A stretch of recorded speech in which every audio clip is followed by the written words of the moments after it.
Every season in Yellowstone is pretty fantastic, but if you're into listening to the sounds of animals, spring and summer, well, there's just nothing like it.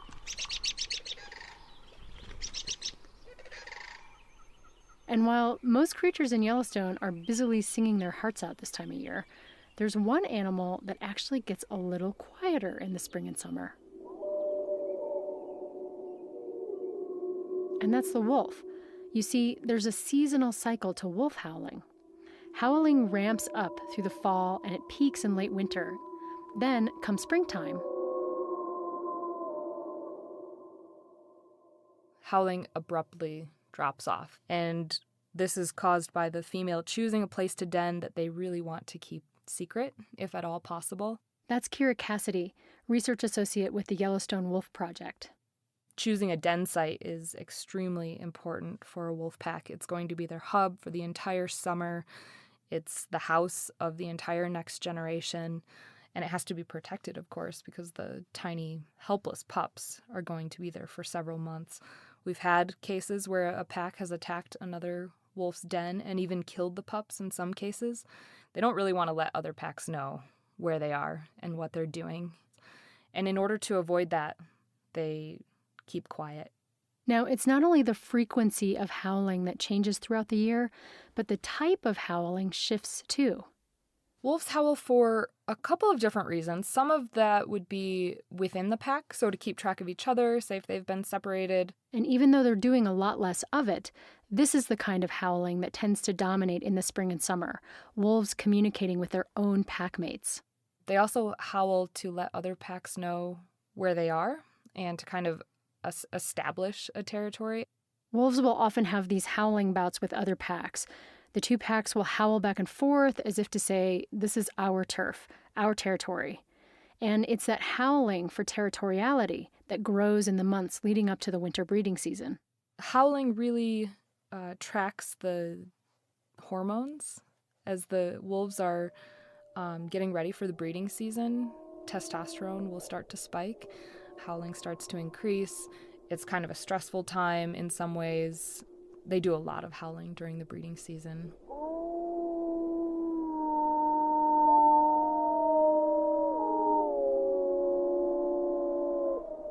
They also probably use howling as a way to advertise the number of wolves they have in the pack, the type of wolves they have in the pack. If they have a lot of big male fighters, that's going to come across in a howling bout with another pack.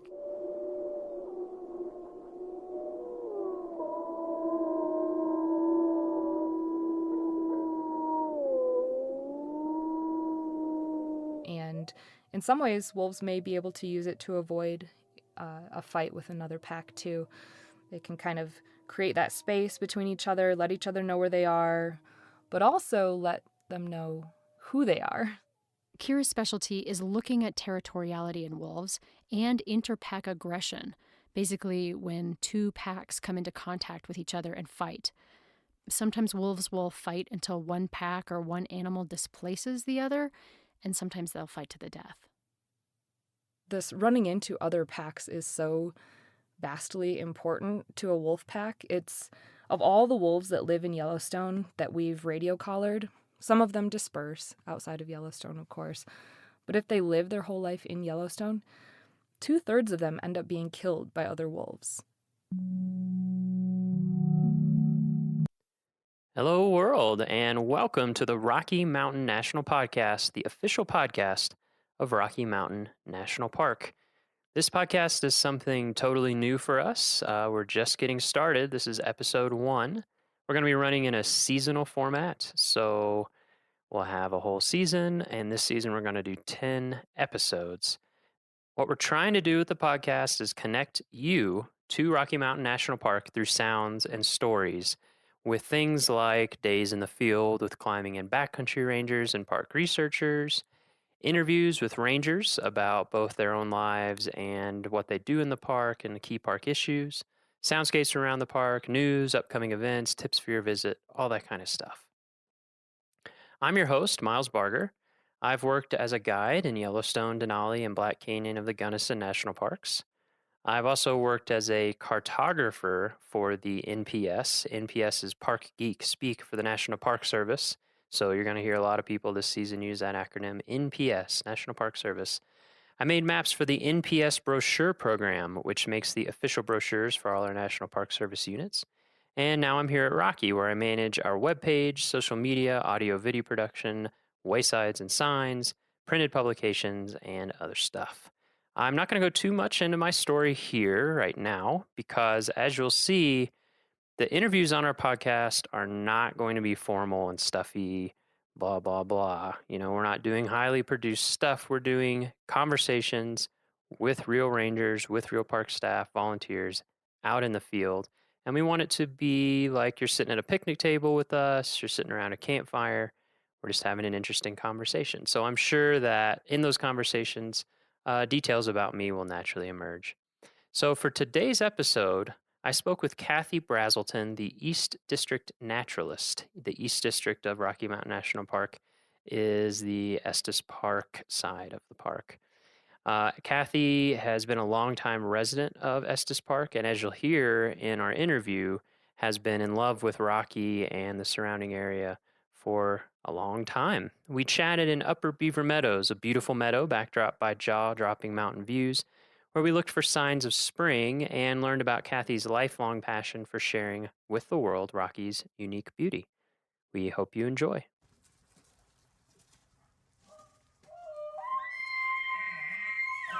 Welcome to the Rocky Mountain National Podcast.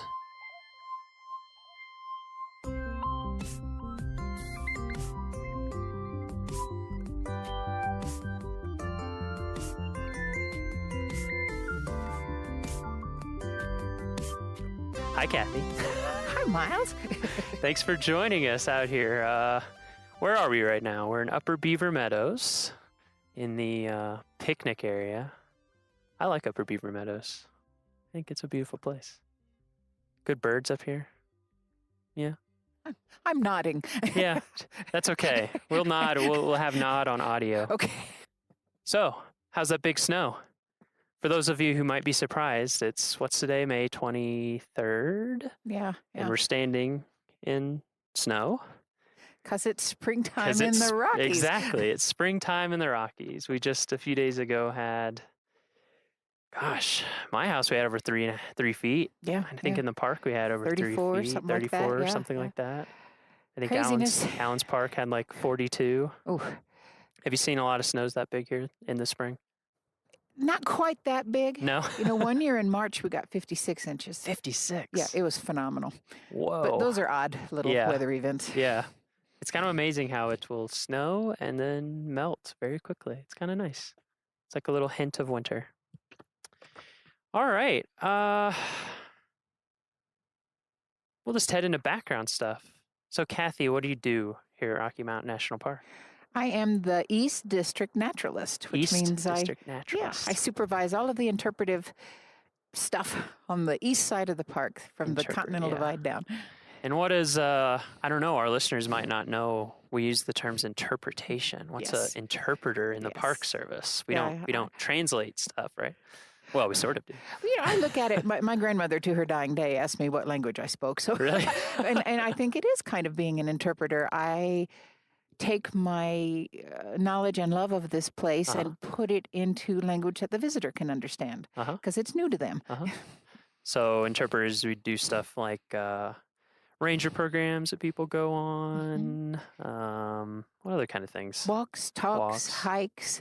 And then there's the non-personal stuff that you'll see around the park, the brochures and the wayside signs and things that help you understand where you are. Yeah, I know a little bit about that.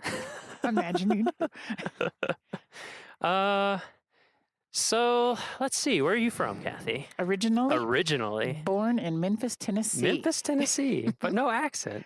Amazing. I lost it on purpose when You did? I moved out here Yeah. to go to college. Yeah. But I was a child of the South. Yeah. I grew up in the South too, actually. Yeah. And I was kind of the same way. I didn't lose it on purpose, but I had a thick accent and Kentucky plus Mississippi plus Tennessee. So that was kind of a doozy. That's a good mix. And then I moved to Iowa when I was like 11 or 12 and it kind of went away. Memphis, Tennessee. How long did you live there? 2 years. But 2 years? all my family was from there. Oh, really? But Daddy's company moved him all around. Yeah. And my family loved to travel. Yeah. And we came west. Yeah. In like the a lot? station wagon with the wood paneling on the side. Like National Lampoon Vacation style? And 3 little girls in the back seat driving my parents crazy. Oh, that's great. But that's when I fell in love with the West. Yeah. So it was you and 2 sisters. Yes. Is that right? Yes. And then ever since you can remember, you took trips out west? Yep. How did your parents get into that?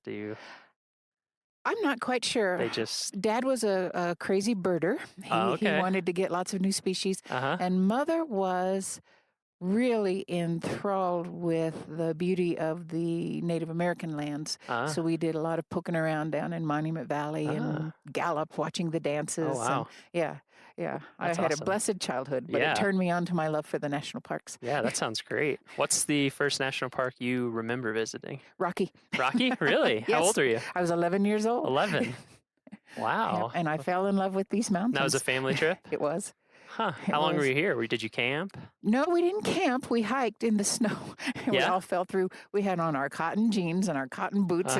It was May, though. We, coming from the south, we thought it would be warm. But no. But no, we had so many good experiences here. And then later we camped and backpacked and hiked all through the park. But so you came here a lot? We did. Growing up? Like how often? Would you come yearly or every few years? I think we came once a year for probably 8 years. Wow. Yeah.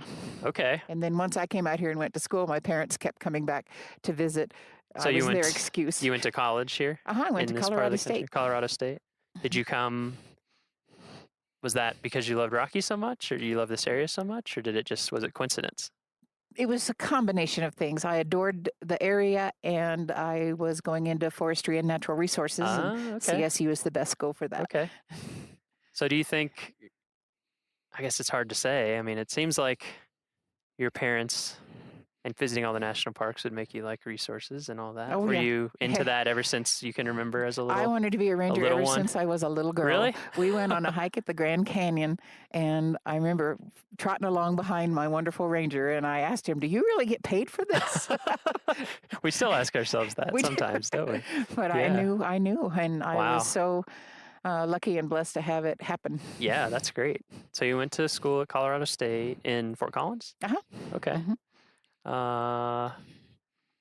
Did you work? When was your first job as a ranger? As a ranger? Yeah, or in a national park. Did you ever do an internship? Or I did internships. I worked for state and national parks. I worked for Forest Service.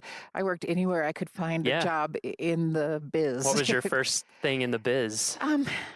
When I was, parents don't let your children listen to this. When I was halfway through college, I took a semester off, and I worked at Lowry State Park, our wonderful state park just down the hill. I worked for the Young Adult Conservation Corps.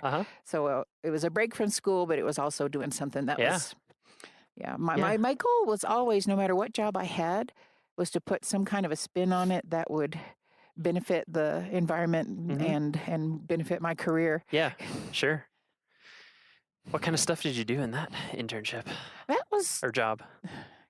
So I made some maps, and I worked on some trails. Oh, that's interesting. Got to make maps. Yeah. I like making. I know you'd like that. Yeah, I've made some maps in my time. I mean, it's interesting, I think, because that question comes up a lot, I feel like, from visitors, is like, how did you do this? Or how did you become a ranger? Or what was involved? And I feel like those types of summer jobs and internships are so My first key. internship, you will love this. I went to Southern California, and it was the Louis Rubidoux Nature Center with Riverside County Parks. I was madly in love with a California boy at the time, so I did my internship down there. And the day that I got there, maybe within 2 or 3 days, my poor boss, who ended up being a wonderful friend of mine, was in a terrible accident and handed me the keys to the center and said, "Have a nice summer." Wow. So I learned, you learned a lot from the kitchen sink on up, Yeah. but it was the best experience ever. I learned everything. Yeah. Yeah, that sounds great. Sometimes I've had a few internships like that. Yeah, let's see. So when's the first time that you worked at Rocky Mountain National Park specifically? I came here in the year 2000. Year 2000. And what were you doing then? Oh, it's a crazy story. I was chief ranger in several parks, chief of interpretation, and I wanted to move up here. And my husband got a job, and I didn't have a job yet. So I handed in my badge and moved up here on a leap of faith. Yep. But I wanted to raise my children up here. It's the scariest thing I've ever done. Yeah. But again, it worked out. Well, yeah. It was wonderful. And I had actually a summer off, which I haven't had since I was 16. Yeah, that sounds great. And I hiked and hiked and hiked and hiked. Yeah, I got to, I mean, you already knew the park. But you got to know it so much better. Right? Yeah. I'd sit down every morning with a topo map and a cup of coffee and just go, here we go. Sounds like heaven. It was. That's a great intro. Yeah. And then I got hired on as a seasonal again. So I got to have all the fun and none of the responsibility of a supervisory position. Yeah. And then just moved on up. So yeah. I guess that's something too we should explain for listeners, because this is our first episode of the podcast. So, people are new to this stuff, is that we kind of have different groupings of types of employees. We have kind of interns that are through different programs, Student Conservation Association at some parks, or here we have our own program. And then we have seasonal employees, which are actually official government employees, but they're just working for up to 6 months or less. And then we have term employees, which are on kind of multi-year projects, but they're a defined limit. And then we have permanent employees, right, which is like what you'd normally think of as a full-time employee, I guess. Right. Yeah. So you started out seasonal again when you're doing that, but you've been a chief other places. Yep. Where did you work before that? I started in Redwood National Park. Ooh, beautiful. I was going to graduate school in the Pacific Northwest. It was beautiful. When was Redwood created? Oh, gosh. I'm trying to remember. 78, I think. Yeah. Okay, yeah. That seems like it's always an evolving place. Yeah, so you're at Redwood. I was at Redwood, and then I went from living redwoods to petrified ones. I went to fluorescent fossil beds. That's kind of an interesting transition. I'm looking at the fossils going, I know this ecosystem. Wow, that's really interesting. It was. Huge petrified stumps. And fluorescence is in Oregon, right? No, it's down that's in right. That's the one in Colorado. I'm thinking of a different fossil ones in Oregon. You're thinking of John Day. Yes. Yeah. Thinking of John Day. Yep. Yeah, so fluorescent. For that, it was a wonderful thing. And then I went from there to Curated National Recreation Area, which is different yet. That's in Colorado also, right? Down by between Gunnison and Montrose. Montrose, yep. Yeah, I worked at Black Canyon the Gunnison for a winter. I was your neighbor. Yeah.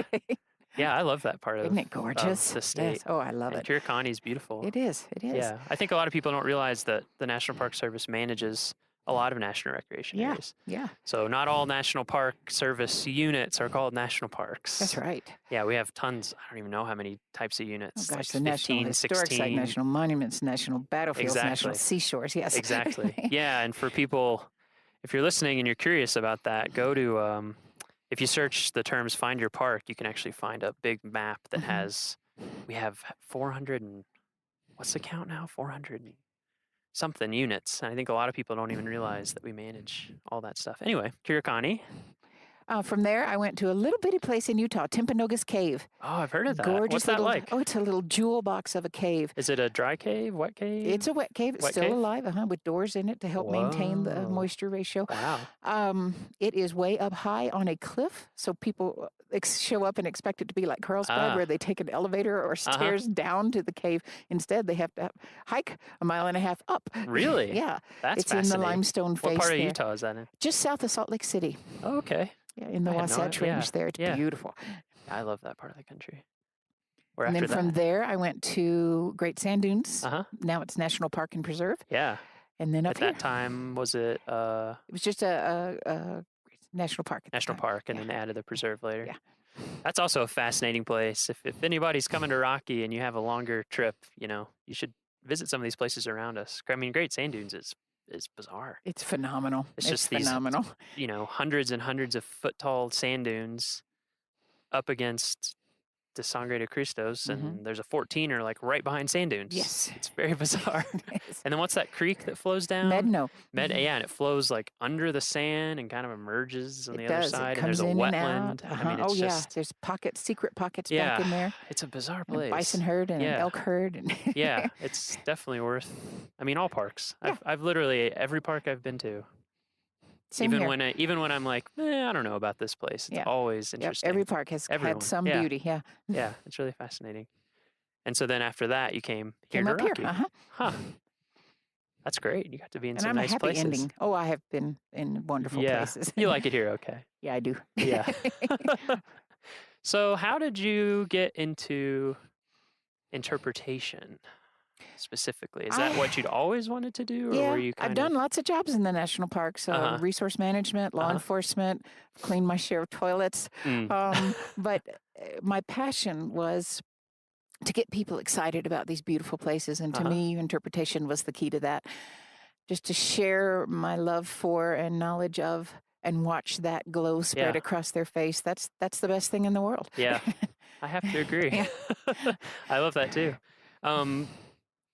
So you talked about taking trips with your family. Was there anyone specifically, like a specific ranger that you remember, or someone in your family specifically that really inspired that desire to Well, my mom was communicate and inspire a people? professional Girl Scout, outdoor education. And I was a scout myself, and that offered me many wonderful opportunities. Yeah. And then my dad being a birder, that's what we would do together. We'd go out on Saturdays and go birding when we could. So he taught me a lot about the different, birds and why they were there and the ecosystem idea.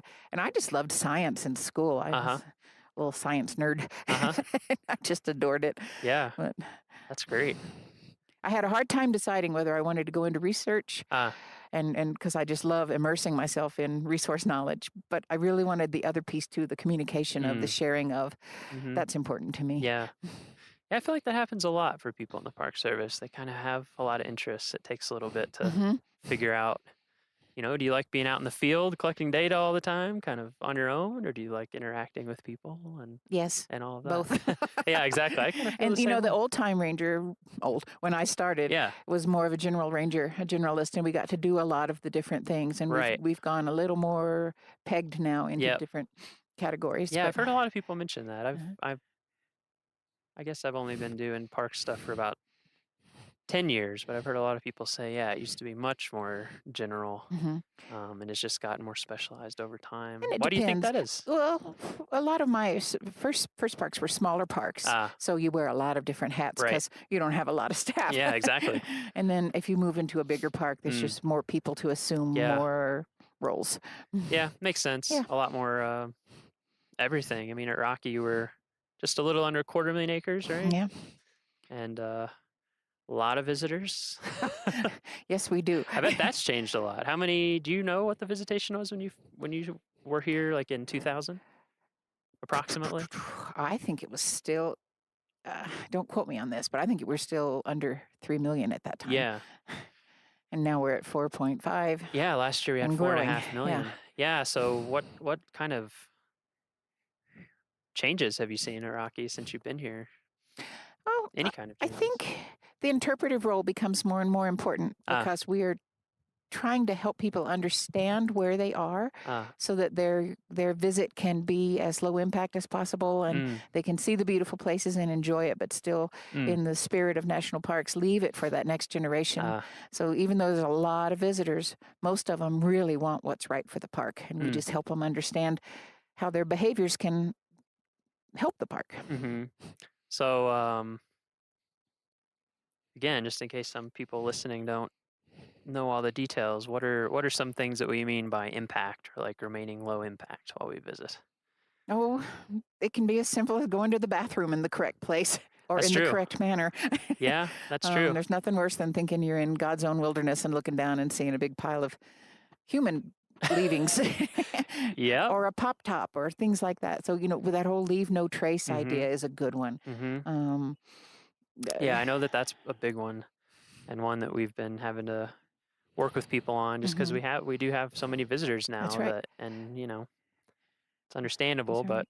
but and using trails, if there's a trail available, use that. Don't make your own, and that can really help the undergrowth and the vegetation around our heavily used areas and little things like that. And people need to remember that it's a little thing, but it really does make a difference. Yeah. Because we have 4.5 million people doing that little thing. Exactly. Yeah, that's what I always try to think about because it's understandable. Like it's understandable why people do little things and you don't think about it. But I always try to remember, like, okay, what am I doing right now times 4.5 million? Right. That's a good way to look at it. Can make a pretty big difference. Yeah. And then the other thing I try to think about too, that I think you're right, this is where interpretation is so helpful, is that national parks are really fun, and they're fun to come to, and they're fun vacation, but they're so interesting because they're set aside forever. They're supposed to be here forever for everyone. Right. Every generation, grandkids, great-grandkids, everybody. And so that always helps me too. Isn't that the best dream ever? It is. I know. It's an amazing idea. And you get up in the morning and put on your green pants. If that's the reason we're getting up and putting on our green pants, we could have a lot worse troubles. I agree.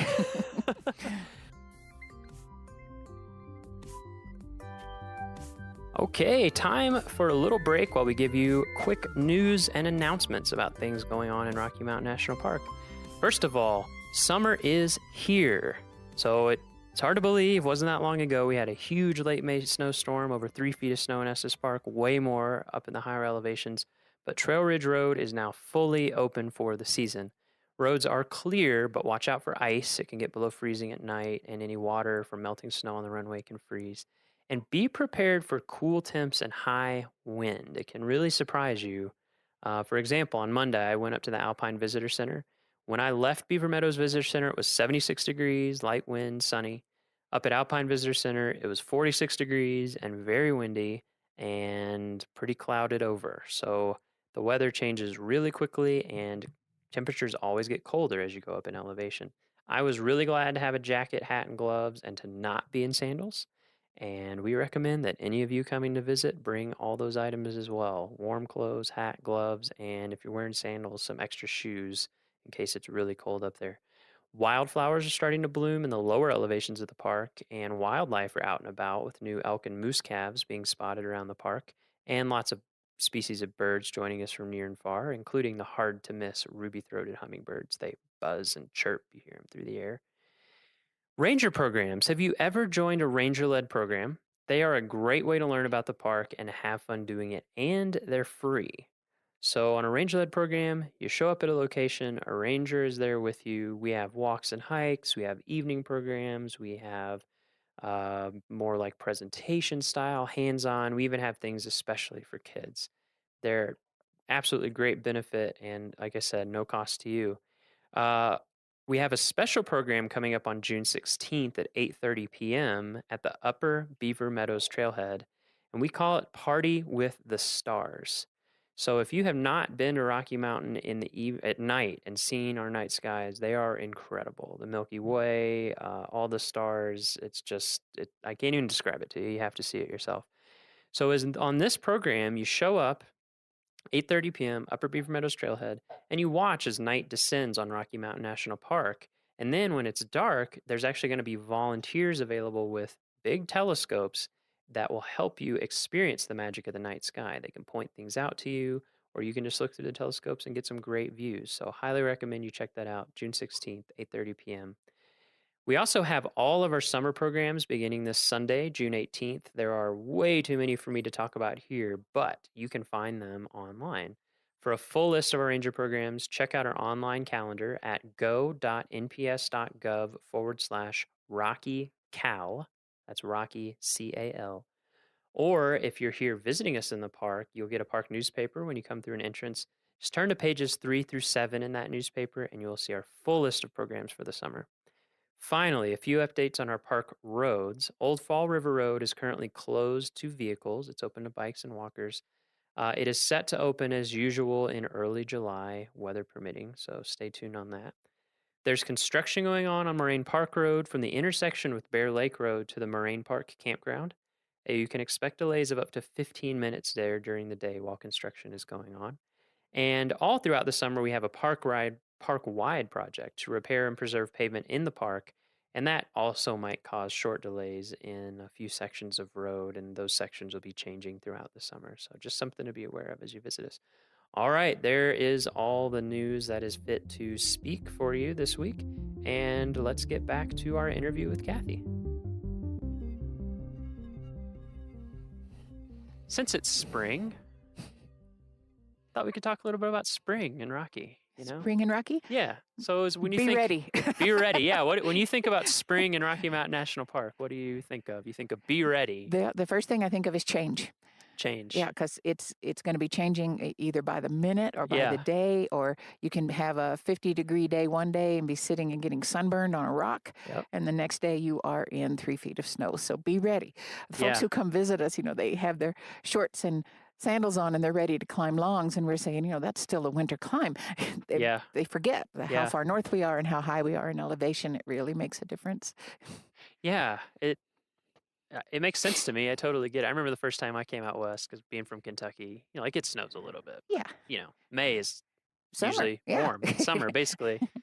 And I remember we came out here. I think it was early June. We went to Yellowstone, and the snowstorm was coming in, and they were basically like, you can either stay here for 3 days or you can leave, but you're not going to be able to get in or out. And we were just like, what? It kind of blew our minds. Yeah. So that's a good tip for everybody. Be prepared for anything, like you said, sunburn and 60, or 20 degrees and dumping snow, or 3 feet of snow like we just had in May. Yes.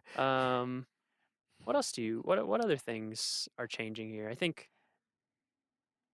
it's interesting when you live in different types of environments, there's always change happening, and we have spring, but I think a lot of people wouldn't maybe think of it as spring or recognize it as spring. It's not a long drawn out spring like other folks have.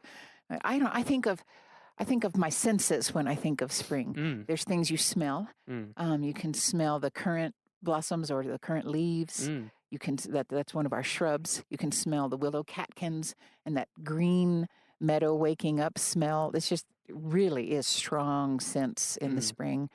I think of sights.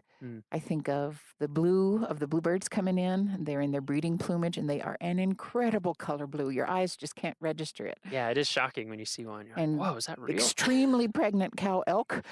I've seen a lot of those around town. Yes. I think of sounds. We have the red-tailed hawk coming in to build their nest, and they do a lot of calling back and forth, the breeding pair.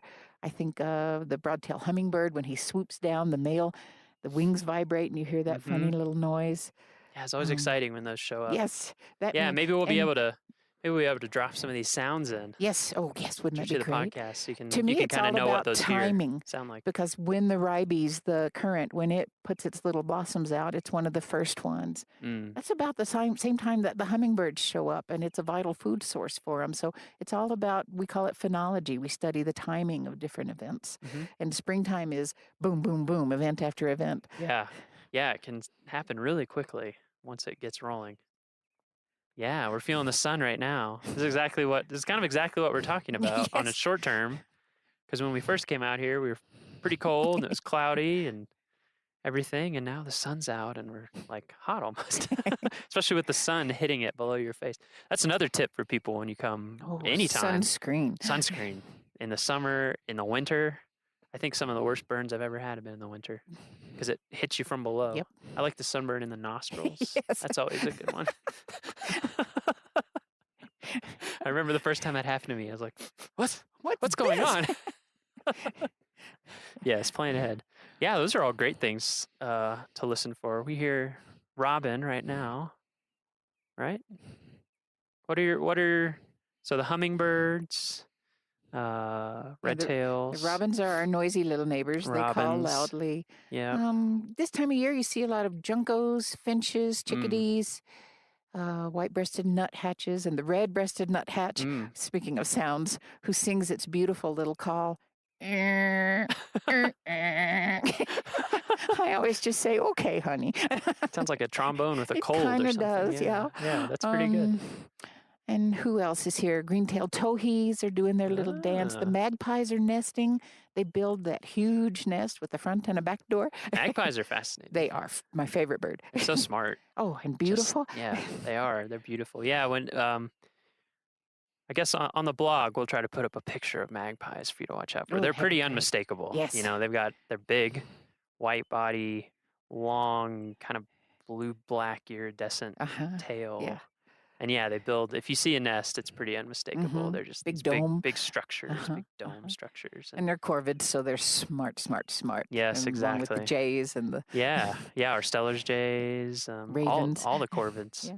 So you like birds a little bit. I like birds a I lot. get the impression. I like birds. I like everything. That's why I'm a naturalist. Well, that's true. It is a generalist I have thing. a real plant obsession, and I love the trees, and I love the rocks, and it all works together Yeah. to make a very nice world. Yeah. Have you always led spring bird walks in the spring here? Yeah. Yeah. Yeah. Yeah. Tell people about that a little bit. Oh, it's a wonderful time to get out and see what's going on our calm spring mornings. Mhm. There's no place more beautiful than out in the meadow, listening and watching, and again smelling. I love to smell everything too. Yeah, it's an important sense. It is. People forget about it It sometimes. is. Or But I you do. know how it's so linked to memory? It is. Yeah. So I think folks will come here and they'll smell something, and later they'll get a whiff of it and go, "Oh yeah, Rocky." Uh-huh. So the spring bird walks are at 7, or excuse me, they're at 8 now, and they'll be at 7 in the summertime. We have wonderful mix of rangers and volunteers, our wonderful skilled volunteers helping us lead these. And this is the time of year when the migrants, the bird folk who go thousands of miles away, come back up and come home to Rocky. So it's great to see them arriving. It's amazing. It's really amazing. Yeah. Bird walks are one of many types of walks and talks. We have so much stuff going on, especially in the summer.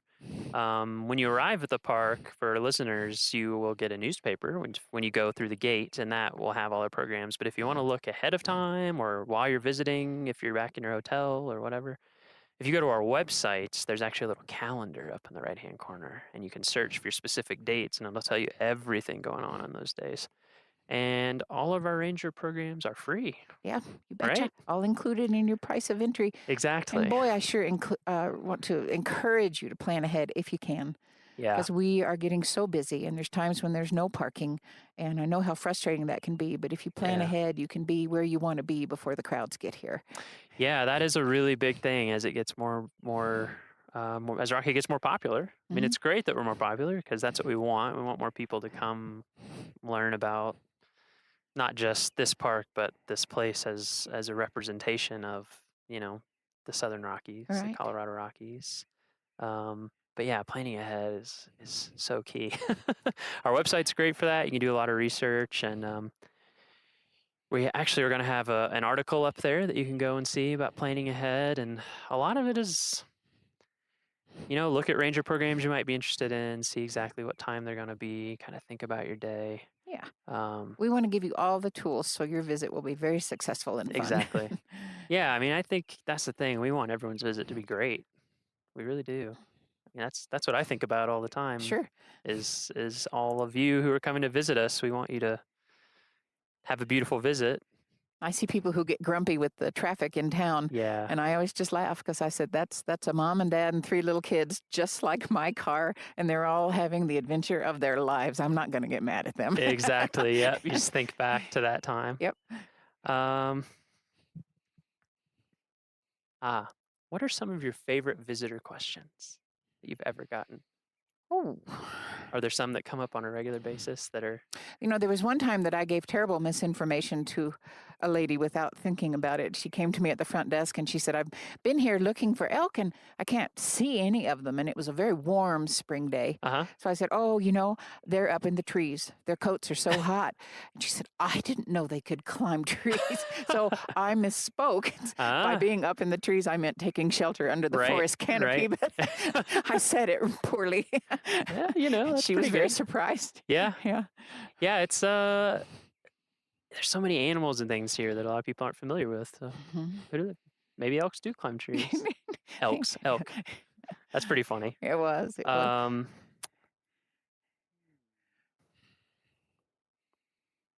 If you could give listeners you can give more than one, but one piece of advice for their visit, let's say this summer, because we're going to put this podcast up in mid-June. What do you think it would be? Doesn't have to be practical. It can be anything. Oh, probably my biggest piece of advice is just come with an open heart and open eyes and look around and absorb this place. It's yours and it is magical. Be open to that. Don't get caught up in the traffic and where we're going to eat lunch and all the day-to-day things. Let those slide to the back of your mind and your heart and just be here now. Yeah, that's a great piece of advice because I experience that too in the park. Sometimes you have an idea of I want to do this specific or go this specific place, right? And yet everywhere you go in the park, anything you do, I always find beautiful and enjoyable. Yeah. It just kind of And the mountains will, John Muir said, their peace will flow into you. I find myself on the way to work thinking about getting the kids to the dentist. And I look up at the mountains and go, oh yeah, that's what's important. Exactly. Yeah, let it kind of, like you said, let it flow into you, let it calm you down. It's important to remember sometimes, all times. We already talked about bird walks. What are some other events this summer that listeners might want to know about? Or like, what about some of our night sky stuff? Oh, we have several. They're primarily on Friday nights. Yeah. And I have a wonderful ranger on my staff who is a dark ranger as well as a park ranger, which means she is highly skilled in astronomy and the skills to teach that. We go out into these meadows here and we look up, and I promise you've never seen stars like this. It is so magical. There are thousands. And we have a wonderful cadre of volunteers who come and bring their telescopes so we can all get a look. Last summer I sat out here probably till about 2 a.m. watching Saturn, and you could see the rings, and it's just, it's impressive. Yeah, it is stunning. It's really amazing. And the difference between near to town and then when you drive into the park a little ways is if you're used stark. to a lot of light pollution in your urban sky, when you get out here and look up, you're going to be just amazed. I mean, a lot of times you can see the Milky Way just before your eyes even get adjusted. Yes. You just look up and there it is. You don't even have to adjust. Yes. Yeah, those are great programs. Like, what do we like to say? Half the park is after dark. That's right. But it's really true. It's really true. There's just so much amazing stuff. And in the winters, too, we do some full moon walks sometimes. We do. Because that's a magical night to be out. Sometimes we have to go in snowshoes, but we're out in the winter landscape under that full moonlight, learning about how the planet works and how the moon works, and it's just wonderful. Yeah, so we have our night sky programs. If you go on our website, you'll find all of those listed. We also have evening programs, so not quite, around when it's getting dark. Can you tell people about those? Yeah, those are primarily located in our campgrounds, but you don't have to be staying in the campground to come. You can pull in and attend the campfire program as well. Actually, we call them campfire programs, but we don't do the fire part anymore because of fire danger. Yeah. We have wonderful evening programs on every topic imaginable. It's so a great way to learn about the park. Those are in our amphitheaters, right? Campground amphitheaters. And all kinds of different topics, different people. Yeah. Different show every night. Yeah, exactly.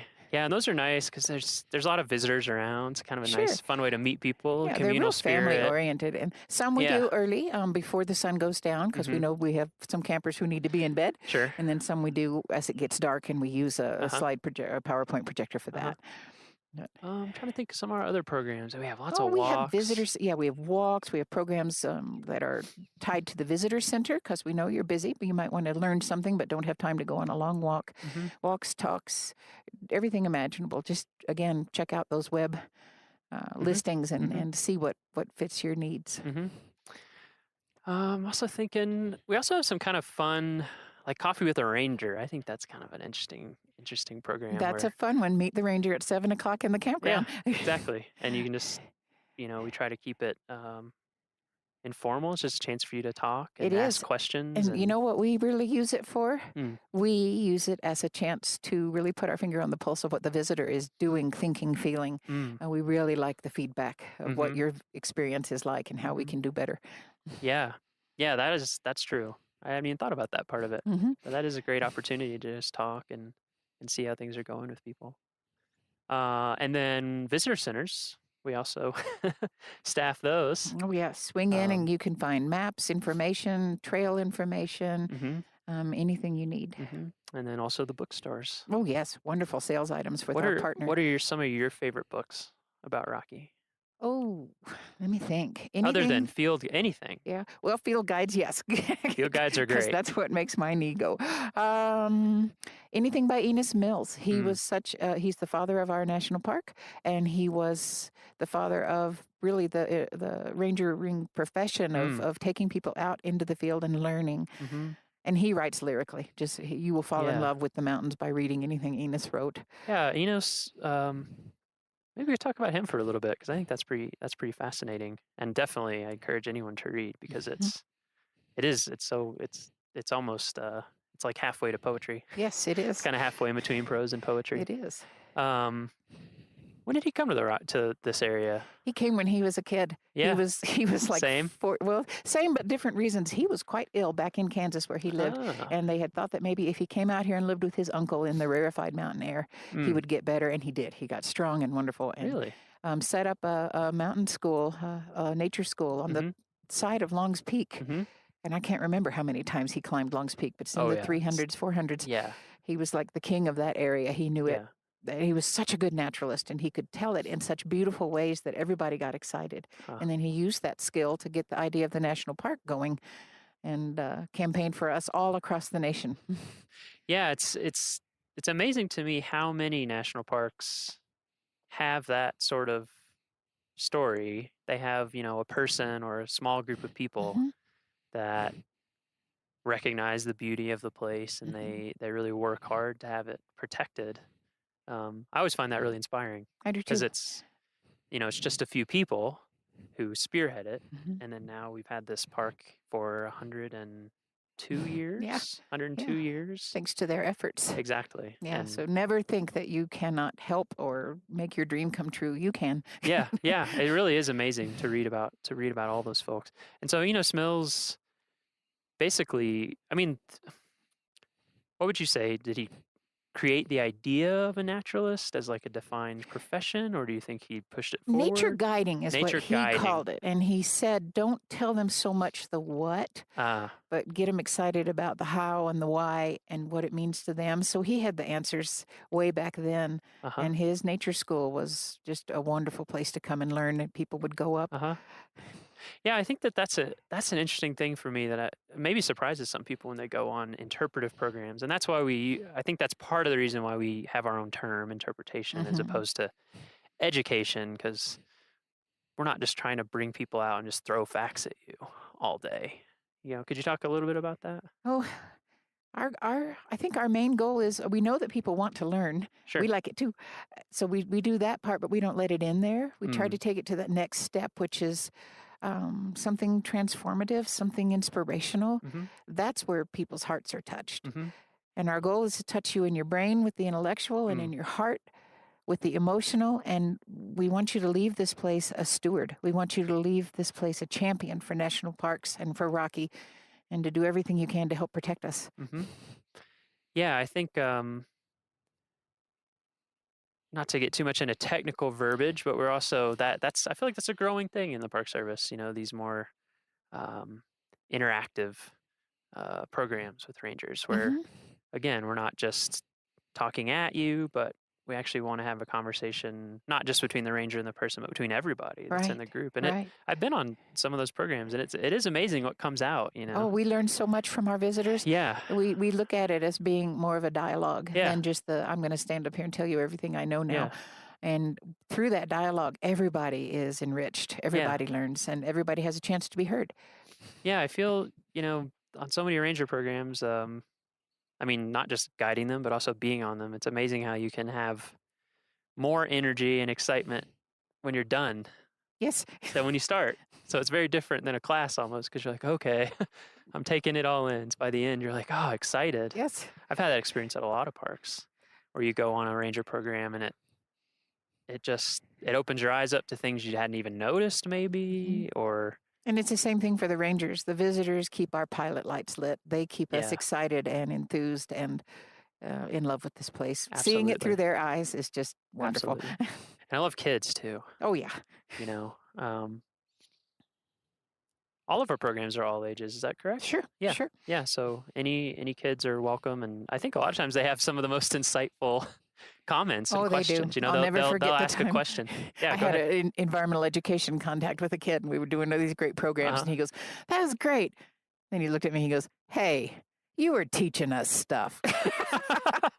He saw you, huh? And I thought, okay, my job here is done. He had a good time, but he learned, yes. Yeah. Yes. And our Junior Ranger program is one of our most popular programs in the park. We have I'm wonderful glad you brought books. That up. And then we have programs up at our Hidden Valley area where we have Junior Ranger headquarters. And kids, that's just for you. Yeah, so Junior Ranger, Yeah, can you explain it a little bit, like the Yeah. details of it? We do 4 programs a day, and it's just a way to kid-level learning, the fun stuff, a way to learn about the national park and what's here. And then the kids can fill out their books. There's all sorts of fun activities and things to color and match and draw lines to, and then they get their badge. And kids, your badge is bigger than my badge, so it's That's pretty true. cool. They are cool. Yeah. Yeah, you go to a visitor center or to a junior ranger Our headquarters. junior ranger program, Yep, and it's great. I mean, the books are I love the books here Oh, they're at beautiful. Rocky. Yeah, Our partner helped design those. they're all Rocky Mountain hand Conservancy. illustrated. They're and, gorgeous, yes. Yeah, they really are. And kids are really excited when they open it. It's not, it's summer oftentimes when the kids are here and they don't want to do homework, but it doesn't look like homework. It looks it's like fun. fun. It's There's games, searches and puzzles, beautiful colors, and it's just a great way. I mean, the kids learn about it, but the parents learn about it too because they're helping the kids, and then you get a badge, and it's just a great program, and it's free. Yeah. So and we have some kids who hit our desk. They are showing up with little vests on with over 100 junior ranger badges, and they just inspire me. They give me hope for the future. Yeah, it's incredible. So we have junior ranger books for different age groups. So, split up. whatever the age of your child or yourself, we have something. I was going to say, literally, whatever the age. I awarded a junior ranger badge to a 91-year-old gentleman once, and it was just a high point of my life. Yeah, that's amazing. Wow, what a good story. 91 years old. He was grinning from ear to ear. Yeah, it's a great program. I feel like I'm 32. I have tons of friends in their 20s, and who go and they collect them just like an 8-year-old. Like it's just as fun. It's just as fun.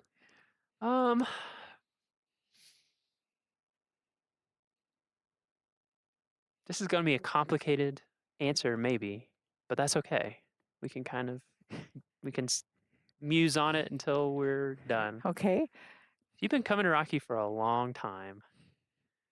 What does Rocky mean to you? I know it's an impossible question, but so many. Rocky is part of the fiber of my being. Something, this is going to sound all woo-woo, but something physically, literally happened to me the first time I saw these mountains. Really? I just fell in love. I said, they are the most beautiful.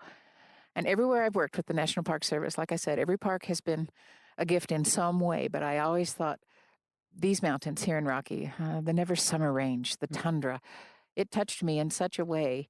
My mom and I spent so many happy days with our noses to the ground and our butts in the air up on the tundra, learning about the botany up there. And it's just such a special place. It's inspiring to me. It gives me strength. It grounds me. I have a real mountain fetish, and I love to visit any mountains I can find, but these are the home range. And our poet laureate, Thomas, you'll have to dub this in. I can't think of his last name right now. But he said, you can say that I loved a range of mountains so much that I could hardly breathe. And that's what this is. And to have the honor and the glorious experience of sharing this with the park visitors, that's the best thing I could ever do with my life, because they're going to help me protect it, and it'll be just as special to them. It's not mine. I just happen to love it. Exactly. I think that's such an important point for everybody, is that this park belongs to everyone. It's all of ours. Connect with it however it connects to you. Find the place that speaks to you. I had a similar experience the first time I went to Yellowstone. I mean, I'd never been in the mountains from the East Coast. I think I was 16 or 17. And I just was like, this is it. Yep. This is what I want to do. And I've been working in national parks at least seasonally ever since then. Yay. There's just something about it, And that's one of the biggest things I want to tell people. Their jobs are hard right now. But please don't let anyone tell you that you can't be a park ranger. If you want to be a park ranger, you can. And it's my job and the rest of the rangers to help you get there. People helped me every step along my career, and I'm so grateful. So if you have a real itch to do this, if it's really in your heart, get in touch with a ranger somewhere, whether it's out here or in the park that's closest to your home, and just say, what can I do? And you can start as a volunteer. I did. When I was a master's student, I was volunteering at Redwood. Just get your foot in the door, and this can be yours if you want it. I think that's A great message, and I totally agree. Every person that I've ever asked my whole career or as a visitor has always been so warm and welcoming and excited to have someone interested in it. So definitely, if it's something that you're interested in, for some people it ends up being a career. For some people it ends up being a few summers that they never forget, or winters if you work in southern parks, or Everglades, and or something. just because you come out here doesn't mean you have to grow up to be a ranger. You can grow up to be a dentist, but you're going to be a dentist who loves national parks and will help protect them. Yeah, that's great. I think this has been great. Thank you, Kathy, so much for coming out and talking to us. It's super fun. Who knows? Maybe we'll get together another time. Sure. It'd be fun to go up and bring coffee next time. Okay. Good note. We'll bring coffee next time. Well, thank you so much for coming on the podcast. And that's our show. Thank you for joining us for our very first episode of our very first official podcast. We hope that you will join us for the rest of the season. We have so much stuff lined up for you. It's going to be really fun and interesting and varied. Our next episode is on June 30th. We really hope that this podcast grows into something that's useful to you and useful to people all across the country and the world. So if you dig our show, please tell your friends to join us too. You can tell them in real life, or if that's getting too passé, you can tell them on social media or however else you want to tell them. And if you really want to help us out, please make sure to give us a review on iTunes. Reviews make it easier for people to find our podcast when they do searches in their podcast app or on iTunes or whatever platform they use. For show notes, transcriptions, and to learn more about our show, you can visit our homepage at go.nps.gov/RMNpod. That's RMNpod. The Rocky Mountain National Podcast is a product of Rocky Mountain National Park, one of 417 units of the National Park Service that preserve America's heritage for all, forever. Thank you so much, and we'll see you in a couple weeks.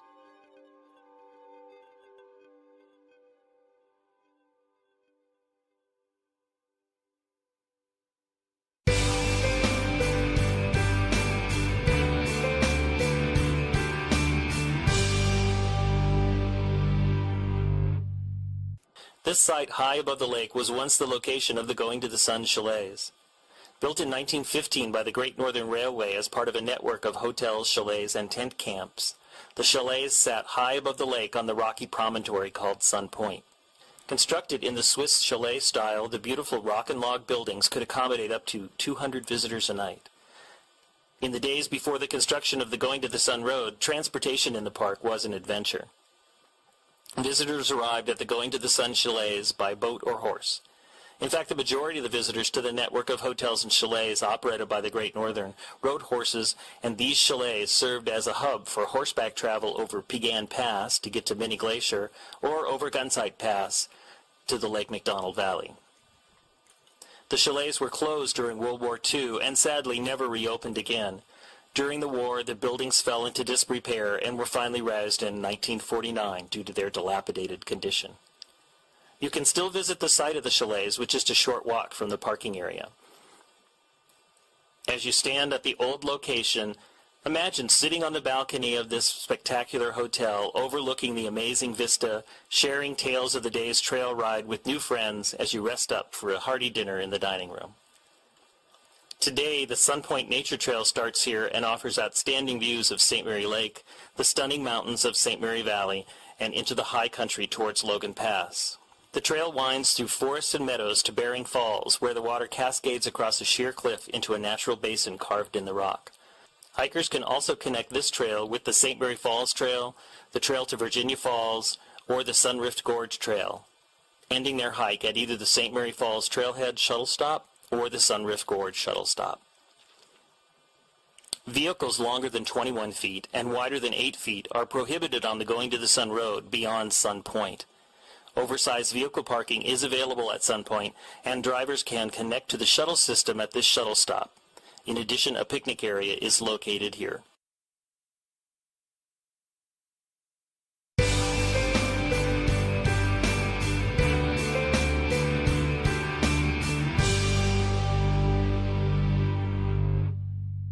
At Sunrift Gorge Shuttle Stop, a short 200-foot trail leads to an overlook where Bering Creek makes a sharp 90-degree turn after exiting a magnificent 800-foot-long, 80-foot-deep, narrow gorge. This shady, moist gorge creates a microclimate that supports a variety of different plants and animals than those found in the drier forests surrounding Sunrift Gorge. Watch for the dipper, or water ouzel, in the stream below. This stocky gray bird is the largest member of the sparrow family and gets its name from the unusual bobbing and dipping motion it makes as it hunts for insects in the stream. Watch for a while and you will eventually see it plunge right into the swift-moving water and literally fly underwater using its wings to maneuver through the rapid currents. When it comes back up, look closely and you might notice a large insect in its beak that it plucked from the rocks in the streambed. Sunrift Gorge is also the trailhead for the Sai Pass area. Hikers can explore the high country of Glacier National Park on this spectacular high-elevation trail. The preferred route for this 10.3-mile hike is to start at the Sai Bend shuttle stop and end here at Sunrift Gorge, since starting the trail here involves much more elevation gain. Hikers may also wish to venture up this portion of the trail for views of Bering Creek, abundant wildflowers, and later in summer, some great huckleberry patches. Just remember that grizzly bears love huckleberries too, so be cautious and always make plenty of noise on the trails. An impressive architectural feature of the Going to the Sun Road, the Bering Creek Bridge, spans Bering Creek here. The bridge was constructed in 1931, and many people consider this the most beautiful of all the structures built on the Going to the Sun Road. It was designed to blend into the landscape using the same red and green argillite that adds color to the mountains and color to the streams throughout the park. The bridge was also designed at a time when horses were the dominant mode of travel in the park. It is high enough and long enough to allow riders on horseback to travel comfortably underneath on their way from Sai Pass to the chalets that were located at Sun Point. Part of the old horse trail is now the Sun Point Nature Trail, and a short quarter-mile walk down the trail leads to Bering Falls.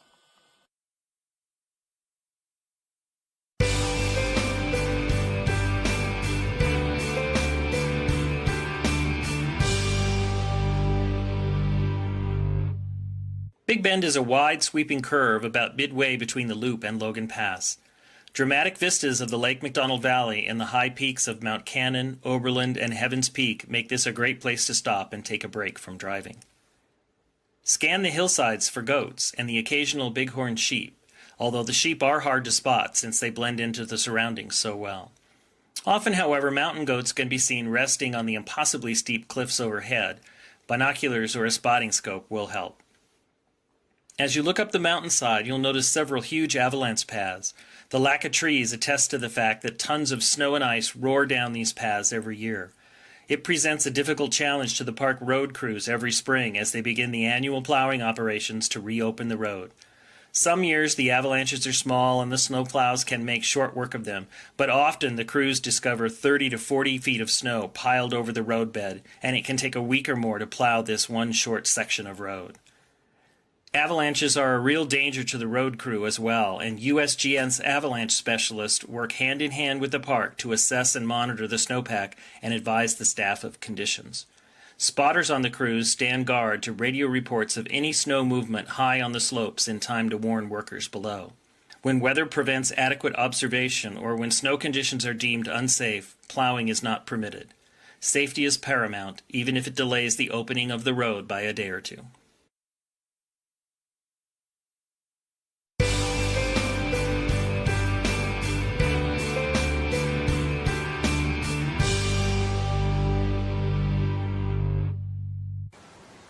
The observation platform at McDonald Creek Overlook allows visitors to get an up-close look at this beautiful and powerful force of nature. In summer, the blue-green waters run clear and inviting, but in early spring, melting snows send a torrent of water cascading down the valley as it funnels through these narrow rock walls, where it literally vibrates the viewing platform. It's easy to see the erosional power of streams from a vantage point this close. Streams also hide a more sinister side as well. In Glacier, the leading cause of fatalities is from drownings in creeks and streams. Even though the streams present a cool and refreshing appearance, please remember to use extra caution around water anywhere in the park. Stay on the paths and don't step over railings and barriers. As powerful as McDonald Creek can seem during spring runoff, it's nothing compared to the flood that came through this valley in November of 2006. Fed by huge amounts of warm rain, early mountain snows melted quickly and soon overwhelmed riverbanks throughout the park. This viewing platform survived, but just barely. Water pounded the railings and washed out and damaged bridges and roads in several areas of the park. Across the creek, huge trees left stranded as driftwood high above the creek provide vivid clues to the force of water. Glacier is a land of contrasts. Throughout the park, you will discover awesome examples of the power of nature, all set against the backdrop of some of the most beautiful scenery in the Rockies. McDonald Creek is an excellent example of massive power and delicate beauty combined.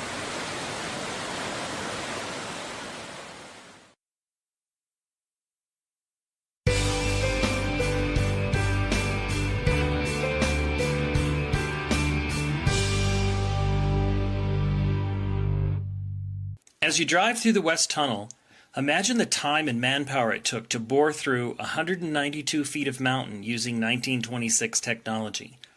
Dynamite and jackhammers were used by men working double and triple shifts tackling this monumental task in October of 1926. Finally, winter temperatures of 32 degrees below zero forced workers to stop working and come back in April of 1927 to finish the job. Two interesting and impressive features of the tunnel are the observation windows that were created to offer spectacular views of Heaven's Peak and the upper McDonald Creek Valley. A sidewalk lines the tunnel and allows access to the window ports within. Please use extra caution as you walk inside the tunnel, as drivers passing in vehicles may not be able to see well in the reduced light inside the tunnel. As originally constructed, the tunnel was unlined, and over time seeping water started to weaken the roof, and bits of rock would occasionally fall onto the roadbed and passing vehicles. Its current smooth inner lining was installed to prevent damage to passing vehicles and help stabilize the roof.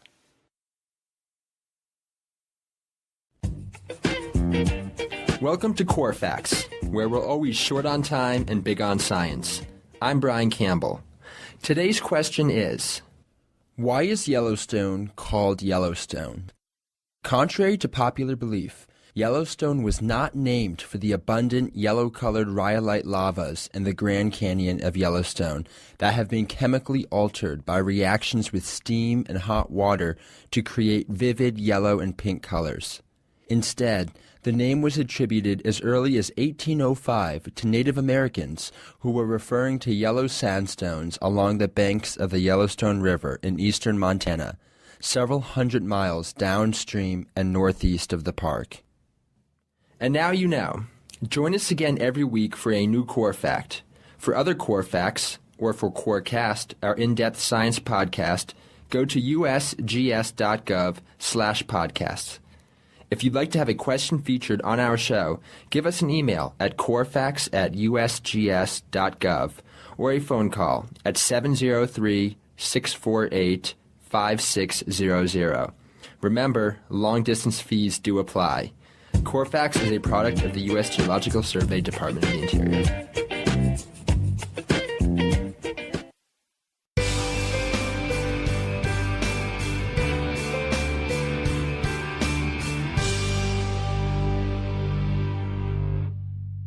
Nestled among the hemlocks and cedars on the northeast shore of Lake McDonald is one of the smaller and more intimate of Glacier's campgrounds, Sprague Creek. Its 25 sites and proximity to the lakeshore make this a prime spot for campers in the know. Several of the sites overlook the water and offer spectacular views. Due to its small size and the narrow loop road, trailers and other towed units are not allowed, making this the ideal spot for tent campers. Its proximity to the Going to the Sun Road might allow for more noise during the day than other campgrounds, but nighttime traffic is minimal. A picnic area next to the campground provides day-use access for those just passing through. It's a great place to stop, enjoy a snack, and play on the lakeshore as well. Directly across the lake from the campground is Howe Ridge. In August of 2003, Howe Ridge was the scene of one of the most spectacular fires in Glacier's history. Pushed by high winds, the fire raced up the lakeshore in a matter of hours and threatened to continue on up the valley.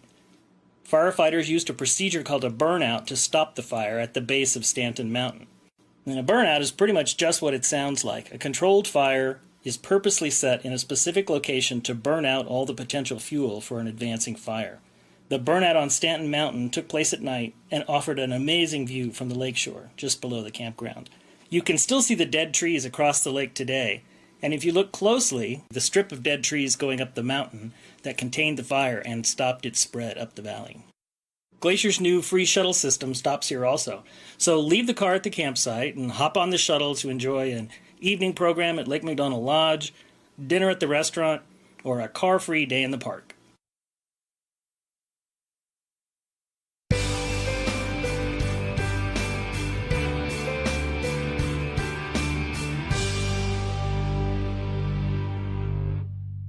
One of the truly significant features of Glacier National Park is the incredible biological diversity found here. In Glacier National Park, more plant species are found than either the cluster of Rocky Mountain National Parks to the north, around Banff and Jasper, or in the Yellowstone ecosystem to the south. At Two Dog Flats, where the prairies meet the mountains, two of those major communities overlap, creating an edge effect where many species of wildlife find important food and shelter.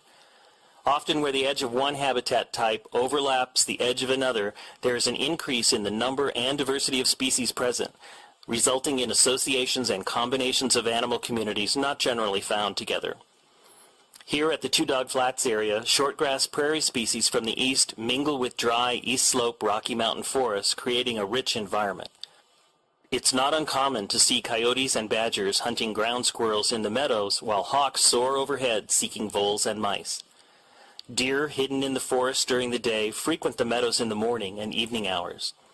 Songbirds from the prairies and the forests alike can be heard singing their mating calls and territorial warnings. Predators find a rich source of food in areas like Two Dog Flats because of the abundance of food for prey species to take advantage of. These meadows are also important winter range for elk. Throughout the winter, a small band of several hundred elk can be found grazing in the flats and on the meadows down near St. Mary. These areas are usually blown free of snow by the near-constant winds in the St. Mary Valley, making it an easier wintering ground for them. In the spring, however, the elk move to higher ground and generally spend the summer in the mountains, seen towering in the background. If you're here in the spring or in the fall, expect to see elk in the evenings and the mornings. Two Dog Flats is beautiful any season of the year. Winter is stark and harsh, and few visitors see the park during this quiet time of the year. But in the summer, a profusion of wildflowers carpets the meadows and offer a treat for both botanists and wildlife enthusiasts. Spend a while at Two Dog Flats, and you will see that this meadow is alive with activity. Hello, Rocky Mountain National Podcast listeners. We join you yet again for another great episode. A couple quick announcements before we begin. First, we have got a big pavement preservation project. So that means people are going around in the park and working on our pavement to keep it in good shape now and in the future. That's going on in the park and is going to be creating delays and closures over the next couple of weeks. Areas impacted are changing daily, so it's not just one area for the whole time. It's changing every day and are too complicated to cover in detail here, but you can get the full details on our website. Point your browser to nps.gov/ROMO. That's ROMO, nps.gov/ROMO. Look for alerts at the top of the page, and then find the alert related to pavement preservation and click more. That will take you to a news release that has the full details in a big old list to help you plan your trip. Second, monsoon season has been in full effect recently, with heavy thunderstorms rolling in nearly every afternoon. As always, please check the weather before your visit. Plan any hikes so that you are below tree line and away from dangerous areas before storms are set to arrive, and never leave the safety of a building or your car if thunderstorms are present. Stay safe out there. We know that thunderstorms are a common thing, and so it's easy to get complacent, but when you're here up in the high country and on the edge of rocky areas, people have been struck by lightning and even killed by lightning in Rocky, so please take it seriously. And now for our episode. This week we are joining Kyle Patterson, Rocky's Public Affairs Officer, to talk about what in the heck a Public Affairs Officer does, the importance of sharing Rocky's amazing news and messages with the news and with you, and current issues at the park, and also what you can do to help us keep Rocky beautiful now and in the future.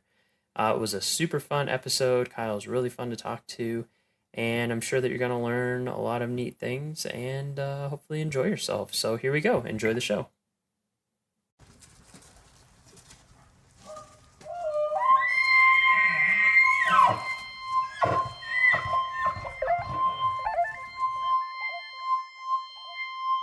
Yeah, so the way it goes, it's very... Okay. Very good. Just talk about whatever. Okay. We can do that. We can do that. All right, so what is your name and what do you do here at the park? My name is Kyle Patterson, and I'm the Public Affairs Officer here at Rocky Mountain National Park. Public Affairs Officer. Yes. All right, so I'm going to try to use the listener's mind. Perfect. And think the way that they would think. What the heck is a Public Affairs Officer? What does that mean? What do you do? What do I do? What do you do? And it depends on the day. That's one of the reasons I love my job is That's what true. I do can vary greatly depending on the day. But my main job duties is media relations.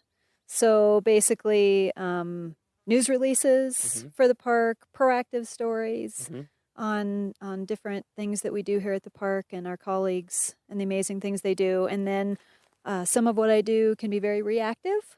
So Rocky Mountain National Park is one of the top 5 search and rescue parks in the country.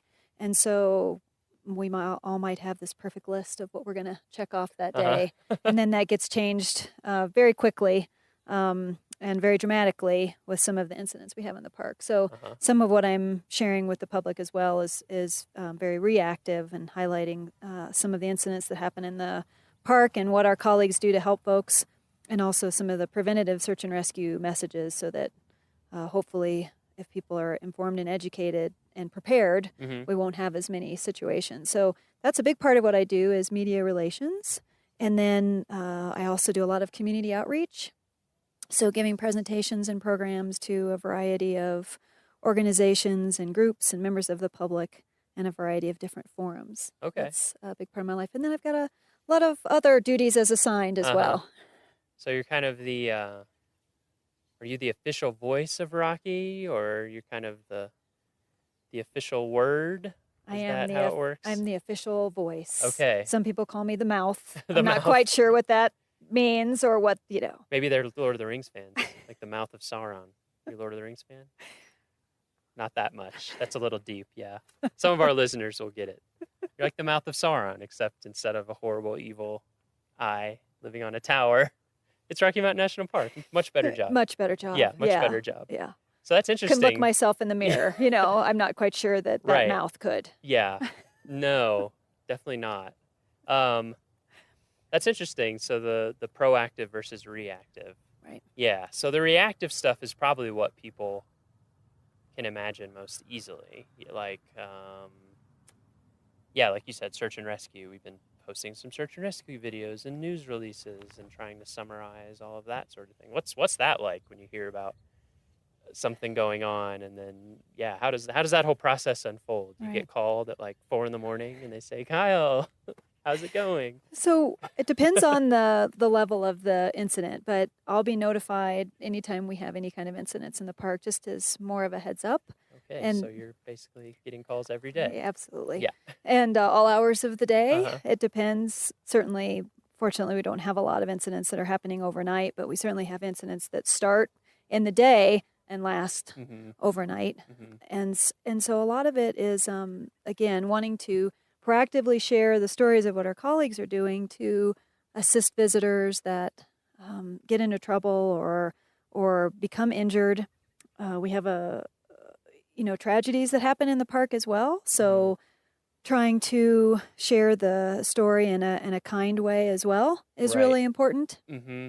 Yeah, that protects people's privacy and protects all sorts of things involved. Yeah, that must be challenging. It is challenging, and since our incidents vary so much depending upon what people are doing and where they are, some of our search and rescue incidents, in fact, most of them are, people doing the right things, being prepared, and just, having a horrible thing happen to them somewhere in the park. And so usually it's not egregious that people are doing something and then things happen. Yep. And there's objective risks there out here. There are, and that's there's part of why people come. there are a lot of risks, and falls are the number one injury in Rocky, and they're the number one cause for fatalities in Rocky. Well, when you work and live in a place called Rocky Mountain National Park, rocks are not very forgiving. No. And I think also just through the years you realize how fragile we are as human beings when things happen.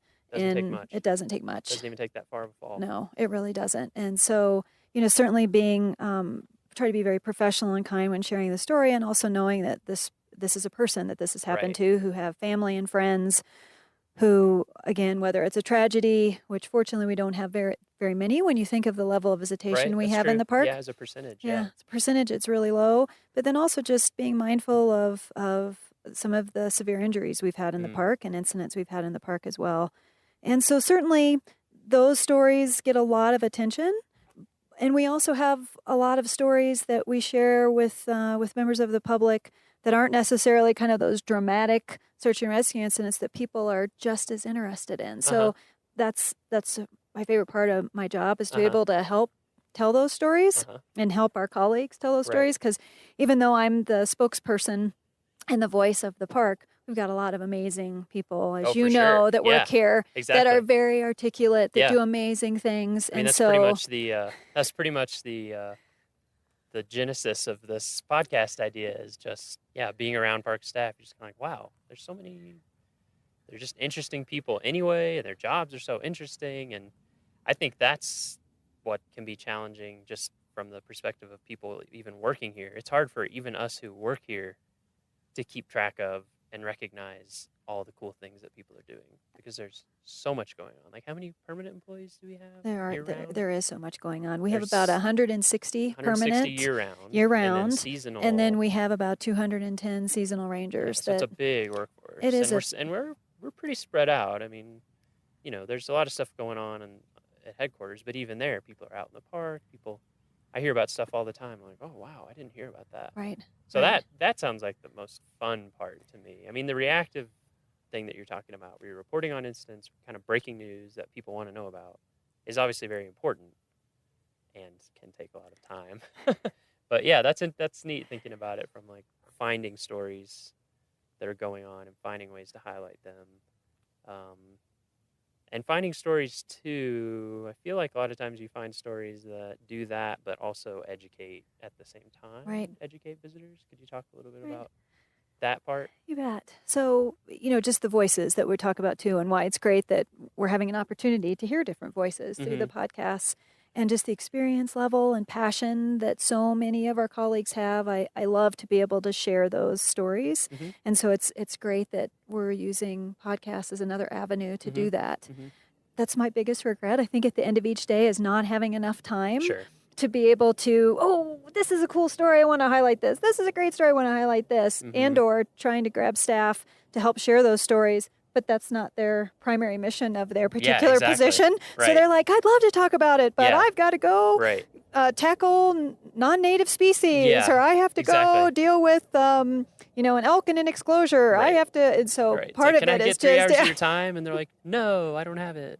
I would love to tell you my story. I don't have time to tell you my story. So if we Especially in the summer.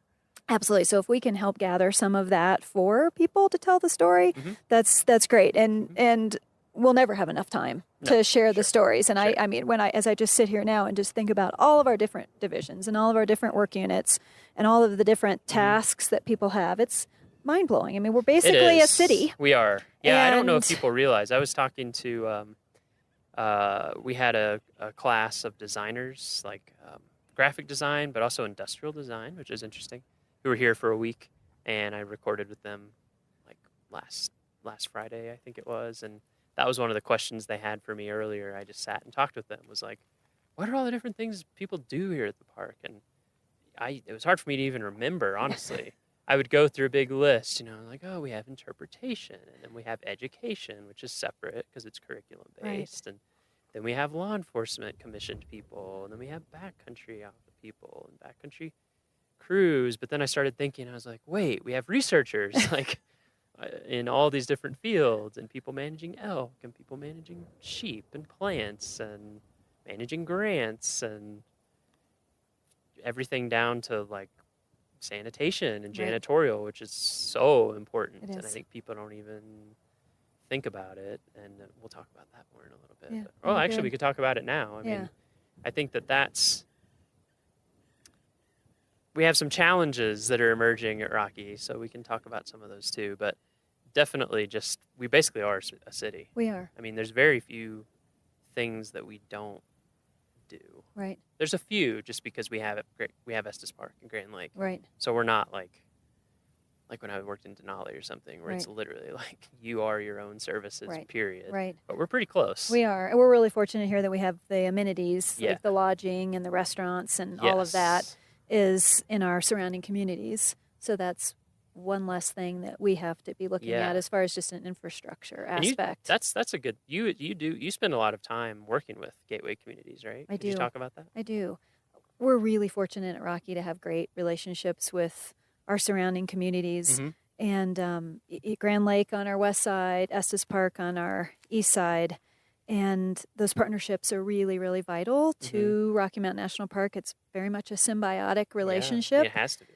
In both kind of the tourism promotional aspect of both of those communities, as well as the town management of both of those. So we work closely with both the town management and the staff that help run the towns, and then also the tourism outlets of both of those areas as well, just to continue to make sure that, one of the common goals that we both have is to continue to make the visitor experience of our mutual visitors. Oftentimes they call them guests. We call them visitors. Just a little bit difference in semantics. Yeah, but park service lingo versus town lingo. absolutely. And so part of that is making sure that we're doing the best we can for setting visitor expectations, and more with our significant increase in visitation, that becomes more and more important to set those visitor expectations and to really highlight that plan ahead message, and that things have changed here drastically over the last 5 years. Yeah, and we have so much interface too with them. It just on a practical level, like in Estes Park with the shuttles. There's the town shuttles, and then our shuttles, and they overlap, and so to some degree, and figuring out all of that, and messaging is a big one. I know.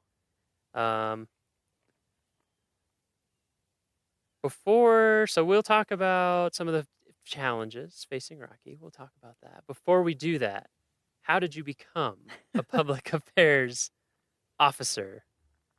How did that happen? How did you get to, because it's so interesting talking to, I feel like everyone we've talked to, and I'm sure it will continue. It's just like, how did we end up in these roles? A lot of times we don't even know until we think about it. But yeah, how did you get into public affairs? Absolutely. You look back and say, this is exactly what I knew I wanted to do, and I graduated. Well, I had no idea. It's something that I have a marketing degree. And so it's one of these situations where I knew that no matter what job I had, as I grew up, I wanted to be passionate about what I did. And so I feel very grateful and fortunate that that's what I get to do every day. But, certainly I was in the right place at the right time with the right experience that got my foot in the door. And I started at Mount Rushmore at a time when they were just completing a major redevelopment project. Oh, was that when they did like that huge parking structure? Yeah, everything was changed. The visitor center, the amphitheater, presidential walking trail, their facilities of, again, their concession area and their visitor center, and then parking structure. So in the mid to late 90s. So it was all complete around 1998. Yeah, because I went, when was that? Early 2000s, and you can tell that everything was kind of brand new. It was. Brand spanking new. Brand spanking new. Yeah. So you were there right around that time. I was there right in that during that time. Exciting. So it was really exciting, and most of that was funded by their friends organization. Okay.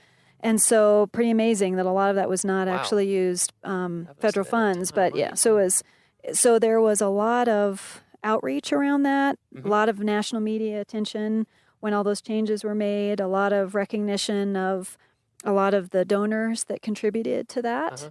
And so, again, being in the right place at the right time with the right experience, I had a background of both public relations, special events coordination, and marketing in some financial institutions. So all of that mixed together got me in the door. And so I was at Mount Rushmore for a couple of years. Were and you then the I've public been, affairs officer I there as was well? Okay. public affairs officer, and then I've been at Rocky for 16 years in this position. Wow, okay. So you were there for a few years and then came here. Came here, Okay. yeah. So that's kind of what got me in the door. And most national parks don't have public affairs officers. No. It's either a collateral duty that someone else does on the side, or it's one person for like a whole group of parks or something. Yes. Like but a lot of the larger parks like Rocky do have at least one person dedicated. Yeah. At least. Yeah. One person dedicated to a variety of the roles that we play here. So that's kind of my story. Okay. So you're at University of Wyoming in Laramie. Yes, in business school. So I switched. I switched. The wind seems to follow me miles wherever I go. Yeah, I you must just can't have get had away. an issue with wind Laramie, somewhere. Black Hills, and then Estes Park. Okay. So certainly Laramie and Estes has made me even stronger when it comes to wind. But certainly it was still in the business school, and then I went into marketing and seemed like a better match. Yep, better fit. And I think also then what do you do with a marketing degree? Sure. In a way, because there's some of the many possibilities are do, limitless. Yeah. And so again, that's when I was like, if I promote or highlight something, I want it to be something that I can feel really good about promoting and highlighting. Mm-hmm. And so again, that's why I feel really grateful, because I'm so passionate about the National Park Service mission as a whole. Right. And again, as we continue to see some of the challenges and opportunities that we have facing us here, I think it's another way too to just engage people at helping be part of the solution. Mm-hmm. Yeah, I feel the same way with my job, doing design and communication. It's great to be able to do something that you believe in and has a purpose behind it that you can really get behind. And I remember one of my coworkers at Harper's Ferry Center, who is a designer, and this is no slight to anyone who does this for a living. I'm just talking about her specifically. She was like, yeah, before I got this job, I was designing packages for like diapers. And now I'm doing design for National Park Service brochures. It's a different feeling. And she was like, that worked better for me. I was like, yeah, I can see that. Right. Absolutely. Same here. So did you get a degree in graphic design? Is that what did you know you were going to be a graphic designer? No, I did Is anybody asking Miles these questions? No, but it's good. I'm glad. It's good. More back and forth. No, that's a good question. I was just like pretty much, I didn't do any hiking stuff or outdoor stuff growing up. I just stayed inside and read books and played piano. And so I did piano and chorus and jazz band and marching band, just all music and stuff. And so when I went to undergrad, I went to this small liberal arts school in Kentucky called Center College, for any Center College alumni and associated people out there. And my undergrad was in music composition and English. Okay. Double major. Very good. And then I started working in national parks between my junior and senior year. I don't remember how was it? Oh yeah, it was through, do you know Colette Dagelberg? A lot of people know her. She works at Yellowstone. Anyway, her husband had this site called Coolworks. And it was like you could look for seasonal jobs, and the internet was getting into its own at that time. And I don't remember how, but somehow I was just like, wait, I can get a job in Yellowstone making minimum wage as opposed to going home for the summer making minimum wage. Okay, sign me up. Yeah, so I went out there and got hooked and started doing internships. And eventually, after a few years, I was like, everyone around me seems to have a degree related to what they're doing. Maybe I should too. And then I got a master's degree in environmental studies from University of Oregon. But I did like cartography and design. So graphic design is kind of what I ended up falling into. Okay. I definitely feel like it's very related to the music and literature and all that. It's just like, how do you create balance? How do you create the right amount of tension? How do you make things exciting? How do you make things fit, and work well? And also communicating. You're communicating something. In the case of literature and music, it's a lot more esoteric and artistic, I guess you would say. And in this case, we're usually communicating specific information.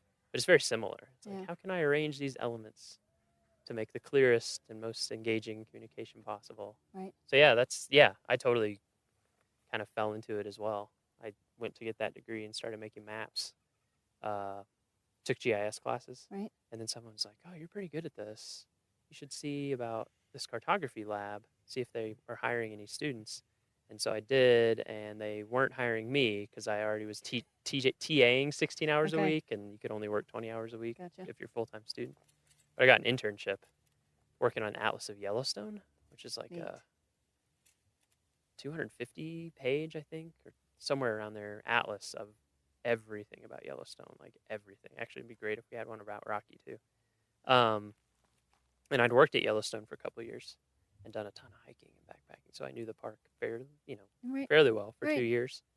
And so, it all just kind of came together. And then when I was there, a cartography job at Harper's Ferry Center opened up because somebody had retired.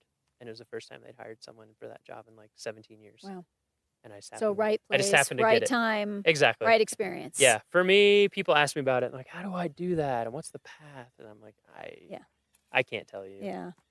But I feel like it's being, just like you're saying, you're like, does this feel right or not? Yeah. And then exploring what does feel right and putting yourself into it like all the way. Right. And being really passionate about it. But anyway, that's kind of how it happened. Kind of a weird, I think that's, almost everyone. Right. Everyone so far that we've talked to, and I would guess almost everyone we talked to, will probably not have too straightforward of a story. I know. At least involved in national parks. And I think that's part of it because we do get asked that question a lot. How were you so fortunate to work at a national park? Yeah, we wonder every day. Yeah, and I think and for those that are also saying I would like to do that same thing. Sometimes it's hard because there isn't necessarily, and that's hard, especially for those that really want a position with the Park Service. There isn't necessarily if you do this, this, and this, then you will become this or become this. And so sometimes that's tough, but then I think also the breadth of experience also hopefully adds to just life experiences in general for all of us. Oh yeah, definitely. If we were to look back and say that is not at all the path I think it's pretty rare for people to know exactly. I mean, you hear that. You hear of people saying in the parks. When I was in 4th grade, I knew I wanted to be a teacher. Yeah. Or when I was this, I knew that I wanted to do this, and they follow through. But I think for most people, we're very fluid creatures. Especially in the Park Service. You kind of have to be. And I don't know.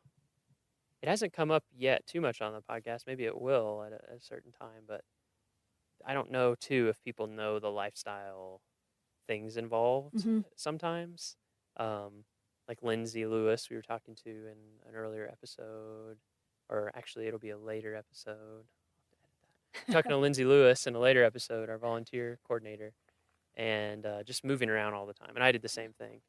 And the amount of mobility that's almost required and the kind of places you have to live. And if it's your thing, then it's great. Right. But for a lot of people, it's not their thing. Right. It can be really challenging. Right. Especially in terms of like relationships and family and trying to find a job. Right. Or, and all those kinds of issues. Yeah. Many times it's romanticized. And depending upon what stage you are in your life, you might be more able to do that. But then there also becomes other times where you have relationships that you're separated from because of it. And then it's not so romantic anymore. There's so many different arrangements people have to figure. I mean, I know people who for years, it's like, oh, I work at this park and my spouse works at this park. And we see each other every now and then on the weekends or like not even every weekend. Or I'm like at Grand Canyon. I know multiple people who they have a house in Flagstaff. Yeah. But they live up in the park during the week. So it's just like, we see each other on the weekends and people do what they have to do to make it work. So there's multiple angles to it. Maybe we'll have a lifestyle episode. There you go. Yeah, like a home and garden episode and just talk about all that stuff because I think it would be really interesting to people. Yeah. We are going to, towards the end of the season, talk to seasonal employees. Good. Just about their season and beginning, middle, end, wrapping up, and what the experience was like for them. That's a great idea. How it's impacted them and that kind of thing. So we'll probably hear more of that stuff. Yeah. So you've been here 16 years, right, at Rocky Mountain National Park? Yeah, that's 16 years like this past week. Oh, wow. Happy anniversary. Thank you. Thank you very much. So I'm not quite sure how 16 years happened that fast, Miles.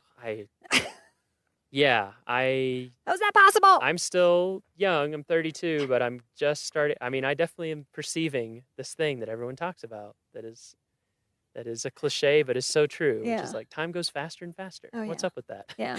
And It's like how many years yeah. is it? What? One of my favorites is, the days are long, but the years are short. Yes, And I think that is so I true. think that is like the first time I heard that, I'm That like, is so that true. is it in a nutshell And especially in a soundbite. position like yours, I think, because things just, just like a couple weeks ago, we had 5 incidents in a day. Yeah. And so it's Yeah. just, it can seem to go on a really long time, but then afterwards, Yeah. it's just like, what happened? Exactly. What happened to that day? And we have so many stories and incidents in the park that we don't even have a chance to do news releases on know. them too. I know. think that sometimes the public is like, oh, you had a string of them and then you haven't had any since. Right. Just No. for instance, this week we had another day like that, but none of us had a chance to Right. put a news release together. Exactly. But we had 3 major incidents at Wild Basin on the 4th of July. A Yeah. broken hip Broken on one hip. trail and a broken leg on the other trail. And we didn't send out a news release about Wow. it. So when people ask me, is there something going on in Always. Rocky? I say, I'm sure there is. It's just a Yep. matter of whether we know about it yet or Yep. not. It's almost 250,000 acres. It's 4.5 million visitors last year, right? Just Yes. over. Just over, yeah. So you've been here 16 years. Happy anniversary. Thank you. You've had lots of experience in one place. How Mhm. have things changed from your Right. perspective over that 16 years? Right. Because I've been here a little over 2 years and it's changed a Right, lot. right. So I can't even imagine 16 years. Like how the park and town too, Right. because that's another thing people tell me. They're like, "Oh man, you should have been here 20 years ago. You couldn't get a cup of coffee in the winter." So that's obviously changed. But how have things changed over those 16 years? There's been a lot of changes. Uh-huh. And what's refreshing also is that a lot of the stuff stays the same. Mm. So I think we had an opportunity to reflect quite a lot in 2015 when the park celebrated its 100th anniversary. Right. To really, big anniversaries give you an opportunity to honor the past, Mhm. which was part of what we were highlighting, and also, celebrate the present and inspire the future. Those were the three taglines we had. And so when you look at just how much our world has changed in a blink of an eye, really, when it comes to technology, when it comes to global aspects and all that, it is refreshing to really see that the reasons that people come to Rocky Mountain National Park are the same as what they were Right. 50 years ago, 100 years ago. So to me, that is a wonderful thing. I agree. Because I don't know that very many other places, very many organizations, very many entities would really look at that, because I think that most of them would say, as a result of this and technology and this and these Right. pressures and et cetera, the people are coming here for the same reasons: scenic grandeur, Mhm. watchable wildlife, and amazing recreational opportunities. Mhm. So if you were to look back at photos from 75 years ago, it's the same exact thing. Same. The photos might look a little different. Cars The look a gear, little the different. cars look a little different. The attire and the Yeah. gear looks a little different. Yep. But other than that, people were coming here for the same reason. So and you also wonder too, with just the fast-paced lives that we all live, Yeah. the being connected all the time, the pros and cons of that, Mhm. that more and more it just continues to emphasize why national parks are so important. Yeah. Because we need places Yeah. to have respite. We need places to disconnect. We Mhm. need places to listen to natural sounds. And you don't know how much you need those places until you're out in them. And Yeah. there's like tons and tons of research that highlights that. I mean, that Absolutely. demonstrates that even 30 minutes sitting on a rock in nature brings your blood pressure down. Well, I mean, that's it's interesting when I was fascinating. talking to those University of Kansas students. Yeah. They were all young. They're all undergrads, and some of them had camped before, but most of them had not camped for like a week. Yeah. They stayed at Marine Park Campground Yeah. the entire week, so they didn't, That was their no experience, electricity. right. No, that was their experience. And even though that's a developed campground and all of that, yeah, just talking to them, interviewing them, people will hear on that podcast episode. Yeah, it just had a huge impact. They're Yeah. just like, I don't know, just after a few days, I just feel so different. And Interesting. I have That's different great. creative ideas coming to me because unlike indoors where things are kind of under control and the only new things that happen are what you make happen, out here stuff just happens. Right. The weather changes, animals move, the light, everything Right. is always changing, and I could just tell it was like very impactful and important for them. And I agree with you totally. It's so easy now to get caught up in your phone and caught up in the computer and caught up on TV. And it's just like there's a never-ending stream that you can be plugged into. And so it's nice that our mission has stayed relevant, or like you said, maybe become even more relevant. So that stayed the same, which is great. We're supposed to be here forever. So exactly. Yeah, that's the goal. Well, and I think as different things happened in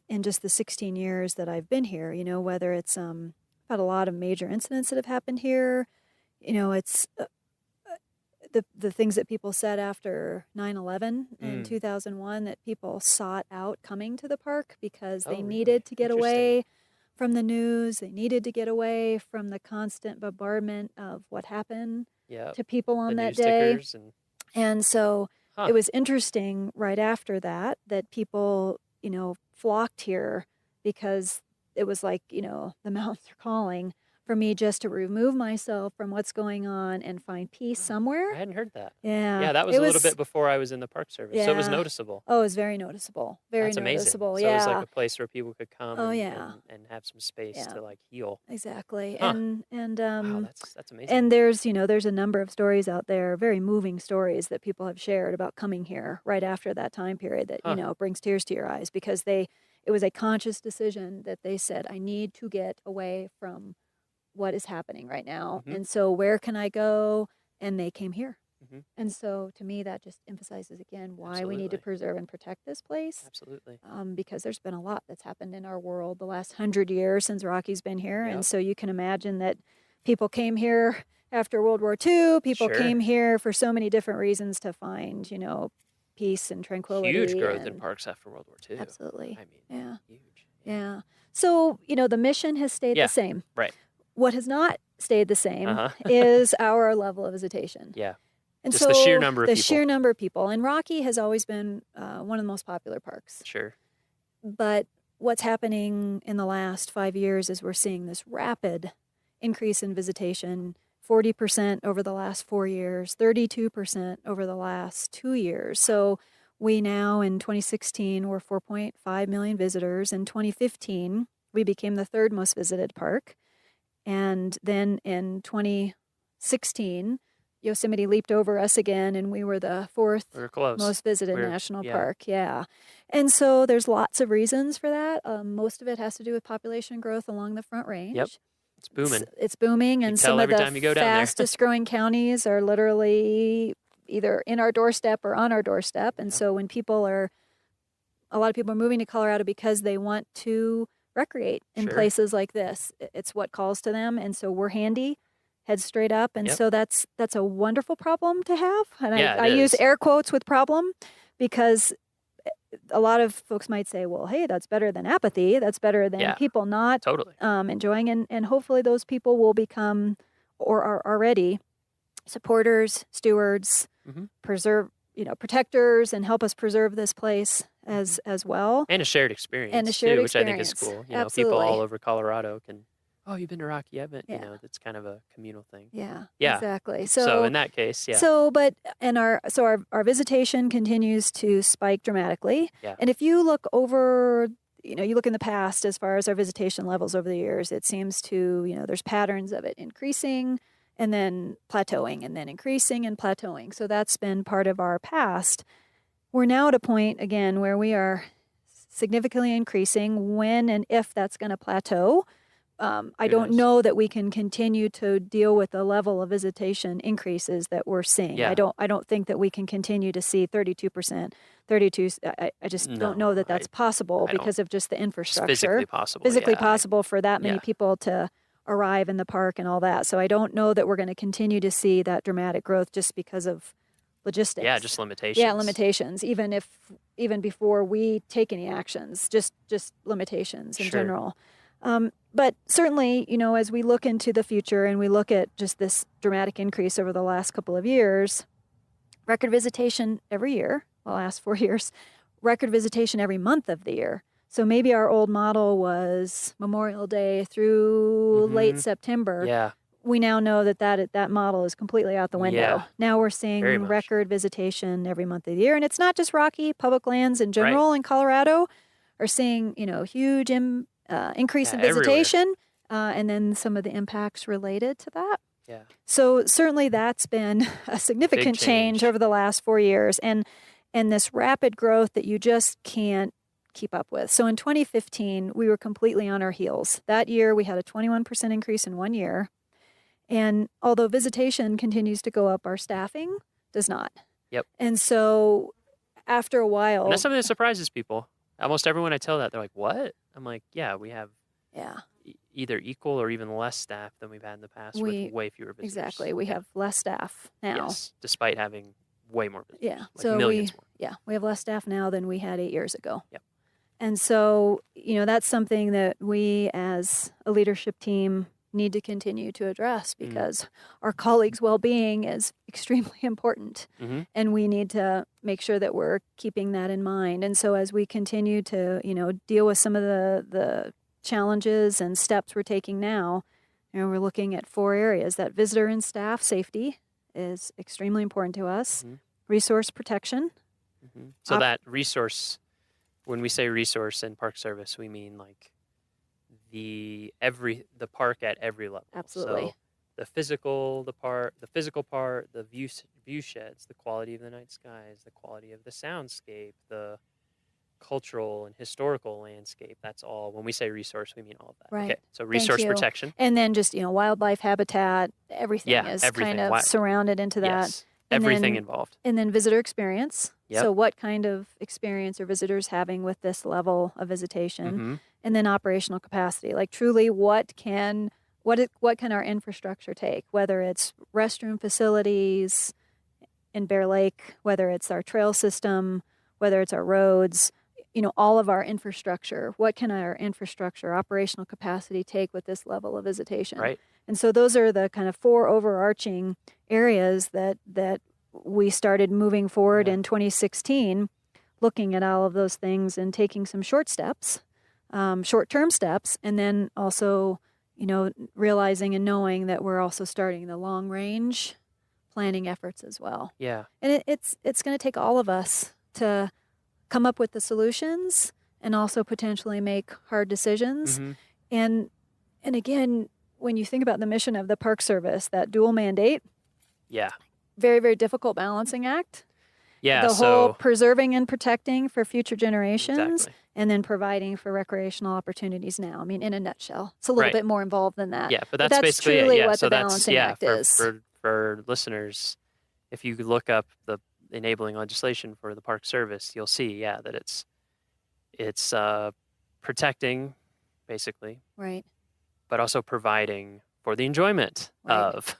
And sometimes, as you can imagine, those things can come into direct conflict because, for example, let's say that it's enjoyable for people to have 10,000 people around Moraine Park in like stadium seating watching elk.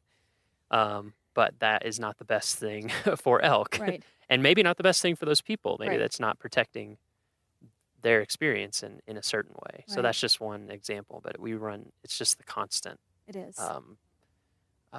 I don't know if I want to say conflict, but paradox or Right. or dual goals that we're Yes. always working under. Exactly. Sometimes it's more of a dilemma than others. Yeah, and I felt like it's hard, not just here, but with other parks that are experiencing really high visitation. Mm-hmm. And like you said, it's not necessarily the hard number that matters as much. It's like the capacity. Right. What capacity are we at in terms of restrooms, in Right. terms of parking spaces, in terms Right. of, and I feel like, there's other parks, Zion, Right. Yosemite, Yellowstone, Grand Canyon, Smokies, and there's a lot more than that, and us. And it, to me, is difficult. It's almost like an identity crisis because for years, I feel like with parks, it was, we need to get more people out to the parks because we want more people to see how amazing they are and to have that experience and enjoy their public lands and their heritage. And even to the point where I remember, like at Black Canyon, the Gunnison, for example, when I worked there, it's very quiet in Right. the winter, which is great if you live up there and you like it to be quiet. But on the other hand, we're always kind of like, oh, why don't more people come up here and realize how amazing it is? Well, now at Rocky, they are. people are coming in the winter. Right. Winter weekends, parking will get full. Like it happens a lot. It does. And they're coming in the fall, and they're coming in the spring. They're coming in these less or more challenging weather times, Right. but that also have their own beauty, which is great. It's just also like, oh my gosh. Well, and we hear from What do we do? visitors that say that they're not coming anymore, too. Yeah, Because and that always of makes me the sad. level of visitation. So Yeah. that's another thing we need to be looking at, is also making sure that not only are we providing an experience for visitors now, and that's a hard thing to hang your hat on, because what you think is a valuable experience and what I think is a valuable experience might be very, very different. Absolutely. And we see that all the time with our visitors. What some person considers as crowding, if they're from, a rural setting, or their mindset is this is going to be their experience, and if somebody comes maybe from an urban situation and they feel more comfortable when there's Right. lots of people around. Yeah. So it's really hard to say, what's the visitor experience? Well, it's so individual. It is. But I think we also have to acknowledge that we continue to hear from people that are, I'm not coming back, or I just came there and I hadn't been there in 5 years, and it was, a very crazy. different situation, crazy. I did not enjoy it. I think those are all conversations we need to have, so that we have to remember that we are a national park.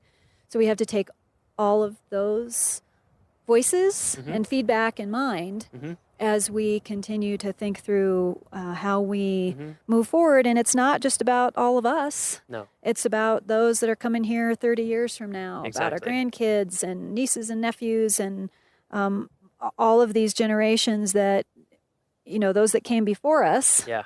We would have been pretty ticked off at them if they wouldn't have Absolutely. taken care of this place. And so we also need to take ownership as a country, as a community, as a however you want to say it. We also have to take that ownership to say, how are we leaving this for folks that are going to come 30 years from now? And the decisions that we make now Yeah. are going to make Right. a significant difference in Right. that.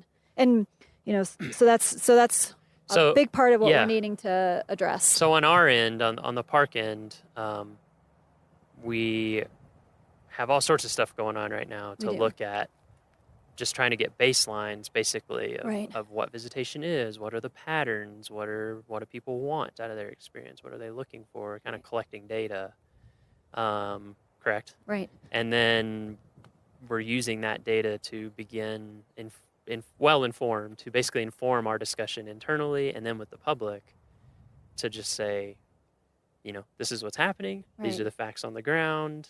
These are the pros and cons, and what do we want to try to do in the future to figure it out. And Right. for me, I think it's a little scary because we don't know the answer, but it's also exciting because we don't Right. know the answer. And we're Right. trying to figure it out with people. Right. And I think, one thing with this podcast that I want people to be able to experience, having these conversations that are just very straightforward and very non-formal and very, like this, is that we are not trying to make rules to like kill anyone's fun. Like everyone I talk to in the park, we got into parks because we love parks, Right. and we love visiting parks, and we love it so much we wanted to live in a Right. park. Right. And so we totally get that, and we want people to have the best vacation or whatever Right. personal growth experience or whatever Right. their experience is.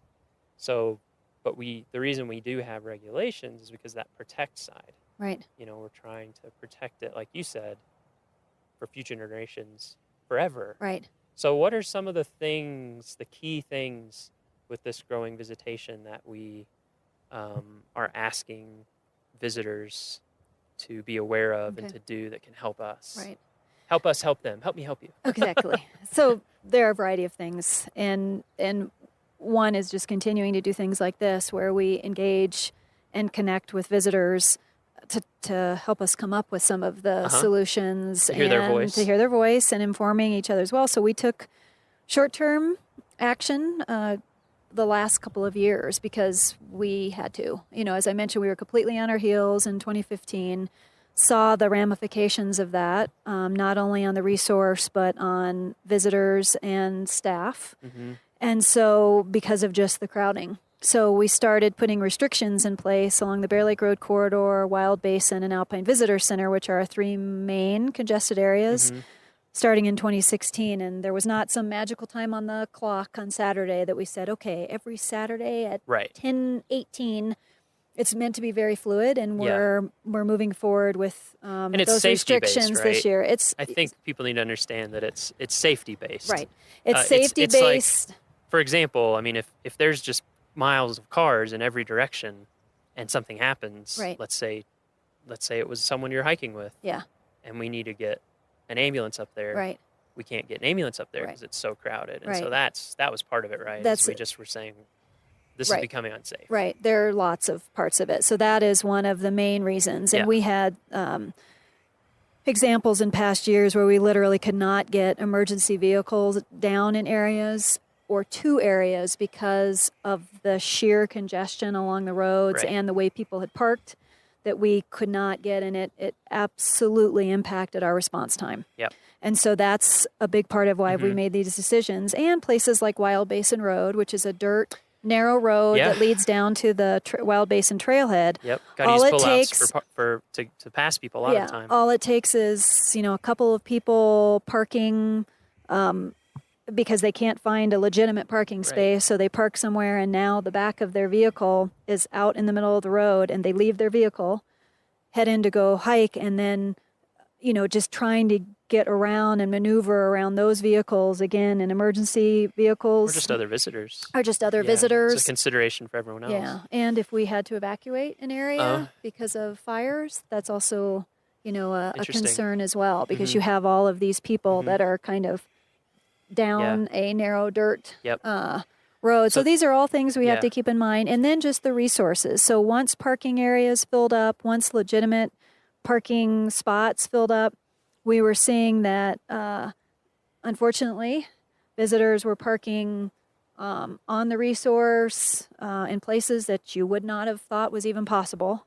Right. And so we were seeing significant resource damage and impacts as a result like the vegetation of that. And vegetation, like that. Where and, the sides of the road start looking like baseball fields or something, they're just dirt. Exactly. So then there goes the whole aspect that we are required to provide as far as resource protection, that native vegetation, other aspects of just what happens to wildlife when you have that many people in an area. So again, we took steps with that in mind, and then just truly what our facilities could stand. So when there's that many people in that area, even if we had a custodian cleaning the bathroom every 30 minutes, the condition of our facilities were very, very poor just because of the volume of people that were there. Yep. So for all of these reasons and many more, we started restricting vehicle access. So when parking areas fill and the congestion warrants along the roads starting to become an unsafe situation, then we start putting restrictions in place. Last summer, that was June through September, every weekend is when it usually happened. And the same thing has been happening this year as well, and it's actually moved into some weekdays. Really? As well, Wow. just because of our level of visitation. Yeah. Same, because we've been setting some new records, right? Same challenges of Alpine Visitor Center. Yeah. So, we got two roads that now, with Old Fall River Road, Old Fall open River for Road the empties season. Into the So you Alpine got Visitor Center two parking lot. roads that empty, and all it takes is a couple people wanting to turn into that visitor center from Trail Ridge Road, and you soon have backups for miles as a result of that. So those are all things that we're trying to tackle best we can, but you have to kind of intensively manage those areas too. And in 2016, we actually had less complaints because we took those steps in. In fact, we had a lot of people that reached out to us and said, finally, really, if you plan ahead, you can get into these areas. So it helped. So it helped. And I think also we saw a lot of belligerence amongst visitors. And so that, with putting those restrictions in place, that helped ease some of that just belligerence helps keep you out of crowding. a situation that you can't win. Right. Like if you're driving around looking for parking and it isn't there, you're just going to get frustrated. Yeah. And right. I can understand that for sure. So a lot of it is helping us better inform the visitor. So a lot of that too is, again, really trying to convey the plan ahead message. So many of our visitors are return visitors. They come here year after year, or maybe they haven't been here for 5 years. Their experience is very different than the way they remember it 5 years ago. We also have a lot of visitors that are coming up here for the first time. They jump in their car on a Saturday at noon, and then their world is rocked when they get up here and realize that our entrance station lines are long and there's no Right. parking. So a lot of what we've been trying to do for the last 3 years is really doing as much as we can to encourage people to plan ahead. We realize that there's going to be visitors that don't do any planning ahead, and Sure. they're extremely spontaneous, and I envy that. I wish I was that spontaneous. But really, other parks, I believe, other parks have put in their catch lines, do not be spontaneous when coming to a national park, particularly May through October. Yep. Not a busy one. Yep. Yeah. And Yeah. so I think that's a lot of, if people do truly plan ahead, look at some of the tips that we have on our website Yep, and got it on the homepage on the right now. homepage, it really, really does make a difference. And we realize that people are listening. So we always did that hike early. Well, no surprise. We knew this was going to happen, that people are now coming here earlier. And so that means our parking lots are going to fill up earlier. So I know that some parks say come prior to 7 or after 6 p.m. That might be part of our future here Because we at have Rocky. been saying 10 to 3, Yeah, right? yeah. But it's well, shifting. It is, but we say, that 10 to 3 is that crunch time. So the earlier people come or the later people come outside of that 10 to 3, they'll have more success and they'll have a more pleasant experience. Yeah. And we continue to see this huge influx on weekends. Yep. So if people could even just tweak their schedule and come on a weekday, Yep. even in July, Yep. In the summer, weekday, it helps. a little bit. And But in the weekends, fall, it's huge. Yeah, I mean, huge. I get that it's hard for people in the Right, fall because right. kids are in school and blah, Right. blah, and all of that. But yeah, the fall here. right. We have about 50% higher visitation on weekends in the fall than Yeah. we do weekdays. And that's changing a little bit too, Uh, but it's some of our busiest days for the year are weekends in the fall Yep. because So- it's a glorious time to be here. So before 10, depending Yeah. on your trailhead, maybe Yeah, even earlier than 8, that. 7, Yeah, almost 6 for Yeah. some trailheads. exactly. And then after 3, Right. and I definitely see that to be true Right. because I'll come in after work sometimes, Yeah. just and Right. it's a lot less busy. So those are Weekdays, over weekdays. weekends if you can. right. Okay. And then, again, just the whole concept of carpooling, using the shuttle system. And Yeah, our shuttle system is great. it is great. And our shuttle system's been around since the 70s. Our shuttle system, got improved in the early 2000s. We started our shuttle system, worked closely with the town of Estes Park. They were able to, take advantage of the shuttles being in this area to also then expand the shuttle program within the town of Estes Park. And then we have the hiker shuttle that's a park shuttle that runs from the Estes Park Visitor Yeah, Center up which to has Bear a new Lake. parking garage. And there's a new parking garage Yeah, there. so more spaces there. And the shuttles run every 30 minutes. So again, people need to set the expectation that those buses only run every 30 minutes. So there is a very good possibility, again, if they're here on a busy weekend, that they might stand in line for that hiker shuttle for more than an hour Right. before they can ride into Right. into the park. Which can be a little. It can feel frustrating, but the other thing that I kind of like about it sometimes, number one, you get to meet people and talk to people, which is kind of fun. Number Right. 2, if you weren't doing that, you would be sitting in your car trying to negotiate traffic Absolutely. that hour. And then when you do get to go into the park, you can just enjoy the view and not worry about finding a Right. place to park. So Right. there's- Exactly. there- And yeah. there are some advantages. And we also try to highlight at the hiker shuttle if they are coming between that 10 and 3 period, and our restrictions are in place. And so that's the only way they can get up Bear Right. Lake if they're really focused on going to Bear Lake is, go walk around Lake Estes, go into town and have lunch, come back and get on the hiker shuttle, say at 3 or later. Then they won't have as you're gonna have a long way of a different- wait time. Yep. And so again, it's setting realistic expectations, just like anywhere else we go. Mhm. Whether we're going to, anytime we travel, if we can set realistic expectations for people. I know that when I travel, I want people to be straight with me Yep. and say, this is how long this is going to take. Yep. This is rather than, oh, everything is just fine. Mhm. There was a big thing of lightning that came down over Nice. Prospect Mountain. Pretty close. All right. So I don't know if we want to, we could finish it in the car. Yeah, we could wrap up in the car so we don't get Yeah, let's do that. electrocuted, We're coming lightninged, fried. I'll pick this little baby up. There you go. I got this. Right, so we've got the shuttle bus system. Definitely take advantage of it. Sometimes it is your only option, Right. but It even is. when it's not, I often will use it just because I find it less stressful. Right. Right. And, something that we often get asked is that we've been asked either just have it be bus access only into Bear Lake Road Corridor. We've also been asked oftentimes, why not more buses? Why don't you run buses every 5-10 minutes? And buses are certainly a great tool to move people. But as soon as you start using buses, then your capacity changes greatly. So the trailheads and the parking areas were the former capacity to these areas. But if you continue to increase shuttle access to areas, then you just surge, oftentimes, users into the area. And we've learned from our colleagues in other national parks like Zion that buses, also provide challenges.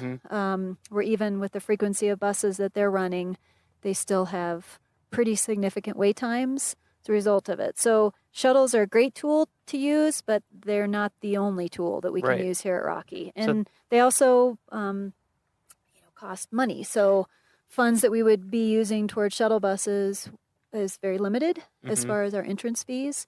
And so it would certainly be part of the overall plan to see what funding would be available.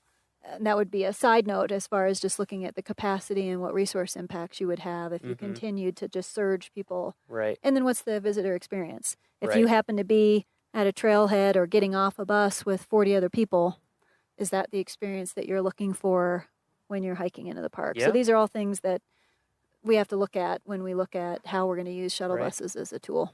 Right.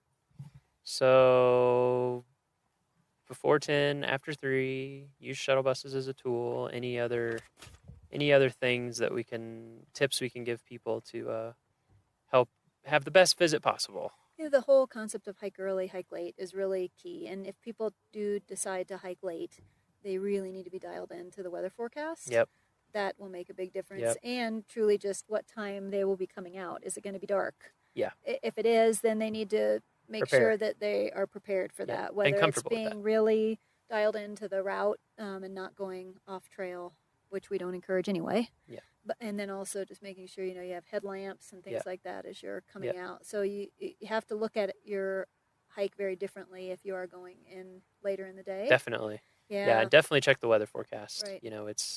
It's our typical pattern here to have afternoon thunderstorms every afternoon. We're not always in that pattern, but a lot of times we are. We just ducked inside because of that very pattern, because lightning started. So, that's definitely one thing to think about, because especially a lot of our hikes go above tree line. You don't want to be above tree line if there is lightning anywhere around. So watch that really carefully. But as long as you do watch the forecast, hiking in the evening is great a lot of the time, especially when this light's long in the summer. Okay, so that's a good tip. Hike early, hike late. And then the other thing, again, as you're planning ahead and thinking about your destination, is that 80% of our visitors come in through the east side of the park, 20% from the west side. 80%, wow. Yeah, so in which would make sense when you think Sure, about the populations and Denver International Airport and elsewhere.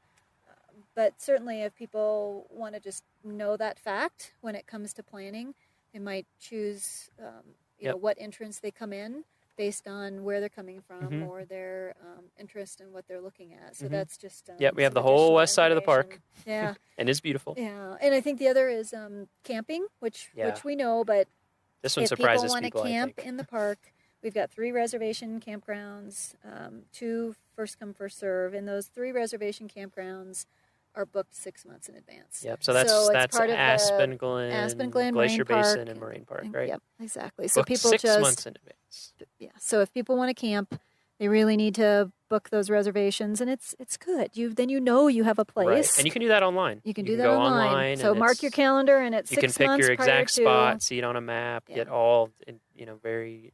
But plan way ahead. And that's pretty typical, not only for Rocky, but most other public lands and federal lands in this area. Especially in this area. Yeah. And first come, first serve, certainly if people want to roll the dice and hope that they can get one of those first come, first serves, Timber Creek Campground on the west side is the campground that fills up last. So that's just some other tidbits. And we already talked about the significant difference between weekend versus weekday visitation. And then the last thing too is people can purchase their pass online. So if they're wanting to take the hiker shuttle An entrance pass is required for that. People can purchase that online. If they're coming into the park, they can purchase the pass online. It doesn't speed up your time in the actual line. So some people are like, well, if I do this online, do I have to be in the entrance station lines? Yes, For now, you do. you do. Yep. You do. But the big thing to remember is just that it should shorten your transaction time. Yes, So most definitely. Rather than handing the person in the one of our colleagues in the booth your credit card, going through that whole thing, you just basically can show on your smartphone that you've purchased the pass. And then they'll say, here's your brochure, here's your newspaper. So it does speed up the transaction time at the booth. So that would make a difference. The more and more people that use that, then the quicker the lines And for will people go. who want to do that, if you go to our webpage, just search Rocky Mountain National Park. It'll come up. It's on the front page, fees and passes, and you can go right there. It'll take you straight to a form. You can fill it out all online. Yes. Works well. Yes, works very well. So that's just another tool Great. that people can use. Awesome. Anything else that we should cover? I think because I have one final question, and then we'll be done. Very good. I think the other thing that we could spend a lot more time on, that maybe we can talk about at a future time, but the plea to continue to ask visitors to help us protect this resource. Yes. And we have seen, this increase in visitation, and I think a big part of what we talk about is that most of our visitors are here for all the right reasons. They love this place. They want to protect this place. They have this amazing sense of place when they come here, that they want to protect it. We are seeing, though, more and more behavior that we're really concerned about, that we're seeing increase. Now, it's probably the same percentage of visitors, but now when you're at 4.5 million, that same percentage of visitors is going to have more impact. What kind of behavior? So we're seeing, a number of behaviors that either are tied to people not knowing or not caring. And so what we'll all just have to continue to work on as best we can is the behavior that people just don't know about. It's the first time that they've been to a national park. Yep, all sorts of new stuff. All sorts of new stuff, continuing to highlight that these are special places. We want to keep them special places. National parks are not meant to be all things for all people. They're not multi-use places like some of our colleagues in other areas. We have a lot of that land in the United States. We do. That's just not what national parks. Right. So U.S. That's not why we were created. Yeah, U.S. Forest Service. They have amazing places where they are multi-use, where BLM people too. can do a variety of more activities than they can in national parks. So we do have those places. And we have a lot of Forest Service land in Colorado. We do. Like 13 million acres, something like that. It's unbelievable. Yeah. We have a lot. And so I think, continuing to highlight that national parks are special places, and some of the behavior that we've seen increase, we talked a little bit about before, as far as just parking challenges, that when we have crowding and when people don't have parking spaces, we continue to see people be extremely creative with where they're parking in the park, whether it's on, native vegetation, whether it's on the tundra, whether it's blocking other cars in, whether it's, in ditches and near waters, streams and rivers. And so that's a concern for us. And, again, really trying to highlight that, even though somebody might consider this, well, it's just grass, it's not just grass. It's native vegetation. All it takes is one car. And, we are in a very unique habitat that stuff doesn't grow here that quickly. No. And so ripping it out with tires, et cetera, or putting hot cars on top of grass also can present a whole nother set of challenges when it comes to like catching on fire. In the summer. Yes. Yep, I've definitely heard of fires started that way. Yeah. Yep. And so parking in established, developed parking areas, we need to continue to just get as much help as we can from the public on that. Speaking of fires, we're seeing in the last couple of years extreme concern for park staff, and that we've seen a huge increase in the amount of illegal campfires in Rocky Mountain National Park. And so that not only concerns us, but it obviously concerns our communities that surround us. If a fire was to escape from an illegal campfire, which has happened in Rocky Mountain National Park, it will drastically change all of our lives in a matter of 30 seconds. Yep. It happened in 2012 with the Fern Lake fire. That fire started with an illegal campfire in the Forest Canyon area in October. Extremely dry time for us. November was the driest November on record. And that fire cost over $6 million to fight, and a big part of Estes Park was evacuated from that, and again from an illegal campfire. So that's... Yeah. So when you're in Rocky, if you are not in a campground or picnic area with an established fire ring, you're not allowed to have a fire. Right. We It's a always simple rule to have remember. restrictions in place in Rocky for fires. And we understand for sure that a lot of people, when they're camping or whatever, they like to have a fire, and that is totally fine. And there's lots of places you can do that. Rocky's just not one of them. Exactly. So if that's really important for your backpacking trip or whatever, find areas where that is managed and allowed for. Right. Here it is not. We've had protect other people and protect yourself and protect the park. We've had people illegally starting fires on the tundra, right by trailheads, and talk about a fragile ecosystem that does not recover. Yeah, we talked about that with Cynthia. Great. Yes. So certainly that's a big thing, and a lot of that group is those that don't care. So that's another way to address that is continuing to do patrols, and we're really fortunate at Rocky because we've got so many sets of eyes and ears out there. Yes, and visitors. A pro to our level of visitation, and boy, do we hear as soon as people start smelling smoke, seeing smoke. They'll take pictures of it. They'll take pictures of people that are in the area.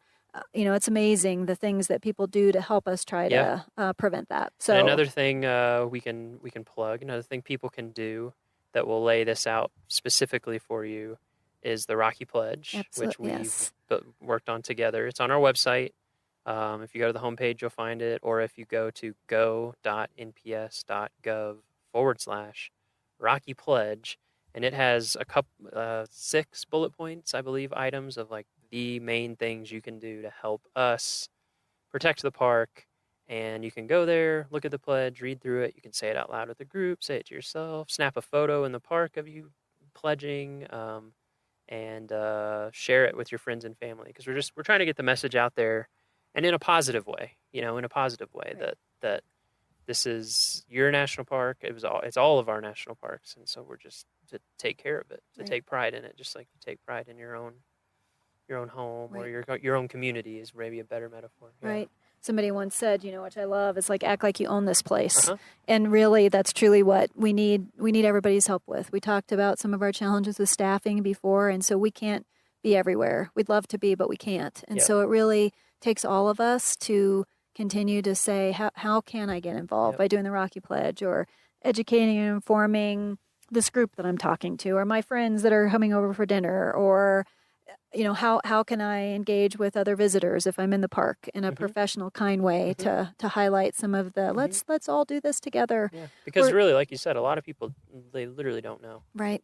The other thing we're seeing is a big challenge is the increase of dogs on trails, and it's a huge concern to us, and it's probably the number one complaint we get from other visitors is the number of dogs that are on trails. And so again, we have signs everywhere. So usually it's people that don't care. With dogs, rarely is it, oh, I didn't know. Right. Because you're literally walking right past a sign. Like every trailhead. And then we have visitors that say, I told these people no dogs on the trail, and they're like, yeah, I know. Right. But I take my dog everywhere I go. Right. So it's something that is something that we're going to continue to tackle, and we just ask that visitors just leave their dogs at home. There's lots of other places you can take your dog. You can take your dog on trails in forest areas and in our surrounding communities. Dogs are predators. Wildlife act differently when dogs are in an area. And I think what something people have to remember, and I'm a dog owner, so I have to remind myself of this too, is like there's last year 4.5 million people right here. So even if maybe you're in the middle of national forest by yourself, there's hardly anyone around and a few pets, and it's not a big deal. But you can imagine here, if even 10% of people brought a pet, how with the wildlife and other visitors, a lot of people are uncomfortable around dogs, and there's just so many people in one spot that, it poses lots of issues. Yeah, dogs can be, again, predators. They impact wildlife behavior. They can also be prey. We've had situations here in the park where small dogs have been preyed on by coyotes, bobcats, raptors.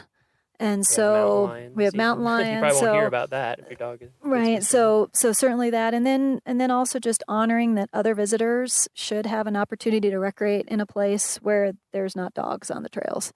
We've had people bit by dogs on the trails. And so again, continuing to try to step back from being a beloved pet owner, which we all understand, For sure. and realizing that there are just some places that pets should not go.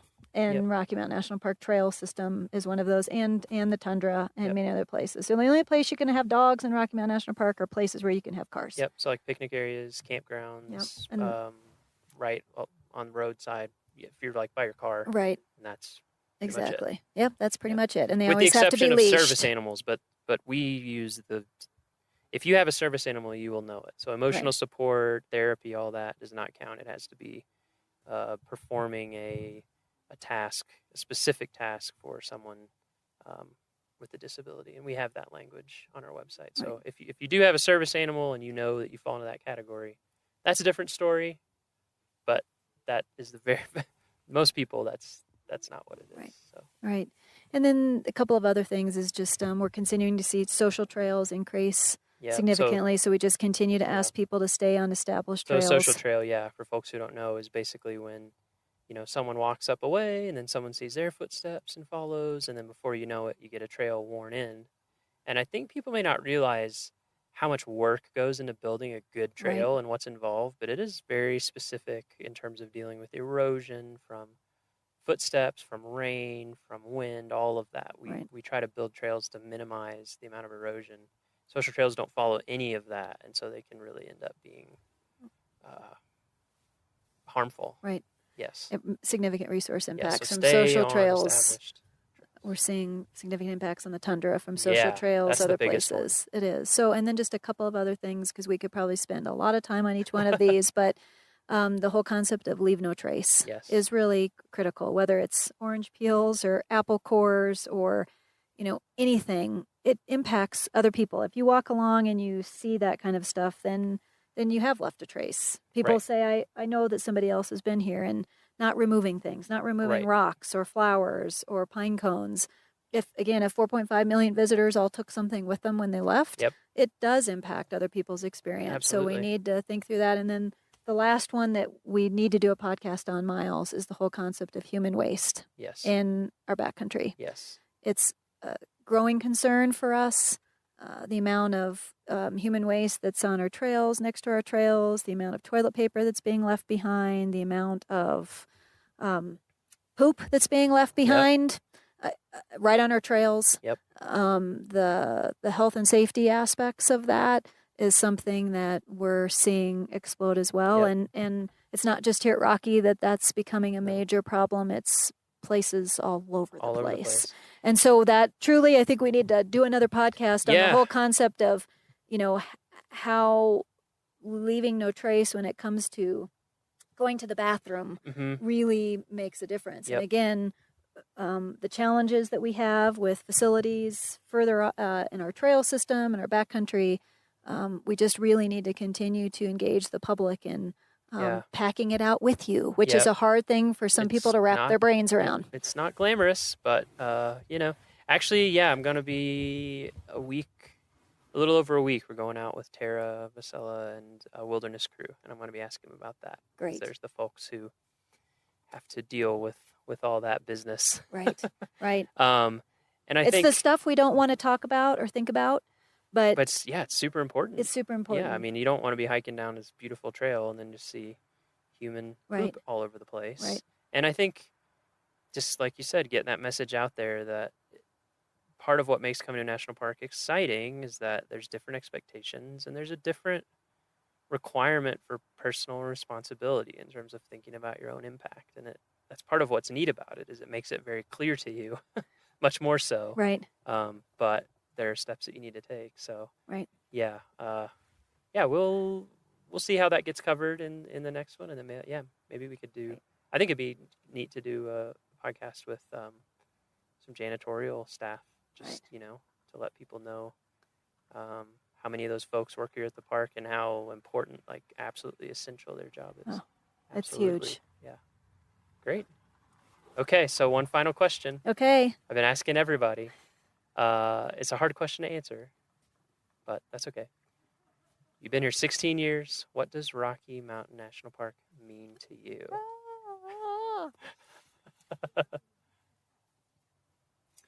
Rocky Mountain National Park epitomizes to me what the mountains are all about. I mean, if you were anywhere in this world and you closed your eyes and said, what are mountains all about? What is that habitat all about? And people love the mountains. It's what calls a lot of people, or people are scared when they think about mountains. But you think about all of the things that we have, wildflowers, the diversity of wildlife we have, the mountain streams and rivers that truly are the headwaters to life, all the way down that path. And so to me, Rocky Mountain National Park is all of those things. And that's another reason why people should get out and experience it responsibly.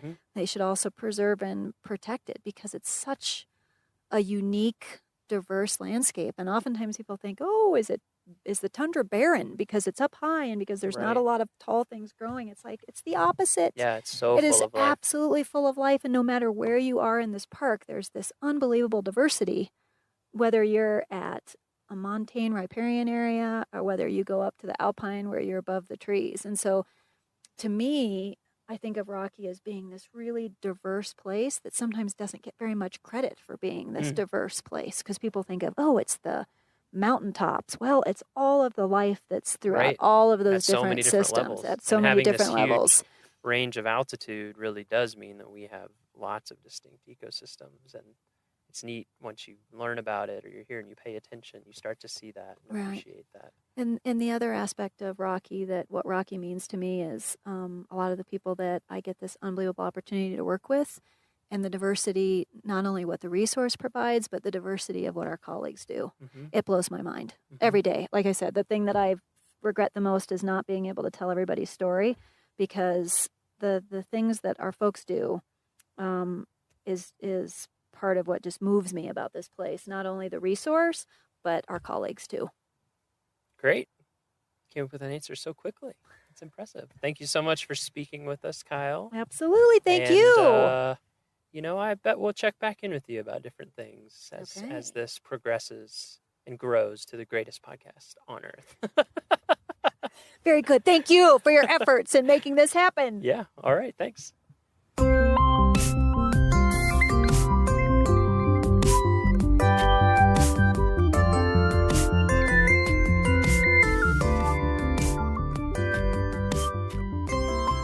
And that's our show. Thank you so much for listening this week. Our next episode will be released, as always, in 2 weeks. That will be Friday, August 11th. For show notes, transcriptions, and to learn more about our show, visit our homepage at go.nps.gov/rmnpod. That is go.nps.gov/rmnpod. The Rocky Mountain National Podcast is a product of Rocky Mountain National Park, one of 417 units of the National Park Service that preserve America's heritage for all, forever. Thank you. We hope your next 2 weeks are awesome, and we will see you next time.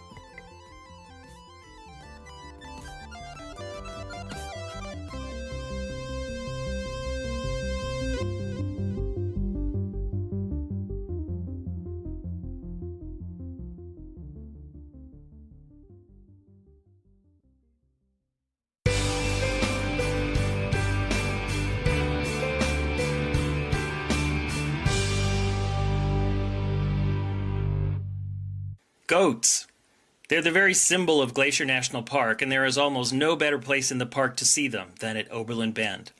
This section of the Going to the Sun Road travels along the cliffs and past the waterfalls just west of Logan Pass. The rock ledges and abundant vegetation provides ideal habitat for the shaggy white mountain goat. Watch for the little ones skipping about the rock cliffs in areas that would terrify most humans. Within days of being born, they are following mom up incredibly steep slopes. Sometimes the goats wander right down to the road or through the parking lot, however, so please remember that all park wildlife is wild. Although they may seem tolerant, they can also cause injury. Do not feed or approach them. Please help us keep wild goats wild and visible for years to come. Oberlin Bend also provides one of the best views of the Going to the Sun Road. Park your car and take the short boardwalk to the viewing platform. The sweeping vista of the garden wall with the Going to the Sun Road snaking along its cliffs is impressive. On a clear day, you can see all the way to the high peaks near the border with Canada, and, if you know where to look, you can spot Granite Park Chalet on a ridge high above the loop. Portions of this boardwalk were designed to be accessible by wheelchair, and if you notice, it's made out of a metal grate material. A former park superintendent saw similar walkways in parks in Australia and brought the idea back to Glacier on his return. The grate allows snow to fall through the walkway and helps relieve the pressure of the winter snows, and it also helps sunlight to penetrate below and maintain native vegetation under the boardwalk. Headwaters is supported by the Glacier National Park Conservancy. My parents met working at a camera store, so we always had a lot of camera gear around the house. But when I was 13, my parents gave me my very first DSLR with a big chunky frame and a zoom lens. I had a tiny point-and-shoot camera before that, but I was convinced something that could fit in my pocket would not be enough camera for our family vacation to Rocky Mountain National Park in Colorado. The Rockies were unlike anything I'd ever seen growing up in the Midwest. And armed with my new camera, I took pictures of everything. The view from every scenic pullout, every wildflower, photogenic cloud, or notably large pine cone. But one picture from that trip that stands out in my memory is a photo I took of a moose. The first moose I'd ever seen, neck deep in a lake, holding its massive antlers above the water as it swam from one side to the other. It was gone within a few minutes, and my photo, looking back on it, wasn't all that impressive. But I think about that moose often as one of the first experiences I had with a wild animal, at least one bigger than a squirrel. It kickstarted a fascination I still have with the natural world and an appreciation of the power that photography has to capture moments like this. Wild animals in the wild. It's no wonder that cameras are one of the most common accessories you see around Glacier today. They are the lens, pun intended, through which many of us see and remember national parks. But cameras are also increasingly being used by scientists to study the same animals us visitors feel lucky to see, especially remote cameras, which trigger when they sense movement. These camera traps, as they're called, can reveal glimpses into a side of Glacier that we can never see. How wildlife behave when there are no people around. We are in the car. Where are we going? We're driving up the road out of East Glacier that heads towards Two Medicine, looking for a camera. And what's the camera looking for? The camera is looking for moose. Largest member of the deer family, very charismatic, big noses. I feel like charismatic is debatable. I love moose. I think a lot of people love moose, and a lot of people think moose are one of the uglier creatures. What? How could you think moose are ugly? I'm not saying I think that, but I've heard people say that. Gangly? Yeah. Yes. Weird ugly? Little dewlap thing, dangling. It's charming. As some say charming. You're listening to Headwaters, a show about how Glacier National Park is connected to everything else. I'm Michael.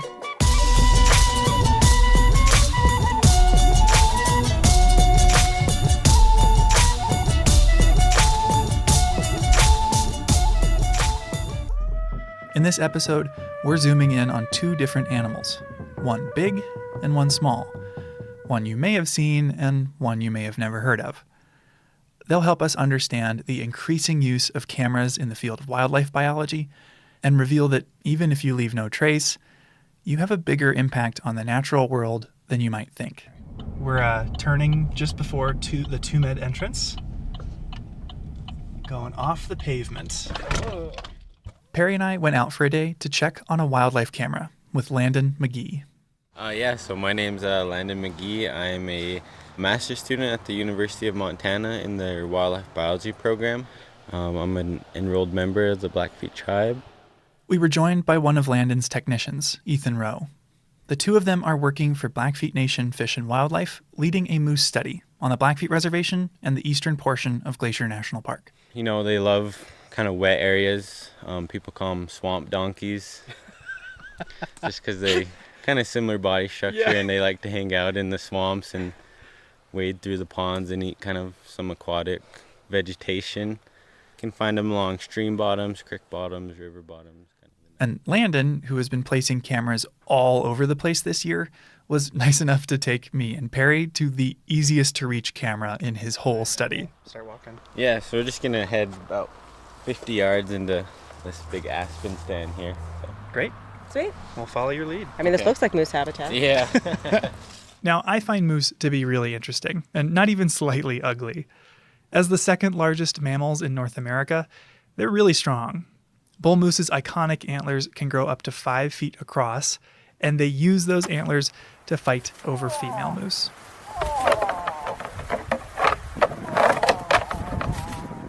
Which is a great excuse to remind folks to stay 25 yards away from moose and other non-predator wildlife in the park. Like any other animal, give them their distance, just let them do what they need to. It's, the added stress of people trying to get up close just puts more stress on them that they don't really need. And so. But at the same time, moose are seen as gentle giants. We see them as being so friendly that they usually have Canadian accents in movies. Like the Disney movie, Brother Bear. Look, I am sorry. If I was driving, this never would have happened, just stop You never it. let me drive, you never let me do nothing. I'll trample off, eh? I said I was sorry. Let it go. I can't believe you totaled a mammoth, And maybe this blend of strength and friendliness can help explain why moose are so popular. We ran a People's Choice Awards contest on Glacier's Instagram a few years ago, and moose were voted the most popular animal in the park, beating mountain goats and grizzly bears. But despite all their charisma and their massive size, we don't actually know much of anything about how they're doing as a species around Glacier. We really didn't know what their status of the moose population was on the reservation, and then the park hasn't done any kind of moose study, I think somewhere close to 60 years. So they really didn't know anything about their moose population currently either, and so Blackfeet had listed it kind of as a species of interest. And yeah, I guess snowballed into this project. I checked. There haven't been any moose studies in the park in 60 years. But Landon's changing that. His study is measuring the moose population on the Blackfeet Reservation and much of the east side of Glacier. And to do that, he placed cameras like the one we're at today throughout his study area. And all of the cameras were placed at random. Sitting down and trying to pick, 100 camera locations of where, would be good spots, it would be very time consuming and hard to do. And of course, it introduces a lot of bias. And so having this truly random sampling allows you to get into places you thought you'd never go your whole life. I know there's been a few that I've been to, both summers so far, and so. We're visiting this easy-to-reach camera to make sure it's still working. Landon's technician, Ethan, walked us through the checkup. So when we're arming the camera, we like to put it waist high. So it would just sit somewhere right here. Better view down there. On a moose. Yeah. So right now we're doing a revisit. So we're just checking up on the camera. Just if the camera was still functional, if we changed the memory card at all, and if we did, the idea of it. The downside of randomly distributing your cameras, though, is that while some are 50 yards off the road and easy to hike to while holding a microphone, others require miles of bushwhacking through areas with no trails. Honestly, it sounds a little heinous, but that hasn't deterred Ethan. Hikes are a big plus of it, Are you sure? So I really enjoy the hike sometimes, even though I like to complain along the way. I think when I'm done with it, I really tell and really appreciate it out here. With these randomly placed cameras set far enough apart to avoid double counting the same moose during a certain time frame, Landon can run all the data through a computer model to estimate how many moose live here. And the data isn't just a bunch of ones and zeros. It's pictures, which for Landon has been fun to look through, but a lot of work. With, dozens of cameras out at a time, how many pictures do you capture over the course of a summer? Last year we did 100 cameras, and I think with all those we had just a little over 2 million photos. 2 million? Yeah. Thinking about that, these cameras are set to both motion detection, so anything that walks by, grass blowing, anything will set it off. But it also takes a picture every 15 minutes, part of a time-lapse function on the camera. So it has both those modes going the entire summer. So 2 million. How do you go through that? a lot of time bent over at a computer. Blowing grass, waving branch, blowing grass. Moose? He had some research assistants to help sort through these images, and some companies are even marketing AI tools that promise to speed up the process. But despite manually sifting through 2 million photos, Landon was excited about the results. I guess looking through the cameras last year, there was a lot more sightings than I had anticipated. We were a little worried that we weren't going to get a whole lot of moose detections just because of how, just having these cameras in the middle of nowhere, and what are the chances of a moose, walking by my camera in such a large area. Landon emphasized that one of the things he loves about these photos is you get to see how moose behave when there's no one around to watch. One of the cooler photos or videos we had on the video cameras we had out last year was a moose calf nursing, and you could hear like this sucking noise of the calf just going to town. Oh my God. That's amazing. Yeah, it was cool. It's probably the best video I have. This is the audio from that clip.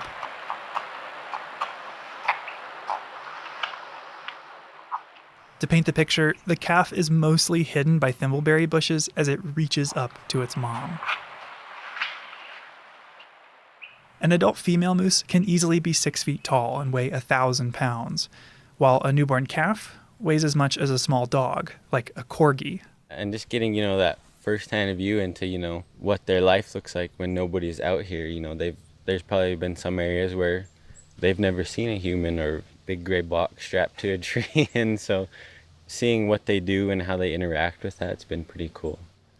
I guess just as a baseline, why use cameras as a tool in the first place instead of going out in the field and sitting around all day? Well, I think, a lot of the stuff that I'm trying to do can be accomplished with more invasive techniques like collaring, capturing, chemical mobilization, helicopter. All that's just really invasive, kind of stresses the animal out a lot and also costs a lot of money. As with so many things, the biggest factor is cost. There are a lot of species deserving of study and relatively little money to go around. So you have to have a good reason to get a wildlife study funded. For Landon's, it's the fact that moose hunting funds a lot of conservation work on the Blackfeet Reservation. Blackfeet Nation Fish and Game, along with Montana Fish, Wildlife, and Parks, issue a small amount of moose tags every year. Permits to hunt a moose on tribal, state, or federal land, but to be clear, not in Glacier National Park. They do an auction system, and so they bid on the tag, and I think the starting bid for moose is like $14,000, and we usually get it up to like $35,000 for a moose tag. Yeah. So, that's a huge source of revenue for the department. By better understanding the number of moose on the Blackfeet Reservation, Fish and Game can issue an appropriate number of tags without fear of harming moose populations as a whole. And on top of that, we'll also get insight into the moose in Glacier, which speaks to one of the appealing traits of camera traps. They're pretty cheap. High-quality cameras are getting less expensive every year, and the only expense beyond that is the time it takes to install and remove them. Landon, Ethan, and their small team can realistically study a huge area. Moose don't know political boundaries, so, you're going to have moose that are going back and forth, and whether you're going to get them on the reservation during your time sampling is going to be difficult to predict, and so having cameras in the park kind of allows you to understand that transboundary movement. Yeah. Landon's work stands to help Glacier and the Blackfeet Nation manage moose. But his study is still underway, so there's no population estimate for him to report just yet. People always tell me that, how many moose are out there? Let me get back to you in a couple of years.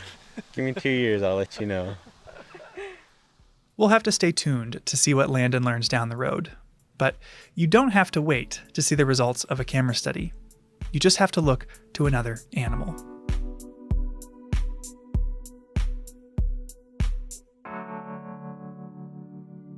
So they have these very specialized adaptations for living in the deep powdery snow environment. I don't know. They're cats. Cats are kind of weird. This is Alyssa Anderson.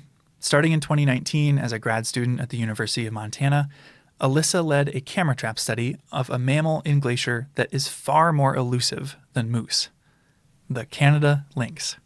Have you ever seen a lynx in person? I have only seen a lynx associated with a live trap for research, so I consider that to be cheating.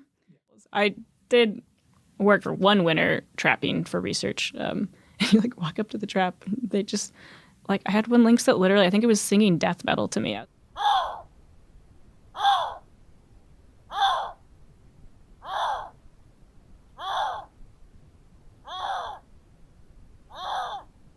It's rare to see any wildcat in Glacier.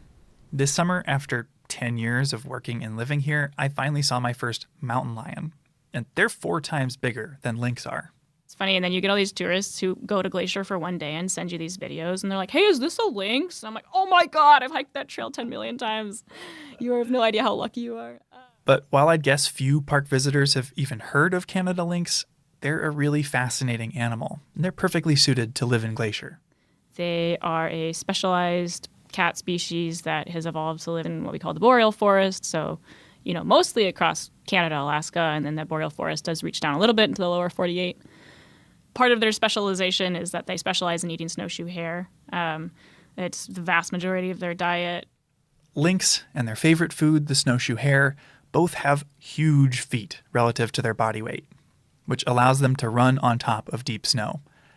I found a great example of this in a 1976 documentary called Day of the Lynx.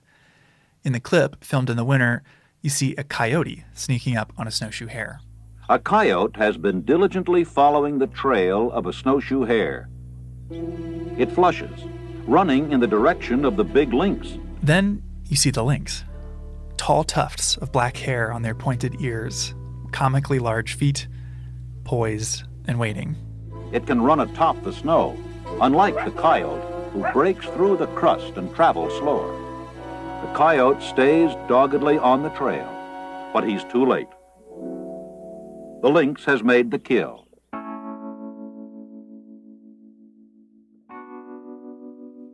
Glacier has seen less and less snow over the years since the park was established.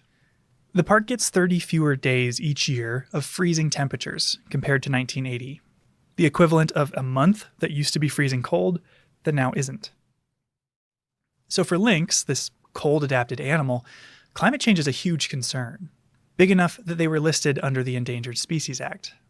Their threatened status encourages groups like our very own Glacier National Park Conservancy to fund lynx research, like Alyssa's. The main facet is what we call an occupancy survey. So where are we detecting them? What kind of areas are occupied by lynx? Landon is studying moose by counting them, since he's doing a population estimate. In contrast, Alyssa's study wasn't designed to count lynx, but to figure out where they live and where they don't. And she focused her cameras on park trails.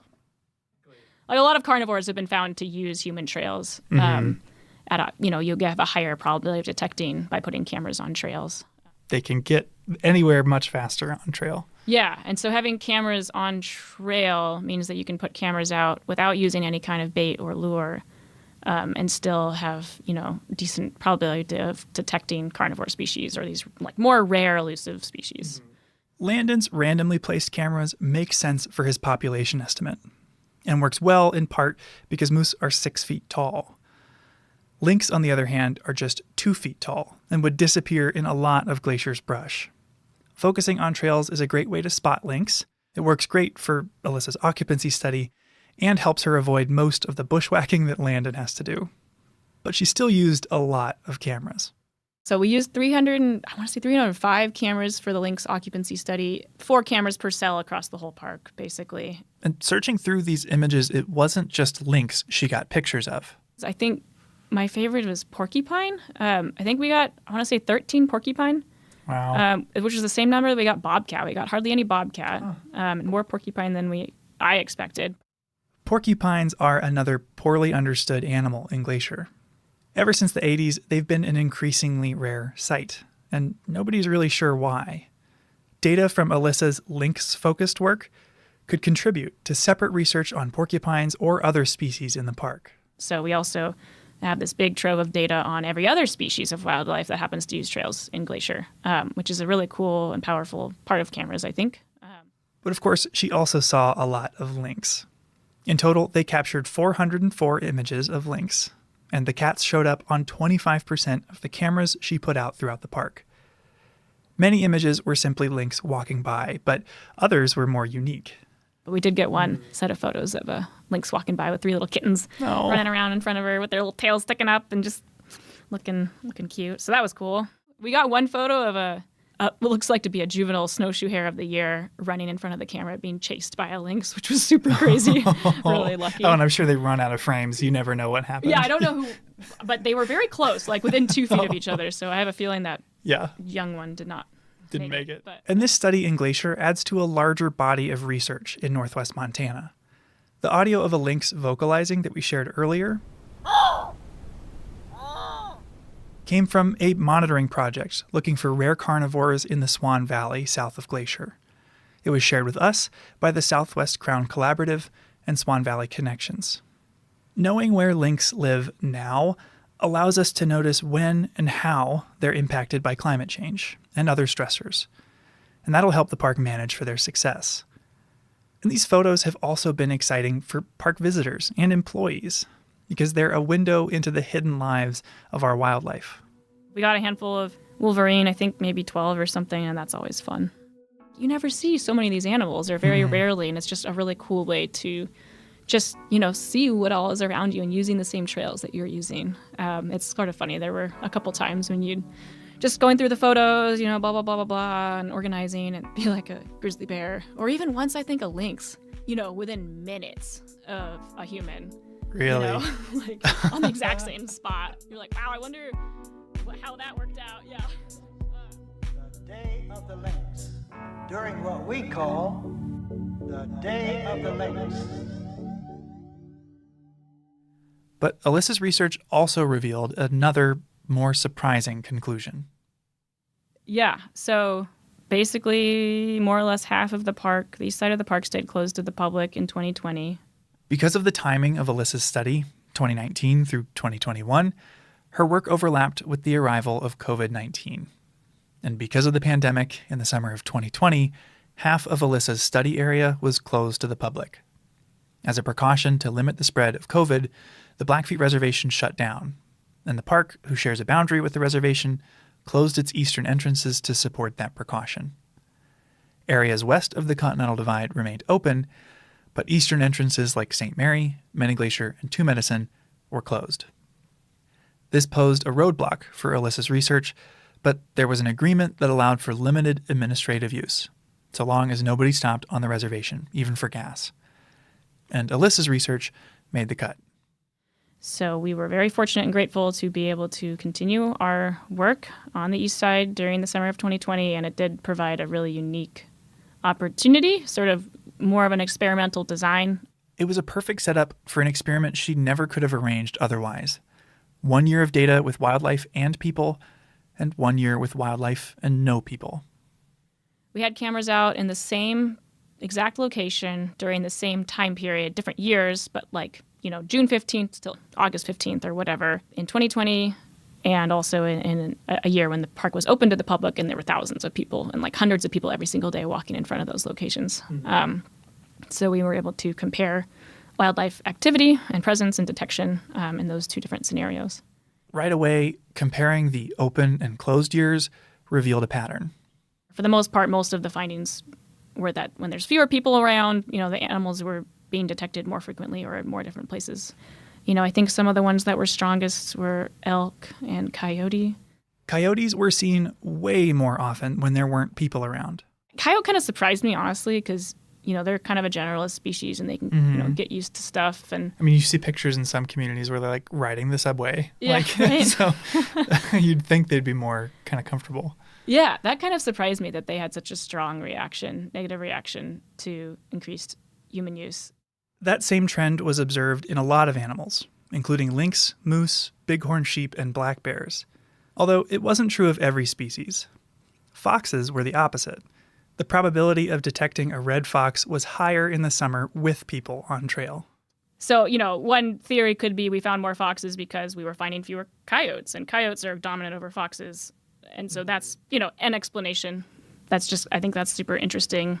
This is something I feel like I and a lot of folks have an anecdotal understanding of. It feels like deer like to be around people, whereas you're encouraged to make noise on trail so you won't run into a bear, as bears generally don't want to be around us. But when that personal experience becomes a statistically significant research conclusion, it made me reconsider the impact I have on this place. It's tempting for me to imagine if you're following all the principles of leave no trace, hiking up to Avalanche Lake, like you're not disturbing anything. The park is kind of behaving as it would be if you weren't there. And your paper seems to imply that that's not true. Even if you don't hit an animal with your car, or you're not hunting an animal, or you're not throwing rocks at an animal, or your dog's not chasing an animal, simply by existing on the landscape and walking on trails, we do have an influence on wildlife activity patterns and space use simply just by being there. This hits at the core of the Park Service's mission, to preserve and protect the natural world here while also providing for the enjoyment of visitors. Two goals that seem to be in tension with one another, a dual mandate at odds with itself. So it's a really interesting conundrum. I think you were saying sort of the dual mandate of the park, right? I'm certainly not going to advocate for closing the park forever to people. I think that's insane. Right. I think it is kind of interesting to imply that that's necessarily bad. I don't want to say that that's necessarily bad, like humans have existed on this landscape with all of these animals, forever. It's interesting, and it's something that I think, now we certainly need to think about and consider a little bit more carefully, because we have millions of people, hiking down some of these trails, over the course of just a 3-month period. I've talked for years with visitors and colleagues about this tension in the NPS mission, but I'd always pictured it applying to large-scale management decisions, like wanting to build a new parking lot. It felt like something I could avoid on a personal level by doing the right thing, which, in hindsight, feels a little naive. I like working here because I felt like my work can have a positive impact. But Alyssa's study left me wondering if the best thing I could do for lynx and moose is leave. But at the same time, the reason I care about wildlife is because of experiences I've had in nature. Experiences in national parks, like that mediocre photo I took of the first moose I'd ever seen. And it's unlikely so many people from around the world would care about this remote corner of northwest Montana if they'd never been here, if they'd never had the chance to connect with it on a personal level, to go hiking in the mountains, to see wildlife in the wild, forming memories that'll last a lifetime. Finally, the only way for Glacier to responsibly manage animals like moose and lynx is to understand them, which takes research. Sending passionate, curious people out into the park to learn more. Yeah, that was my first camera I did by myself, I guess it's just the bird leaving the nest. People like Ethan, the wildlife tech working with Landon on the moose study. After 2 summers with Landon, Ethan is pursuing a degree in wildlife biology this fall at the University of Montana. I always wanted to be out here and doing this type of work, and I think that's a big motivation for me is that, not a lot of people are out here. And that, as me and him just trying to make a new step into history. Moose pioneers. I guess it's the idea of, do we only care about species for the viewing enjoyment of the public, or do we care about them for their intrinsic value on the landscape and also for their important ecological roles? And if you care about that, then you care about every species.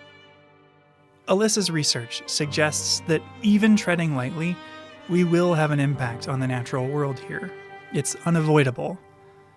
But if we can accept that, it encourages us to think about the kind of impact we would like to have.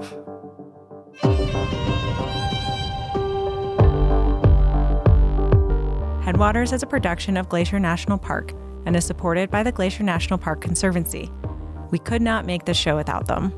You can learn more about what they do at glacier.org. Headwaters is made possible with help from Lacey Kowalski, Melissa Slottick, and so many people throughout the Glacier community. especially the natural and cultural resource teams. We're grateful for all of you. Our music this season is by the brilliant Frank Waln. The show's cover art is by our sweet friend Stella Nall. Check out Frank and Stella's work at the links in our show notes. Special thanks this episode to Landon McGee, Ethan Rowe, Alyssa Anderson, Mark Beal, John Waller, and Swan Valley Connections and the Southwest Crown Collaborative for sharing their amazing lynx growls. Besides sharing this episode with a friend who might appreciate it, you can help us out by leaving us a rating and review in your podcast app. Thanks for listening.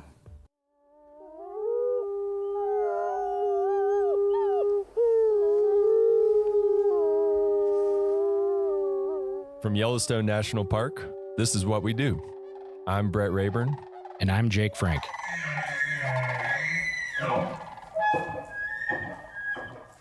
So I have a question for you to kick this off. Okay. What's the biggest fish that you've ever caught? The biggest fish I've ever caught, I used to live in Alaska and I went halibut fishing and I caught like a 40-pound halibut. Okay. That's the biggest I've ever caught. That's way bigger than I thought you were going to say. I was expecting, and that's like a little much less impressive size. Well, that's a fairly unimpressive halibut. Okay. So for that species anyway. All right. Well, you've got me beat. Are you big into fishing? No, about the only fishing I do is when I'm fishing through the freezer for frozen cod that I get from the store. So that's about as much as I do. Before you cook it, do you like hold it out way in front of you and have someone take a picture so it looks bigger? I have been known to do that. All right. Yeah. Follow my Instagram for all that content. So you've caught some pretty impressive fish. It sounds like. Not really. If you turn over that paper in front of you, there's something on there that I would like you to try to pronounce. You have not seen this before, so this is. Joe, right. Let's see. Can I sound it out? So, Oncorhynchus clarkii lewisi. Was that how I was way off? I actually don't know. This is like one of those trivia questions I don't even know the right answer to. So sure, you did well. All right. That's better than I would have done. But my guess is that this is the binomial name for the Yellowstone cutthroat trout? Yes, that is the scientific name for the West Slope cutthroat trout. The West Slope, not the Yellowstone. Yep. Okay.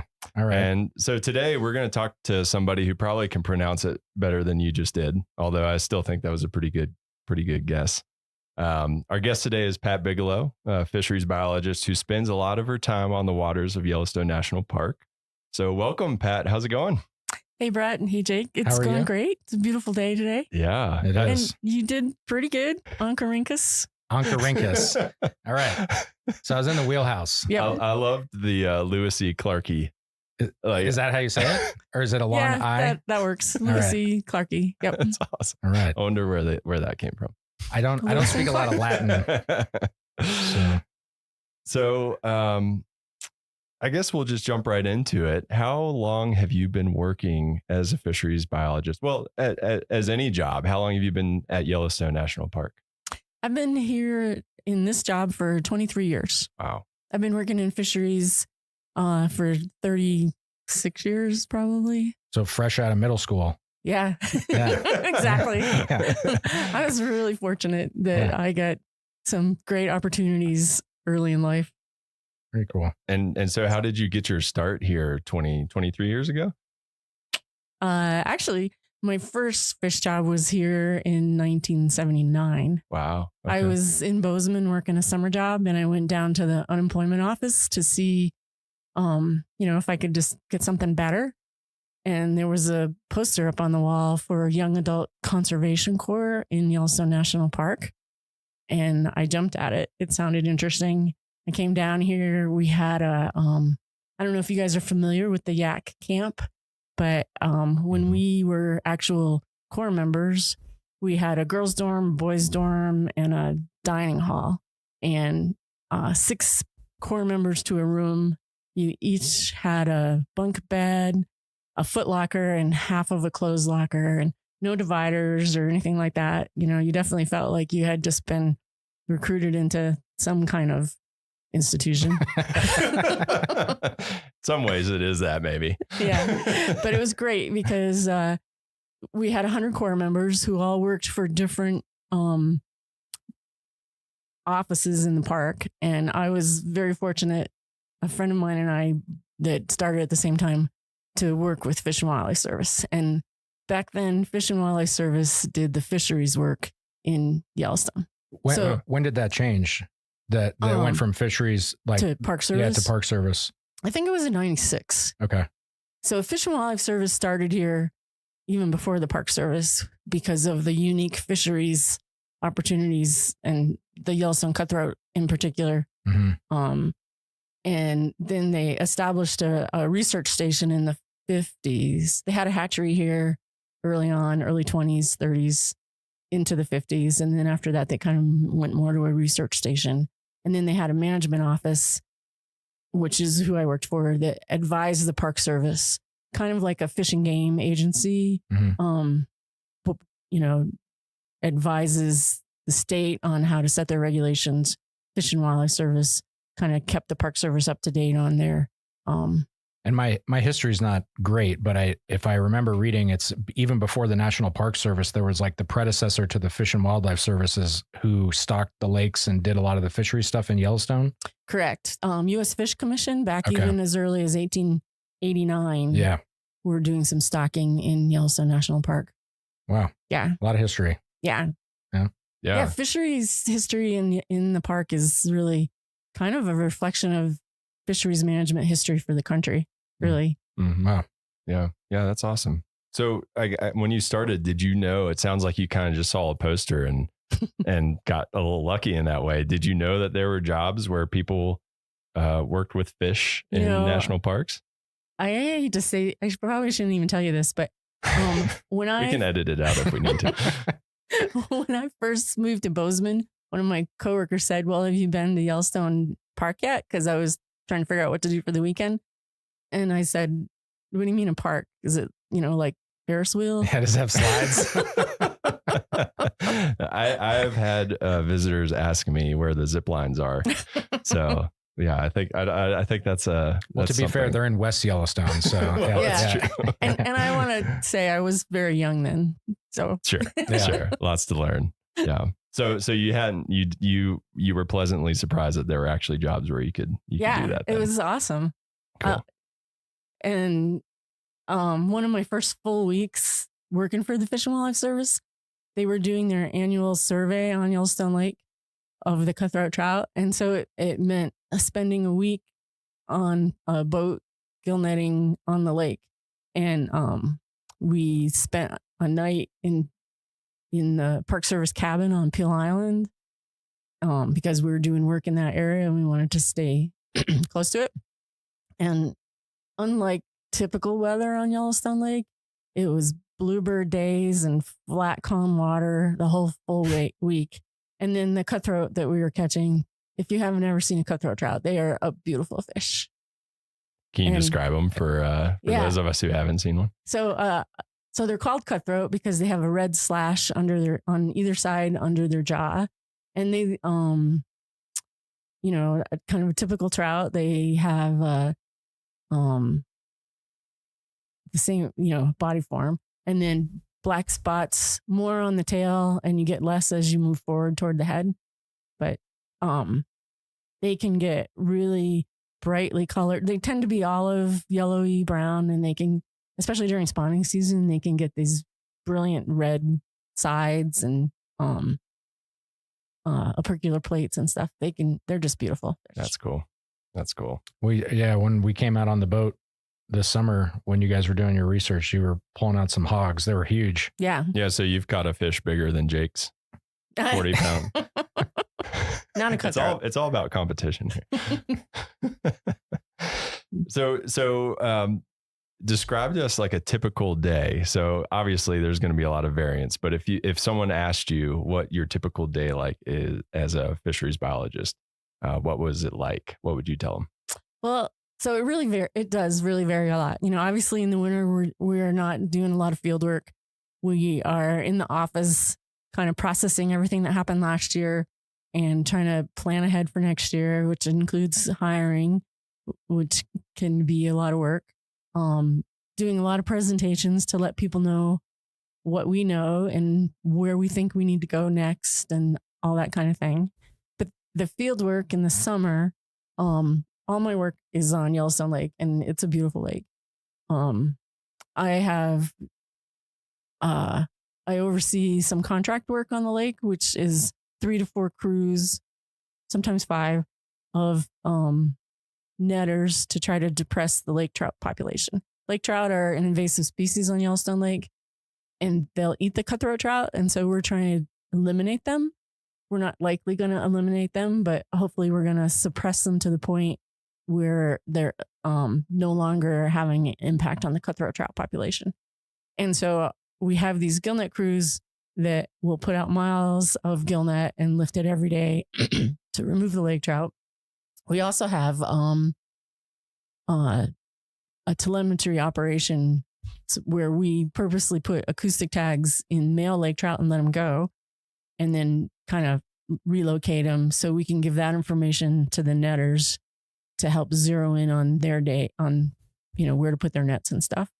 And so that term I've heard that I heard it with something else though. It's like invasive species. You can you put a tracker on them, then they go to where they betray their friends. This whole idea of like a Judas species. Like, can you talk a little bit about that? That's that always made me laugh. The idea of Judas fish Yeah. is you put a tag in them that you can follow, and they take you to where their friends are and betray their friends.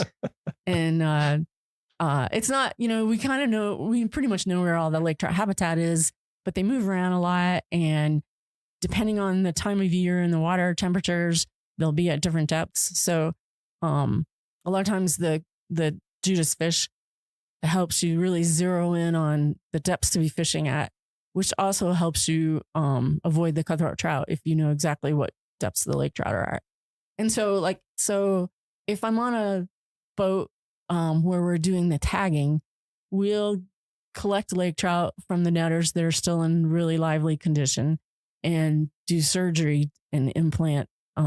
First, make sure they're males. We don't want to tag the females because they're the ones with the reproductive potential. So we want to make sure we kill all the females, and then implant the tags, make sure the fish recover so that they'll behave normally when we release them and let them go. Or if it's actually tracking the fish, we have 2 hydrophones in the water on either side of the boat, which helps us give a direction to find the fish so we can zero in on their location.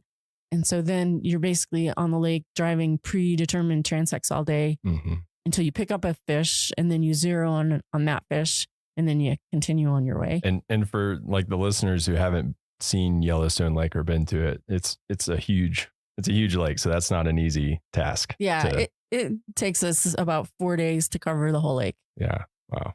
And we don't actually even cover the whole lake because we avoid the really deep habitat because we aren't expecting to see any lake trout out there, and we're not going to set nets there anyway.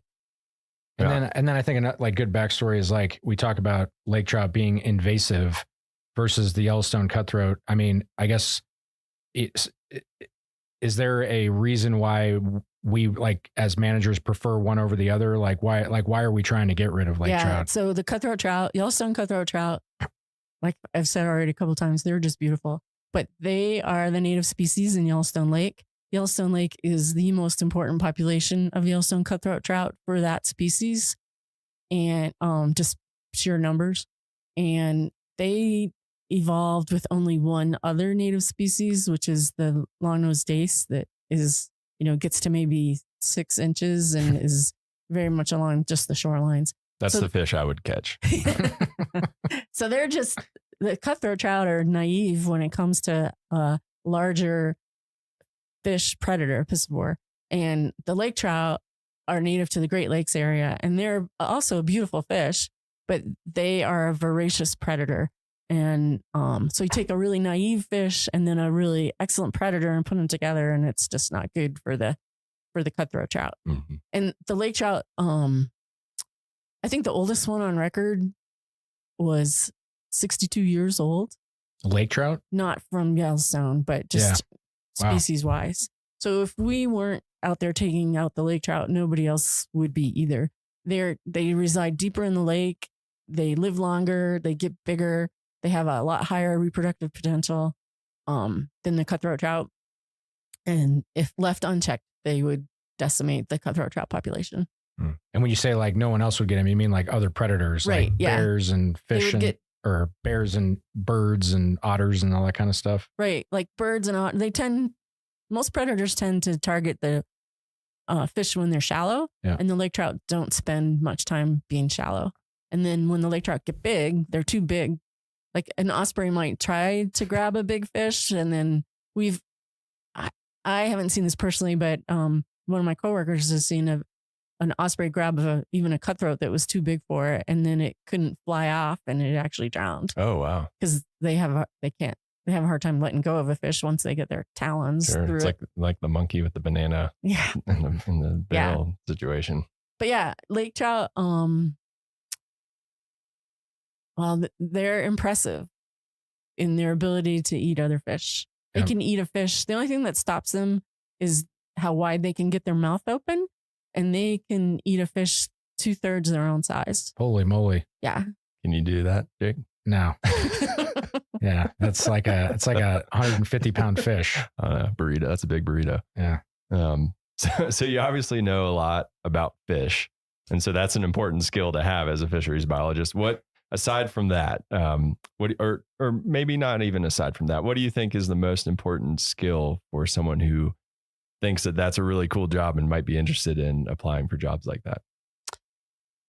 It's probably similar to most jobs. I think the most important thing is to have a passion for what you're doing and a positive attitude and be flexible in what you're doing day to day. If you want to actually go into fisheries, a Bachelor of Science is an important aspect of your education. Typically, you're going to want to end up going back to school to specialize and get a master's degree. I would highly recommend for anybody thinking that way to get a lot of experience, or as much as you can between your masters, before your masters, and after your bachelor's. It helps you get a better idea of what's available, what kind of work you can be working in, and gives you really good skills. So then when you do go back to get your master's degree, you are a better candidate because you're not learning everything all at once. Oh, that's great advice. And you probably want to go out on a boat and make sure you don't get seasick, right? Because do people get seasick on the lake? They have, yeah. Yeah, I'd imagine it gets choppy. Yeah, and That'd be tough. We have had a few volunteers come out from different places, even other fisheries biologists that come out, and they're really excited to give you a hand and be helpful. And they're looking for the horizon. Yeah, then they're a liability. I've been there before. Well, and a quick follow up with the masters. Does it matter if you're specializing? Like, say if somebody's like, my goal is to work in Yellowstone. Do they need to get a master's related to the species that are here? Or can you, if you happen to be, say, getting your master's in some other fish species, does that qualify you? Like, can you learn what you need to on the job? Or does it really help to focus in on the actual species that you'll be studying in the park that you want to end up in? I think the broader the education you have, the better. And you can focus in when you get to the particular job. Because the other thing is, even though Yellowstone might be your goal, that might not be your next step. Gotcha.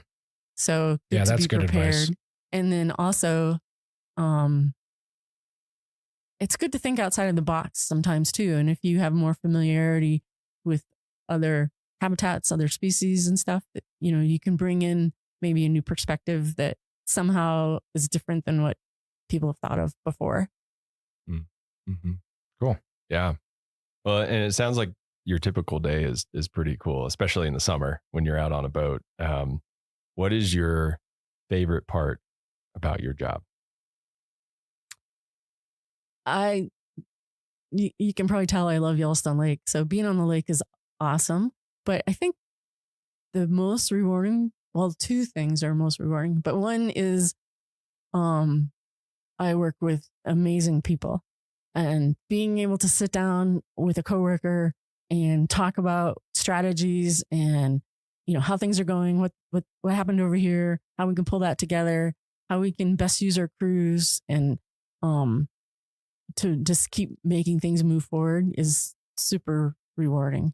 But then also taking somebody, like we typically have student volunteers every summer, and they typically don't have much for experience. So taking somebody who really knows nothing about what we're doing and bringing them through a season and seeing them increase their skills and increase their confidence and get more sure about what they want to do and be excited about protecting the resource.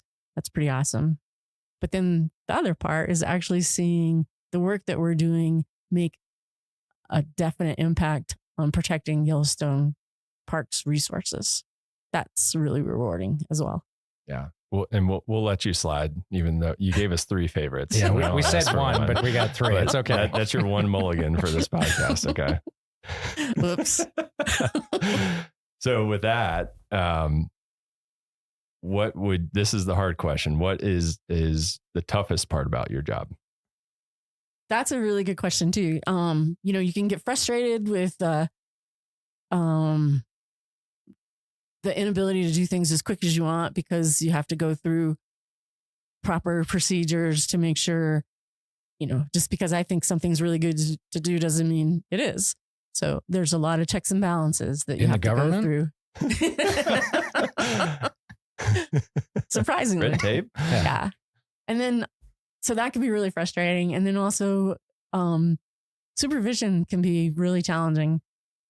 It's important to be able to work well with people and not just work well with them, but communication is such an important aspect of all parts of life. And even though everybody communicates every day, it just amazes me that we all have so much more to learn on how to communicate better. So if I have an employee, for instance, how to help them be their best and get the best out of them can be really challenging, especially if for some reason they shouldn't have taken the job and don't really want to be there. Yeah. And you mentioned earlier that you're doing hiring right now. How many people are a part of your operation? So in the fisheries program, we have Todd Cole's our leader. Brian Ertel and I are both full fish biologists that have been here quite a long time. Andy Pachani is a new streams biologist who's doing great work. And then right now we have 2 student biologists. They're in the Pathways program, Cody Vendor and Drew McDonald. And each of us hires, with the exception of Todd, but each of us that are in the biologist series hire 2 technicians and 1 intern for the summer. So you guys are a big operation. Mm-hmm. Yeah. And then on top of that, we have the contract crew that does a lot of the suppression netting, not all of it, but most of it. And they will have up to 20 people. Yeah. And there's a lot of time, effort, and money that go into the fisheries program. Yeah. Yep. And Cody and I work on the lake mostly. Brian Ertel and Andy cover streams outside of the Yellowstone Lake area. Is that kind of how you divide it up? It's like the lake. They're the ones that get seasick, and then everything else. Is that how you divide your guys' work? Is the lake, and then everything that's not Yellowstone Lake? That's kind of the dividing line. Yeah. And Brian focuses more on Yellowstone cutthroat, where Andy focuses a little bit more on the West Slope cutthroat. But since they're both doing river stream work, they work together a lot. Gotcha. So you talked a little bit about kind of the tougher parts of the job.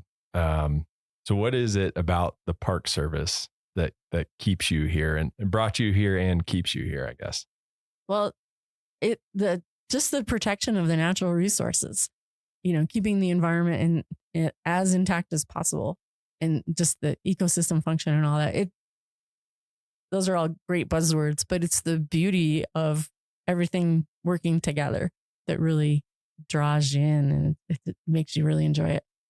Yeah, and some of our listeners might not be super familiar with the National Park Service mission. We all had to get it tattooed on us when we took the jobs, and Jake's is on his lower back, I think, right? Is it still there? I can neither confirm nor deny. but essentially, essentially, the mission is preserving the natural and cultural resources, like you said, for the enjoyment, education, and inspiration of this and future generations. So, and you've touched on this, but how does your job contribute to this mission? It seems like a pretty direct and easy to see thing. Yeah, we're spending a lot of time and effort suppressing the lake trout population so that the cutthroat trout population in Yellowstone Lake can thrive. And because that's the major population for that species of fish, it helps that whole species thrive. And it's a beautiful fish. Did I say that already? Yeah. You can say that one twice. That's okay. And then what I've learned here, like not being a big like fisherman or person who fishes, I don't know what the non-gendered version of that is, but people love to fish. It's like crazy how many people are here in the summer. So it's like, you know, and the whole idea of being the homeland of the Yellowstone cutthroat trout. I mean, it's like, this is like the world's largest population of that fish, right? Mm-hmm. So yeah, people come here to catch that. And it seems like,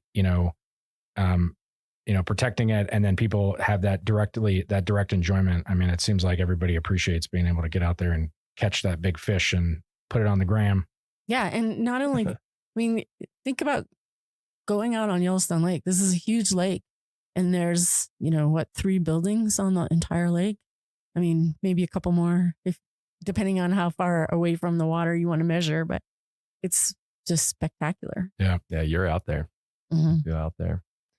All right. Well, before we wrap up, we're going to get into what we call the nitty gritty here. So I don't want to scare listeners away. This is a fair warning. There's going to be some government jargon, but fear not, we've got your back. So we have an introductory episode along with some links that we're going to put in the show notes that will explain all this in detail.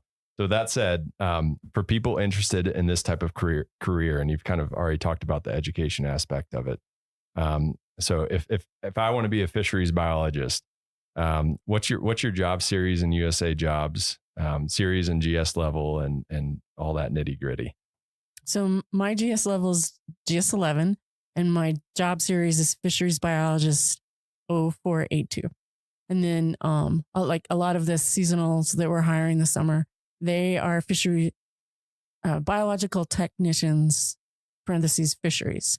And because there are a lot of different biological technicians, and they're all in the GS 0404 series.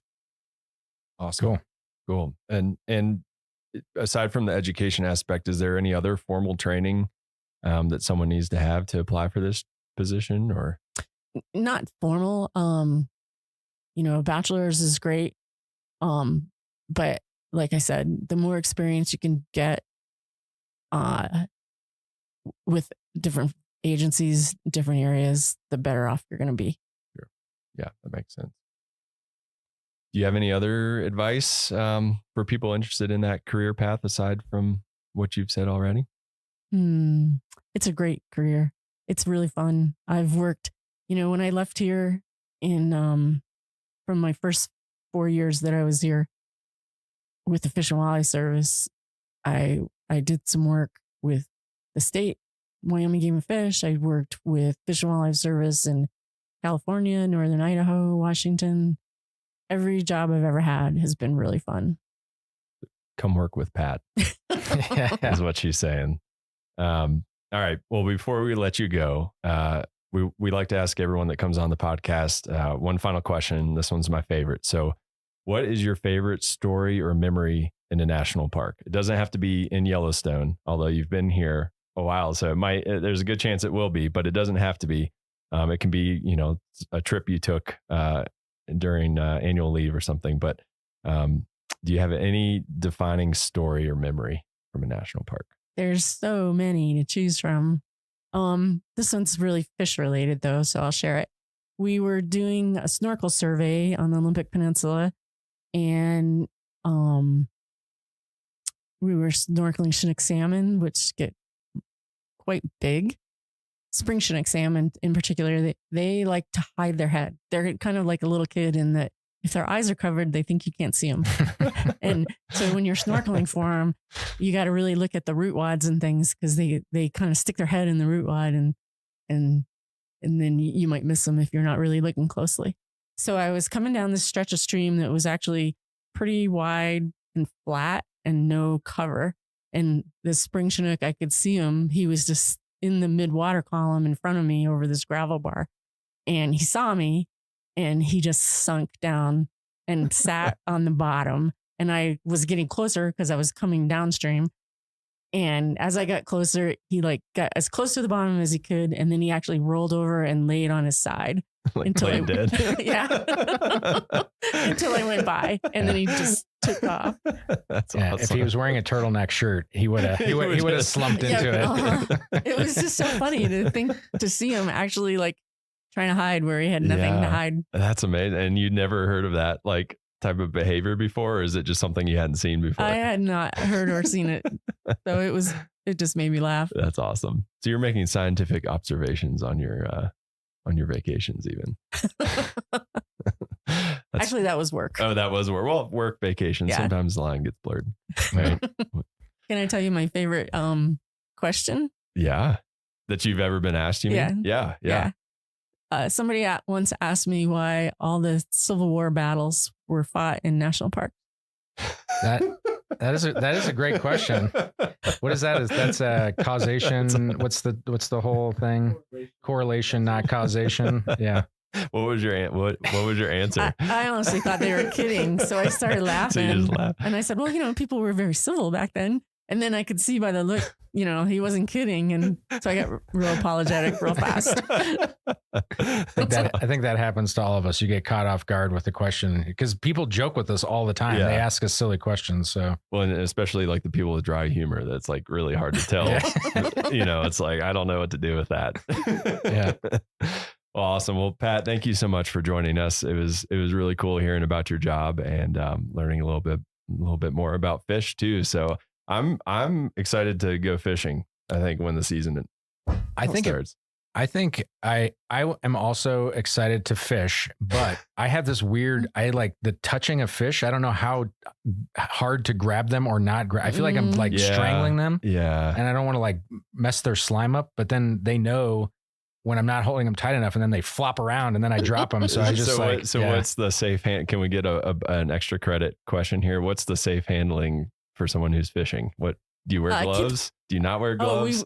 We wear gloves. Yeah. The water is really cold for no other reason, but it helps protect the fish and it helps give you a little bit milder grip, but you don't want to grip them tight. I feel like I'm going to squeeze the life out of them. Yeah. And if you're angling, don't grip it like a burrito. Right. Do it like if you're angling, if you can keep them in the water while you're handling them, that keeps them calmer too. I've seen that hashtag, keep them wet. Yeah. Okay. And grip it like a burrito, not a baby. Yeah. Right. Which, anyways, we'll leave it there. Anyways, thanks for joining us. Yeah. Thanks for having me. Yeah. It's great talking with you, Pat. Yeah. Thanks for joining. That's it for this week's episode of What We Do. Thanks again to our guest, Pat Bigelow. And if you like what we do, rate and review the show wherever you listen. Every positive review helps new people find the show, so we really appreciate it. If you have questions or you want to learn more about a particular job, contact us using the form at go.nps.gov/whatwedopodcast. Thanks for listening. Headwaters is supported by the Glacier National Park Conservancy. This summer, I came across the story of a bear nicknamed Growly. Growly was a grizzly bear who lived in Glacier National Park in the 1970s. And when he was young, he lived a normal bear life. His mom taught him how to pick huckleberries and dig up glacier lily bulbs. He swam across his first creek, caught his first animal, and after a couple years, struck out on his own, ready to take on the world. We also know that by age 7, Growly got into some trouble. You see, when you're a bear trying to pack on the pounds before winter, you've got to eat a lot. And if you want to eat, say, 150 calories, you could find and pick 150 huckleberries, or you could eat one Twinkie. Bear management records from 50 years ago are light on the details, so we don't know exactly what Growly did, but we do know he was labeled a, quote, problem bear, a term often used to describe bears who associate people with food. More often than not, problem bears aren't malicious or uniquely ill-tempered. They're smart. They know that they need a lot of calories to survive the winter and happen to live around humans who leave a lot of food lying around. One account stated that Growly wandered through a busy campground searching for food. Another claimed that he followed his nose to an empty cabin, quote, vandalizing it to get food inside. He hadn't hurt anyone, but this habit suggested it was only a matter of time, and park managers decided to remove him. The next time Growly followed his nose, he followed it into a trap. For some bears, this is where the story ends. But for Growly, this was just the beginning. Growly would soon leave Glacier and would go on to change how all of us recreate in bear country and play a part in the creation of bear spray.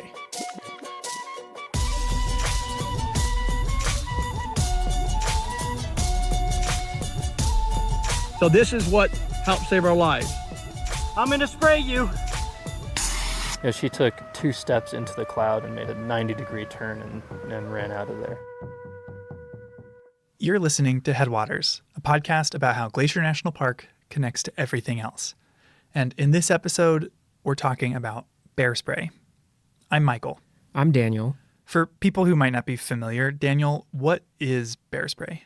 Bear spray it's basically a self-defense spray, like a pepper spray, a really strong pepper spray that you spray at a bear if you're being charged or attacked. Right, and it's become a central part of the visitor experience here in Glacier because we have one of the highest densities of grizzly bears anywhere in the lower 48 states. Yeah, so most people who come to the park, they're picking up bear spray at the airport on their way here or at basically any store around in the whole area. Gift shop, grocery store, all over. It's an essential item around here. And they'll likely sing its praises, sometimes literally. I went on a hike with a ranger this year who wrote a whole song to let wildlife know we were in the area. Grizzly bears, grizzlies in the way. Get off the trail, because if you charge the pepper, you'll get sprayed. Thanks, Ranger Frank. Oh, wow. Yeah, it was very good. I love it. But while bear spray is ubiquitous now, it hasn't been around forever. So in this episode, we're diving into the origins of bear spray and meeting some of the people behind the hottest life-saving accessory in bear country.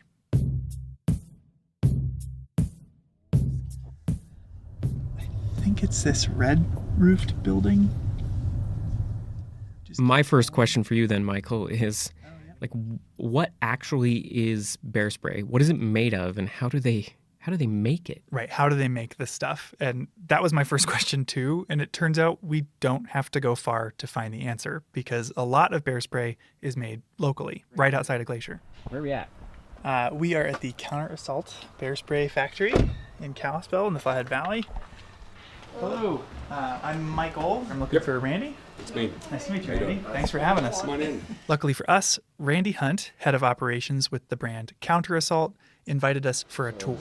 And you manufacture everything right Yes. there in-house? Yeah, everything. So we bring our pepper oil in from, it's brought from the other side of the United States, actually grown in India, and is brought here, and we mix the pepper oil here into different solvents so that it's If you're wondering how to use bear spray, you should check out our St. Mary episode from our first season. There will be a link in the show notes for this episode. But with Randy, I got to learn what goes in the can. And the central ingredient, unsurprisingly, is pepper oil. And you said the pepper oil, you get it from the East Coast or other side of the country, and it's grown in India. That's one thing I didn't really grasp. Was like you're getting it from actual, is it like cayenne peppers or? They're a heat chili. So if you think of your jalapenos, they've got heat content in them, Scoville heat units. They're about 3,000 to 4,000 Scoville heat units in a jalapeno. Your habaneros run 150 to 350,000. We're running 3.2 million. They get the oil from peppers or chilies in the genus capsicum, which includes everything from pepperoncinis to cayenne peppers. So they're like real peppers that go in food. And because it's all from real peppers, it's a food-grade oil, which on its own would be safe for consumption, technically. And our pepper oil. So you can use it. It's safe to eat. You could actually fry chicken wings in it or French fries, you probably won't want to eat them because it will clear everything out of you. But yeah. And this oil is in more than just pepper sprays. It's found in everything from hot sauces to pharmaceuticals, like arthritis cream. Okay, but that's not all that's in the can. There's something else besides peppers mushed up in there. Yeah, the pepper oil is actually only 2% of the ingredients, because if it was just pepper oil, it would harden in the can and be useless. When you spray it, if you cook bacon, it will solidify when it cools down and turns white. Well, we got to keep the oil in a liquid form, so we put a solvent in there instead of shooting hard pieces of like bacon grease out of the bear. It keeps it in a liquid form in the air. So even though pepper oil is only 2% of the ingredients, bear spray is 3 times more potent than pepper spray for humans. And so the ingredients are the pepper oil, a solvent to keep that oil liquid, and a propellant to launch the spray. That's the pepper oil. Yep. Oleoresin capsicum, 3.2 MOS, 40 pounds. What would you say it looked like, Daniel? It looked just like hot sauce. Yeah. Like, it looked like hot sauce. Like a dark, thick hot sauce. It was, and it smelled hot too. And so how much of this goes into each bottle of can, like the pepper oil? These 2 containers, 10 gallons, will make about 1,000. They were actively filling these cans when we were there.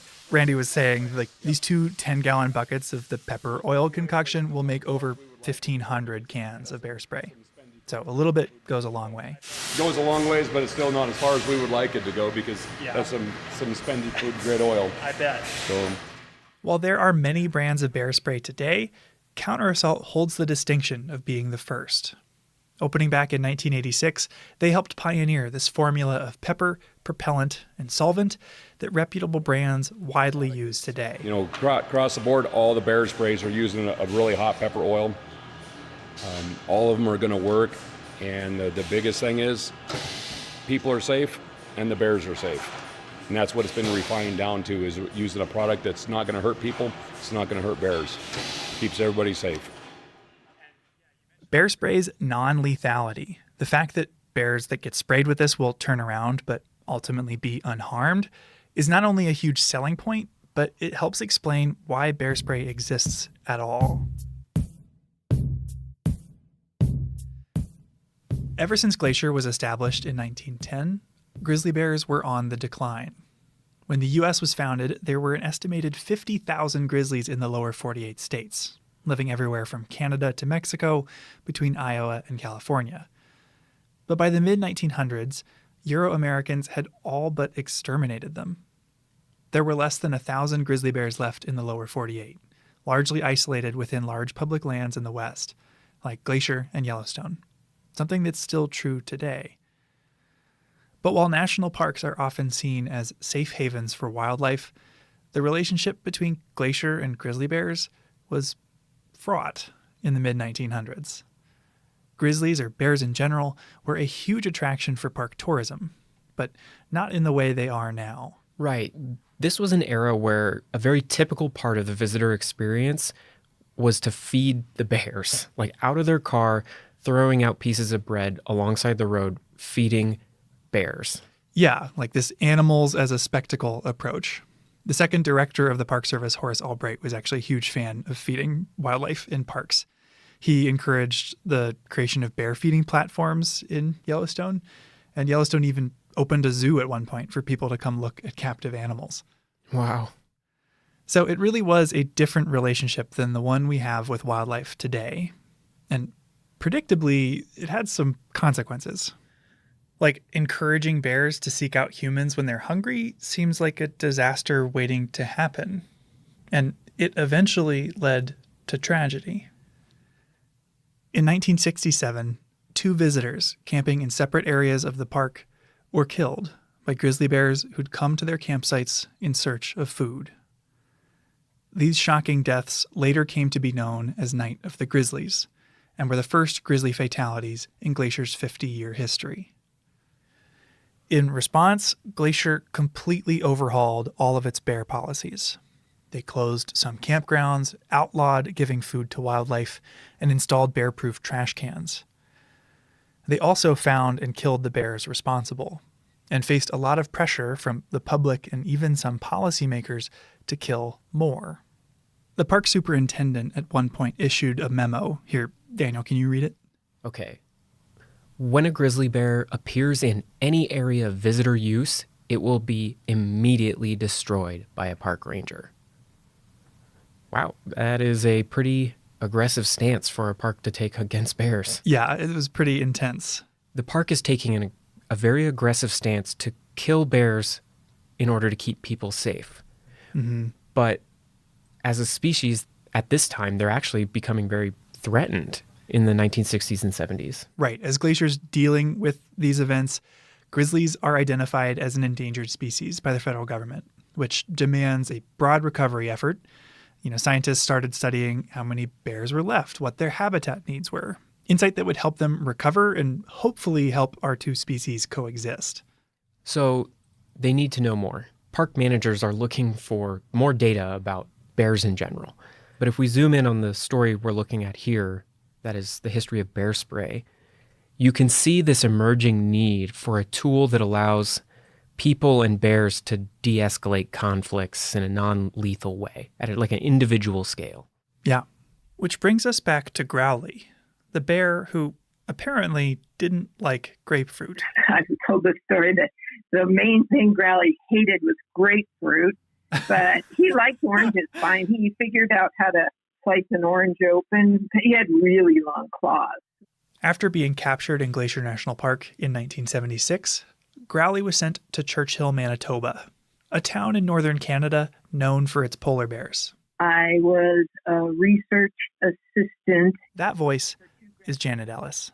And I spent 4 months on the bear study with the bears in 1978. Janet is currently a Montana state senator, but she spent a few months helping zoology grad student Gary Miller conduct a study on bear behavior. The University of Montana had a bear lab up there, way far from town.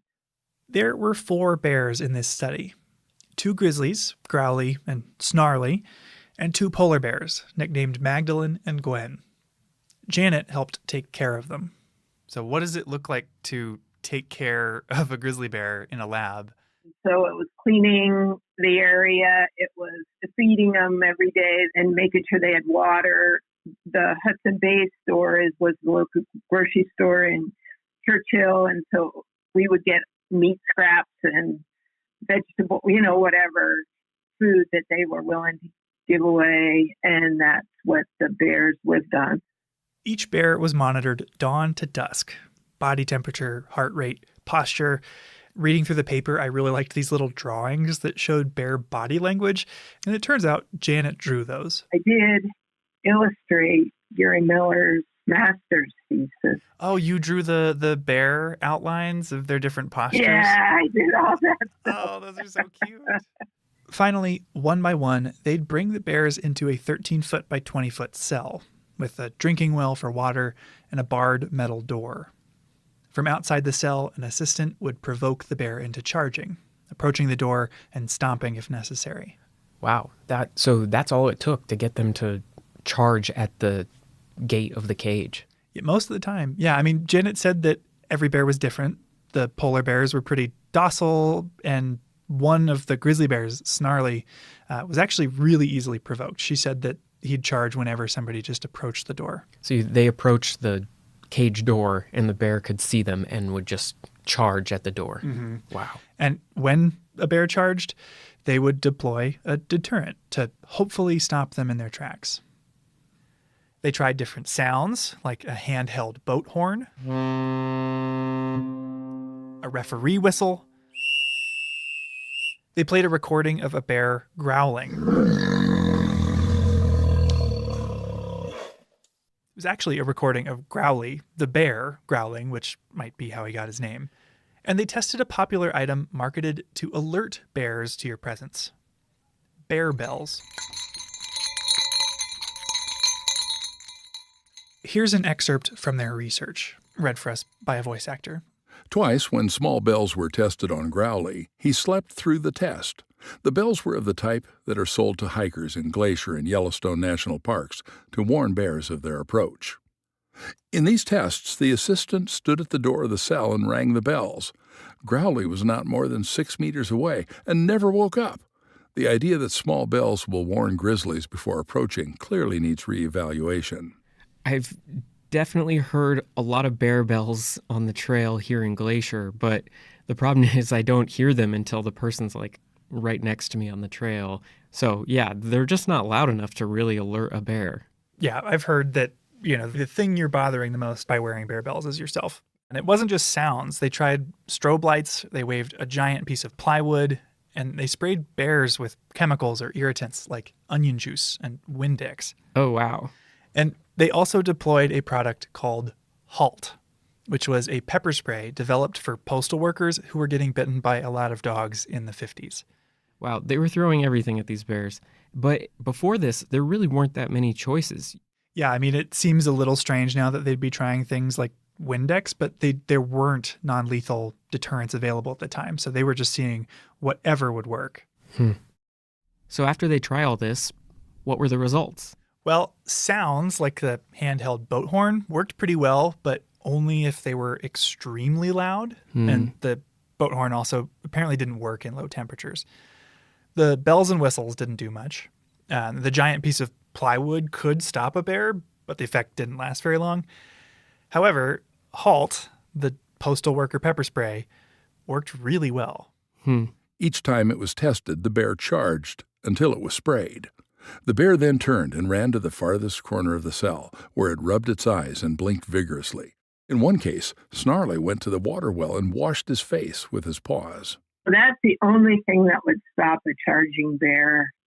And that was true with grizzly bears and polar bears. I mean, they couldn't see, even if it was for a couple minutes, and they would just stop and it would freak them out.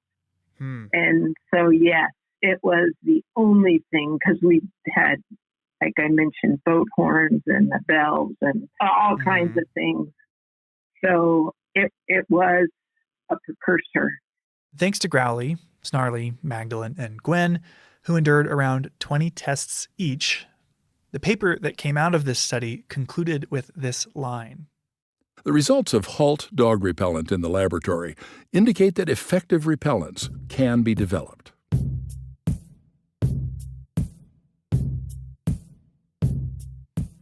So the study up in Churchill, it showed that this dog pepper spray works pretty well. I mean, was that it? Did they just then package it up and sell it as bear spray? There were a few steps in between. So the University of Montana was funding the study Janet was a part of. And with this conclusion that a deterrent could be developed, they started funding a follow-up study. I'm guessing that at University of Montana, they were using different bears? Yeah, this second study had a new set of bears, including one problem bear from Glacier that was labeled in the study as a roadside panhandler. Oh, wow. And these new bears were sent down to Fort Missoula. Who led this follow-up study? So the student that was working on this study was named Carrie Hunt. And it's funny, newspaper articles that you read about Carrie go out of their way to highlight that she is 5'1", 115 pounds. And just like the first study in Churchill, is provoking these 500-pound grizzlies into charging in order to test these deterrents. So this had the same premise as the first study? Yeah, very similar. A magazine actually interviewed Carrie about the experience. Hunt stepped to the barred door of the bear's cell. By stomping her feet, she provoked almost all the bears into charging. More than once, concrete dust flew from the hinges as a huge bear rammed the cell door. Even though the situation was controlled and there was no way I could get hurt, it was still frightening. The power and aggression of an angry, charging grizzly is overwhelming. If the bear charged, it received an application of the repellent being tested. A lot of the things they were testing were very similar to that first study. They did sounds, like in this case, rock music. They did Halt, that same dog spray. Everything from tear gas to rock music was tested, but only a commercial dog repellent spray had any significant effect. The spray's active ingredient was capsaicin, a derivative of red peppers. Ironically, the study was actually funded by a competitor to what we now know as bear spray, called Skunker. Guess what Skunker is? I'm guessing it smelled really bad. Yeah, it was a synthetic skunk spray. And Turned out Skunker didn't work, and it just kind of made the bears sad. But I'm not surprised. They didn't leave the area. But Halt, once again, did work. The only problem was that's not how people have bear encounters in the wild. Sure. And this tiny can of pepper spray designed for a dog that's biting a postal worker, it doesn't shoot far enough. It's not strong enough. And so Carrie highlighted that, this is a really promising thing to follow up on, but it would need some refining. It needs some iterating to turn it into an effective bear deterrent for public use. So now there's 2 studies that are both showing that some kind of pepper spray is probably going to work pretty well to stop a charging bear. Yeah. But to work in the real world, it needs some modifications. Right. And this result started to trickle out into local Montanans that either were connected to the university in some way and found its way to a guy named Bill Pounds. After hearing Carrie's results, he reached out and offered to help refine it. And eventually that collaboration turned into Counter-Result. Over the years, it's been refined. It's got different propellants. It's got different concentrations of the pepper. One of the big things that they worked on was the delivery method, how the spray would leave the can. Yeah, you mentioned the spray. That was one thing I realized I hadn't mentioned because some of the earlier brands were shooting 6 feet in a pencil-thin stream, like wasp killer. Right. So that stream, you're not going to hit a bear from 30 feet away in the eyes, especially when you're in a panic yourself. I don't care who you are. You're going to be in a panic when a bear is charging that shit. They wanted that shotgun pattern, as it's called, a fog pattern. Okay, so this is part of the process we saw. They're taking a canister full of the ingredients and they're putting a spray nozzle on the top of it that shoots the bear spray out into a fog or a cone. Yeah, exactly. And through testing and conversations with bear biologists, they refined that fog into a spray that would last 7 seconds and shoot 30 feet. That fog is going to get in the sinuses. It's going to get in the eyes. They're going to inhale. It's going to get in all the mucous membranes, the lungs. That's what changes their senses, and they just stop. It's a shock to their system like it is ours. So you don't have that. There were some obstacles along the way before bear spray was widely adopted. There were fraudsters making weak knockoffs and some serious misunderstandings, like thinking you used it like bug spray, or that it was a spice rub you could buy at the grocery store. When I first heard about bear pepper spray, I rushed right down to Albertsons to see if that store stocked it. But alas, though I looked among the spices, the cooking oils, and even in the meat department, I found no bear pepper spray. That was from a newspaper article back in 1999. So it took a lot of education and messaging to get people to understand and carry bear spray. But what really got people on board was its track record. It was working. He and his family were in the sights of 3 bears recently, managed to get away. This is a newscast from Larry King where he's interviewing a guy who had to use bear spray here in Glacier. Sounds like Jack was lucky. What happened, Jack? What happened to you and the bears? Well, Saturday night, Larry, just Saturday night, my wife and I went to Grinnell Glacier in Glacier National Park. We lived here 20-something years. It's a favorite place to hike. So the story is about this group hiking the Grinnell Glacier Trail when a bear started following them. And after following them for a little while, started running at them. I waited to go about 30 feet and unloaded one blast. He kept coming. My wife stood about 10 feet right in my face. I just went bam, right in his face and ran away again. Bear spray stopped it in its tracks. So this is what helped save our lives. And you know what the tragedy, this is a lot of stories like this come up when you Google bear spray, including this line. Thanks to God, a friend, and pepper spray, I'm still here. That quote comes from a bear attack survivor who would go on to found his own bear spray company called UDAP, which is based in Butte, Montana. Testimonials like these have slowly won people over, and even folks who doubted a pepper spray could work as well as a firearm. Like I said, I was retired military. I'm a gun guy. It's fine. But these guys are like, well, I need my gun. Okay, well, you're still trying to hit something if it's a charge that you've got a kill zone that's, maybe grapefruit sized that you have to try to get a bullet through. Well, you may not be able to do that. And I don't care. I carry weapons, but I carry bear spray when I go in the woods. And because of this effective track record, Glacier suggests all visitors to the park carry bear spray. Montana Fish, Wildlife, and Parks recommends all hunters carry it too. So how many cans do you put out from here in a year or a month, Now, in 2021, we did 375,000 cans of bear spray. And it's just education. That's what's helped. Back in the day, a few years ago, like I was talking with Pride here, he says, I remember when we did 30,000 cans in a year. I said, I'm doing that in a month. So that's how much it's picked up from those first days back in the 80s and where the word has gotten out. Even still, bear spray is no substitute for common sense. Being safe in bear country involves storing food properly, making noise on trail, hiking in groups, not just grabbing a can of bear spray and calling it a day. Yeah, I've actually heard some bear experts talk about the downside of bear spray is that people think they just strap it on their back and then they're safe, and that it actually discourages the kind of awareness and mindfulness of bear safety that you need to have in mind. You don't want to get complacent. No, you can't just put it in the bottom of your backpack and think it's going to help with a bear attack. I mean, you can't put on your seatbelt and then drive off a cliff. Right. And it is also worth pointing out, like, I've carried bear spray on all the hikes I've done here in the last 10 years. I've never had to use it. Have you? No. My whole life I've been in bear country and I've never used bear spray. Right. I mean, I've taken it out a few times, but I've never had to spray it. The only times I've actually been around it going off was when people set it off on accident. The adoption of bear spray coincides with a shift in our relationship with bears. A shift from managing bears to managing people. That change, which we're all a part of, makes a huge difference for our wildlife. Compared to the 1960s, there are a lot more bears and humans in Glacier. Around 100 more grizzlies and literally millions more annual visitors.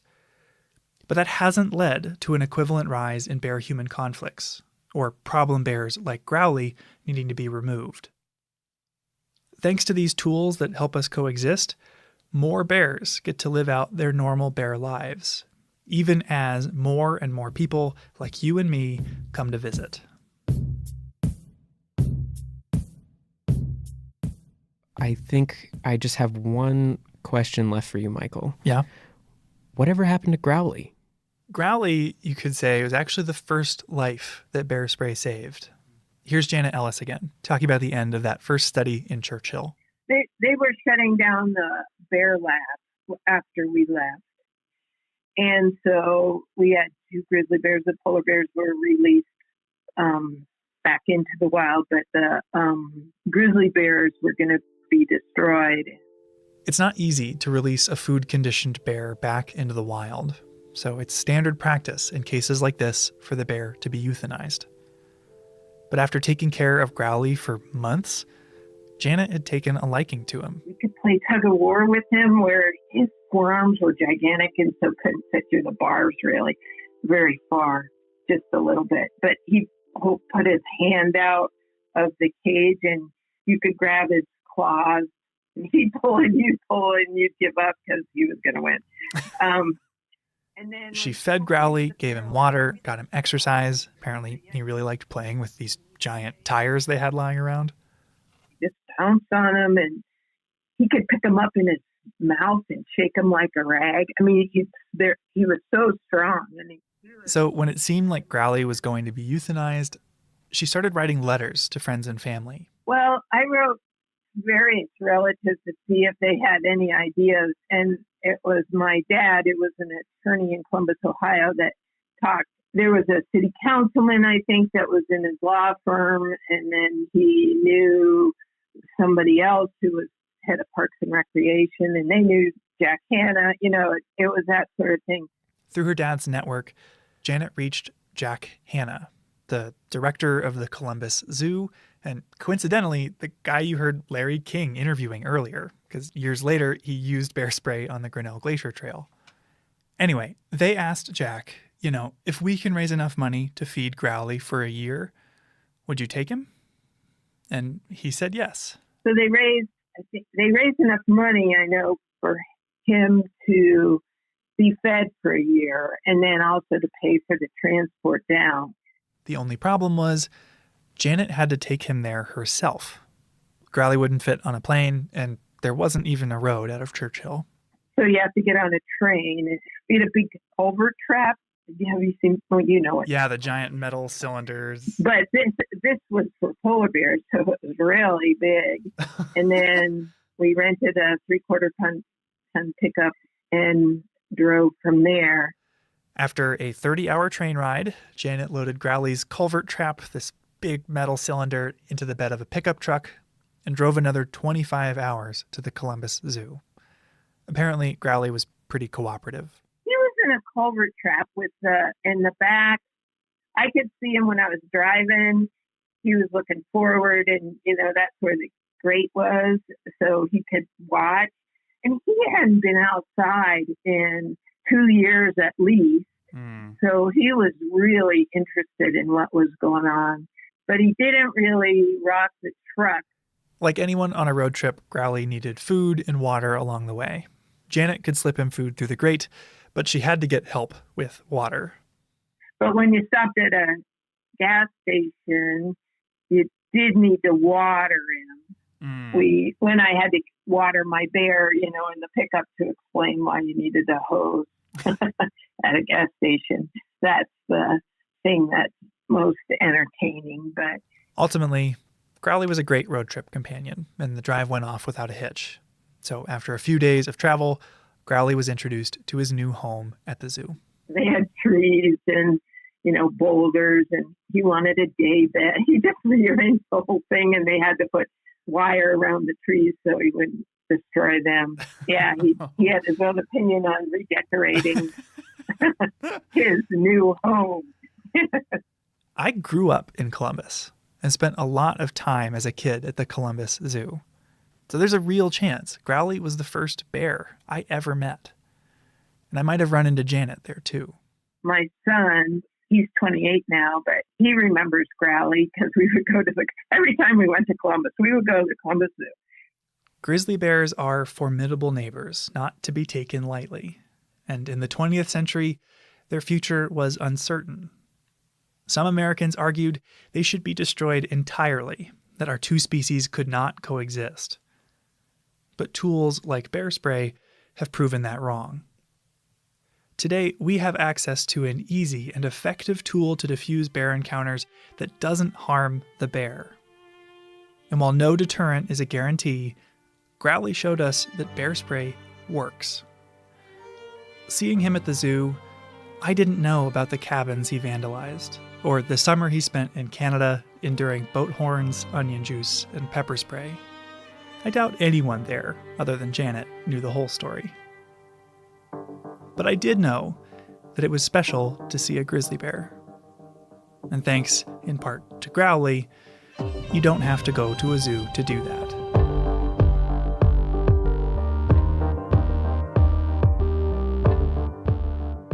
That's our show.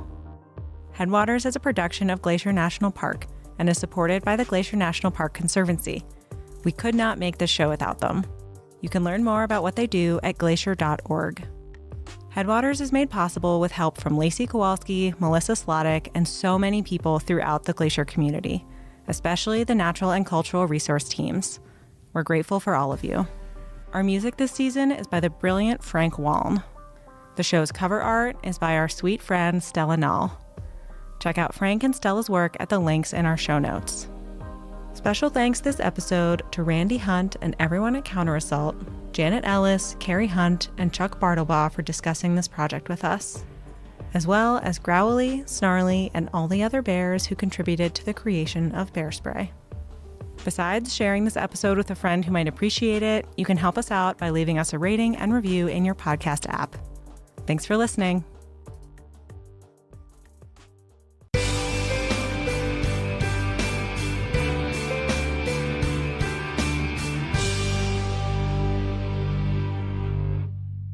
Surrounded by carpets of wildflowers in the summer, Lunch Creek flows down a natural rock staircase from the striking backdrop of Pollock Mountain.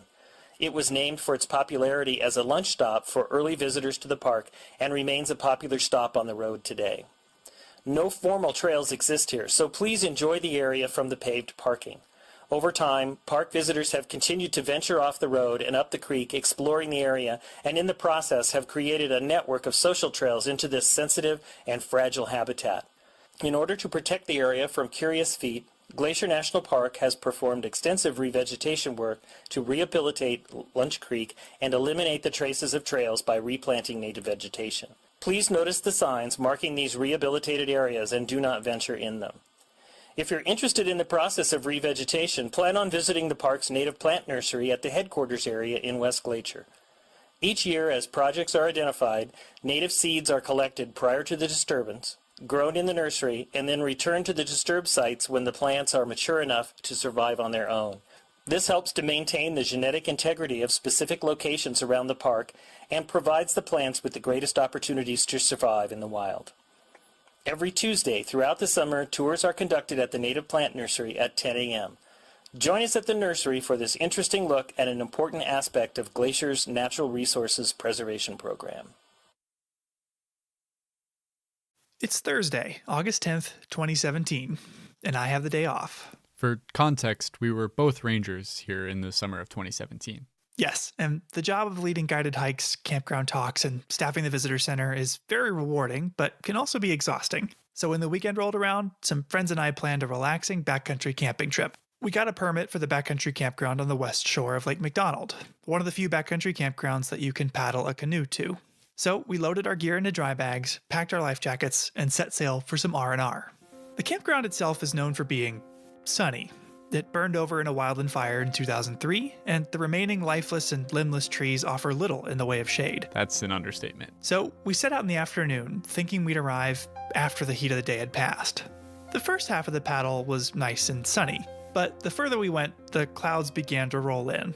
With each stroke, the sky seemed to grow darker, and we paddled faster and faster and faster to reach the shoreline. We thought we'd beaten the weather as we pulled our canoe ashore, but a clap of thunder echoed off the mountains and signaled the night that was yet to come. As we frantically assembled our tents and shabby burritos, the storm arrived. Rain came in a torrent, instantly soaking me through my jacket, and we hung our food up so we could retreat to our tents, but then the wind began to pick up. In my memory, what came next was a loud, deafening blur. Rain pelted the ground and began to sound like angry radio static. The wind was strong enough you had to brace yourself against it or be blown over. It began to topple the trees around us, and as they crashed down left and right, we ran to the lakeshore for safety as lightning and thunder reverberated up above. But just like that, it was over. The air was calm, the rain had stopped, and we breathed a collective sigh of relief as we returned to the soggy rice and bean burritos we'd put away. As we ate, we tried to make sense of what had just happened, pointing out the trees that had fallen down, comparing how well our jackets had worked, but only then, with mouthfuls of burrito, did we notice a column of smoke across the lake. Smoke that would eventually grow to become the Sprague Fire that burned 17,000 acres and the Sperry Chalet. Wow, that's crazy that you sat through the storm that started it all. I was actually just straight across the lake from you at the same time at the Lake McDonald Lodge. I was supposed to give the evening ranger program up at the Lake McDonald Lodge auditorium that night. It was super stormy as I drove up from Apgar. And while I was getting ready for my talk, the power went out in the building. It was pitch black in the auditorium. I didn't think people would really be able to safely walk around the room, so I just decided to cancel the program.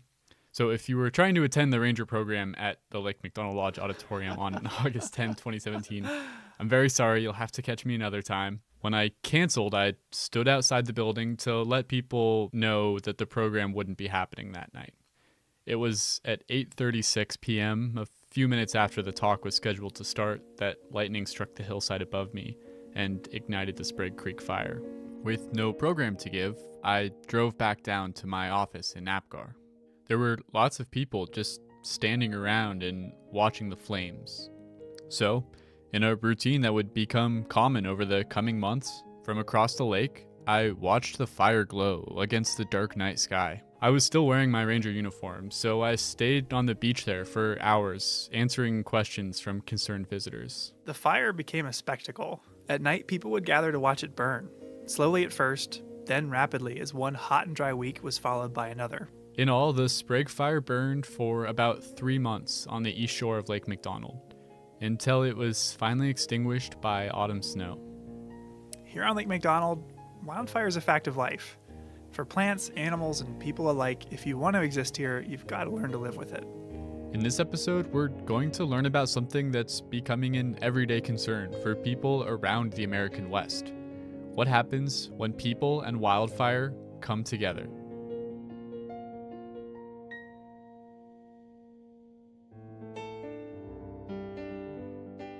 Welcome to Headwaters, a Glacier National Park podcast, brought to you by the Glacier National Park Conservancy and produced on the traditional lands of many Native American tribes, including the Blackfeet, Kootenai, Salish, and Gillespie people. We're calling this season The Confluence, as we look at the ways that nature, culture, the present, and the past all come together here. I'm Michael. I'm Andrew. And we're both rangers here. And today we're in the Lake McDonald Valley. Near the west entrance of the park, the Lake McDonald area is the most visited region of Glacier. Lake McDonald itself is one of the park's most cherished attractions. At 10 miles long and over a mile wide, it's also the largest lake in Glacier. This area gets hit with a ton of lightning, and that means that wildfires start with considerable frequency. What happens in a place dense with people and fire? And that's what we're going to explore in this episode.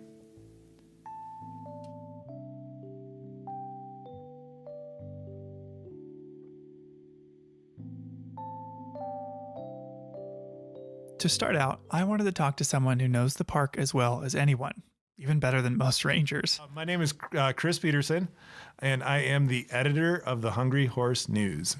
Oh yeah, Chris. Hardly anything happens in Northwest Montana without Chris writing or at least knowing about it. Seems like he's been here forever. How long has Chris been around? Since 1998, which would make it, this will be my 23rd summer. I've seen his byline a lot, but he's a photographer too, right? Yeah, you're right.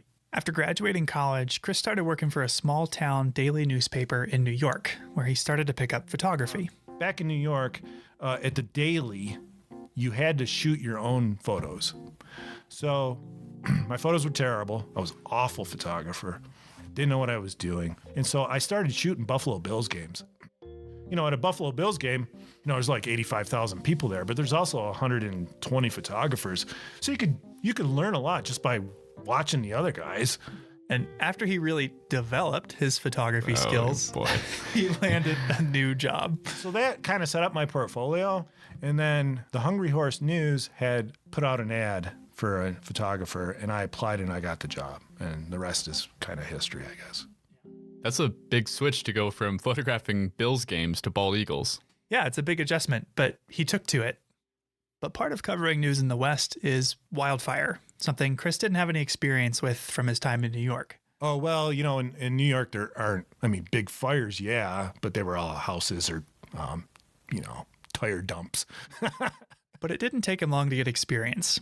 His second summer, he covered the West Flat Top Fire. 2 years after that, the Moose Fire, then the Anaconda Fire. So I'd cut my teeth.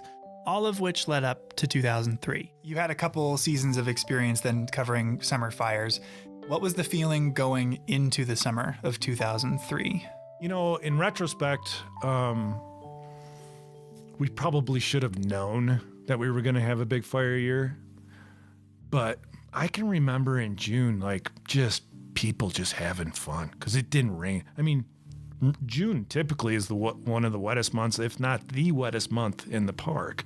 It didn't rain. So everyone was having, everyone's camping and fishing and floating and, the park is just full of people. The fire danger rating has been moved up and is now high. But by July, fires began to crop up. In fact, on July 17th, after a morning storm, 6 fires were spotted in the park. Oh, wow, that's a lot. Yeah, more fires than the park sees in some whole years, just in one morning. The next day, Numa Ridge Lookout spotted the Wedge Canyon fire in the North Fork, which within 2 days had grown to 4,000 acres, and due to the number of homes in the area, was the #1 priority fire in the nation. Wow. So what was Chris doing at the time? We were out running around taking photos of them. Drove up and looked at Wedge Canyon, and man, it was ripping across the ridge one day. So we knew, unless it rained, that things were probably going to get worse, not better. I don't think we thought they'd get as bad as they did. At the same time the Wedge Canyon fire was burning in the North Fork, a fire was burning in the heart of the Upper McDonald Creek Valley, the Trapper Fire. The fire at the heart of our story was, at the time, so remote that it was seen as a low priority. Park employees like Chris Baker, the lookout stationed on Swift Current Mountain, described what it looked like. She wrote an article after the fire all about it. Here, can you read the first part? Okay. When I arrived back at Swift Current, Flat Top Mountain was puffing here and there, but the smokes just weren't that impressive. The lightning storm had planted its seeds, but nothing much was showing yet. So for a while, Trapper was underwhelming? Yeah, it was. But that obviously didn't last forever. No, it did not. July 23rd comes along. Changes everything. The forecast for the 23rd called for extreme winds, 30 miles an hour or more. Right, exactly. And so that's why we're at the loop on the 23rd. Now, if you've ever driven the Going to the Sun Road to Logan Pass from Lake McDonald, you may remember the loop as the single hairpin turn on the whole route. As the road turns back on itself, you've got 8 miles left till Logan Pass as you rise above the trees, getting a view of the McDonald Creek Valley, and Chris hoped the Trapper Fire. Okay, it's a pretty windy day. Let's get up there, see what's going on. Let's take a look at it. His instincts were right. Chris Baker, the lookout at Swift Current, watched the Trapper Fire grow that day. And rather than have you read everything, Andrew, I had a friend read the rest of her quotes for us. There was no mistaking it when Trapper decided to make its move. I was looking right at it when it did. That wimpy white column suddenly grew tall, turned to brown, then black. Then it was wider and moving. And you could see that fire probably, I'm guessing, 5 miles away. And it's just starting to look like a tornado. If you can imagine a really big tornado in the sense that it's like this big circular cloud of black, and it just starts spinning, and you can see it, and it's coming closer and closer and closer. Wow, that's nothing like what I expected. And Chris was far from the only person at the loop watching this unfold. I mean, more and more people showed up, and we're just watching it, and there were other people there. Everyone's taking pictures. So there were reporters like Chris there, visitors had stopped to take pictures. There's even a corporate marketing team there. And one of the more memorable things was there was this couple of women in their 20s with like tank tops on, and they had a Red Bull pickup truck. You know, Red Bull, that energy drink, but it had like a big fake can on the back of the pickup truck. As the fire was coming closer and closer and everyone was taking photos, the Red Bull staff was running around with free samples. Okay, I think watching a fire race towards you is a situation where you definitely would not need the extra boost from an energy drink. Yeah, I think you're right. But with or without the Red Bull, Chris described the atmosphere being charged with anticipation and excitement. So we're taking pictures of her with the smoke and the fire and smoke and stuff in the background, and they're taking pictures, and it just kind of got into like almost a party type of atmosphere in the sense that here it comes, and it came like right to the edge of the canyon.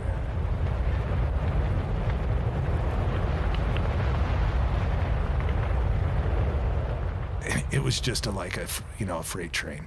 But he must have gotten out safely. He did. The fire gets to the loop, everyone he takes off because it's going to burn over the loop. It's obvious it's not going to stop. As it burned over the loop, it claimed anything in its path. Vehicles that were parked there, trailhead signs. Heck, for years there were stains on the pavement from where porta potties melted into the asphalt. That's kind of gross. What happened next? Well, the Trapper Fire continued to burn uphill straight towards the Granite Park Chalet. And, well, you'll have to wait and see. I talked to Mike Sanger, one of the employees that was at Granite Park Chalet that night, later in the episode. I see. But Chris's experience goes to show that even when it's coming towards you, even when it's endangering your own safety, you can't help but watch fire.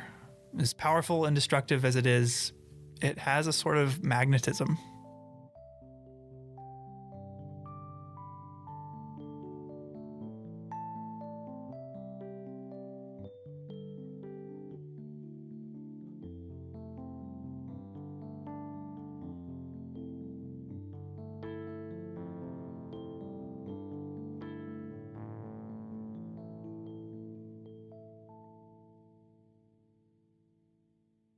My name is Tony Kashola Sr.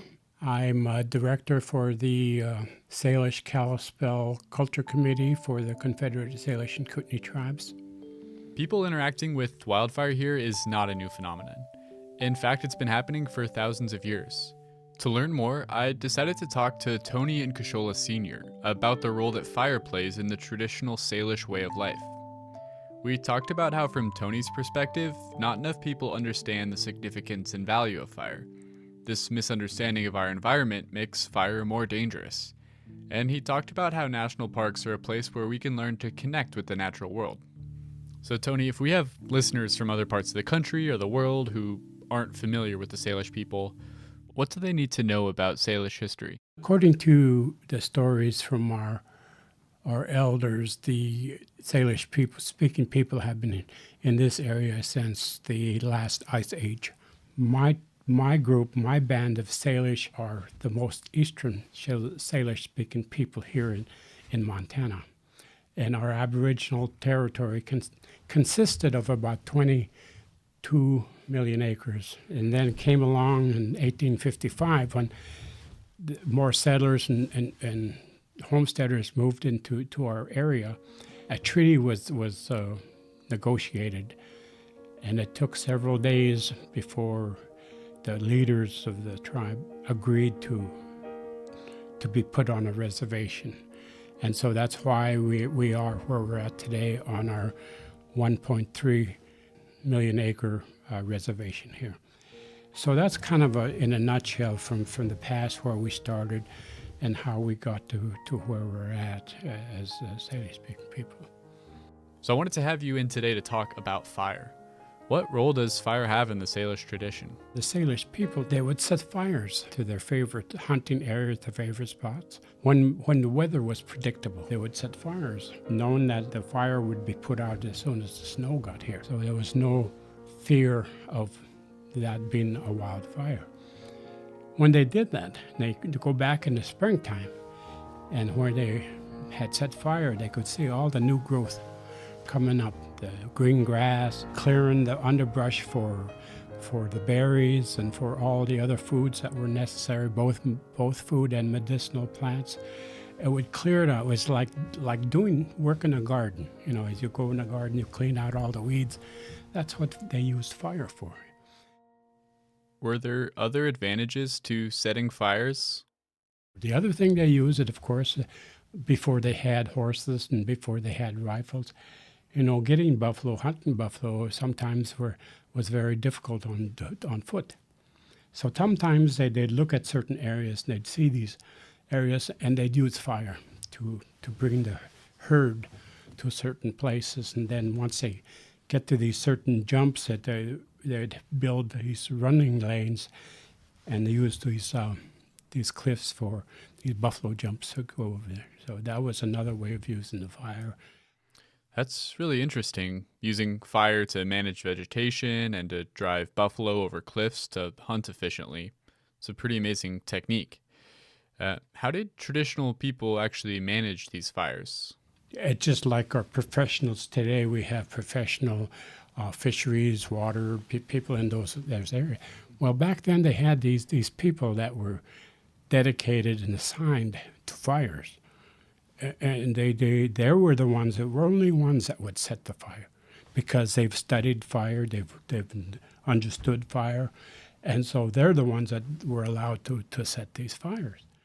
And how did they actually start the fires? Where did the embers come from?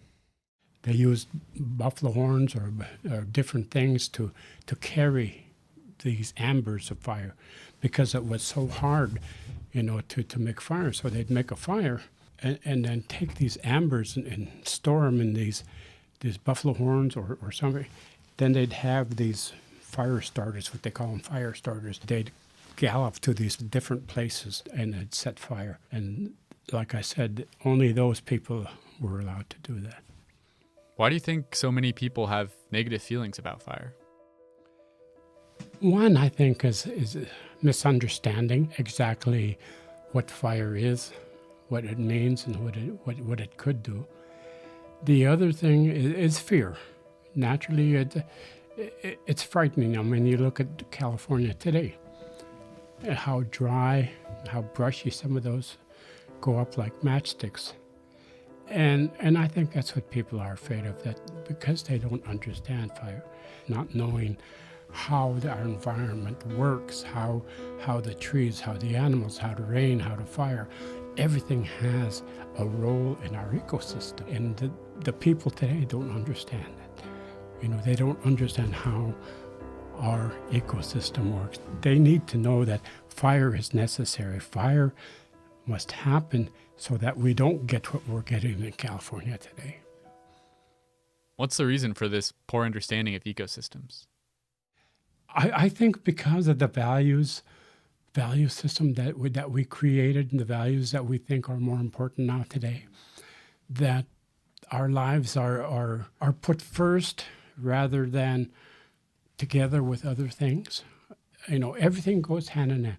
One of the things when I was growing up, my grandparents and my parents and all of my elders that have always taught me and always said, every living thing is an equal. You treat it as an equal. You don't think you're better. You don't dominate, because you dominate, you destroy. And that's what we have as human beings. We've dominated certain things, we've changed certain things, and we've destroyed that.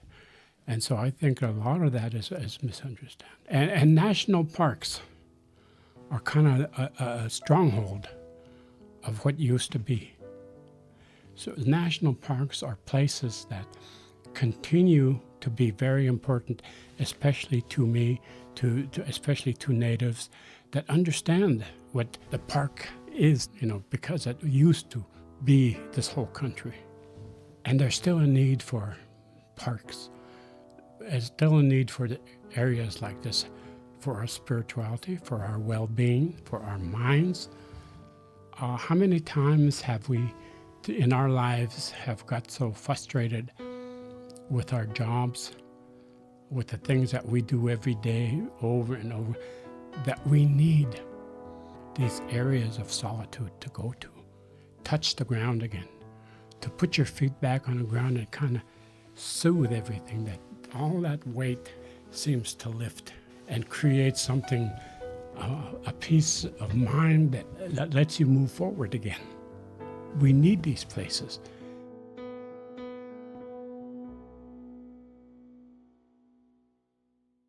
So, fire has a long history in this place. It can be a creative as well as a destructive force. And whether you like it or not, it's a factor that has to be considered in deciding how to manage this park. To learn more about what role wildland fire plays in the ecosystem here, I decided to talk to Dawn LaFleur. My name is Dawn LaFleur, and I am the vegetation management biologist for the park.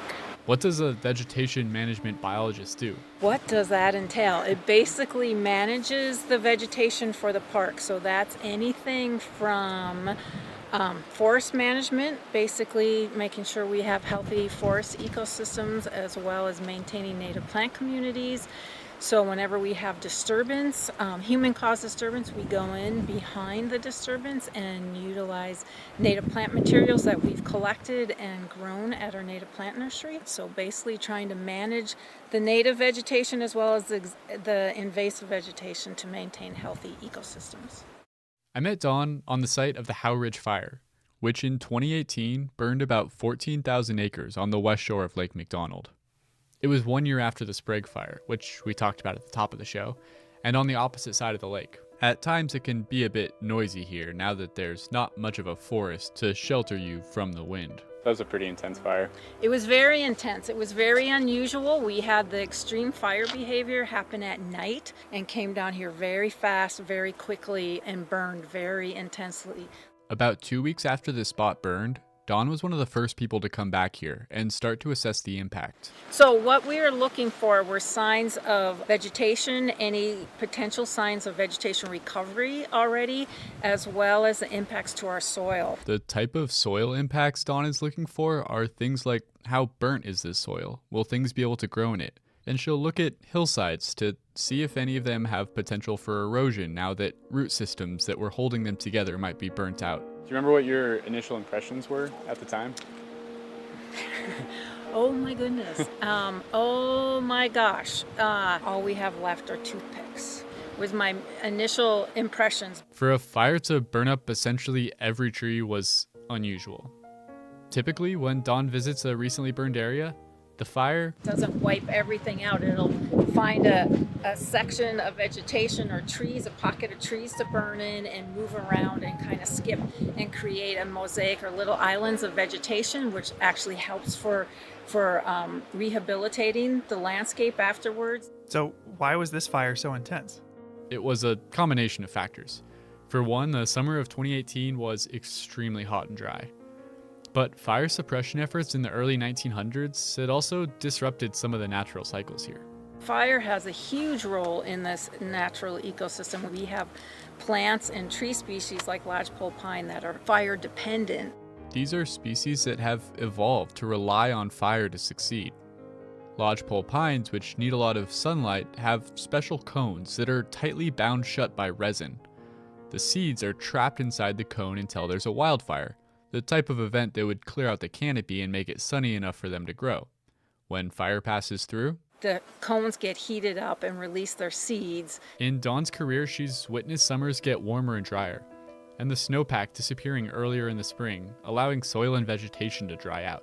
These effects are changing the role that fire plays in the ecosystem. What it is climate change. We're getting drier and hotter sooner. And then the other thing we're seeing is with the extreme fire and not enough moisture in the spring, what takes advantage of those open niches after a fire are non-native plants, the opportunists. We're seeing a lot more non-native invasive plants coming into our burned areas than we have had in the past. But Dawn hasn't lost hope. She still has a clear and optimistic vision of how this area can recover. My hope would be in 5 years we should have conifers that are 3 to 4 foot tall. A good diversity of conifers. I would hope a lot of larch in here because they tend to be fire resistant. It'd be wonderful to see pockets. I don't expect it all across the landscape up here, but little pockets of moisture where we could see cedar hemlock coming back. And this would be completely green, and you've got woodpeckers utilizing the snags and everything. We would be standing here and we would have vegetation over our heads. Sounds lovely. Bless. And as we get more vegetation established, that will outcompete, as we get an overstory, it'll outcompete these newly established invasives. So much more native plant diversity. Protecting plant diversity in Glacier National Park is a collective endeavor. Dawn can't do it alone. She asks that when people visit here, they take a moment to think about how their actions will affect the plant life around them. Stay on the trail. Definitely stay on the trail. Walk in the mud. Don't go around a mud hole. And don't pick the flowers. Oh, yeah. That's a big one. Please don't pick the flowers. The reason to walk through the mud is that if you go around, you'll widen the trail and disturb the vegetation around it. And we leave flowers where they are so everyone can enjoy them, and because they're part of the ecosystem here. Yeah, minimize your impact by just being respectful of the vegetation. The plant life in Glacier National Park evolved in the presence of fire and is adapted to frequent burning. Fire can be a source of renewal and even catalyze the processes of growth and change that make Glacier home to an incredible diversity of plant life, over 1,100 species. As climate change affects the behavior of wildfire and fire ceases to behave in the way plants are adapted to, its destructive tendencies can start to outweigh its constructive ones. It's something that scientists in Glacier like Dawn will continue to monitor. When a wildfire changes the makeup of a forest and what kind of species grow there, the effects aren't limited to just plant life. These changes to the vegetation are going to have consequences that ripple down the whole food chain, affecting everything from the bushy-tailed wood rat up to the moose and grizzly bear. Mule deer in particular are browsers, and so they rely really heavily on shrubs and other kind of nutrient-dense species. So that's Tegan Hayes. She's a wildlife biologist. Her master's thesis was about ungulate forage in wildfire-dominated landscapes. In other words, how deer food is affected by fire. One of the study areas was not far from where we're standing right now.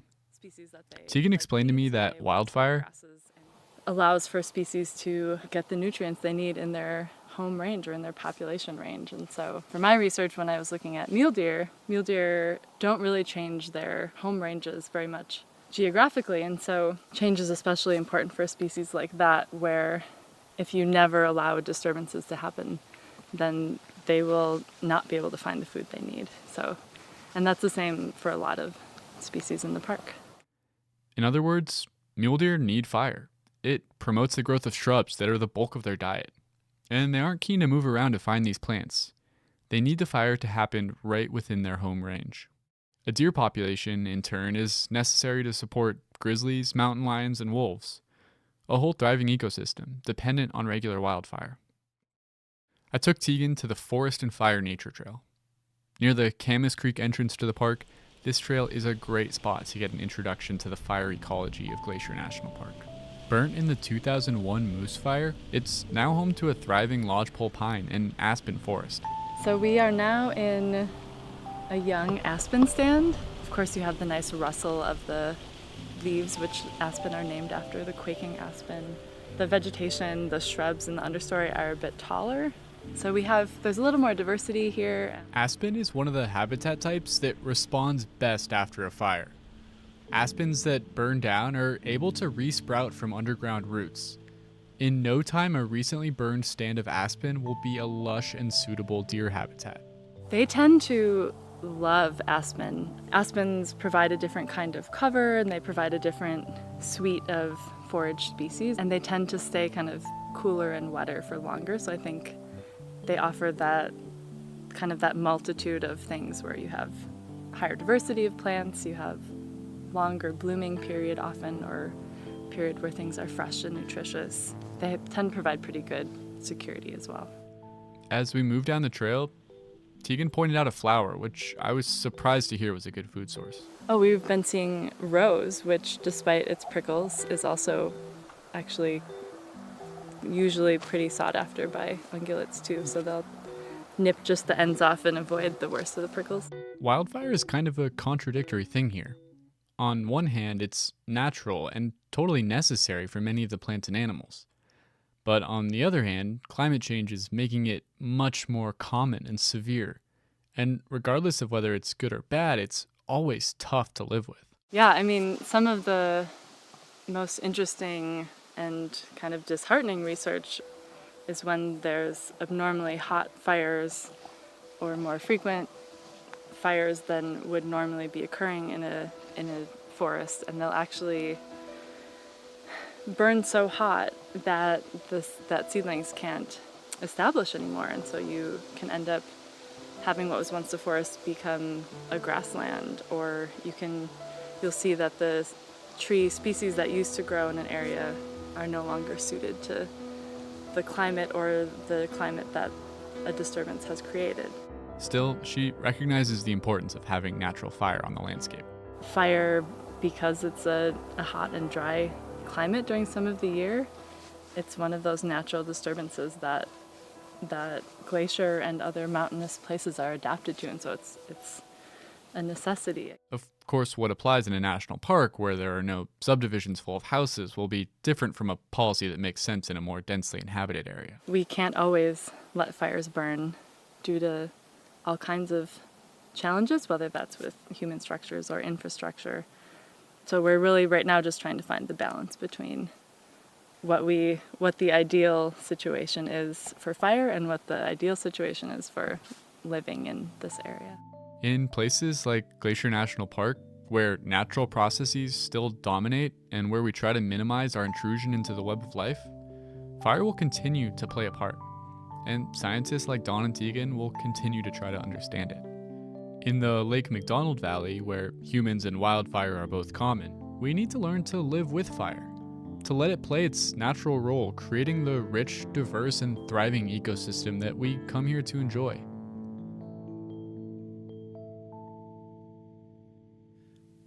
We'll be right back with the conclusion of the Trapper Fire saga after this break.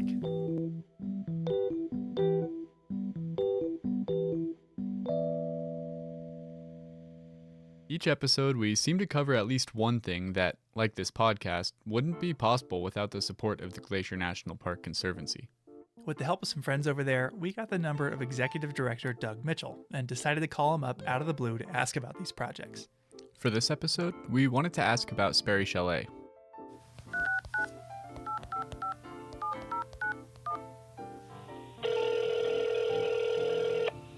Glacier Conservancy, Doug Mitchell speaking. Hey Doug, it's Andrew and Michael. How you doing? Hey, good. How are my favorite podcasters today? Oh, we're doing well. Just enjoying the beauty out here. Got to go up and check out the new Sperry Chalet, and it was phenomenal. It looked just like before, even down to the stonework. Yeah, it's really incredible what they were able to accomplish. I'm glad you brought up the stonework. I was talking to Zach Anderson of Anderson Masonry, and you know, his family were the original stonemason family. So if it looks the same, there's a reason, and the care they took to make sure that it looked the same way it did when it was originally built in 1913 is really rather remarkable. Yeah, and it's a great thing for people to check out while they're visiting and go see all the attention to detail and craft that went into it. It really is a remarkable discovery. I was able to hike there this year with some people who had never been there, and we hiked through Gunsight, and to come over the top and see Sperry, it's almost like you just have to stop in your tracks, as they did, to see how is this possible. I've hiked 13.1 miles into the wilderness and look at what is there. It really is something. Yeah, we wanted to talk to you about it because we know the Glacier National Park Conservancy, as the park's official nonprofit partner, played a huge role in helping restore the chalet. We were in the superintendent's office the very next morning at 10 a.m. after the fire burned Sperry, and by later that week, we had taken our loan credit card down to the hardware store here and bought the pieces of wood that held Sperry up over the winter. And it really was a remarkable public-private partnership that really made the improbable happen. Thanks for taking some time to talk to us. It's always great to hear from you, Doug. Always great to talk to you guys, and thanks again for all you're doing. Absolutely. Thanks for funding it. We'll talk to you soon. All right, cheers. Bye.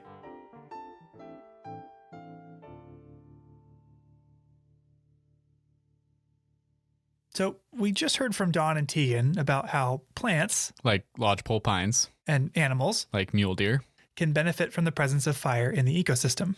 And from talking to Tony, we know that the Salish and other indigenous communities have a deep understanding of fire's role on the landscape and would use it, as he put it, almost like a gardening tool to invite new and healthy plant growth.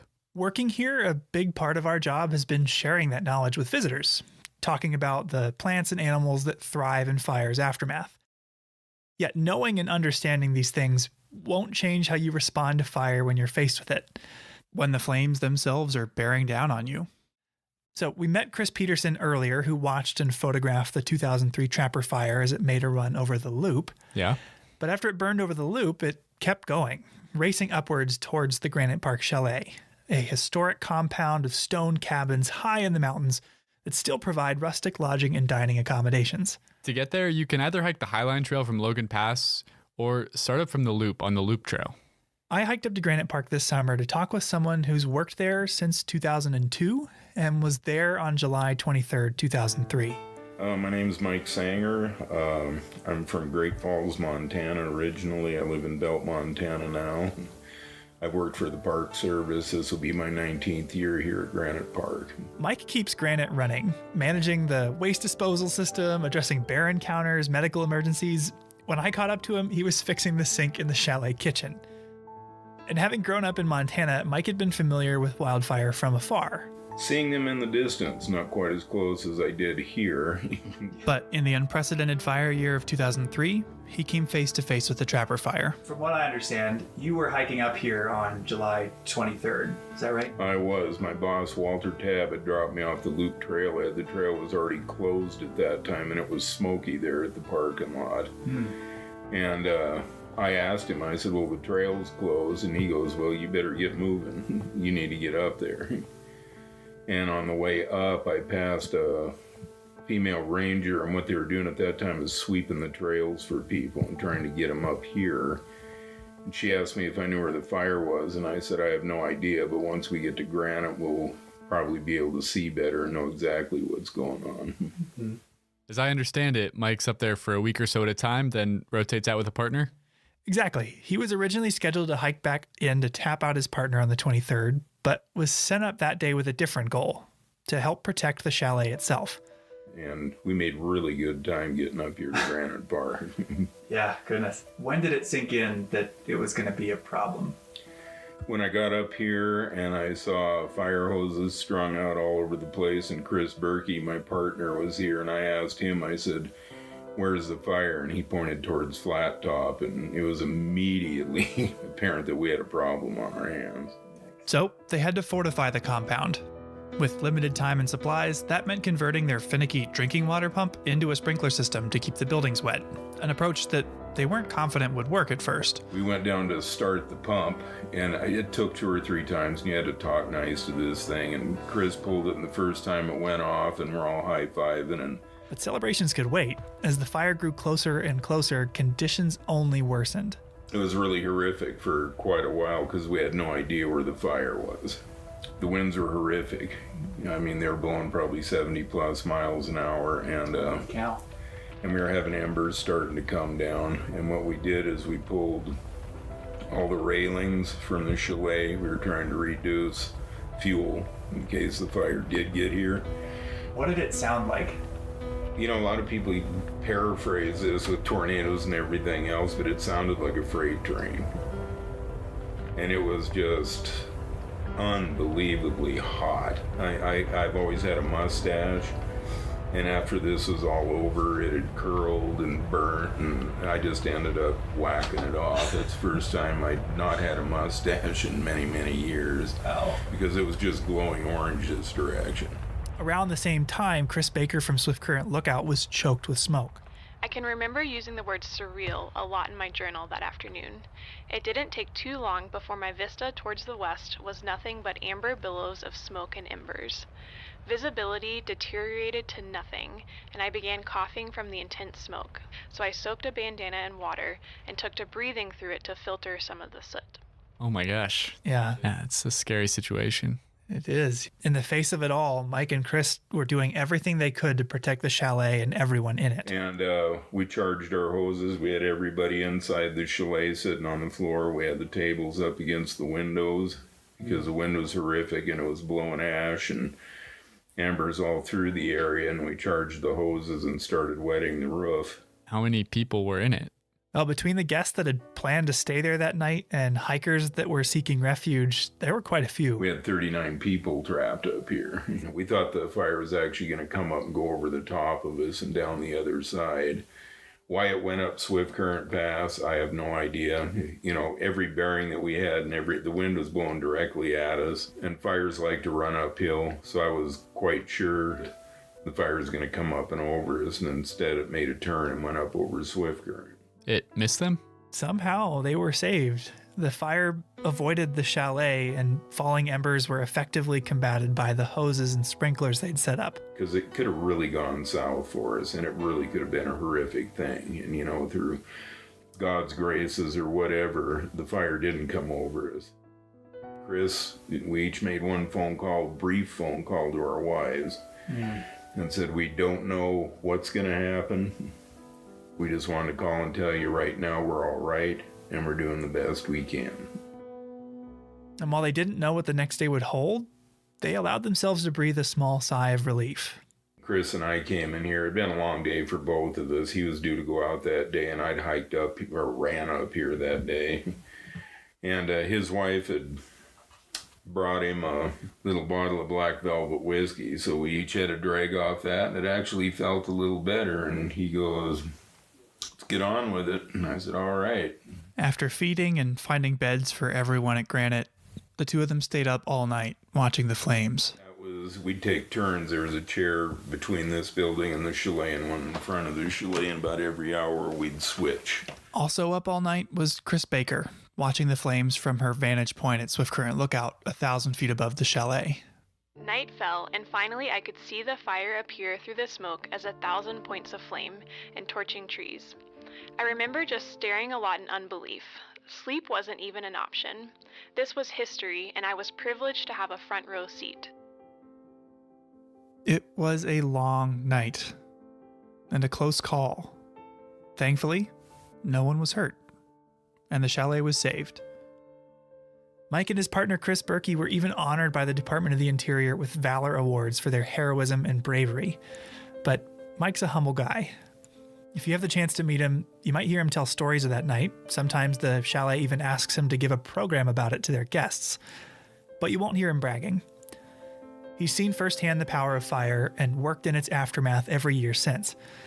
But even then, that night standing guard after hours of fear and uncertainty, he could see a beauty in the flames.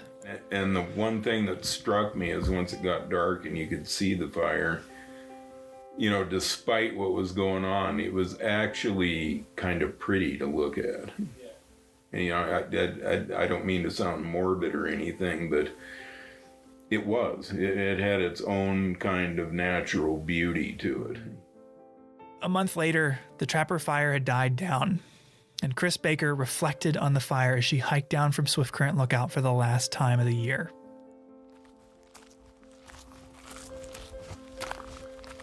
I regaled in the switchbacks down to the tree line, gazing out over the pristine beauty of the divide. But then I came to the trees. Those beautiful firs I have come to love. My friends and companions on my ascents and descents of Swift Current Mountain. The ones that frame heaven's peak in all my photos and that my kids have learned to take for granted. They weren't there. Instead, I saw blackened ghost and charred ground cover. I hiked through a lunar landscape that I knew was both natural order and devastation. I thrilled and mourned all at once. I don't think I will ever feel that again.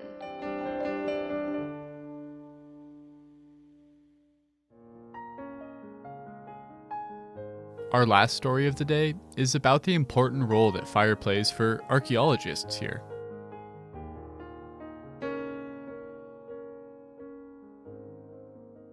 So were you up there on the night that Sperry Chalet burned down? No, I was actually on this trail when it burned down, and I actually heard it all go down on the radio.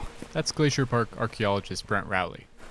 Which was kind of a crazy experience. I was actually just back there, probably a few hundred yards, and I heard this radio transmission that was like calling the incident management team on the radio and being like, you know, I need to give you a satellite phone call because we need to have like a conversation right now. And it turns out that was the chalet catching on fire, like the dormitory building. Fire teaches us about the natural world, but it also teaches us about ourselves, and sometimes in unexpected ways. When the Sprague Fire burned down the main building of Sperry Chalet on August 31st, 2017, it felt like we had forever lost a piece of our history. But the fire had another effect as well. By clearing out the vegetation around the building, it unearthed a wealth of archaeological sites from lots of different eras. Out of the ashes, Brent found a whole world of history. In a place like Glacier, the vegetation is so thick that you can't see the surface of the ground to find artifacts. A fire that comes in and clears out the vegetation will often reveal major archaeological sites. After the Sprague Fire, Brent and his team found a series of dumps where all types of people, like construction crews, cooks, and chalet visitors, had thrown their garbage for decades, starting in the early 19-teens. Brent was intrigued. He told me that these types of sites hold a lot of information that you can't just read about. In the history books about a site like, say, Sperry Chalet, you only hear about the experiences of the people that are actually staying in the chalet. You don't hear the story of the people that worked at that chalet and that may have worked at a trail camp or a CCC camp that built a lot of the infrastructure in the park.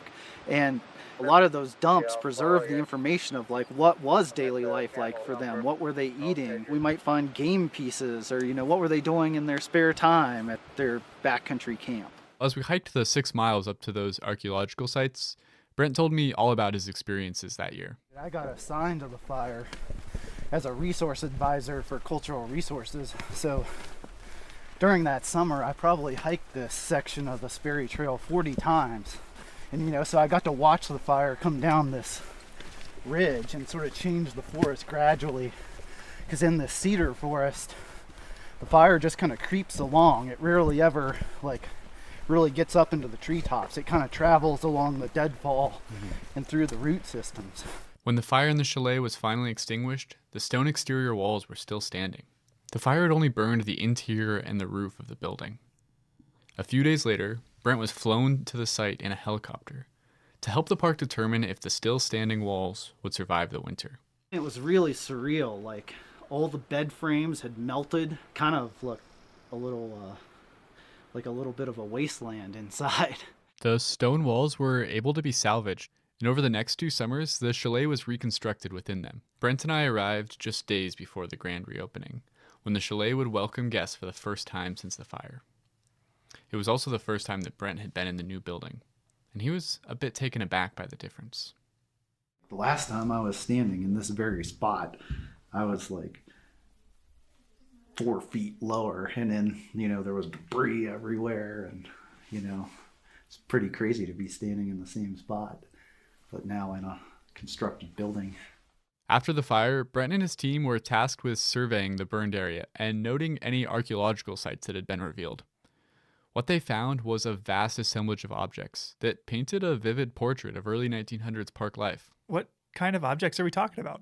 Well, actually, one of the most common things they found were chamber pots. What do they look like?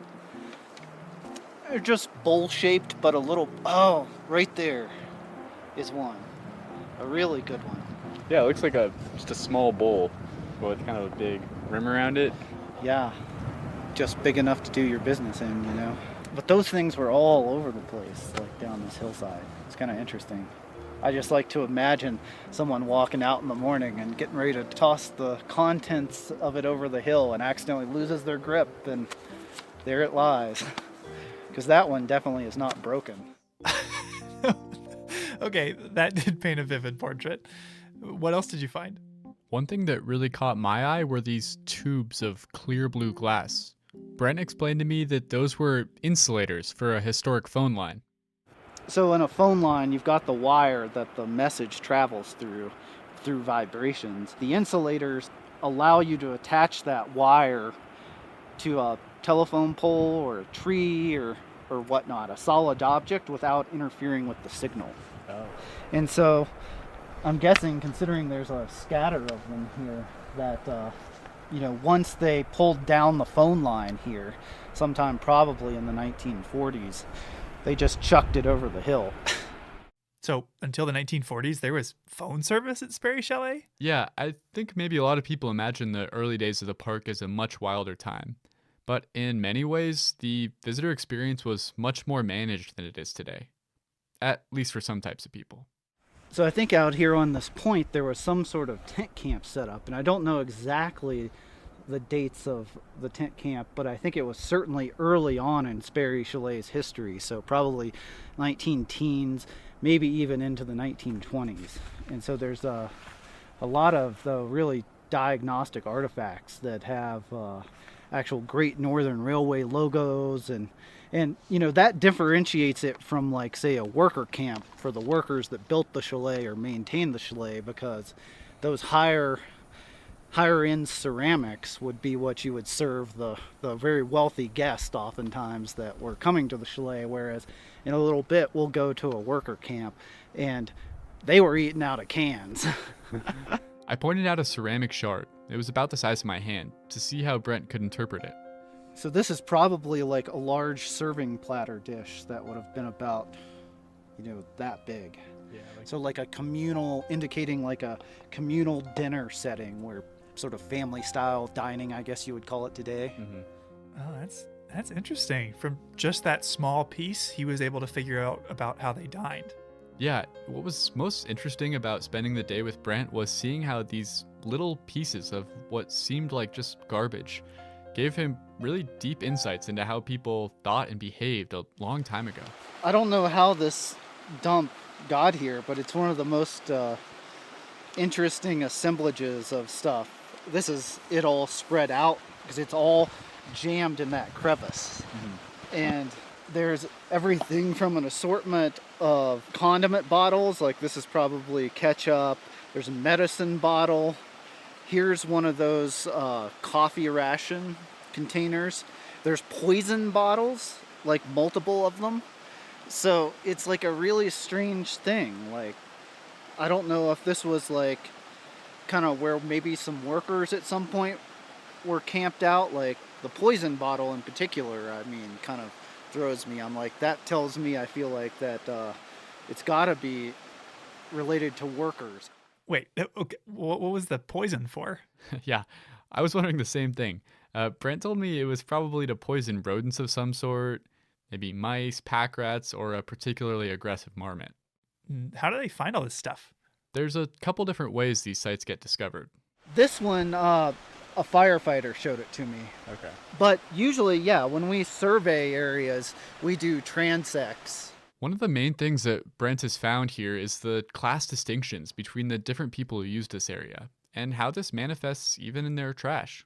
Up at that tent camp, everyone was always eating off of, fine ceramics and being very proper, I guess you would say. And here it's like you just open up the can and eat out of the can sort of thing, which is more indicative of, I guess, lower class status, like a worker rather than someone that's on a very expensive vacation.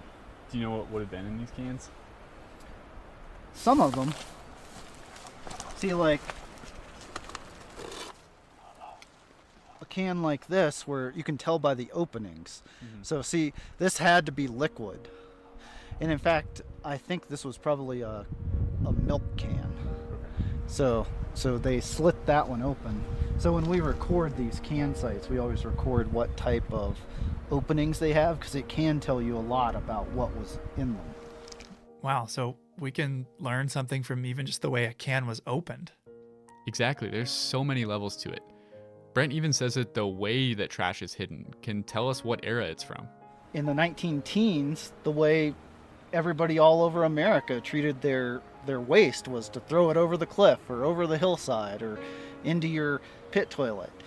Later on, though, people started, the ethics started changing of like, you need to hide your garbage. You put it in a centralized garbage dump. And here, obviously, they've tried to hide it. So it's probably after that ethic changed, which really started, in the 1920s and 30s. A desire to learn about people whose stories aren't always told has motivated Brent's career from the very beginning. The first excavation he was a part of, on a plantation in West Virginia, showed Brent the significant differences in artifacts from enslaved people versus slave owners. This technique of using historic artifacts to understand how people were treated in the past is an idea that still drives his work today. In Glacier, you can learn a lot about indigenous people's history prior to European settlement, and we can learn a lot about what people were doing in this landscapes by what artifacts they leave behind. And those people were often, are often not included in the history books. And in fact, I hate the term prehistoric or prehistory because it implies that indigenous people don't have history. It's just their history is documented in different ways by oral history and also by the archaeological evidence that their ancestors left behind.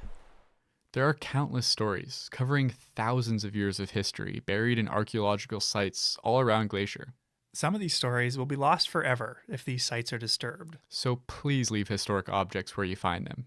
Brent says that objects are best at telling their story when they stay in their original location. Once they're removed from the site, they are kind of just meaningless objects. But when they're in the context of the site, they tell the story of like what sort of products people were using as they visited Sperry Chalet.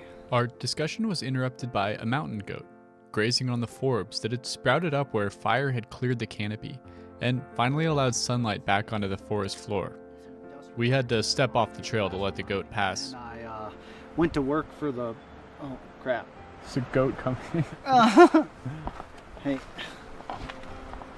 Move aside. Move aside. Don't eat my poles either. As we sat there talking about the history of the area, a new chapter was already being written.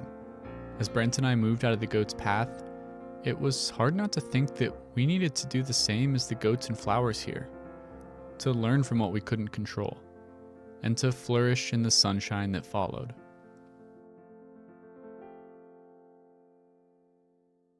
That's our show for today. If you're interested in learning more about the role and history of wildfire in Glacier, or about the Salish Kalispel Culture Committee, Check out the links in our show notes. Thanks for listening. Headwaters is a production of Glacier National Park with support from the Glacier National Park Conservancy. The show was written and recorded on traditional native lands. Andrew Smith and Michael Feist produced, edited, and hosted the show. Ben Cosgrove wrote and performed our music. Alex Stilson provided tech support. Quinn Feller designed our art. Renata Harrison researched the show. And narrated the credits. Lacey Kowalski was always there for us. And Daniel Lombardi and Bill Hayden were the executive directors. Support for this show comes from the Glacier National Park Conservancy. The Conservancy works to preserve and protect the park for future generations. We couldn't do it without them, and they couldn't do it without support from thousands of generous donors. If you want to learn more about how to support this podcast or other awesome Conservancy projects, please go to their website at glacier.org. Of course, you can always help support the show by sharing it with everyone you know, your friends, your family, your dog, and also leave us a review online. Special thanks this episode to Chris Peterson, Tony Incashola Sr., Don LaFleur, Tegan Hayes, Mike Sanger, Sarah Peterson, and Brent Rowley.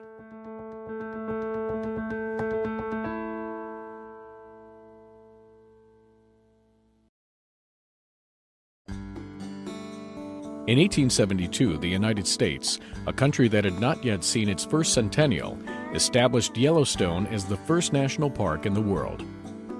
President Ulysses S. Grant signed Yellowstone into existence, and a new concept was born. And with it, a new way for people to preserve and protect the best of what they had for the benefit and enjoyment of future generations.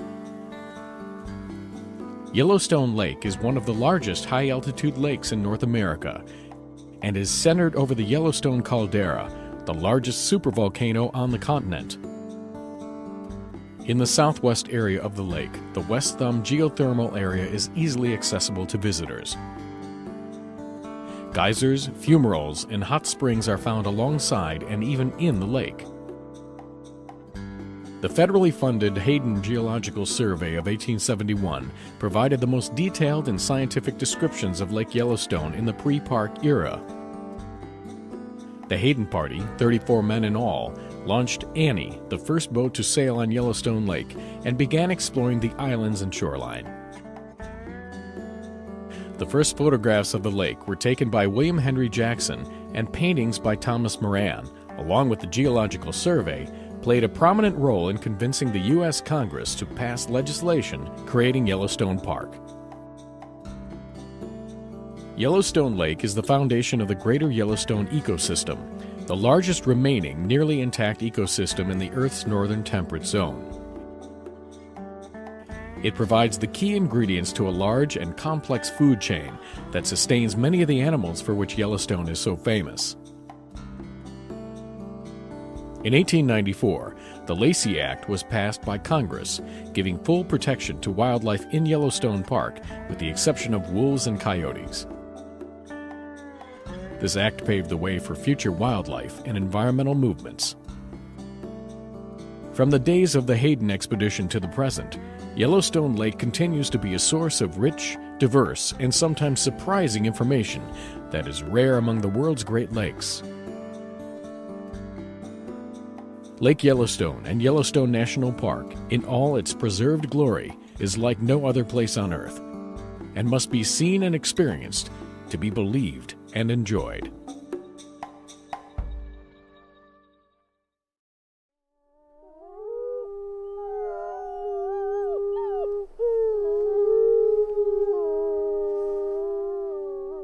From Yellowstone National Park, this is what we do.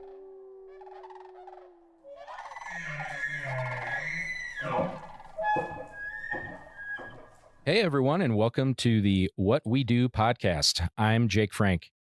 Our team of 4 will be interviewing 10 people over the next 10 weeks to take you behind the scenes to share stories from people who work for the National Park Service in the world's first national park. So first things first, hi, team. Hey, Jake. Hey, Jake. How's everybody doing? Awesome. Good. Why don't we do some quick team intros? So if we do, let's say, your name, your title, maybe your division, how long you've been in Yellowstone, what your favorite hobbies are. No, and maybe if there's any other parks you've worked at. Miles. All right, I'm Miles Barger. I'm the Publications Program Manager here at Yellowstone in the Division of Resource Education and Youth Programs. I've been in Yellowstone for about 3 years this time around. I worked here earlier in my career as well, and I've also worked at Denali National Park and Black Canyon of the Gunnison National Park and at Harper's Ferry Center. You can look that up if you want to know what it is. Brett, what about you? Yeah, so I'm the newbie here. I've only been at Yellowstone for about 2 years so far. Before that, I was at Shenandoah National Park for 12 years. And I'm the digital media specialist here, which basically deals with the website, social media, the NPS app, and digital exhibits in the visitor centers. Ashton, how long have you been here? Well, Yellowstone's actually my first park, and I've been here for about 4 years now as a digital communications specialist for the superintendent's office.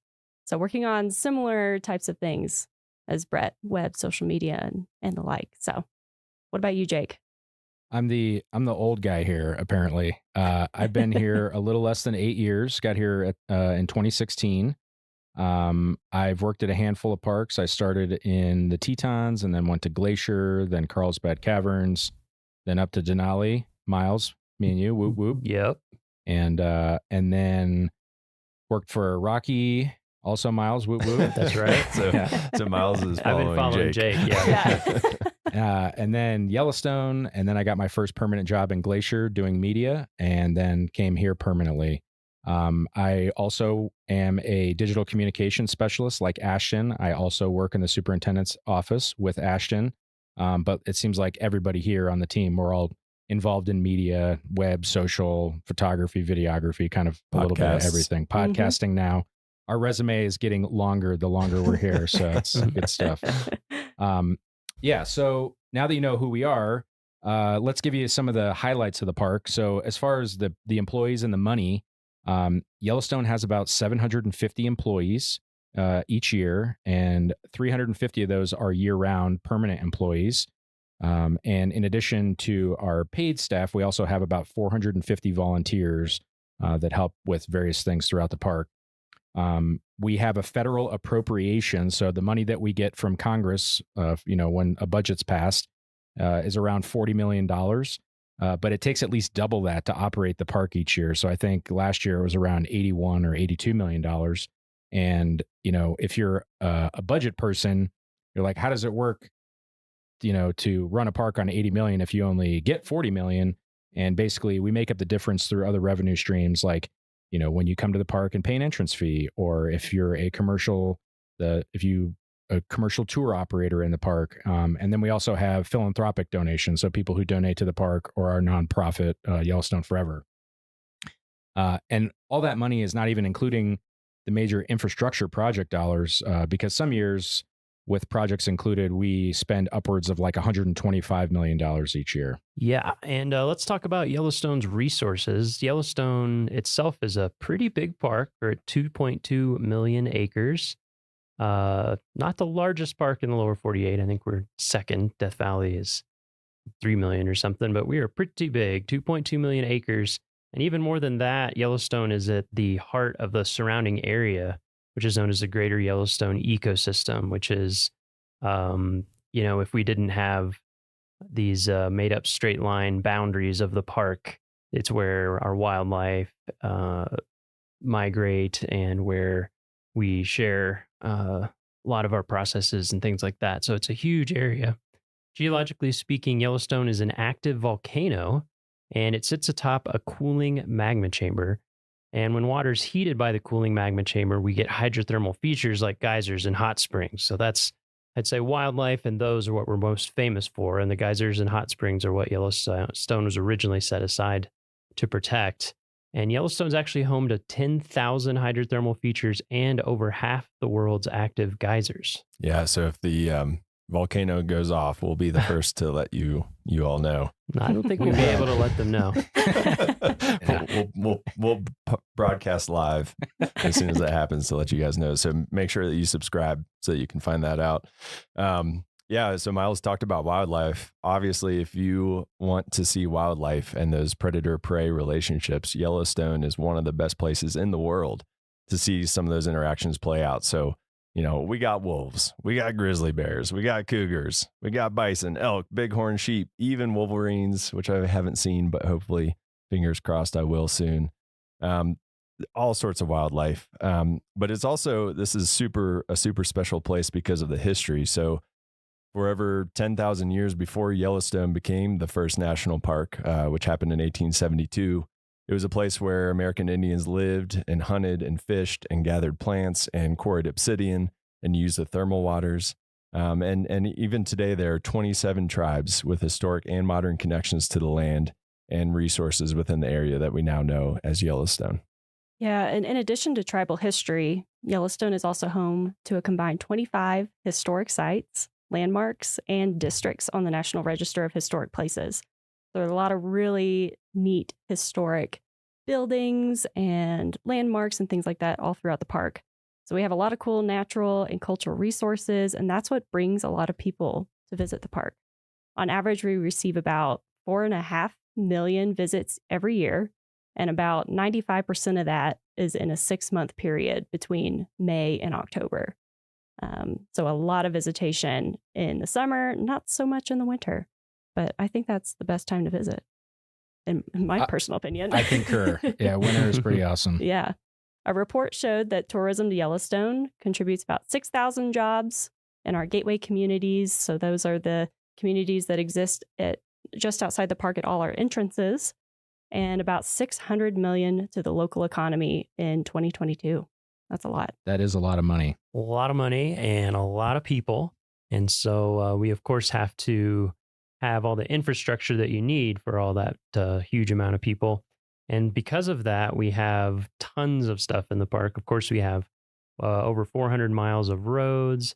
We have lots of lodging, buildings, places to eat, bathrooms, of course, trails, all sorts of stuff. And our portfolio of all that stuff totals over $4 billion worth of infrastructure.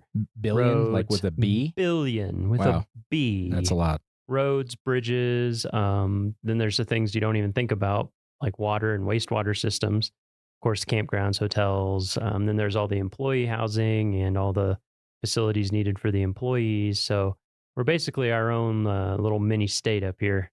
Since 2020, we have invested over $1.5 billion with a B dollars into improving Yellowstone's infrastructure for you and also for future generations of visitors. And there's even more projects in the pipeline. Yeah, so that is a lot going on, and obviously we can't manage all that alone. So we rely a lot on tribes, elected officials, nonprofit groups, local communities, states, other federal agencies. They all help us to take care of Yellowstone. And when you think of Yellowstone National Park, you think of the natural features, the cultural features, but there's also really important things like hotels, restaurants, gas stations, general stores, and our concession partners run all of those.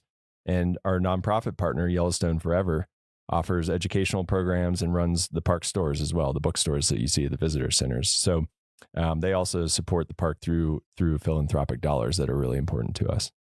Yeah, so as you can see, there's no shortage of things to talk about when it comes to Yellowstone. We could go on and on probably all day. There's a lot to talk about. And there's a lot of content about all this stuff and more on natural and cultural resources in the park. And you can find a lot of that information on our park's website, which is nps.gov/YELL. Yeah. And then, with all of that great information about the natural and cultural resources, we realized that there wasn't really any content around the non-historical human resources of the park. Obviously, we have a ton of history of the people who, were here in the past, but not a lot about the people that are here right now who do the work to keep the lights on in the park year round. And that's when we came up with our idea for our What We Do Wednesdays social media campaign in 2019. And since then, we've been highlighting our employees and what they do through photos and stories on our social media platforms. It's been really well received both internally and externally. We have coworkers all the time. They're like, wow, that was cool. I didn't know that so-and-so did that. And so we thought, hey, why don't we, try to develop some longer form content? And boom, now we got a podcast. What We Do podcast is our new brainchild. Yes. And it's a pretty awesome brainchild, I think. So with this podcast, we're operating under the assumption that if something is interesting to us, then it'll also be interesting to you, our listeners.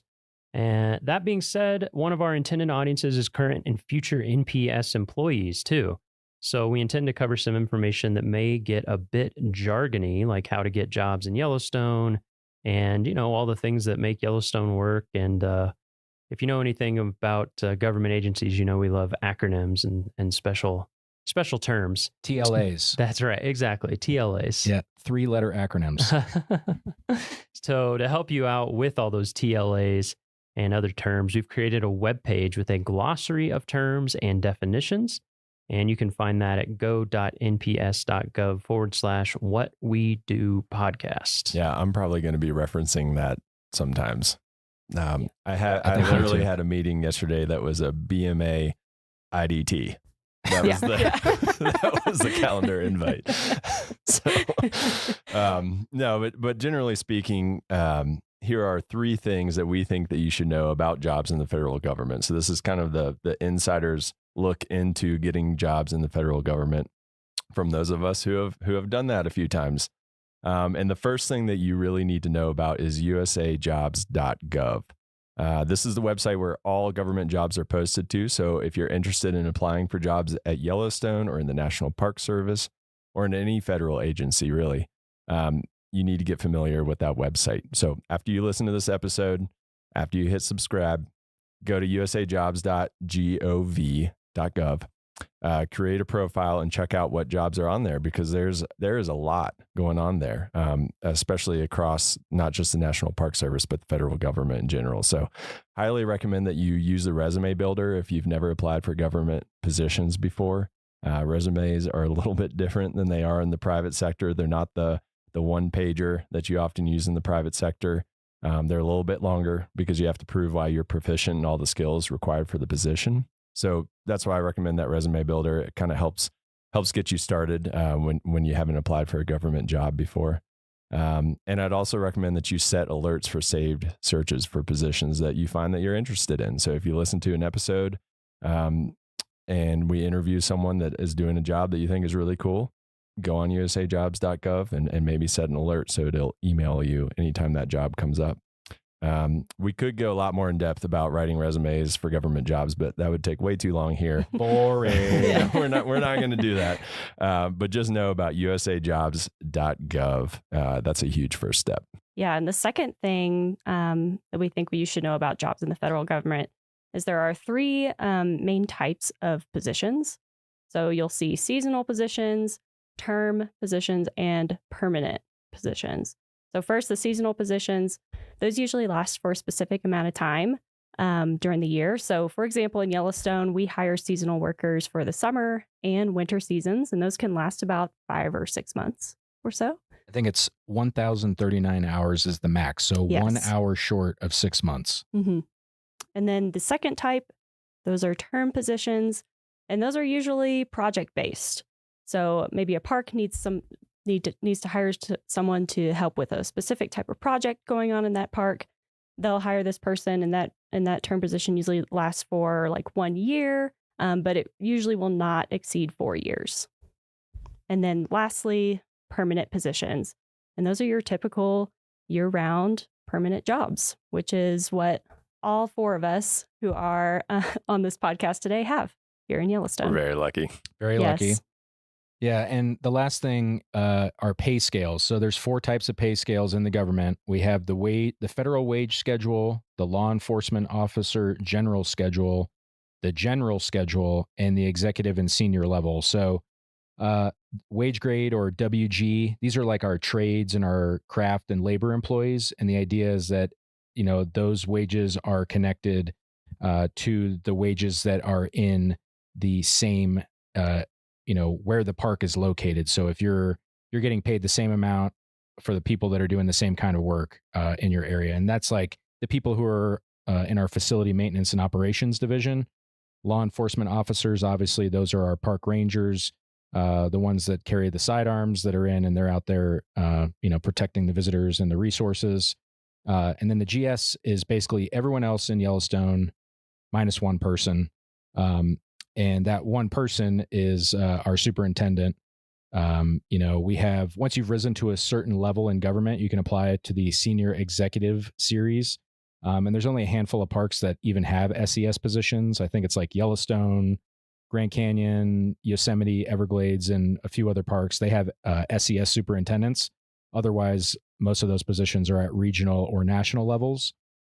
But within the first three, each pay scale, so whether you're wage grade, GS, or LEO, there's 15 grades, so 1 through 15, and then each grade has 10 steps, 1 through 10. So, for example, you might hear someone say, like, I'm a GS 11-4 or 11 step 4, and that means they're on the general schedule, grade 11 step 4. And the reason we explain all this is because all of this information is public knowledge. So when you apply for a job, you can actually see what you'll start at and what you can max out to. It's all public information on the Office of Personnel Management site, or OPM. I don't want to get out of this without using an acronym. All right. So Yellowstone is a big park. It's got a lot of employees and a lot of important issues going on all the time. That's part of the fun of this podcast. Even the people who work here, we don't know everything that's going on. That is definitely true. I feel like I learn about new projects or jobs or things on a regular basis. Absolutely. Yeah, and with 750 employees, I've already met a few coworkers that I didn't even know I had doing this podcast. So it's been a lot of fun. We hope you enjoy those conversations as much as we have, and kind of develop an appreciation for what it takes to keep Yellowstone, this huge national park, up and running. And, maybe some of our listeners will be our future coworkers. Who knows? That would be awesome. That would be cool. Anything else, team? I don't think so. Nope. No. I think that does it. All right. Well, thank you for listening, and we hope you...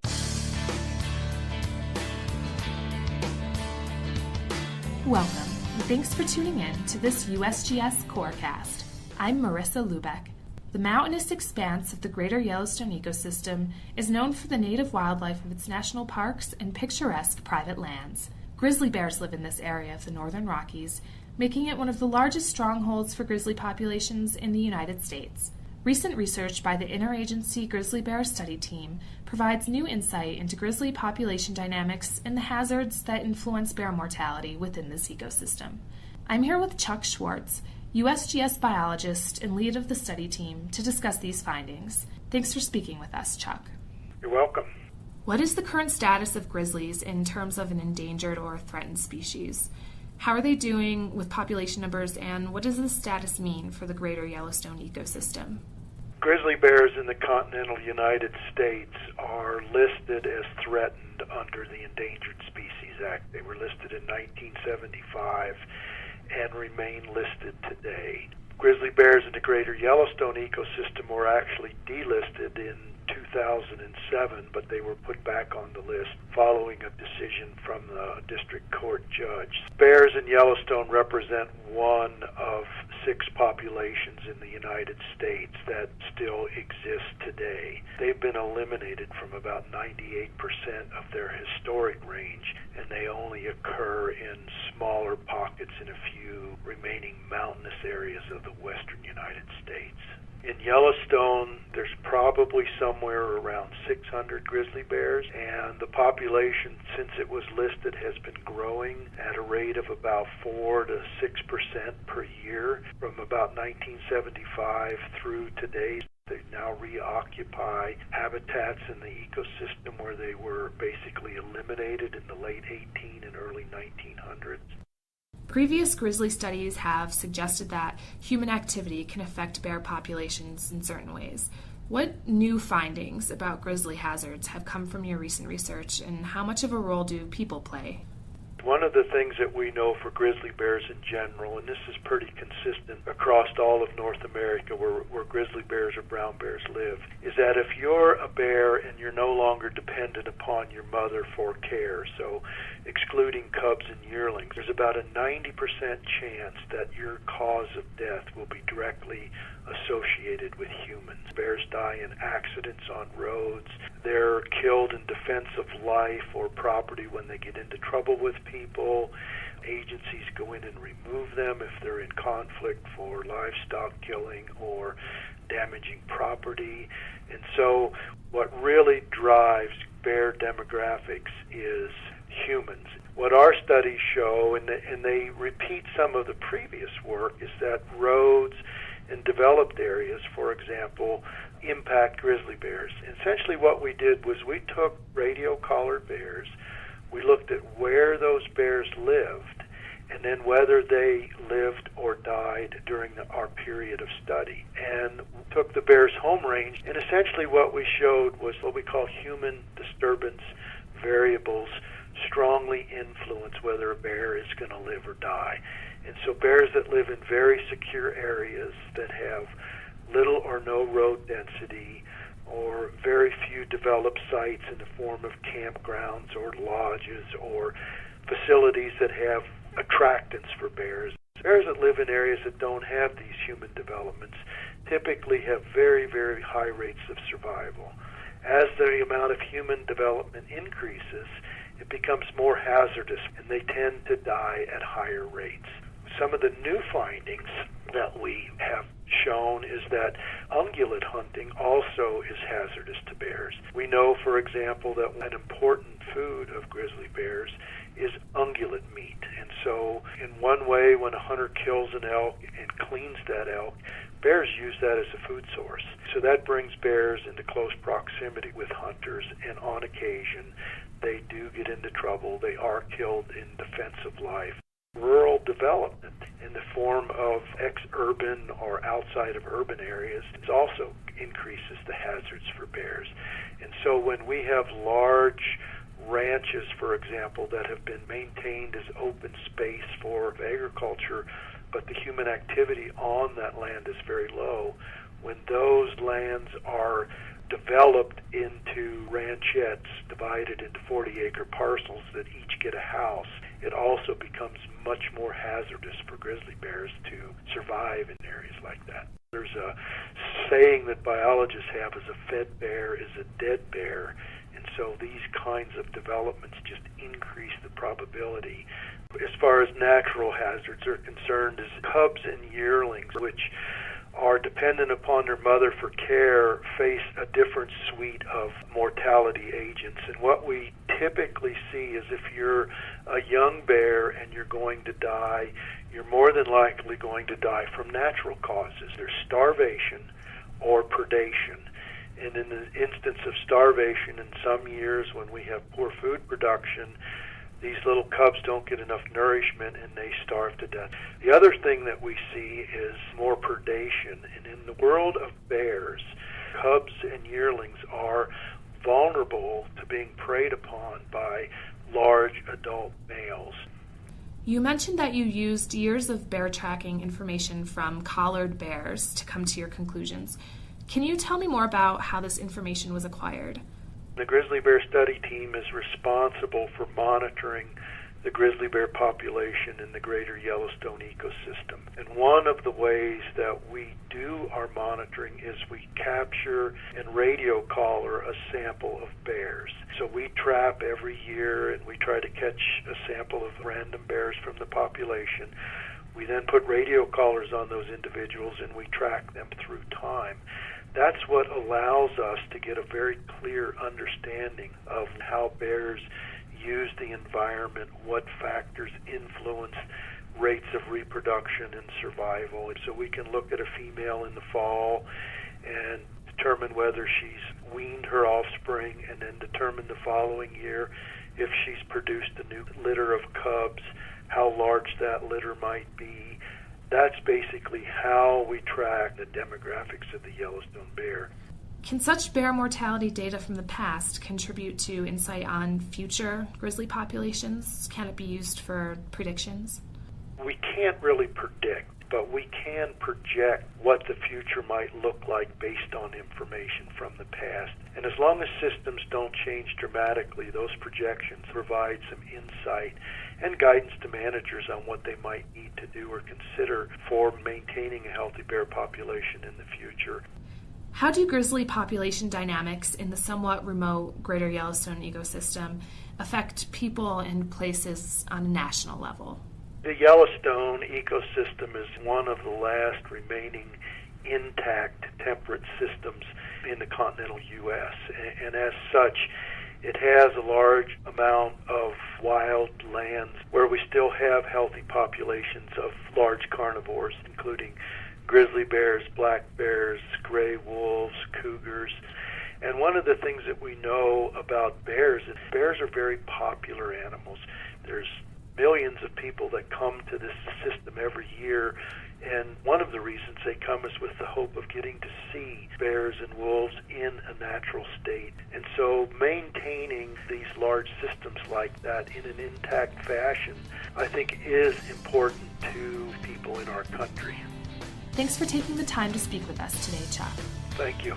This podcast is a product of the U.S. Geological Survey, Department of the Interior. I'm Marissa Lubeck. Thanks for tuning in.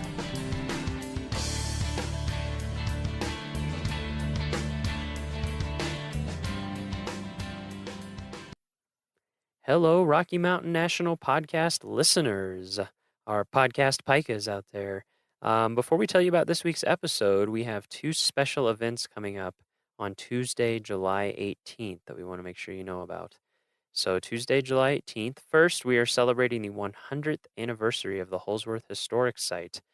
And you're going to hear a lot about the Holsworth Historic Site in this week's podcast episode. So stick around, give it a listen. Maybe it'll entice you to come celebrate. The Holsworth Historic Site is located about 8 miles north of Grand Lake on Highway 34 on the west side of Rocky Mountain National Park.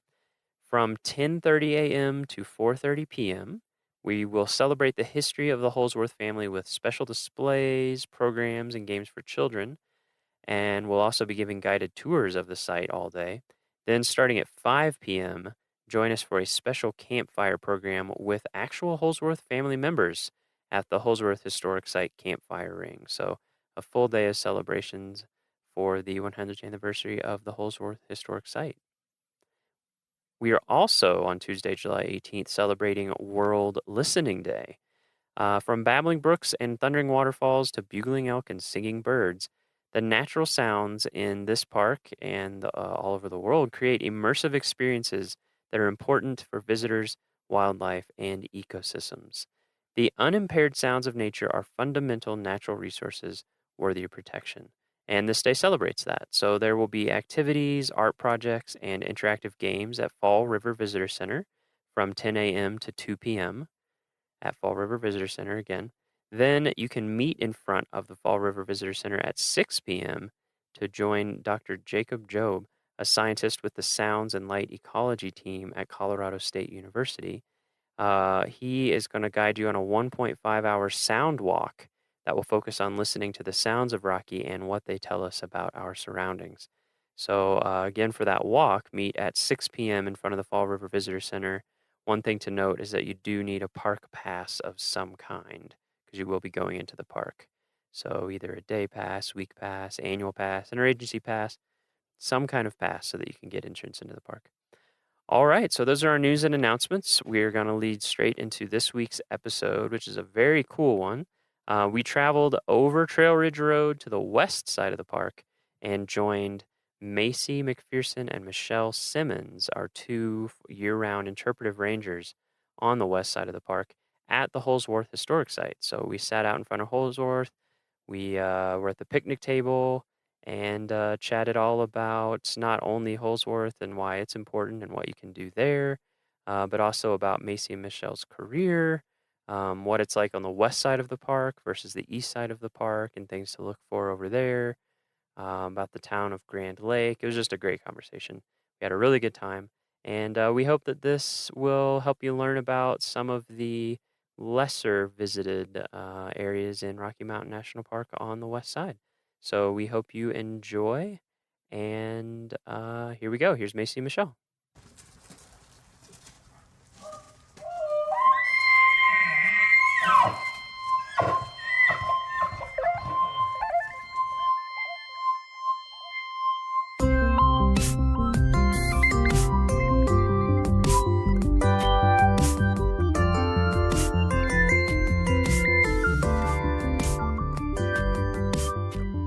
Okay, we are here at Holsworth Historic Site. Is that the full name? Yes, Holsworth Historic Site. With, could you give us your names and your title, what you do at the park?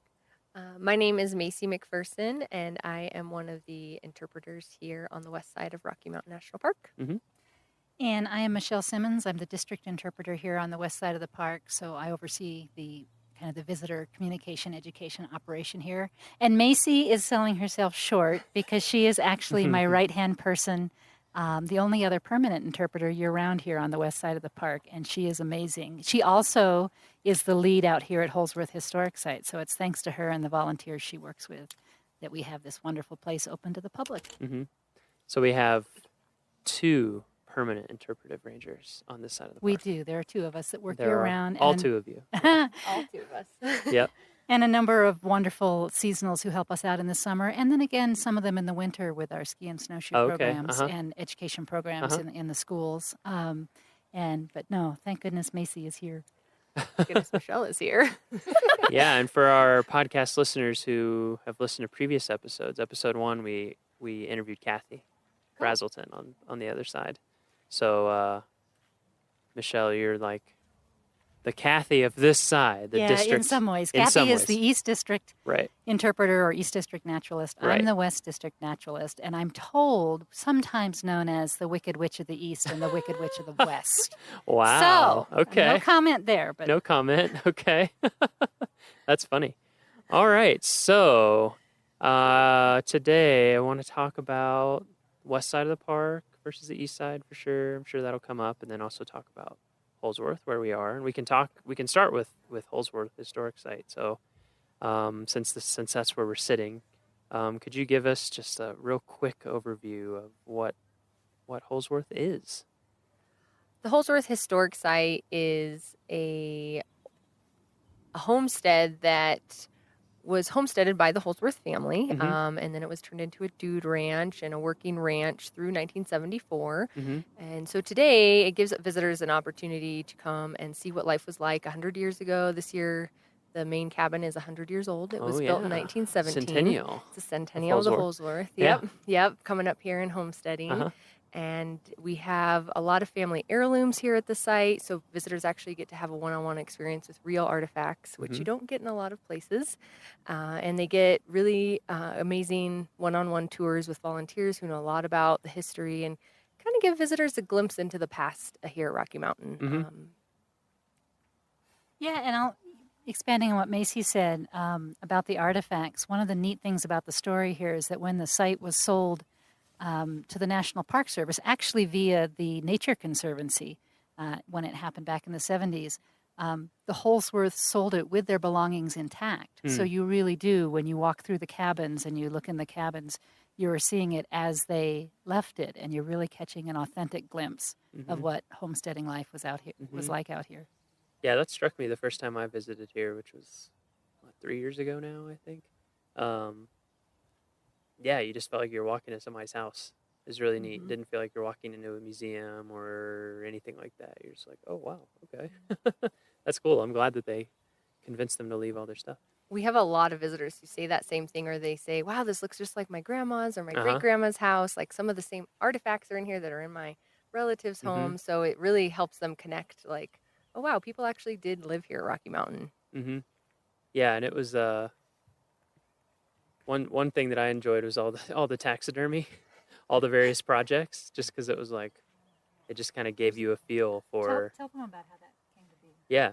So there are a lot of taxidermy items out here. Yeah, for people who haven't visited. Number one, you should come visit. And yeah, it's just like... There's an coat incredible... racks, lamps. Coat racks made with feet of animals, lamps, exactly. There's all kinds of different types of items, and there's actually a whole taxidermy shop where all of Papa or John Sr. Holsworth, he has all of his tools and everything are still here. And one of the reasons why he started taxidermy was because he got in a really bad wagon accident just right at the bottom of the hill here when they first homesteaded up here, and he couldn't really work anymore. And so he went back to school or to school long distance. like to correspondence courses to Wow. Nebraska, Ah. and which I'm still puzzled of how you do that in the early like, how do you 1920s. get stuff here? Right.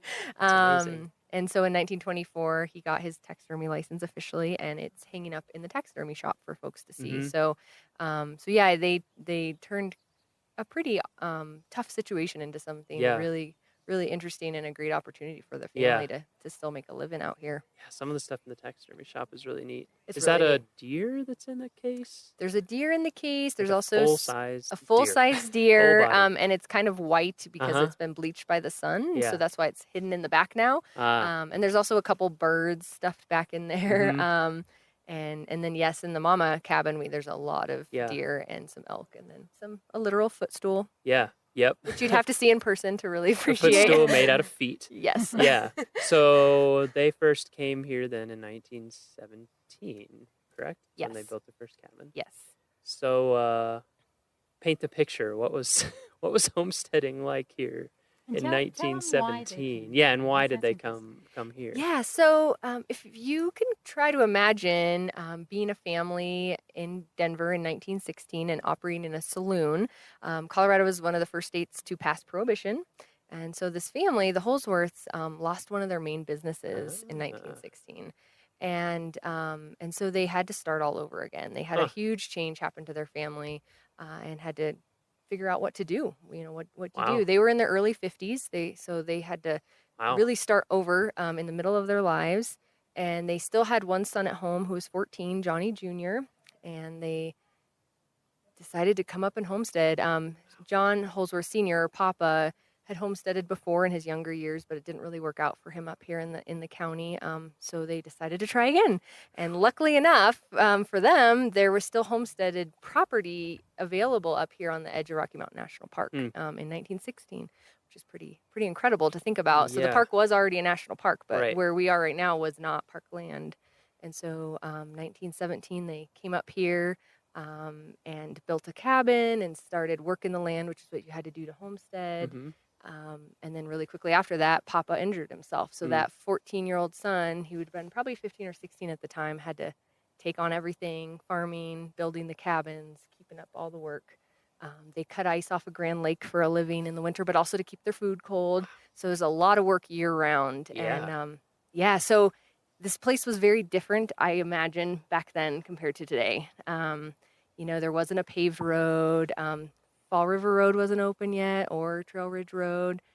Grand Lake was a little community, but there wasn't a lot there. So it's just under 8 miles south of us. So they had to somehow get back and forth to town, even Yeah. in the winter. Seems very remote. back Very then. remote. Very remote. So they were tough, And just hard winters. very hard So winters. long up here. When you come out here in the winter nowadays, you're snowshoeing on a good 4 or 5 feet of snow. Yeah. So I can imagine it was pretty incredible It back lasts a then long as time, well. too. I just can't imagine Yeah. trying to homestead out I here. know. Just like trying to grow food or anything. Well, and indeed, the homesteading part, particularly the ranching and trying to raise cattle or horses, proved to be a real challenge. And like many of the homesteaders in the valley here that made it work, they discovered as the park became more popular that it was far easier to make a living in the recreation industry than it was actually being, relying on ranching and Mhm. cattle. And so they did. As the park grew in popularity, as Fall River Road did open, and then eventually Trail Ridge Road, they made their living by building more cabins and catering to tourists who would come through here, offering lodging, offering home-cooked meals. Johnny Holsworth, Johnny Jr., catching fish down in the Colorado River, which is here on the property, and serving visitors. Now we don't do all of that today, but we're Sure. still in the business of serving visitors, Yeah. and that's what's really kept up here in the Kawanichi Valley. Yeah. When did they start making that switch from homesteading to starting to do the It really tourism, happened in the early 1920s. Okay, so they weren't homesteading too long before they were like, okay, we need to do something else here. Yeah, and they actually had a lot of Papa's friends coming up from Denver just to stay here. Uh-huh. And so Mama or maybe they Sophia thought, Holsworth was kind of getting tired of taking care of them all without, getting anything. And That makes Johnny was sense. doing all the work. And so she said, I'm going to start charging people to stay here and cook for them and that sort of thing. And so they built one of the first guest cabins in 1921, Mm-hmm. and that one you can go in today. It's called Twin One, Mm-hmm. and see kind of what it would have been like to stay here. Little Yeah. log cabin, and Mama Holsworth would cook and really great German food. She was a German immigrant as well as Oh, really? John Holsworth Sr. They both immigrated into America separately, but met in Denver, and very strong German roots. So she had some apparently great German food coming out of that Oh, kitchen. wow. That sounds great. Come stay back here for how long would people stay? Just totally varied, or was it more long term? I don't know exactly how long they would stay. I know in the 20s they charged $2 a night or $11 a week to stay here. Wow. And that included food and whatnot, and probably horses to Sure. go on trips, Wow. pack trips with. I could handle that. Yeah, I would imagine for how long it probably took to get up here. It probably took in those days, even in a Model T pickup truck or something like that, it would have taken a while to get up here from Denver over Berthoud think it would Pass take- or over Fall River Road. It Right. would have taken forever. So I'd assume once you got up here, you'd You probably stay for a little while. Yeah. Which people still do today. A lot of visitors come up to the Grand Lake area, and they don't just come for one day. Usually they're here either camping here in the national park or outside, Yep. staying in a little cabin or whatnot Mhm. for a good few days or a week at a time. Yeah. Or even for the whole summer. Actually, one of the fun things about how much time people spend, a lot of folks are driving through the valley here and see the sign for Holsworth Historic Site, don't really know anything about it, but stop in. The bulk of the buildings are about a half a mile across the valley and across the Colorado River from the parking area. But we have one historic cabin that's right by the parking area. And so during the times that we're open, which is about 10:30 to 4:30 daily here in the summer, you'll meet you'll meet a volunteer at that cabin who will tell people a little of the history and encourage them to take that half a mile level stroll across the valley to come see the main part of the historic site. Mhm. And what often happens is people think, oh, well, we'll trot back there quickly and spend a few minutes and come back. And it is not uncommon to watch people spend 2 hours, 3 hours. They get Mhm. out here and there's so much to see. And the volunteers who run the site are so knowledgeable and friendly. And there's a few activities for kids to do. We've just actually, thanks to one of our interns this summer, another amazing volunteer, Emily, have started up a bingo, a little bingo game that you can play out here looking for some of the artifacts. Uh-huh. Like, is the footstool on it? The footstool's on it. The toilet seat in Twin One is on there. Which Oh, really? You have to come find. Don't tell them where it is. I won't. Okay. It's okay. in there somewhere. In there somewhere. So at any rate, if you're planning on coming, give yourself plenty of Yeah. time because folks really do get hooked out here. Yeah, that It's happens. a great place the to first stay. time that I came out here with a small group of people, yeah, we were like, oh, we'll just stop in and check it, and we stayed quite a while. The buffalo coat lured us in. Yeah, so we have an incredible buffalo coat that is a remake of the original buffalo coat, but it's still really incredible. And So heavy. It's so heavy, and it's just amazing. We just had it restitched a little because we have so many people try it on. It was Uh-huh. actually falling apart, and that's how much people love this Yeah. buffalo coat. They actually come here looking for it. Oh, yeah. And it's made out of 2 buffalo hides, and it weighs 22 pounds. So you definitely need to come check out the buffalo yeah. coat and put it on. I'd love to have it on when it's cold, just to see. Because every time I've put it on, it's been warm. Yeah, and it's you're been like, hot. Okay, I'm Yeah, hot and you're like, immediately. "This Take it isn't- off. I'm done." Yeah, but it'd be interesting to see how it is when it's 10. I try to 10 below, 20 imagine below. wearing that heavy coat and walking around in the snow because it's down Good to the workout. ground. Yeah. So, and with how much snow there is, even if you're in skis or snowshoes, Yeah. you'd just be coated in snow and ice. Absolutely. Well, it's down to the ground for you, Macy. I'm not. I'm True. not sure it would have been true for Johnny Holsworth. Maybe he was much taller than me. so while we're setting it up, so yeah, when people pull up, you're driving on 30 Trail Ridge Road, 34, whichever you want to call it. You'll see a sign, Holsworth Historic Site, one of those nice brown signs that you see in parks. And there's a parking area, and like you said, the cabin. There's someone there to talk to. Then you walk about half a mile, and it's a nice walk. It's a great walk. There's some signs that teach you about the area. You can kind of get out in the middle of the valley to get a little bit more of a feel. You walk over the Colorado River. There's often elk or moose Yep. that you see along the Elk way. or moose. And then you get over here, and how many cabins are there total? A lot. It's quite a sight. We're counting. Hang Yeah, on. we're counting right now. Talk amongst yourselves. Yeah. There's a lot. There's 12 cabins 12? out here, plus a few outhouses. That, Yeah. are kind of scattered throughout. And then, so when you come to visit, how many of these can you look inside? You can look in the main cabin. You can look in the main cabin, the mama cabin, which we give tours of because that's where all that's where all the artifacts are. So we ask you to go in with one of the volunteers or one of the rangers out here. And that is really cool. I mean, really we're audio great. only, so we can't show you. Yeah, but you need to come see it. It's really, really neat in there. And then there's one of the guest cabins, twin one, that you can go in that's self-guided, as well as the taxidermy shop. There's also an ice house where they kept blocks of ice that they cut off of Grand Lake in, and it has the original sod roof from the Holsworth family still growing on it. Oh, that is okay. That's actually really the real grass. Yes, That's amazing. And then the little tent house that Johnny built himself because he got tired of sleeping in the one-room cabin with his parents. Wonder why. And those are the main public buildings, and then the one down by the parking lot as well, the Fleshy cabin, which is a little older than the cabins up here. So people can look at those. They can get they have to get a guided tour through Mama House. Yep, Mama House. And then there's bingo. There's bingo. There's a coat you can try There's on. a coat. There's also a washing machine where you can wash like socks. a hand wash There machine? is a hand wash machine with a crank. Yeah. And wring out the socks. You can also dress up like a pioneer or a cowboy. So we have clothes for you all to try on. And you can also rope a horse and sit on a saddle. Wow. So much to do. Well, explain the horse. It's not a live horse. Oh, okay. Yeah, Miles was getting really excited. No, we do. Oh, We do I wanna have be a on a little horse. saddle you can sit on. Oh, I you can. see. You can. Is that a sawhorse? What would you even call that horse? It's certainly an original artifact. Log horse A or log something. horse. A horse Saw made out of sawhorse. Yeah.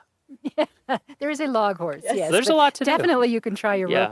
roping. And actually, if you come during the heart of the summer, during July, and I'm trying to remember, we might even go into the first week of August this year. On Friday mornings, there is a program that we offer, a ranger-led program called A Walk Backwards, which is geared towards kids, typically kids age about 6 to 12. And it's by reservation, so you can call the park ahead of time to sign up your kids. 970-627-3471 to make reservations for that. But they actually will dress the kids up in period costumes. That's led by one of our longtime rangers, Barb King, who's amazing with children. So they get to dress up in costume and pretend that they're part of a ranch family. They come back, they get a tour of the mama cabin, and then they get to engage in a bunch of different period-type chores, whether it's mixing some biscuit dough together or cleaning fish or milking a cow. Wow. Again, the cow may also be made of wood, but it's a whole lot of fun. And what else? Well, sewing on buttons or making period dolls. Period dolls. They weave a little rug. They nail horseshoes. They saw wood. They do a lot of chores. Wow, how long they is this? They do get to do a few games like sack races, but How long is it? The program is about 2.5 hours. Oh, wow. That's a lot. That's a lot of stuff. Yeah, and it's actually, when you look at our statistics, is one of our most popular programs here on the west side of the bet. park. Sounds fun. Which is why we ask people to reserve in advance so that it doesn't get too unwieldy in terms of the numbers. But that's Friday mornings. I'm sure it runs through July. I think it might run through August 4th.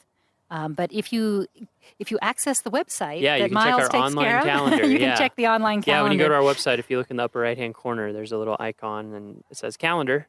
Click on there. Search, put in the dates when you're going to be here, and it'll show you everything that's going on then. So you can confirm all the details. It's also in the park newspaper. When you come in the park and they hand you the newspaper, look in the middle of that, and it has all of our programming. Ooh, that's right. Yeah. Another program. Yeah, another one of our really special programs that happens out here.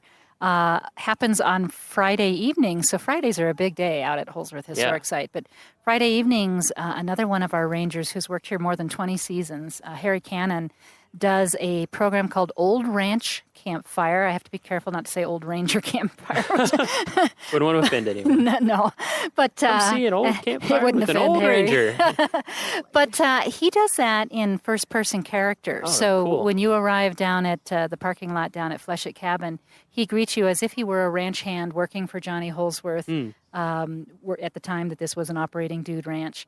And so he will lead you across that path across the valley, telling you tall tales and stories, which are very much in the style of what Johnny Holsworth was famous for. When they had folks staying out here at the ranch, they would have evening campfires, and he was known for his tall tales. So Harry tells those, and they come back here to the site. We have a campfire ring here at Holsworth Historic Site. They gather around, and it's just an old-timey, old-fashioned good time. They sing a lot of songs, campfire songs. Marshmallows are roasted, and more tall tales are told. And it's a really fun, feel-good, family-friendly type program. And again, that goes into early August, I think, on Friday evenings. And again, look at the website for the details on that. But that is not to be missed if you can help it. Wow. A lot of stuff going on over here at Holsworth. I didn't even realize. I mean, I did, but I didn't think of it all at once. On the 18th, Tuesday, July 18th. Yeah, that's a big one. Celebrating the 100 years of the Holsworth family homesteading here. So we're going to have, throughout the day, we're going to, do our normal tours and have everything accessible. And then we will have some special booths set up and some kids games from Barb's Walk Backwards program.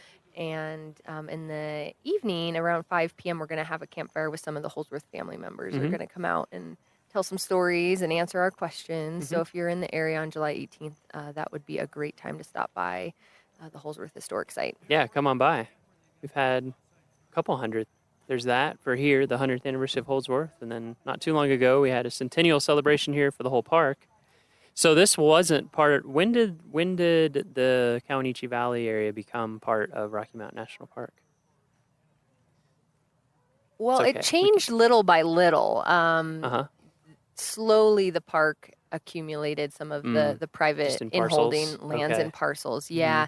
1975 is when the Holsworth property, which was almost 800 acres at that point. Oh, wow. I didn't realize it was that big. Yeah, they accumulated a lot of land over the period of them living here. Yeah. And so it was called the Never Summer Ranch at that period. And so the whole Never Summer Ranch was turned over to the National Park Service in 1975. So that was a good chunk of the Kawanichi Valley, but there's still, even today, are a couple in holdings in the valley, and we're still acquiring land here and there. Yeah, didn't one just recently get acquired? And Yeah, there's just a few just a few, private in-holdings here, people who own property since before the time that the park was established. And there was, I think it was the Johnson property. That's right. That was acquired with the help of the Rocky Mountain Conservancy just a couple of years ago. And so, these things, as they become available and as we have willing owners, there's an attempt to try and make the park whole in terms of the boundaries of the private property. So more sites that people can go visit. That particular one is kind of in an obscure location. Hard to get to. Yeah, kind of hard to get to. It's not on the main road. But what that protects it from, though, going forward, is that a private owner could sell to another private owner who could look at things like development. Whereas when it does get purchased and given to the park eventually, it ensures that it'll be preserved in a natural state for generations to come. Yeah, forever. Hopefully, at least that's what we're supposed to do. Yes, indeed. So, what else? We can come back to Holsworth as things come up. Are there other key things you want to make sure we hit before we talk a little bit more broadly? I'm going to give one more pitch for the volunteer program out here, because this site would not exist in a way that was accessible to the public if we didn't have volunteers. We usually have a staff of about 6 volunteers a day that it takes to operate this place and do the tours and provide wonderful service for the public. So, moving forward year by year, we're always looking to recruit volunteers. Yeah. We even have a couple of cabins on site here that are used as housing for some of the volunteers who get to experience what it's like to live in a rustic area Sounds great. off the main roads. With no internet and very minimal cell phone coverage. Yeah, pretty idyllic though. But we do each year. We have 2 or 3 or 4 volunteers that live up here on site and help us out 4 days a week, both at Holsworth and doing a lot of other things. So we typically do recruiting over the winter and then have everybody in place for training in the summer and to get us through the summer season. But watch volunteer.gov is the website where those options are posted, and we're always looking for wonderful people who want to share this story with the public. Yeah, I'm glad you brought that up. We recently recorded a podcast with Lindsay, our volunteer coordinator, and we were just talking about all the many different ways and programs that are just would not run without our volunteers. And I think this is a great example. We're getting sometimes now 400 or 500 people a day here at Wow. Holsworth Historic Site. And I can't remember what our visitation was for last summer.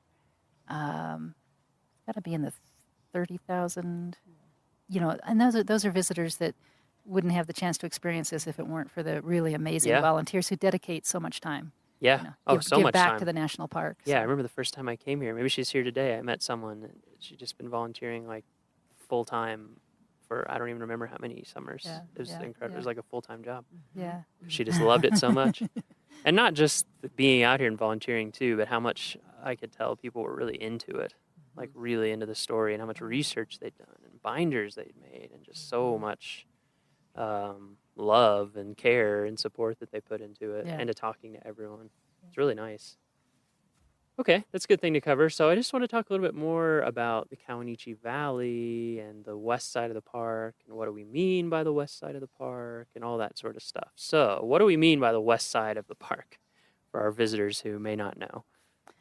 Well, of course, the park is divided not exactly halfway, but pretty close by the Continental Divide, by the main range that runs through here with all the high peaks, and so both geographically and logistically, it makes sense for the park to sort of have an east district or east districts and a west district. During the summer, to get from our visitor center and offices here on the west side of the park to where Miles is over at headquarters is an hour and a half or longer, depending on moose jams. Right. Yep. Exactly. Yep. Up over the top, and the reality is that in this high mountain elevation habitat, that road is closed most of the year, usually from about mid-October to Memorial Day, weather dependent. Right. And so that time of the year to get from here to there is about 3.5 hours. So there is this geographic kind of separation that makes it logical to have sort of a west side of the park and an east side of the park. It's just practical for that. And so there. It's all one park. We a lot of things you'll find similar, in terms of staff and programming and things side to side. But there's also some differences. Certainly, the Estes Park, the east side of the park, being closer to all the Front Range cities like Denver and Boulder and Fort Collins, bears the brunt of the visitation. 80%. Yeah, right? well, something like that. I think in terms of how people enter, I'm not sure. I think, right. That's just entrance station. So, yeah. But a lot of those people, not all of them, but a lot of those people who enter on the east side do come all the way across Trail Ridge Road and come down here. But it is a percentage of them. It's not all of them. And so one of the differences you'll find is that the east side of the park is busier than the west side. Now, in the past few years, the west side is getting busier and busier, and so we're finding some of the same challenges with full parking lots and busy visitor centers as the east side. But still, if you want a chance at having fewer people during your visit, the west side would be a good target to come over here and see some of that.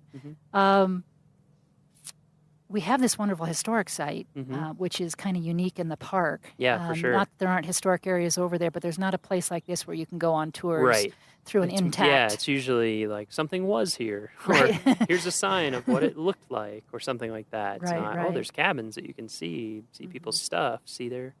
Another one of the attractions is the headwaters of the Colorado River. Yeah, that's a big one. Which is huge. Obviously, one of the major rivers in the United States.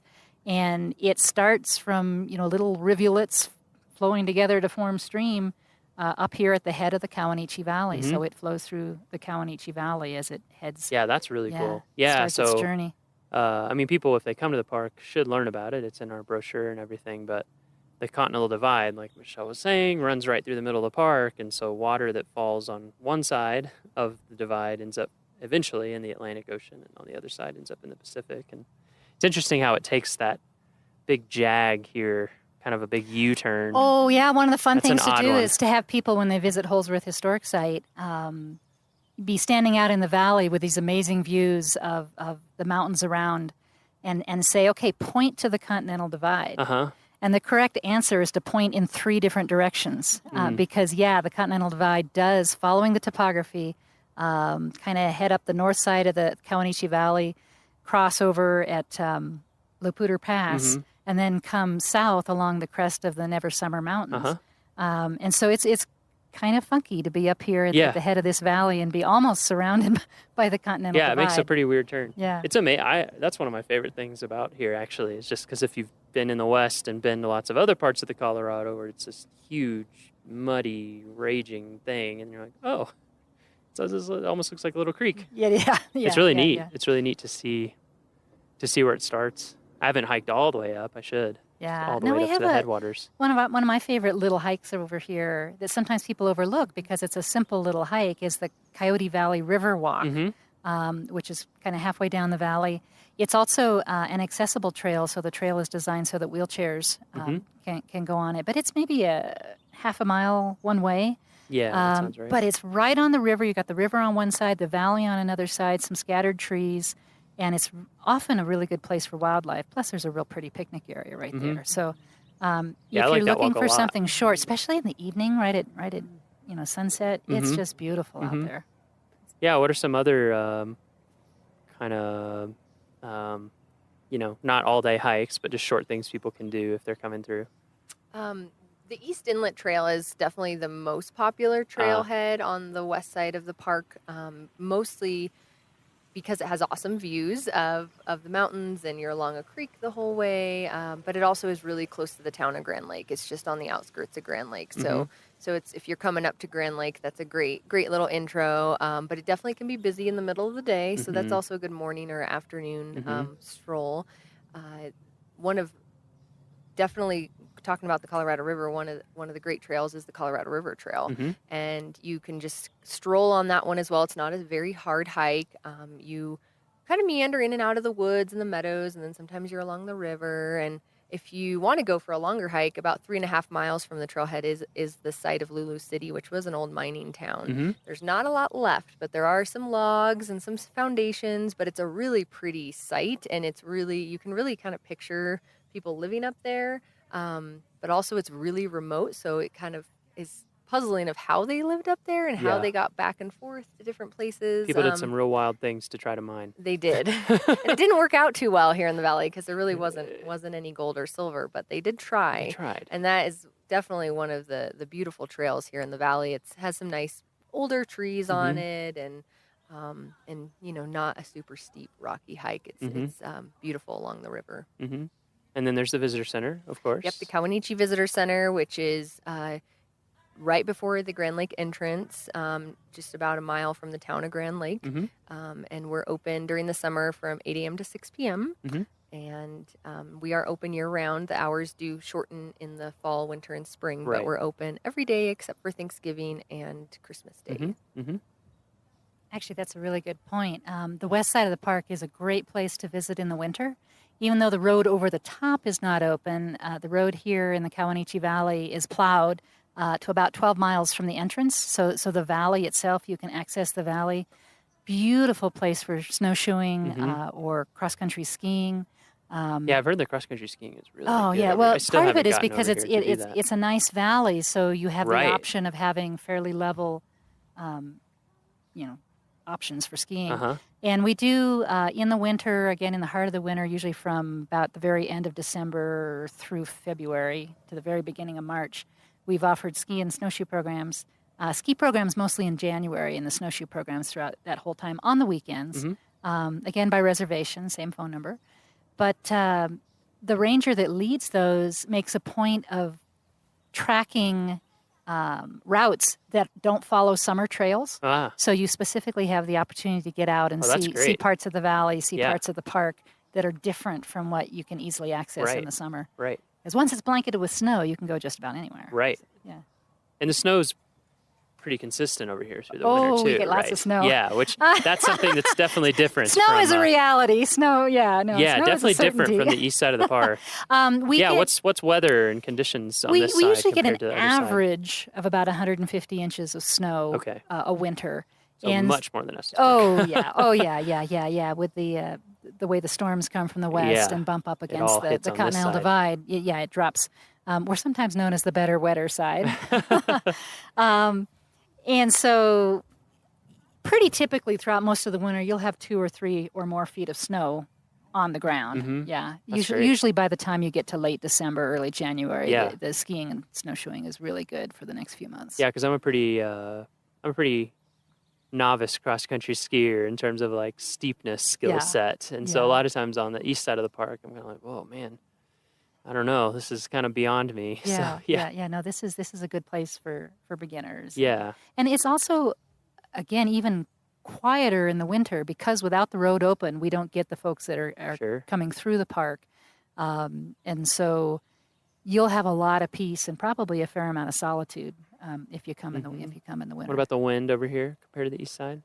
Not so much. Not so much. Not so much. No, Calmer? no. We don't get the winds the way you do. Not that you can't have a windy day Sure, here but- and there, but they're not a regular feature and of the climate. and cooler on this side as well, correct? Yes, that's true. Including in summer too, to some degree. Yeah. Do be prepared in the winter for really. Yeah, but the nighttime temperatures are typically below zero. Yeah. 20 below is not uncommon. Yeah. The lowest I've seen it in the 12 years I've been here was minus 44. A little chilly. Yeah, oh, yeah, a little bit. yeah. That's not when I would recommend skiing and snowshoeing. No. But the good news is it's usually sunny. I mean, Right. we obviously get storms, we get the snow, but there's usually beautiful sunny days in between.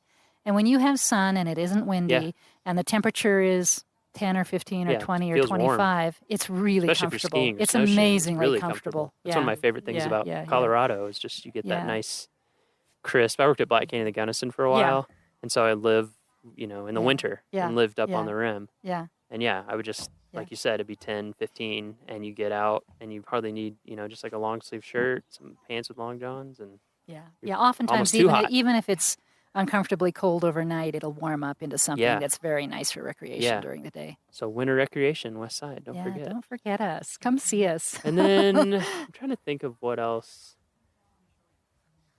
feels different on this side to me. I mean, you have the whole valley set up, which I feel like is and it looks like a valley. I mean, on the Estes side, it's a valley sort of. It's like this circular sort of basin almost, whereas here you really have that feel of. This Kawanichi Valley, going back to, we talked about the headwaters of the Colorado River, but back in the last ice age, this was carved by a glacier, the Colorado River Glacier, which extended from the head of the valley, 20 miles, Wow. maybe more than 20 miles glacier. down beyond where the park boundary is now. But that's part of the reason it feels so valley-like, and also part of the reason interesting. I didn't know that. it's wide. The glacier was 1,500 foot thick, and one of the fun things here is as you stand on the floor of the valley and look up at the sides of the valley, you see these lumpy ridges up and down, and those lumpy ridges are the lateral moraines, the side of the glacier where the debris and the rocks that the glacier was carrying melted out to the side. I've never noticed that. Oh man, no! So you can get a feeling for just how deep the ice was by looking up above you at the lumpy ridges. Yeah. And then if you head south of the park, as you head south on Highway 34, you drive alongside Shadow Mountain Lake, which is a reservoir adjacent to Grand Lake.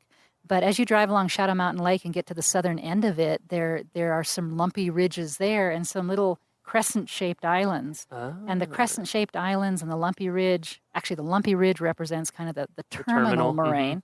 And as the glacier receded and would pause in its melting, it would build up these little ridges, which are now the islands in Shadow Mountain Lake. So the geology, there's glacier geology on the other side of the park too, but here it's got this really nice, well-defined, it's just so big. massive It's valley. just massive. Yeah, it almost, well, you worked up in Alaska too. Yeah, and I did Yeah, have it's the chance. interesting being back down somewhere where the glaciers are pretty much all gone and being in like a post-glacial landscape. Exactly. And thinking about the two and Well, what it would have looked yeah. like filled with this huge glacier. Yeah. It's pretty incredible. Yeah. And then the Never Summers as well, which is the range that is really prominent when you're in the Kawanichi Valley. It's to the west of the valley. I think is really neat too because it's all volcanic, correct? Yes, and one of the neat things, actually a couple things that I thought of when you were talking, Never Summer Mountains, the Never Summer Range. We're in the Kawanichi Valley. We have the Tanahutu River. Good names. Yes, a lot of the names here, certainly on the west side of the park, and I know some of them on the east side too, but date back to a tour that was taken with a group of Arapaho Indians who mentioned their their names that they had for some of these features. Mm-hmm. So Kawanichi Valley, the term Kawanichi refers to coyote. Mm-hmm. Tanahutu means big meadow, which we also call Big Meadow. Meadow. Funny about that. Yeah. Tanahutu River runs through Big Meadow. Mm-hmm. There's Anahu Creek, which was named after actually a racehorse. The Native Americans would have races here in the valley, and there was a horse that would, to get warm, would back up towards the fire, and the name Anahu means warms himself. Oh, okay. But when you mentioned the Never Summer Mountains, Yeah. that actually comes from an Arapaho word too, which I'm sure I won't pronounce correctly, but it's along the lines of Nichibichi, Mm-hmm. and it translates never no summer mountains. And so when whoever translated it into English, they decided to drop the double negative, and so now we have the Never Summer Mountains. But a lot of the topography over here still reflects the Native American heritage. Mm-hmm. So that's kind of neat. Yeah, that's really interesting. Yeah, the Never Summers are just so cool. Oh, and you mentioned volcanic. Yeah. They are. They're definitely igneous. They were a range that erupted as a volcano. What is it? 24 million years ago, I think is what geologists say. So they're recent. I mean, that sounds like a long time, but in mountain for a terms, geologist, that's really quite recent. And the other really unique thing geologically about them is it was really one eruptive cycle. With a lot of volcanoes, they'll erupt, they'll Right. erode, they'll erupt, they'll Mhm, erode. You mhm. get layers and layers. Mhm. This was sort of a Wow. one-time event, which gets geologists Must have been a excited. big event. But when you look at the mountains now and the beautiful rugged snow-capped peaks, most of the summer, never no summer, you are actually looking at the inside of the volcanoes. You're not looking at the volcanic rock that came out. You're looking at the igneous granitic rock that was part of the magma chambers on the inside that That had cooled and cooled. hardened. What's happened is that in the years since, particularly with things like glaciers in action, the lava that erupted and cooled has already been worn away. It's already so. I always like to tell kids That's when we have school groups that you're looking at the guts of these volcanoes. You're looking at the inside. There are places you can still see a little of the ash that erupted from Oh, the wow. Never Summer Mountains at Lava Cliffs. Lava Cliffs. Up on Trail Ridge Road. Mhm. There's some places, if you know where to look across the valley here, you can see some outcrops. Just where stuff was Specimen Mountain, ejected way yeah, far Specimen away. Mountain. But when you look at the Never Summer Mountains themselves, you're actually looking at intrusive igneous rock rather than extrusive volcanic rock. Yeah, that's cool. It definitely, when you see them, hopefully that'll help give listeners a better understanding. Because when you see them, they do look different. If you pay a little attention, these versus the main mountains in Rocky, it's like, that looks pretty different. And Yeah, when they you have a drive very over different Trail story. Ridge Road, except for those few outcrops, you're looking at rocks that are much, much, much older. Right. Metamorphic rocks and other granites, but that are just way older Mhm. than the Never Summer Mountains. And in terms of wildlife over here, pretty similar. We're starting to get some moose on the east side now. Yeah, we're but- sharing our moose with Yeah, you. you're sharing. They're exporting some moose. The moose are No, finding. the moose are doing this on their own. They're exporting themselves. Yeah. Yeah, they're finding their way through and over the mountains onto the east side of the park. But we still, definitely have a larger population over here Yeah. than on the east side of the park. So the odds of seeing a moose are higher on the west side of the park. I find that they're much easier, more commonly seen early in the summer. Right now, as we're recording this in early July, this is a pretty good time. June, they seem to be everywhere. Huh? Do you think they Um, move up into the mountains later in the summer, or we're not really sure? You know, what the time of the year I find it hardest to find them is September, October, right? And I don't know if that's because it's the rut and they're more shy, Busy with that, or if it has to do with hunting season Oh. in the forest around us. Right. But certainly, I think you've got a higher probability of seeing Okay. moose June, July than late August, That's good to September, know. October. Yeah, one of the first, other than coming over here for a brief tour and going to Holsworth and stuff, one of the first things I did on this side is I hiked up North Inlet all the way Mhm. and actually went up to Lake Nanita and what's the other one? Nakoni. Nakoni, yeah. And then up and over that saddle and then up into the upper end where there's no trail and came down through there trailless. A lot of moose sign. Yeah. Oh, A yeah. lot of moose Yeah, sign up yeah, in there yeah. where there aren't any trails. Yeah. And if you come in the winter, I can just about guarantee you'll see lots of moose tracks. Uh-huh. Whether you see moose, Right. maybe not, but you'll definitely see moose tracks and Moose are sign. amazing. Yeah. I love moose. And of course we have elk over Lots here. of elk over here. I'm trying to think what else. Is there other things that would be unique? We see a lot of river otter signs in the winter. We don't rarely ever see the That's interesting. otters, but in the winter along the Colorado River, because the river is mostly frozen over, but when you're kind of standing on top of it, you can hear it bubbling underneath you. And there are a lot of river otter tracks and slides where they're sliding down hills, and you can even see holes in the ice where they've broken through into the river. That is very interesting. Especially walking out from the parking lot here at Holsworth out here to the cabins in the winter. Cool. Wandering along the river, there are a lot of otter tracks. Wow. But we really actually see the otters any time of the year. Need to come check that out. I would love to see that. That'd be really fun. So, Michelle, you said you've been here 12 years on this side of the park. And Macy, you're a newcomer, right? Yes, I'm a newcomer. I got here in May of 2016, so I've been just over a year. Okay. Where were you here? Where were you before here? I was at a little park in New Mexico called El Malpais National Monument. A little different than here. A little different. Yeah. What other parks have you worked at? I've also worked at Grand Teton and Glacier as a seasonal. Okay. And then I was permanent at Great Basin and Grand Canyon. Oh, Great Basin. Yeah. Wow. That's cool. Yeah. That's a very cool park. It's a very cool park. Yeah, I have not gotten to go. I've only gotten to work on the map.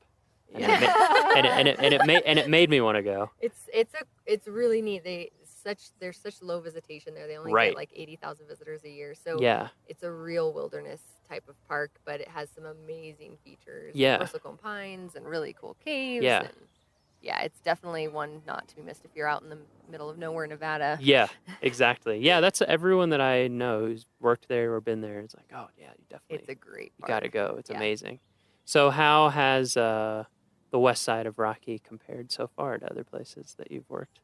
Well, I've wanted to work on the west side of Rocky for many years. Really? This has been a dream spot for me. What was the dream? Why did you want to be over here? Well, first time I came to Rocky, I was 16 with my family. We were doing a cross-country road trip, and I just remember being up in the Alpine. I think we were up at the Alpine Visitor Center, maybe Farview, and I remember looking down in the valley and just thinking it was just, wow, that's a really beautiful place. And for some reason, as my career went on, I just always wanted to come back to Rocky. Of your head, Yep.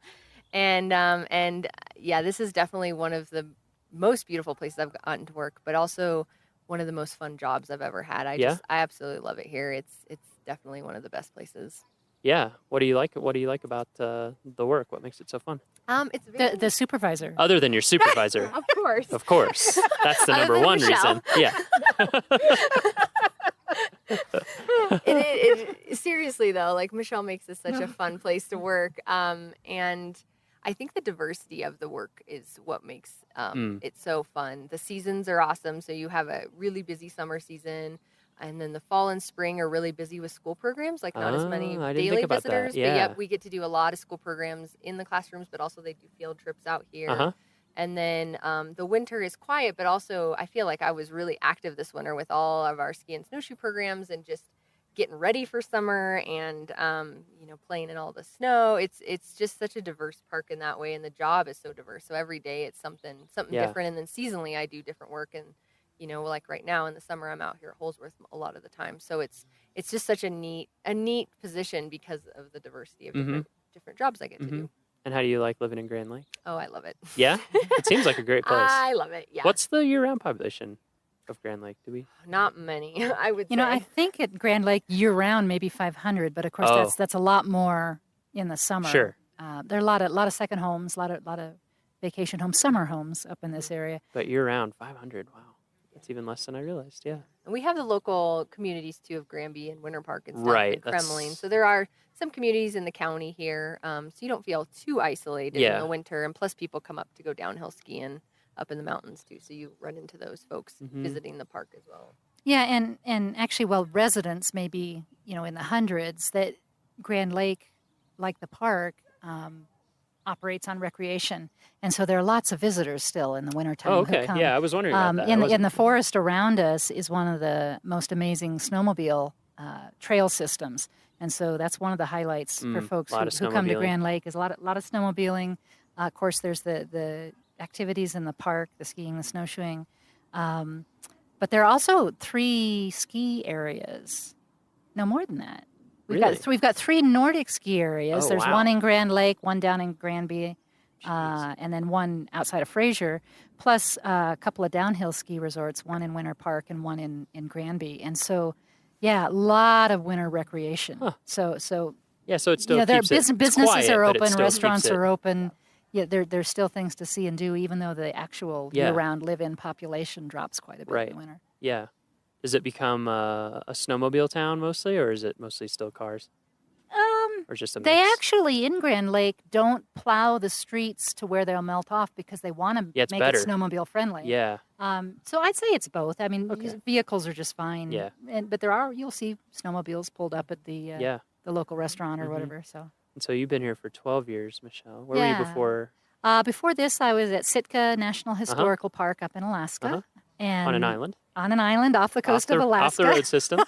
Yeah, you know, it was funny because when they interviewed me for this job here on the west side of the park, they actually flew down the 2 finalists for this position. Wow. Because in part they were worried about the people understanding the remoteness of this area. And yeah, I was going, you have a road. Yeah. I You can mean you drive can get here to Denver in 2 other hours? places? Yeah. Wow. Yeah, so it was that was kind of fun. Yeah, I no, never got to- this was coming to the big city. I never got to go down to Southeast Alaska. I was South- always yeah, up in Alaska was Central. amazing. Yeah. Yeah. How long were you there? We were there about 5 years. In interpretation as well? Yes. I worked in the park there. Actually, the last few years I was there, I was the chief of interpretation. Okay. So that's kind of fun Yeah. to be in charge. Yeah. And then before that was Lake Mead National Uh-huh. Recreation Area down Yeah. in the desert. Lake Mead by Boulder Dam and Yeah, Hoover I've been Dam. around there. And before that was Lava Beds National Monument in northeastern California. Oh, yeah. A hidden gem. Yeah. Kind of like Great Basin. Right. And then before that was I started as a volunteer intern right out of college at Death Valley National Monument, as it was before back it was, then. Yep. Yeah. So I love Death Valley. yeah. Oh, one of my all-time. Yeah, favorite I got to places. do their map. It was great. I've talked about it before on the podcast, so I won't drone on and on. You but name dropper. It was amazing. It was such a fun place to get to map. Just it's so bizarre and Yeah, diverse. yeah. Yeah, from, way below sea level to like 11,000 plus foot Yeah. telescope peak, and Yeah. you're standing there in salt, and we were there in the middle of the winter. It was like 85, and you're mhm. looking up at snow. It's pretty fantastic, and just all the weird formations. Yeah, incredible Devil's geology. Golf Course, Incredible and the geology. geology. Yeah, I remember when I got there. I'm sure. Oh, well, I shouldn't say I'm sure. I bet this person was still there when you were working there. I can't remember his name. An interpreter. He's been there for a really long time. But anyway, I was like, Yes, listeners, this is what rangers do. Yeah. Do you know so and so? Yep. Have you met so? Oh, you work there. You must know so and so. oh yeah, yeah, yeah. When I was talking to Lindsay, It's as bad as a family reunion. when I was talking to Lindsay, she had worked on a small, like a pocket cruise company up in Southeast mhm, Alaska, and I mentioned, oh yeah, one of my best friends my entire life did that too. That I worked with in Alaska for a few summers, and she was like, "What's his name?" I said, "Eric Toussaint." She's like, "Yeah, we know each other. We work together all summer, so happens all the time." So you've been here for 12 years. All those other places. What about you? What do you think? You've got Macy has the new experience. You've got the 12-year experience. Oh, well, That this has been an amazing place. Yeah. You don't spend 12 years in one place unless you've really fallen in love with it. True. Some of it is, the people I work with. I have wonderful staff members like Macy and the seasonals. One of my seasonals has worked at this park for over 40 years. Whoa. 42 or 43 years. Wow. And she's amazing. And so Seasonal. Seasonal, yeah, seasonal. She's a teacher the rest of the year, and so amazing. it works out really Yeah, well that's for her. great. But this is just a very, very special place because it's somewhat smaller in size and in visitation and in staff than the east side. People on this side of the park do tend to have a more diverse role, like Macy said. It's less specialization just because the size is smaller, so each person tends to do more things. So that the diversity is fun, but it also makes for kind of a family atmosphere on this side of the park. Those of us who are division leads over here actually work in the same hallway, So there's a lot of interaction between specialties, and Yeah. and that's really fulfilling. Yeah. The communities, are amazing, and my son is now 13. Oh wow. So this is, he's kind of grown up here, and it's Yeah. been an amazing place to raise a kid and Yeah. have him have the experience both inside the park and in this community, in this area. So yeah, happy times. Mm-hmm. Yeah, it seems like a great town. That's another thing. When people come over, go into Grand Lake, of course, visit, has a very different feel than like Estes and the east side of the park. Very, very different feel in a lot of ways. Yeah, it's interesting how diverse different Park Service sites are. Oh yeah, even district to district. Yeah, exactly. Because like you said, even in a lot of the bigger parks, there's almost always one or more smaller districts that are just so much more quiet. I remember like one summer I worked in Yellowstone. I worked at Tower Roosevelt Junction right there. And it's just, it's like a little ranger station and a few people, and that's pretty much it. And yeah, exactly like you said, it becomes very, very tight knit, the culture. It's almost like one big family. Definitely a different feel on the east side of the park. It's just there's just way more you got to people. see them both. There's just so much going on. Yeah, you have to experience both. Haven't to see the experienced differences. Rocky Mountain National Park till you've seen both sides of the park I agree. in multiple seasons. Yeah. Yeah. See, I haven't come over in the middle of real winter here. I really need to do that. I mean, autumn is spectacular. We haven't talked about autumn, but Oh, yeah. when the colors usually peak around the third week of September. Uh-huh. And generally, you've got the elk doing the elk rut and bugling at the same time. And again, things can be sometimes gridlock over on the east side of the park. Mhm. And over here, it's a much more, less crowded viewing experience Sure. for those kind of things. So. Yeah, I remember we came over last year to film and take some pictures of some of the fall colors, and it was beautiful. Yeah. And significantly earlier, too, than our side of the park, at least last year. I mean, I'm sure every year it varies Yeah, somewhat. I think but that's true. We're a little higher. Yep. And we're a little higher. Little higher so elevation. Things start faster. Winter comes. Winter comes comes sooner. quite a bit Spring sooner. comes later. Yeah, definitely. Do you get when do you usually get your first snowfalls? Early? Usually around Halloween. It can happen Okay. earlier. I mean, Yeah. it can Sure. happen any Sure. time of the year. But the first ones Somewhere of around significance usually around Halloween. Yep.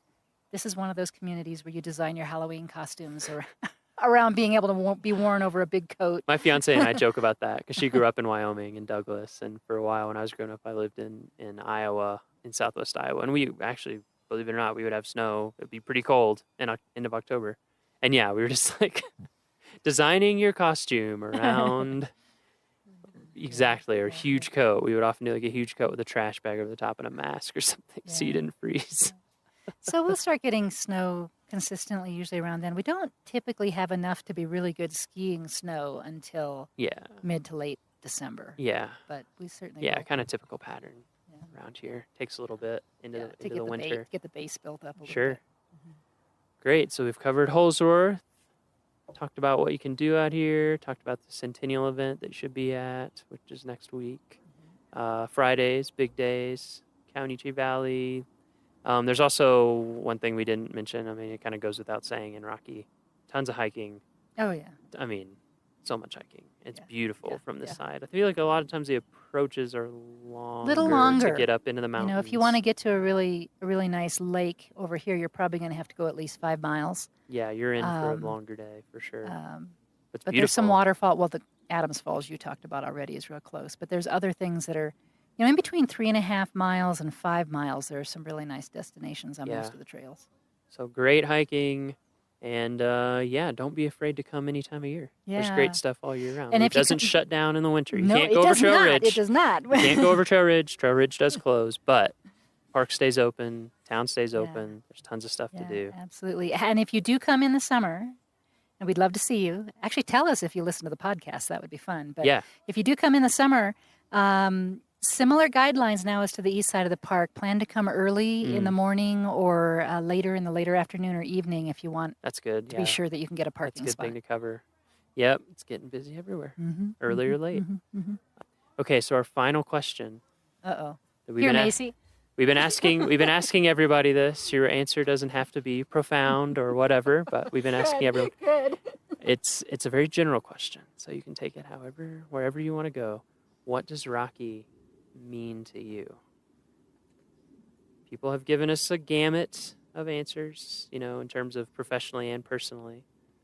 So I would say, honestly, that Rocky means to me home. This is one of the national parks that I feel at most home in. Mm-hmm. And there's always something exciting going on, and it makes it a really fun home to have. Mm-hmm. Did you grow up around here? Or were you No, I did you not. came on trips? I just love the Rocky Mountains, and I came on trips, and out of all the national parks I've lived at, this one feels most like home. Oh, that's great. How about you, Michelle? I'm going to have to wipe away the tears first.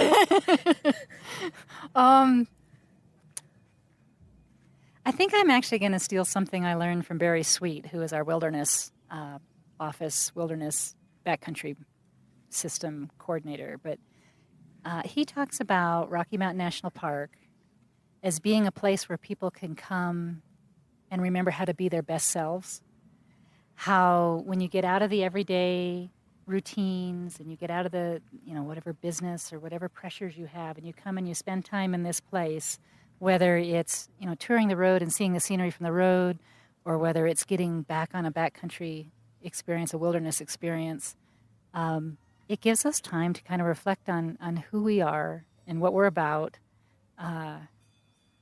and remember our best selves. Mm-hmm. And I love that. It's true of our national parks in general, and it's really true here at Rocky Mountain National Park.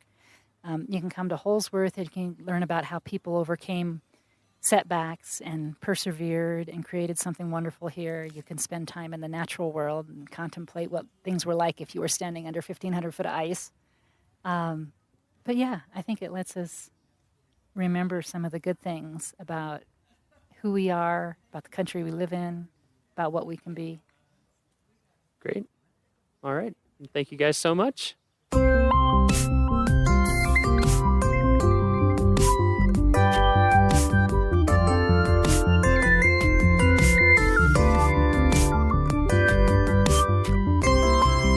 And that's our show. Thank you so much for joining us for yet another episode of the Rocky Mountain National Podcast.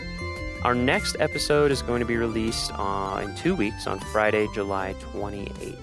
So make sure to tune in then. We really appreciate any comments that you want to leave for us on our homepage. And we also appreciate any reviews that you may want to give us in iTunes. Those reviews help other people find us. They get us onto recommended lists. They make us easier to find when people search. And of course, the best thing you can do is spread our podcast through word of mouth. We just had an article in the Estes Park Trail Gazette that you can find online highlighting the podcast and this project. And we're just trying to get it growing and going and in more people's ears and minds. So if you enjoy it and you think you know other people who might, please let them know to subscribe and hear all our episodes.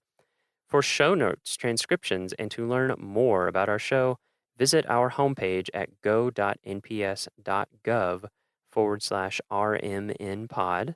That is go.nps.gov/RMNpod. Each episode gets its own post on that page, and you can actually leave comments for each episode. The Rocky Mountain National Podcast is a product of Rocky Mountain National Park, one of 417 units of the National Park Service that preserve America's heritage for all, forever. Thank you so much for joining us again. We hope your next 2 weeks are awesome. We hope ours will be too. And we will see you next time. Bye for now.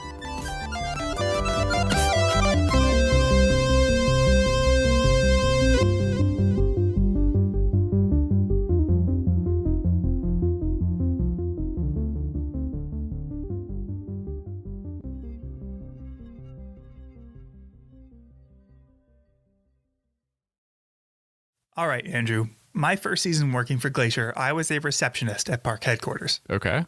Lowest paid position in the park, mind you, answering questions people had via phone, email, and letter. Gotcha. Occasionally, we had people in person come to the front desk with a question. And one of the most challenging questions we ever got was, where is your World Heritage Site plaque? Our what? We are a World Heritage Site, recognized by the United Nations for protecting natural and cultural resources that are important to the whole world. And every World Heritage Site gets a plaque to commemorate this designation. Okay, I don't think I've ever noticed this before. Where was it? Well, that's the thing.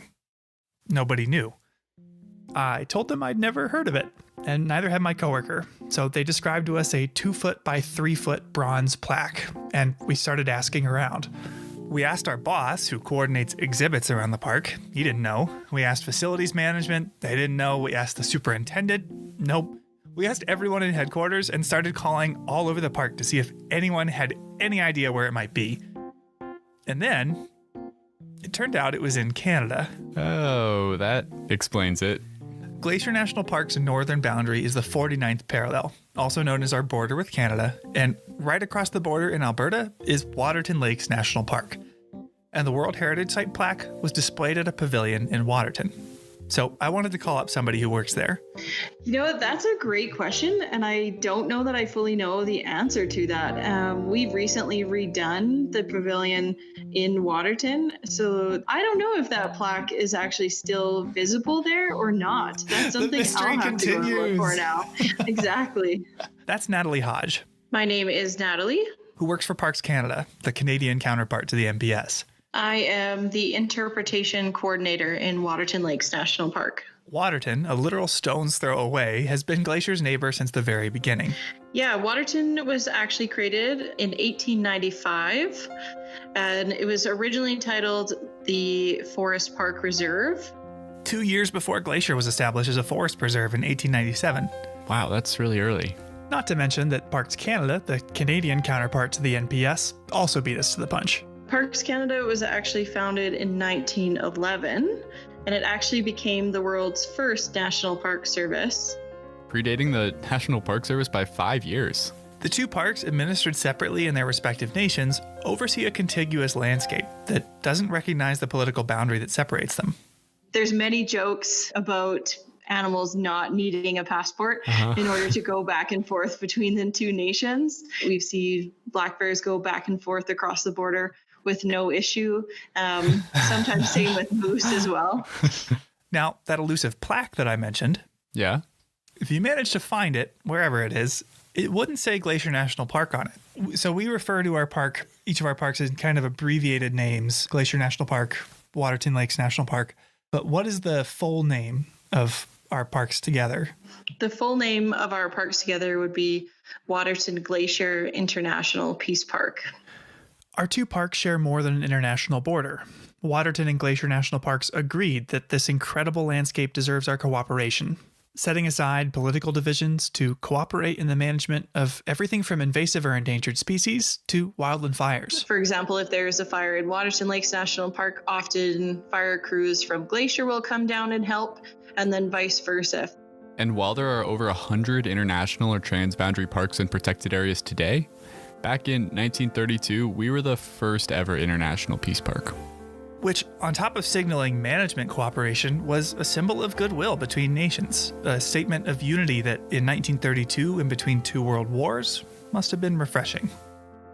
With a passport, Waterton is just a few hours away from most places in Glacier, and there are a lot of ways to experience it. Yeah, there's some remarkable hiking opportunities in Waterton that range from short trips to all-day outings. And a personal favorite of mine is to visit some of the phenomenal restaurants in Waterton town site. Yeah, we don't have quite the same variety down here. But Natalie leads what I think is the coolest way to see the place, a way to really experience the international part of our title, the International Peace Park hike. I have definitely been fortunate over the years and have been able to lead that Peace Park hike, and it's probably one of the coolest elements of my job working for Parks Canada. The hike is unique really in the sense that participants start out hiking in Canada, get to cross an international border by foot, and finish the hike in the United States. And our audience members are generally quite excited about the opportunity to be able to hike in two countries in one day. It's so cool. They even hold a little hands across the border ceremony. And this is where participants line up on either side of the international border and they shake hands as a sign of peace and goodwill with those across from them. And it's a long-standing tradition of the hike, and it's been ongoing since the creation of the hike in 1978. The International Peace Park Hike, or IPP, is 14 kilometers long, or just over 8.5 miles. You essentially walk the length of Upper Waterton Lake to wind up back in Glacier, where you'll finally catch a ride on the International, a 200-passenger boat that's ferried people across Waterton Lake since 1928. Yeah, and from having taken that ride myself, it really stands out as one of the most unique experiences anywhere in either park. Yeah, I agree. Even just looking into the other country, let alone getting to hike or boat into it, is powerful. Now, again, you do need a passport to visit Waterton, and you need a reservation to ride the International or to join the IPP. But no matter what you do on your visit, seeing both sides of the border will only enrich your experience. So the next time you come to visit, make sure you visit our sister park. Keep that spirit of goodwill alive, and maybe, if you're lucky, you could even find that plaque.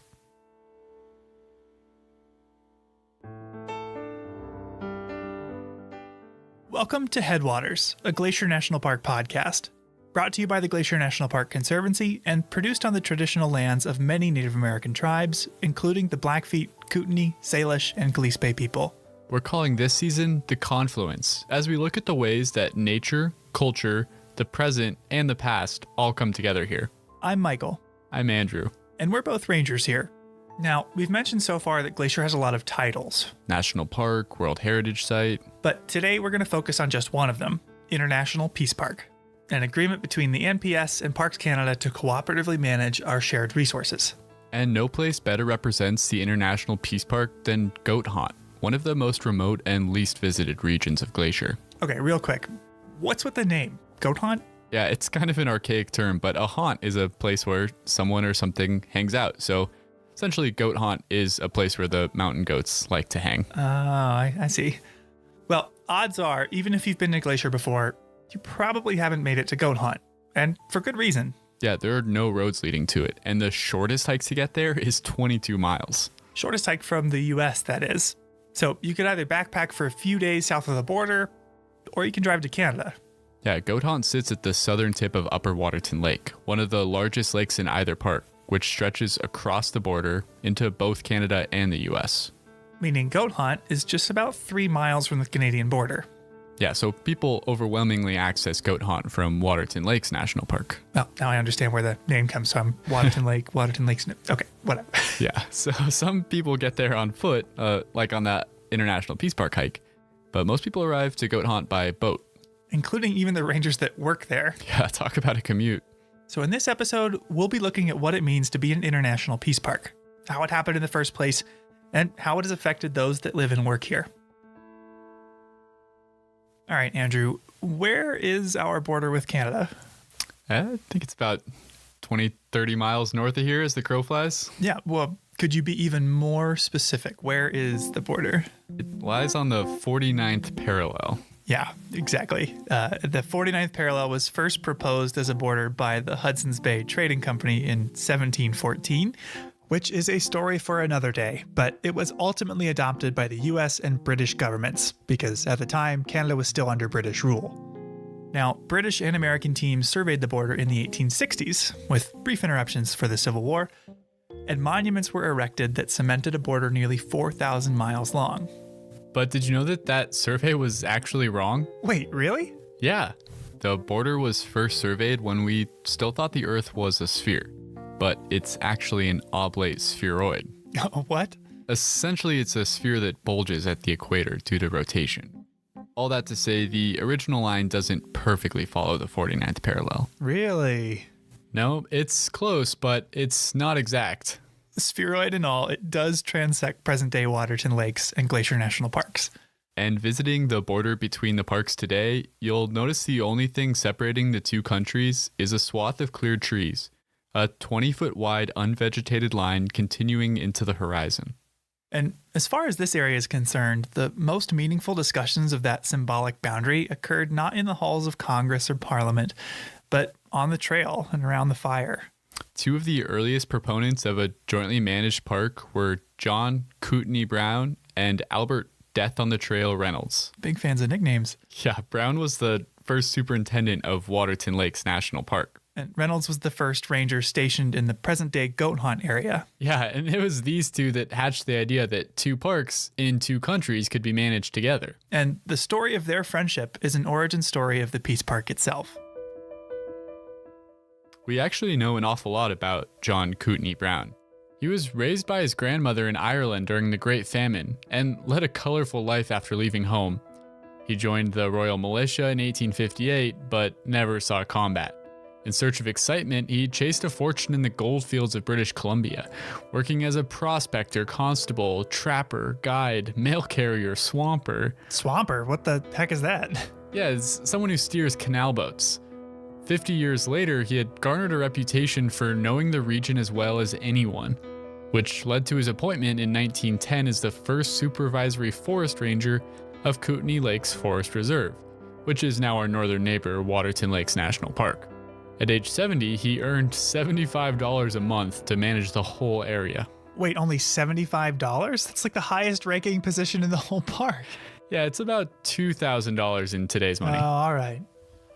Now, much less is known about Albert Death on the Trail Reynolds. Born in Wisconsin in 1847, he and his wife moved to Montana's Flathead Valley in 1871 so he could work at a lumber mill. And to escape the nervous strain of work, 30 years later, he retired from being the supervisor at the lumber mill to become a ranger at the then Flathead Forest Preserve. When that preserve was converted to Glacier National Park in 1910, he was stationed on the southern end of Upper Waterton Lake. And while there have been biographies written of Brown, most of what we know about Reynolds we learned from his diary. Take this entry from 1912 where he's looking for poachers. Found where some hunters had camped and hauled down a sheep or deer from the mountains. But it was in Canada, about 6 miles from the boundary line. Which had been brought to life here by the voice talent of Ranger Bob Adams. Reynolds lived in one of the most undeveloped and least visited areas of the park, often with only wildlife as company. Friday, October 25, 1912. When I arrived at camp, a bear had been there last night, and he raised hell. All around camp he went, looking into all 3 windows. Took a bath in the wash tub and stood in front of the looking glass and combed his hair with his scrubbing brush. His nickname Death on the Trail was self-ascribed, and his disdain for horses led him to walk everywhere. He regularly walked 17 miles south to get his mail. Wow. I walked just about 1 mile to get my mail, and I thought that was rough. But Reynolds would also walk north to visit Waterton, where he befriended Brown. Yeah, he walked the full 12-mile length of Upper Waterton Lake, which starts in Montana at Goat Hunt and ends in Waterton Town Site in Alberta. Walking that whole way to visit his friend Kootenai Brown, unless he could catch a boat ride. Sunday, October 20, 1912. Left at camp 7 a.m. in one of Mr. Hazard's boats. Went as far as Weeks Landing, where I walked to the post office, got some mail, then went to Mr. Brown's. His duties as a backcountry ranger included looking out for poachers, forest fires, and other, quote, threats to the park. Okay, so what constituted a threat to the park? Well, in the early years, the Park Service was guided by a fundamentally different understanding of ecology than it is today. And Reynolds' writing illustrates this really well. Early park managers were especially eager to protect ungulates, like deer. He would actually follow deer in order to chase them towards better foraging habitat. Left camp as soon as I could. Went up the trail that the deer took up the mountains. I located them up on a high bench, almost to the top of that mountain. I managed to get above them. There were about 40 of them. I got above them after a hard struggle. The snow was deep. He thought he could get them to go somewhere where they'd be happier and safer if he could only jump out and surprise them. Some went one way, while others took my trail and went down. Last of them that I saw was about 2 miles and still going. They're safe. I think if I did that in a uniform today, people would think I was totally crazy. And on top of chasing deer around, he would actively hunt and kill anything that could harm them. To kill coyotes, he even enlisted the help of his friend Brown, the superintendent of Waterton. I went to one of Mr. Brown's baits for coyotes, and I found that a coyote had been there this morning and had taken a meal out of it. I followed his tracks for nearly 2 miles, and he did not show any signs of the poison, so I left. Canadian poison is no good. In the years since, we've come to understand that predators like coyotes, wolves, and mountain lions play essential roles in the ecosystem. The practice of poisoning them has long since been abandoned. It's not part of our job anymore. No, it's nice that attitudes have changed in that respect and decided that all animals have a right to be here and not just the ungulates. That's Tracy Weiss. Yeah, my name is Tracy Weiss. I've been working here at Belly River for the last 16 summers. The Belly River Ranger Station where she works is one of the northernmost in the park. In fact, to hike in to meet her, I parked at the Canadian border, spitting distance from the customs office.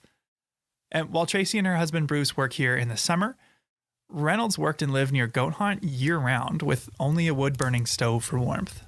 It was 12 below freezing this morning, and now 6:30, it's 10 below. Even on holidays. I made a bread pudding for dinner and took a cup of cold water. That was my Christmas. I honestly cannot imagine the rangers that spent winters out here in that kind of cold and that kind of wind. Yeah.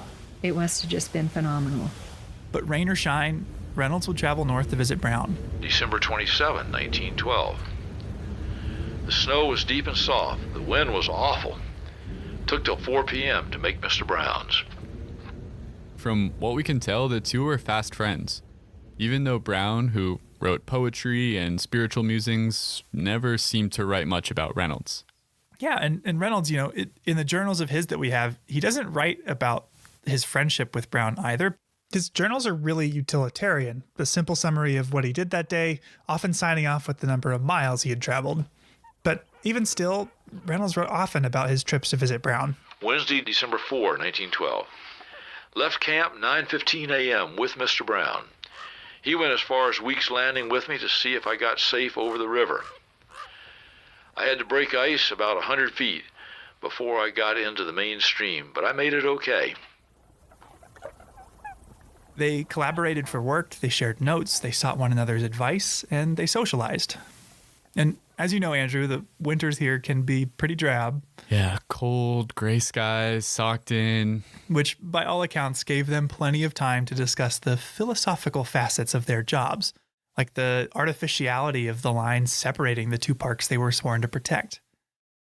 One person who met Brown and Reynolds was Samuel Middleton, an Anglican reverend in Canada. And after meeting the two rangers, he wrote about their discussions of the boundary. Emblematic of the trouble with dividing the two parks was Upper Waterton Lake, which lay partially in the United States and partially in Canada. Reynolds suggested that geology recognized no boundaries, and that as Waterton Lake lay in its glacial cirque, no man-made boundary could cleave its waters apart. It'd be better then to accept nature's creation by removing the boundary line and acknowledging one park, one lake, in its own territory. And Brown agreed. He said that since the lake could not be physically divided, it was senseless to divide its management. This was a powerful idea at the time. A subtle suggestion, through the lens of a landscape, that a political boundary could not divide us.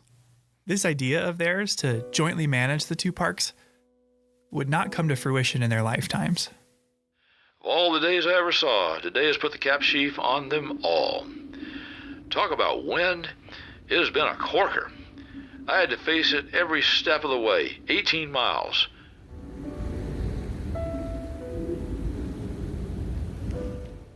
"9 p.m., fearful storm raging. Don't know where from and can't open the door to look out. Snow drifts all through the house."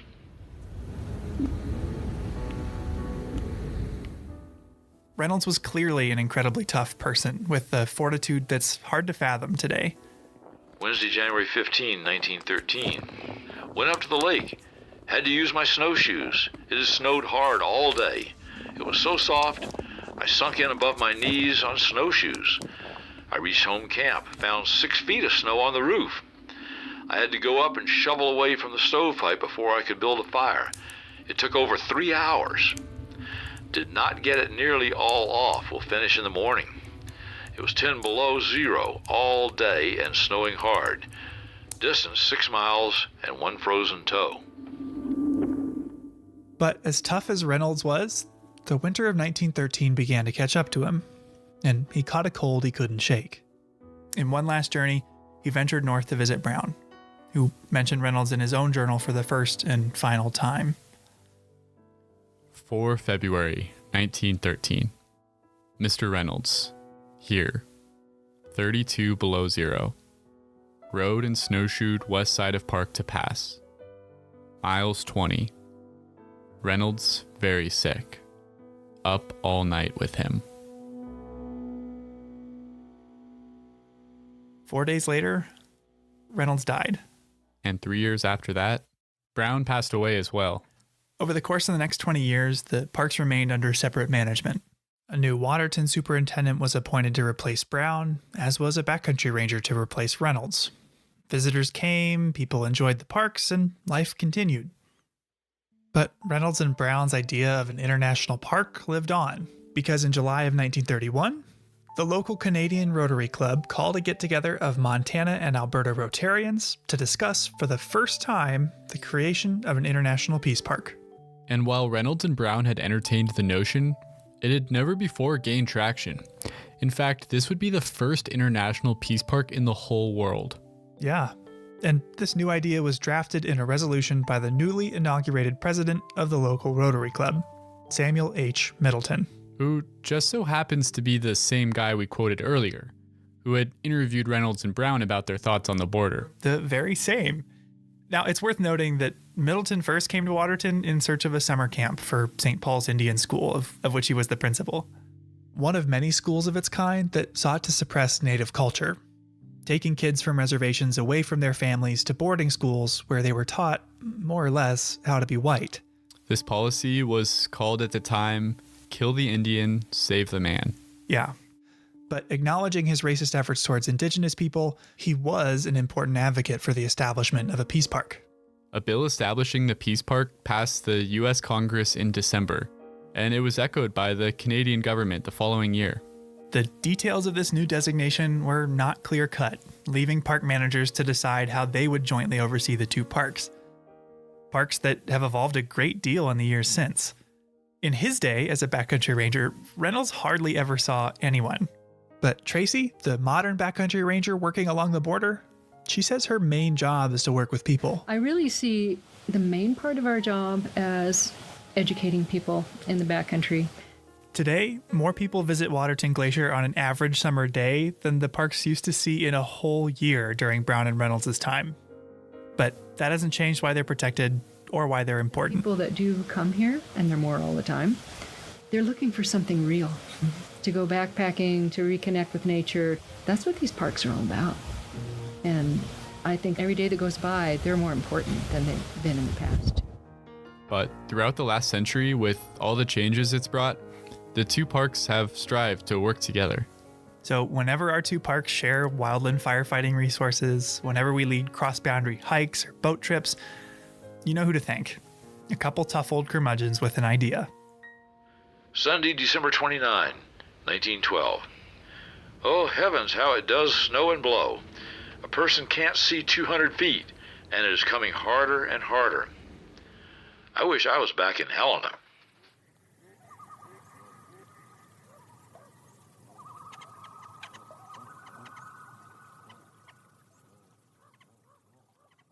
So, Michael, we've been talking about the International Peace Park today. What does Waterton Glacier International Peace Park mean to you?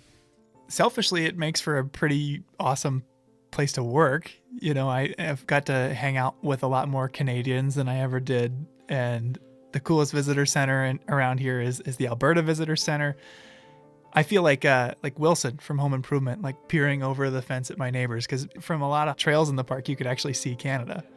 So I think it's pretty unique to be part of that symbol of cooperation as an employee and as a visitor. I totally agree. It's pretty cool when you think about, the ecosystem here, the plants, the animals, even the rivers and lakes. They don't know where the border is. They don't care where the border is. They're just interacting with each other in the way they always have. And to think that we can overcome the challenges of the border to manage this place jointly and to take care of this ecosystem as a whole instead of as two separate parts that are divided, just by a line on a map is a pretty special thing, I think. Yeah, two countries, two parks kind of choosing to work around or to work through a political boundary for the joint management of a place like this is neat. Yeah. And on that note, I think we should move into our next story about how scientists from 2 different countries came together across the border to study some important animals that spend time on both sides of the international boundary. Yeah, but always look back Look in back there. in there. Yeah. And you're good at recognizing ducks. So It's 7 a.m., and Lisa Bate is thinking about ducks. And I would, every year, the weather channelizes things differently. But usually this is really deep on me, the path, like go through. Are they talking about walking through that water? Yeah, duck science, as it turns out, involves a lot of water. So I don't think you're going to be able to do that for safety reasons. So then you just exit and come out. Today we're doing a brood survey, where we'll review the river to see if any of the female harlequin ducks there have new chicks with them. And Becca, since you're going to have to wait for a while, what you could do is just walk up the boardwalk and look for ducks on Avalanche Creek, and then when you're finished, come back down here. Lisa Bate is a wildlife biologist here in Glacier National Park, and one of her projects is to study the park's harlequin ducks. Observing these birds takes a lot of eyes, so Lisa enlists a ton of volunteers to help her collect that data. It's a pretty fun project to be involved with, and as it so happened, all of us in the podcast somewhat independently got involved with it. This year, Michael and I and producers Daniel and Alex have all gone out with Lisa to study the ducks. Michael even ended up pretty wet from his experience. Yeah. If you want to hear that story, you got to go to the Mini Glacier episode. Before we get into the study I did that morning, there's a few things you need to know about harlequin ducks. First, the name. Harlequin ducks are named for the male's breeding plumage, which resembles the makeup of a harlequin, a jester-like character popular in early modern European theater.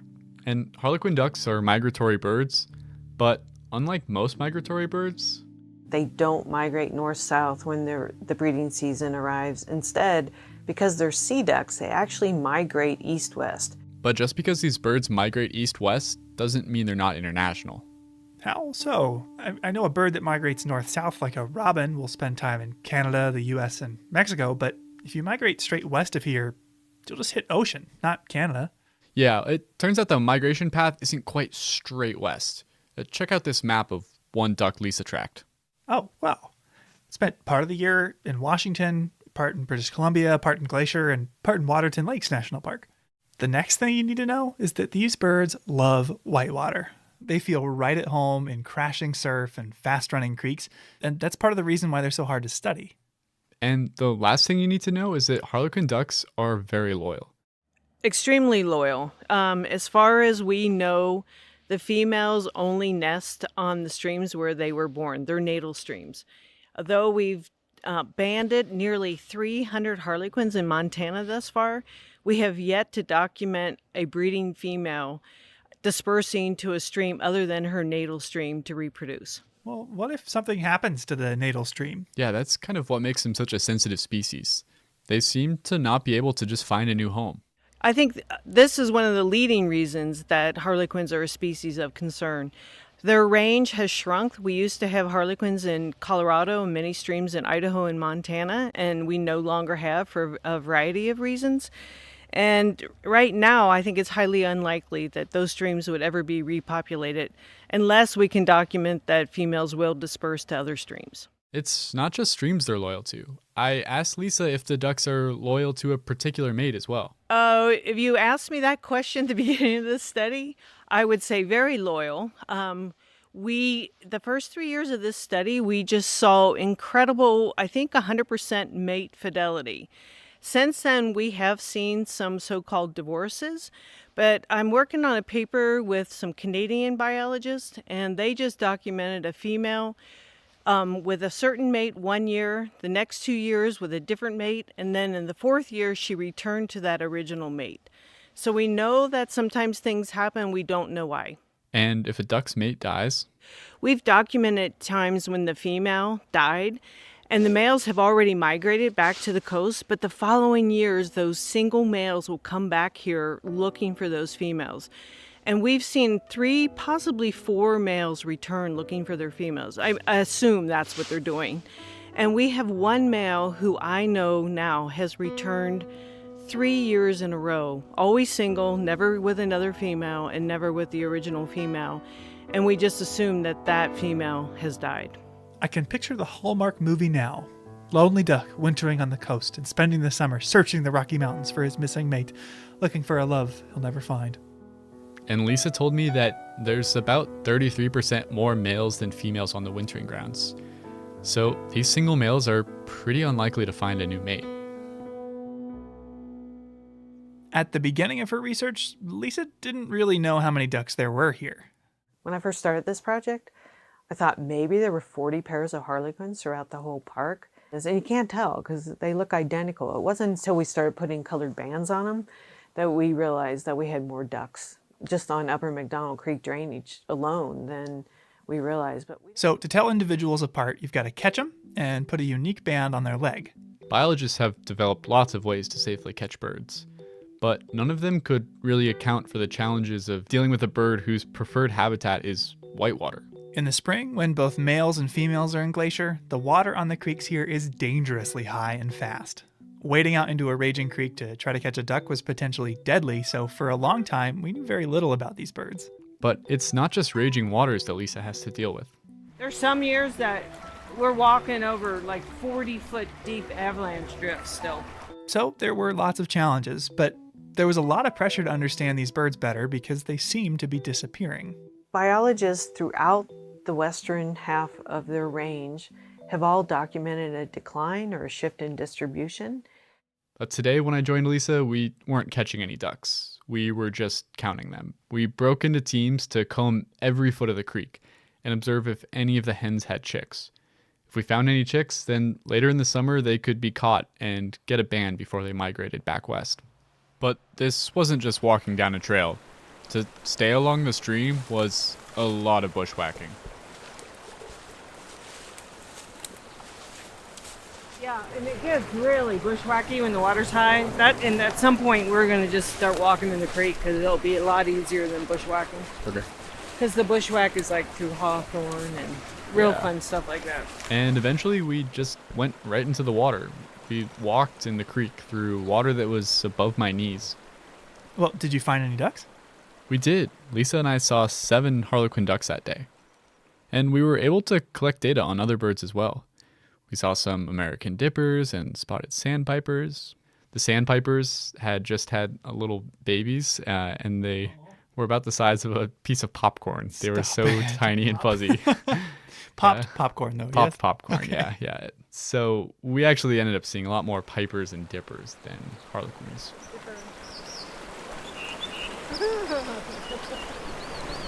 What is that? Yeah. That's great. The dipper just flew downstream singing. Hear it? Yeah, that sound. Yeah, it's unusual to hear them this time of year. They're more like February, March, and April when they're really singing up a storm. Flying and singing. Andrew just saw a spotted sandpiper. As far as harlequin ducks, we had seen 5 single females so far. Is that a lot? I don't know. It sort of depends on what they get down low. Yeah. Like I said, like a high count norm would be 12, so we still have a long ways to go. So how did this research get started in the first place? At first, Lisa just wanted to figure out if the ducks were even successfully breeding here. And I was like, okay, well, to do that, we'd need to find the nest and monitor them. And so we started looking for nests, and we never found one. I think in 20 or 30 years of surveys here in the park, only one had accidentally been found when someone almost stepped on one. They were walking along the shoreline. So I'm like, well, how are you going to monitor nests if you can't find them? Luckily for all of us, we're not just in Glacier National Park, we're in Waterton Glacier International Peace Park. Waterton Lakes National Park and Glacier National Park, every year we have Science and History Day, and we A full-day science conference where experts from both sides of the border present what they've been working on. here. In my first year as a biologist here, I met Cindy Smith. She's the retired conservation biologist in Waterton Lakes, and I knew that she had done research on harlequin ducks in Banff National Park. So I was lucky enough to meet her and introduce myself, and I was like, hey, I'm thinking of doing some research on harlequin ducks and trying to find their nests. I said, we just aren't having any luck. I was like, how did you do it? And she's like, telemetry. You have to put radios on them. And she was totally right, because when we first started trying to find their nest, even with radios on, I mean, I think it'd be a 1 in a billion chance trying to find those nests because they're so cryptic, they're so hidden. And some of them literally were like 2.5 miles up off of another drainage and on a cliff and a burned habitat. I mean, But to put radios on them, first you have to catch them. So Lisa and Cindy, an American and a Canadian biologist working together, developed a mist net method of capturing harlequin ducks. So that must have been what I saw. Yeah, do you remember how it worked? Well, Gerard Bird, who joined us on the Grinnell Glacier hike in the Mini Glacier episode, and a friend of his paddled an inflatable kayak full of a couple people and a pole across the creek. The pole had a rope attached, so there was the near end and the far end, the one that stayed on shore and the one that went across the creek in the boat. And when the crew on the far side of the creek got out, they pulled the net taut. Oh, that makes sense. So no one had to be in the water. No, that you floated across, but you stood on either side and pulled it tight. And because harlequin ducks, unlike mallards that fly way up in the air, harlequin ducks fly down low, right over the water, so they go straight into the net. Okay, so what would you do if you caught one in the net? So the net is suspended on a cable that runs from one end to the other. And if they catch a duck in the net, the crew on the far side will twist their pole to close it, disconnect it from their side, and then the near side crew will pull the net all the way along the cable until the duck is in their hands. And then they can handle it on shore without having to get into the water. Yeah, precisely. So what was your job then? Oh, I had a really critical, a very important duck catching job. Oh, yeah? What was that? I sat probably a half mile up the road just looking at the creek with binoculars to see if ducks were coming. Okay, that sounds pretty important. How many ducks did you see? None. Well, okay, no, I saw mallards and I saw some mergansers. I saw mergansers. But no harlequins. They didn't come down the creek that day. Well, hopefully you still felt useful. I did for all the lofty ambitions I had of catching a duck that day. Lisa valued, all the effort we put in. Lisa reminded me that even if you don't find any ducks, knowing that they're not there is useful data for her too. People get disappointed when we don't see many ducks or zero ducks, and I always remind people that 0 is a real number too. It's a sad number, but it's an important number. And even though you didn't see any ducks that day, this method has been incredibly successful here. We have not had any serious injuries to any people, and we have not had any injuries or mortalities to any of the birds. And we have probably captured 250 birds now. Do Lisa and Cindy still work together? Yeah, they do. In fact, Lisa spoke really glowingly of their collaboration. Cindy Smith has been a mentor of mine for years. She's amazing, even though she's retired. As she told me, she's retired from bureaucracy, not biology. So I've worked with her on a number of publications, and she still mentors me on several projects. That's a real Peace Park success story. And the success isn't just with the science they've done. We're not just colleagues, she's become a very close friend. A friendship that's been able to thrive across the international border.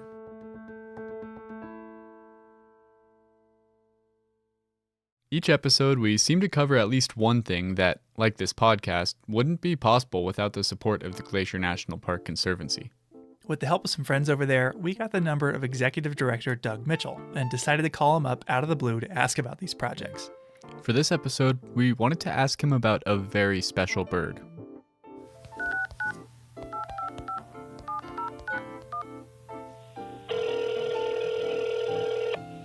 Glacier Conservancy, Doug Mitchell speaking. Hey Doug, it's Michael and Andrew. Hey fellas, how we doing today? We are doing great, but we have a question for you. Are you much of a birder?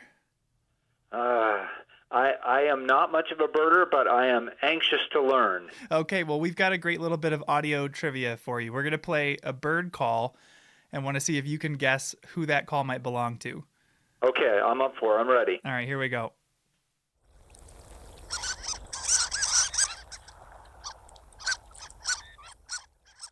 Does that ring any bells for you? I'm going to default to one of my very favorite projects in the park, and I'm going to say harlequin duck. You got it. You nailed it. How do you know about harlequin ducks? You know, I have come to know harlequin ducks, to be honest, through my work here at the Conservancy. We actually got to see a few of them with Lisa Bate. Boy, count me jealous. I have not, to my knowledge, seen one. My wife has. She watched a mom harlequin duck kind of teach her young to navigate the rapids there on McDonald Creek. It was, as she said, a really neat experience. Yeah, they're a very, very special, beautiful animal. So are you involved with Lisa's research at all? We've been very fortunate here at the Conservancy to be able to support Lisa's research in a number of areas, including with these harlequin duck studies, and also trying to do some work repairing some of the trails. There are some social trails that can be disruptive on the McDonald Creek area. So we've been very, very fortunate to be able to be part of that process as it's been ongoing. That's pretty cool. It sounds like it might allow some more people to have an experience like your wife did when they visit the park. Yeah, I think that would be great, right? That's what we're all about at the Conservancy, is preserving the park for future generations to enjoy, and to be able to think about being able to protect this species and have people later on be able to enjoy that is really a special thing to be able to think about, right? That's work worth doing. Absolutely. Awesome. Well, thank you for taking some time out of your day, Doug. We'll talk to you later. All right. Thanks, guys. Take care.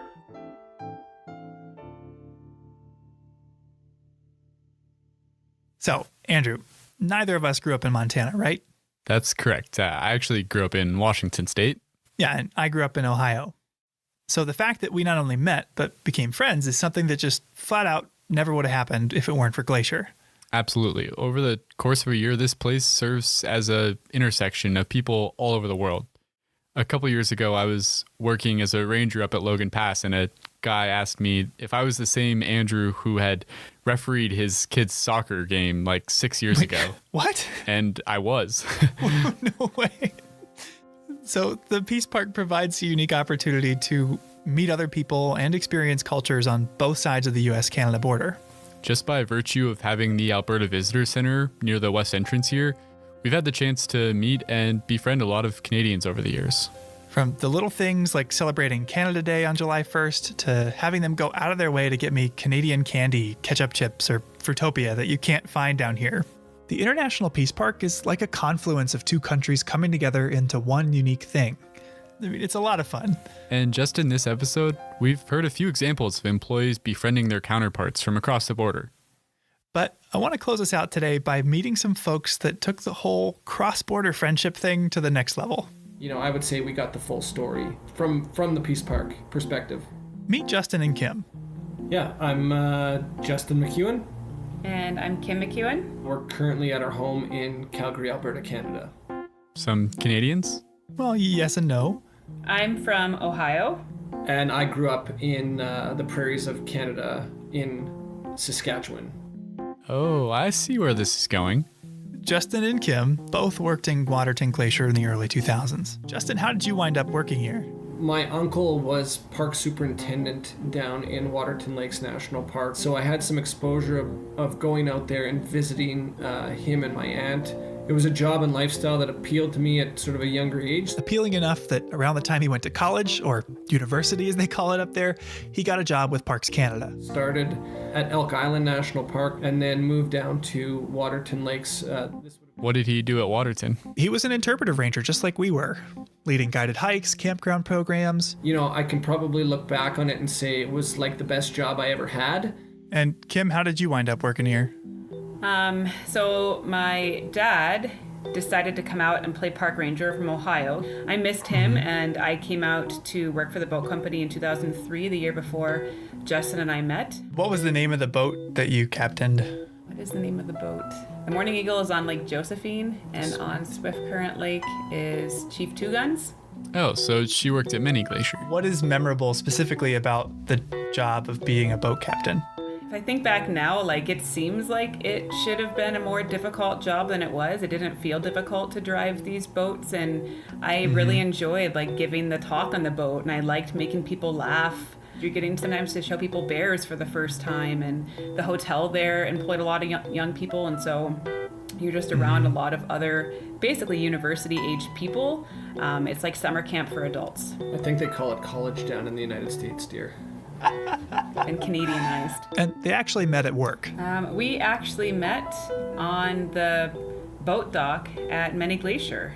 It was one of the other boat captains that was like, he's cute, you should go for a hike with him. Justin, a Parks Canada interpreter, was milling about in Many Glacier in the first place for his job. Yeah, so this would be part of a long-standing exchange within the Peace Park whereby a Parks Canada interpreter would go down to Glacier National Park and deliver a program every Friday evening, and then a counterpart, an interpretive ranger from Glacier National Park, would come up to Waterton to the Falls Theater to provide exposure to each other's parks within the International Peace Park. But work wasn't the only reason he wanted to go to Glacier. Pretty soon after, I think I invited myself to come for a hike with Justin in Waterton. And yeah, after that first hike, it was basically like, it was a thing. It was the start of a relationship. Well, that's adorable. And not your typical workplace romance. The two parks brought them together, but they're from two different countries. Long distance is hard enough without a border in between you. How did that even work? Well, as you can imagine, it did make it tough, but they were able to find a way. So how long did you do the distance thing?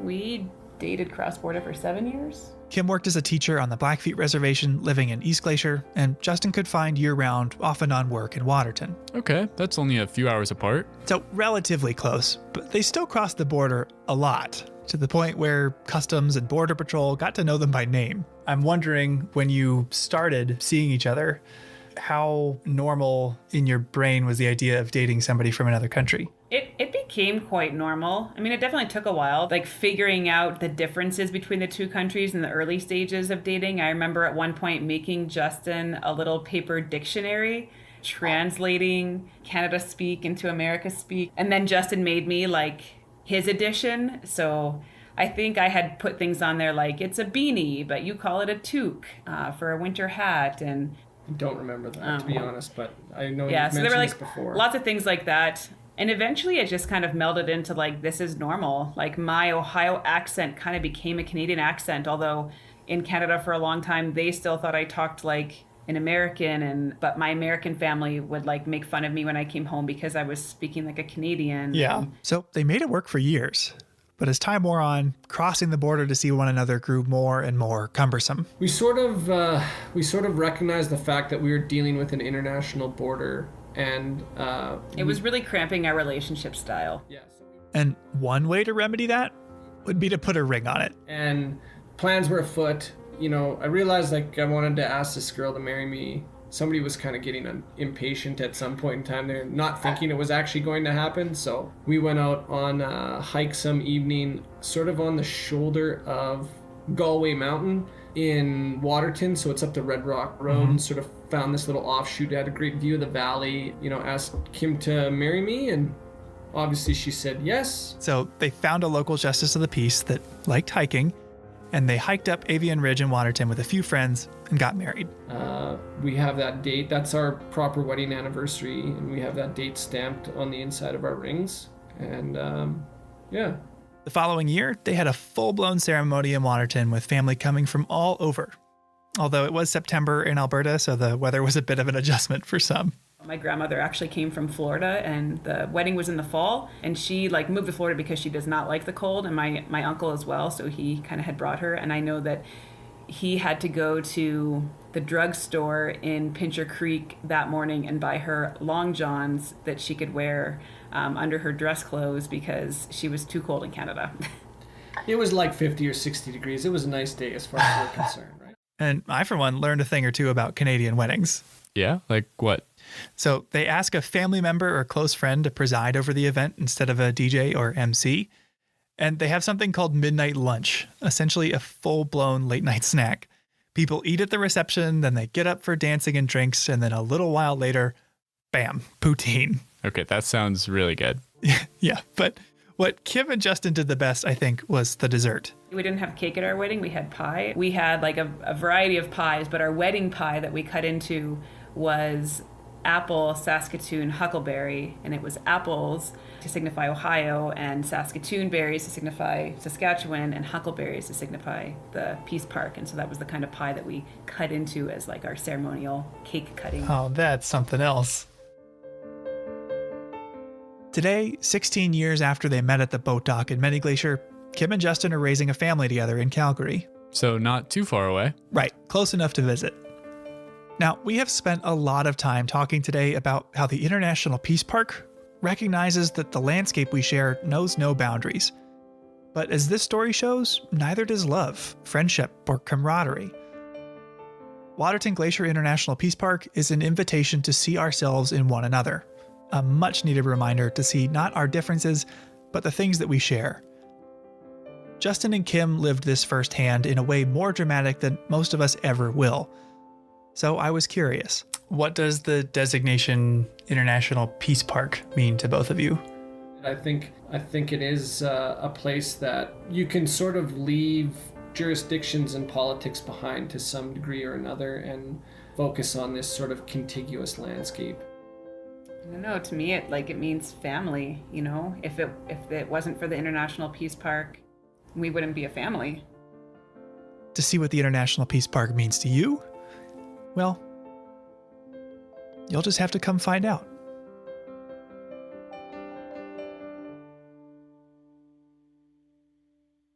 That's our show. For more information on the International Peace Park, on Waterton or Harlequin ducks, check out the links in our show notes. Thanks for listening. Headwaters is a production of Glacier National Park, with support from the Glacier National Park Conservancy. The show was written and recorded on traditional native lands. Andrew Smith and Michael Feist produced, edited, and hosted the show. Ben Cosgrove wrote and performed our music. Alex Stilson provided tech support. Quinn Feller designed our art. Renata Harrison researched the show. And narrated the credits. Lacey Kowalski was always there for us. And Daniel Lombardi and Bill Hayden were the executive directors. Support for this show comes from the Glacier National Park Conservancy. The Conservancy works to preserve and protect the park for future generations.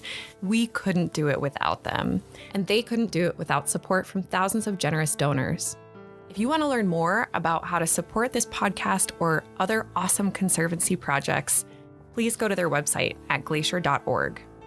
Of course, you can always help support the show by sharing it with everyone you know, your friends, your family, your dog, and also leave us a review online. Special thanks this episode to Natalie Hodge and our friends at Waterton Lakes National Park, Tracy Weiss, Bob Adams, Lisa Bate, Diane Sine, and Kim and Justin McEwen.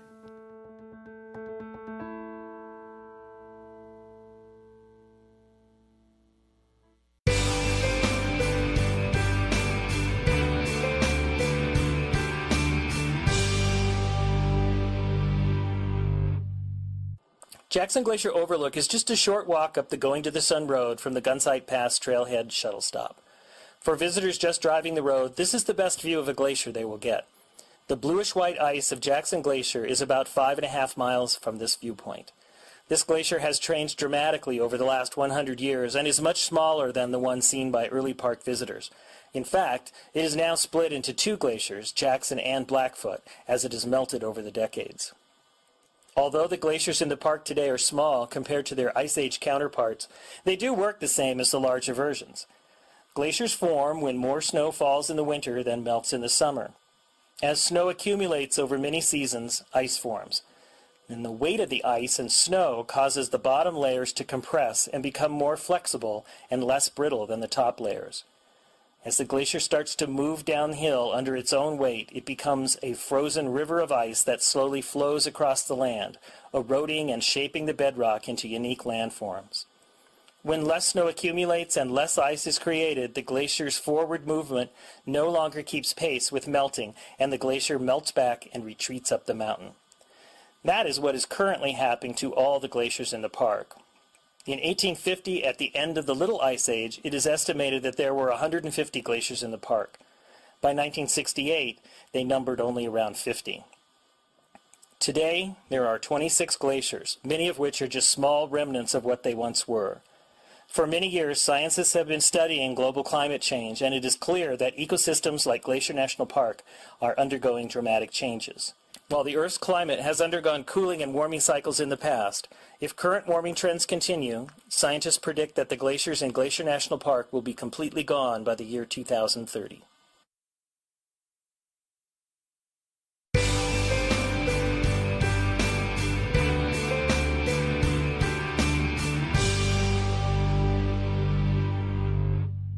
This series of waterfalls delights early season visitors to the park as they drive right by, and for westbound travelers, sometimes right through its spray.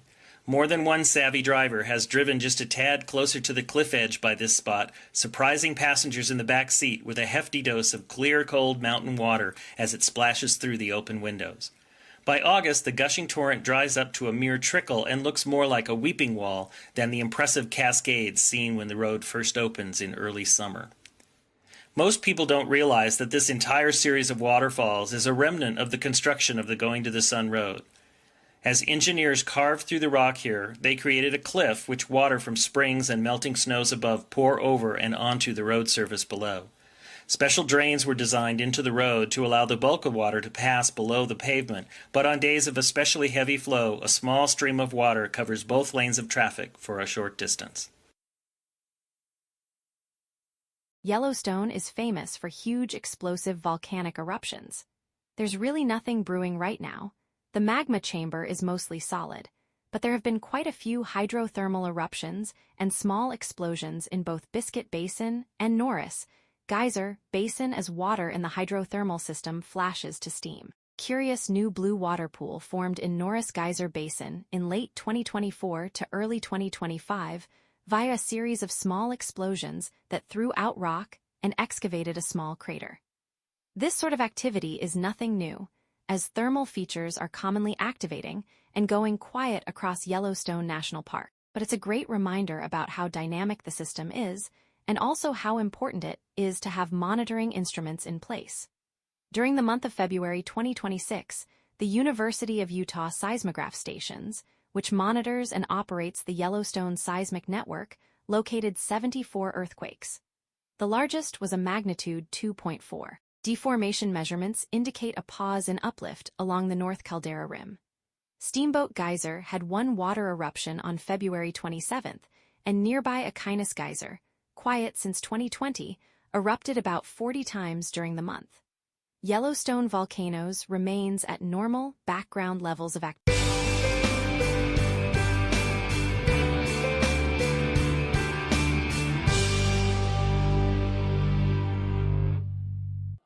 The St. Mary Visitor Center is the eastern gateway to Glacier National Park and is a main orientation point for many visitors, with rangers on duty throughout the summer providing trip planning and other information about the park. If you find yourself on the east side of the park and you have a question about something you've seen or heard while you were here, this is the place to stop and find the answer. This is also the place for backpackers to obtain their backcountry permits for exploring into the depths of the wilds of Glacier National Park.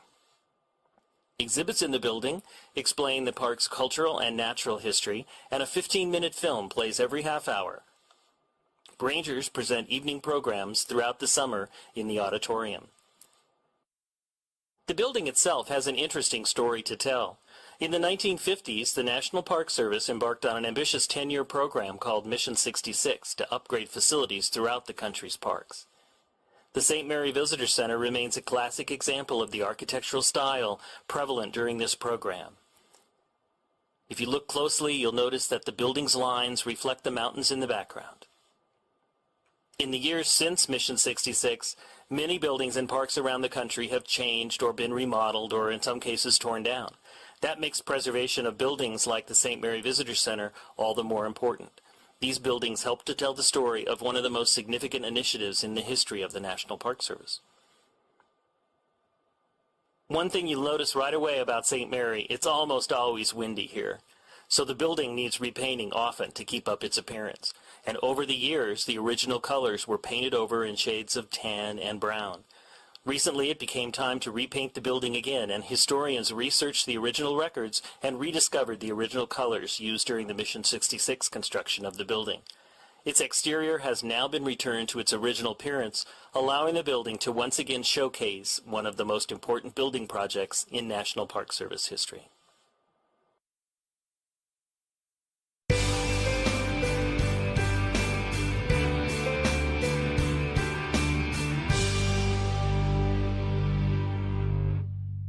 Switchbacks are a common design feature of many mountain roads. Generally, the only way to get up and over a pass is to switch back and forth several times to gain the elevation needed. If the Going to the Sun Road had been built following one design plan, it would have had 15 switchbacks climbing up the head of Logan Creek directly below Logan Pass. Imagine trying to plow that road every spring. Snowplows would continually be pushing snow onto already plowed areas over and over again. Well, in 1924, Frank Kittredge of the Bureau of Public Roads directed a survey of potential routes over Logan Pass. His team started in September and was able to map out 21 miles before winter closed in. The work was difficult, and men often had to climb 3,000 feet each morning to get to the survey sites. The crews walked along narrow ledges and hung over cliffs by rope to make many of the measurements. The work was extremely challenging and resulted in a 300% turnover in labor in just 3 months. But the survey work did pay off, and in late 1924, National Park Service Director Stephen Mather approved Kittredge's alternate route. It contained only one switchback and followed McDonald Creek where it turned north before looping back on itself and continuing up the garden wall in one long, continuous path. The current route allows for greater views of the park and blends well into the landscape. The work of Kittredge and the Bureau of Public Roads resulted in a partnership with the National Park Service to construct roads throughout the national park system. The Bureau of Public Roads became the Federal Highway Administration, and today that partnership still continues.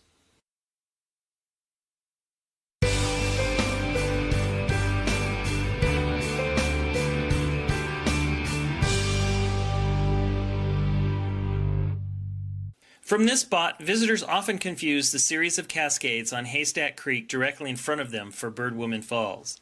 But Birdwoman Falls is actually the 492-foot drop across the valley between Mount Oberlin on the left and Mount Cannon on the right. Notice the broad U-shaped bowl above the waterfall, and then look down to the valley to the right and notice the same broad U shape. Both features are the results of glaciers. Ice Age glaciers that flowed down the valleys here ground and carved the landscape. The Lake McDonald Valley shows the familiar rounded bottom of a valley that was created by a glacier. Ice up to 3,000 feet thick filled this area as recently as 12,000 years ago. Smaller glaciers tucked high into the mountains ground away and created bowl-like depressions called cirques and hanging valleys like you see immediately above Birdwoman Falls. A hanging valley is created when one of the smaller glaciers meets one of the larger valley glaciers.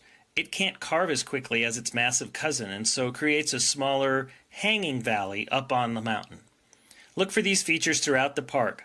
Often, since they generally end in a cliff, hanging valleys have impressive waterfalls pouring out of them. Birdwoman Falls was once fed by an active glacier in the cirque above, but today there is merely a snowfield to feed the waterfall.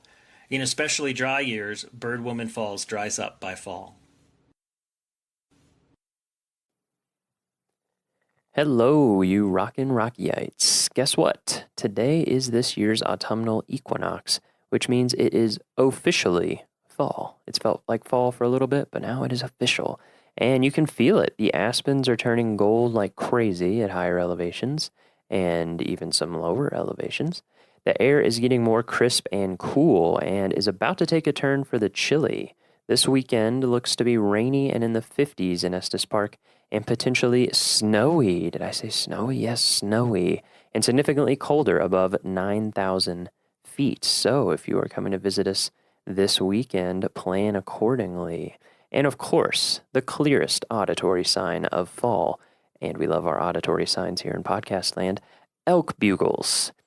In the spirit of bugle time, today we're bringing you an interview with Hannum Abules. Hannum is a landscape ecologist, don't worry, we will explain what the heck that means, and spends much of her time studying Rockies elk and the complex ways they interact with and shape park ecosystems. So when we want to learn about elk, Hannum is the person to talk to. We hope you enjoy this deep dive on elk, on landscape ecology, on the history of different areas in the park, especially Moraine Park, and so much more. Let's rock.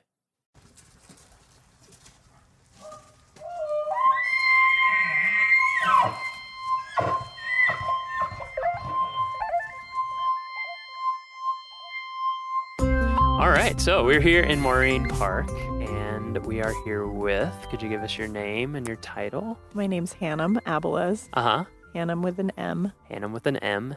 Not Hannah spelled incorrectly. And my title is landscape ecologist. Landscape ecologist. I work on big things. Big things. All right. I like that. Lots of things that kind of transcend the boundary of the park, if you Oh, will. nice. That's a good way to think about it. So I thought what we'd do today is we'll just kind of walk through different aspects of what you're doing here at your job, and then that'll probably flash us backwards or forwards in time into other stuff that might be going on here in the future, and also how you got into what you do here at the park and what you do for a living and all that kind of stuff. So, landscape ecologist, what's the broad overview of what that means at Rocky in terms of like your projects, day-to-day work? So the idea, most of the time, if you're in a park, you're Mhm. going to hear people say, I'm a botanist, or I'm a wildlife biologist, and what we've come to realize, which seems very intuitive now, but maybe wasn't so intuitive 50 or 80 years ago, is that everything is a lot more interconnected than one might at first think. So there's a lot of fields that have popped up in ecology over the last 50 years. One of them is landscape ecology, where we're looking at patterns over space and time and how do those things connect. A great example of that is kind of our regional elk management initiative. So we're working with Colorado Parks and Wildlife. We're working with the Forest Service. We're working with a variety of partners, academic, et cetera, to try and get a handle on reestablishing the natural balance on the landscape between elk and all the space that they like to use. Yeah. And that's been challenging Oh, I because we bet. have a pretty disrupted system here. Yeah, why don't we get into that? Because one of the reasons why I wanted to do this interview with you this time of year is so that we could get something out there for folks coming up to the park to look at elk, among other things, and the rut. And so I think it would be cool to give people some of the background on elk and other wildlife, but we'll start with elk in the park. So you said that very disrupted system in the park. I would guess a lot of our visitors would have no idea of that because they come here and they don't normally see elk, and they see elk, and so they think, oh, it's a national park, it's normal, it's natural. Right. Yeah, so could you kind of just go into the history of that a little bit? Yeah, absolutely. So I use this kind of comparison a lot. Just because something looks beautiful does not mean it's healthy. Great point. I think that, so we're sitting here in Moraine Park, and it's absolutely stunning, right? We're looking up the Fern Lake drainage. And if you've never been here before, or you don't know what a Western riparian river system should look like, you would look at this and say, it's absolutely incredible. And it is, but I would say it's also a little ill. It's got a touch of the flu. And so what has happened on this landscape over the last 120 years are a lot of things that are incredibly unnatural. And I always ask myself the question, and I think folks that are aficionados of nature and like to visit parks and should be thinking about, are we managing for a picture, or are we managing for a process? So are we happy if we just have a picture that looks healthy, even though the underlying foundation of that is falling apart? Or are we really trying to manage for healthy, sustainable processes that are going to give us these beautiful landscapes for a lot longer time frame than just right now for our one visit or our one experience at that place? That's a great way to put it. We want to manage for pictures or process. That's nice. I like that. So I think that's an important thing to think about, you know, because if we go the instant gratification route, well, it looks great. So, hey. Sure. So what we're trying to do is to reestablish the functionality of the ecosystem. Right. And that's hard to do. But there are a lot of things we can do to make it a lot better than it is. And so that's really was the impetus for our elk and vegetation management plan.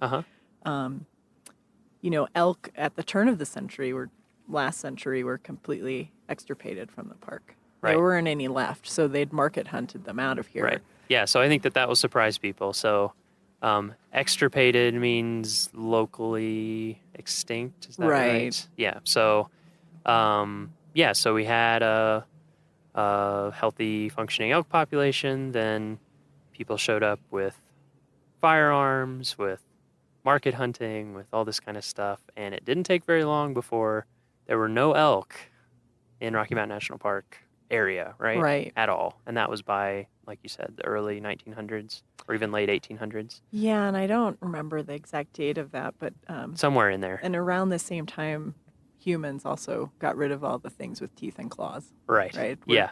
We like to do that as well. So wolves, wolves and grizzly bears, which again, our listeners might not know were here, just like they are in some other parks that you might go, like Yellowstone or something like that, where people think of those animals. They were here too. So those had all been gotten rid of. The elk had been gotten rid of. Moose. So moose weren't here. Oh, moose weren't here. That's right. We're going to get into that. Moose are a whole different story. We're going to get into that later because I think that is also going to be fascinating to people, and that's something I want to educate people on. We can clarify. Yeah, that'd be weren't great. Here, we'll clarify here for me parts. too. Yeah, what was here and wasn't here. So How do we what was here define at that this? time? We had elk, grizzly bears, black bears, wolves, coyotes, probably, bison. or bison. Most people don't know. That's a big one. Also, were quite prevalent. Uh-huh.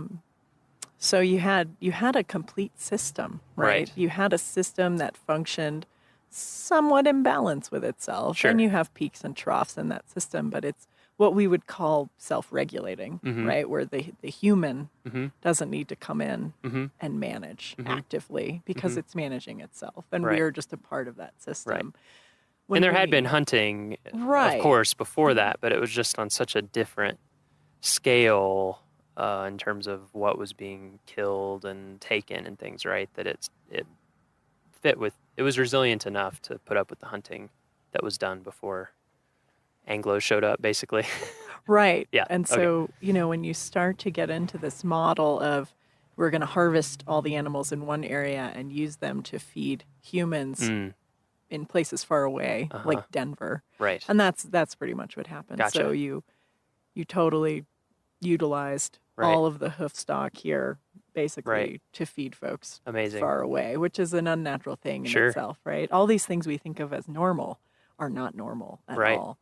And they have pretty wide-ranging impacts. And that's actually where the North American model of wildlife conservation comes from, is that wildlife is a public trust. Folks who hunt that visit the park are probably quite aware that when you do harvest animals, not in the park, but that you're not allowed to sell those animals. And that's where this all came from, is that when you use wildlife as a commodity, it typically doesn't go very well. So wildlife was being used as a commodity, hunted to local extinction, extirpated. So we have elk now. When were elk reintroduced? How did that work in the park? So they brought elk down from Yellowstone. From Yellowstone, okay. In the 2 years before the park was created, actually. Okay, So in 13 and 14. Okay. And they reestablished a population here.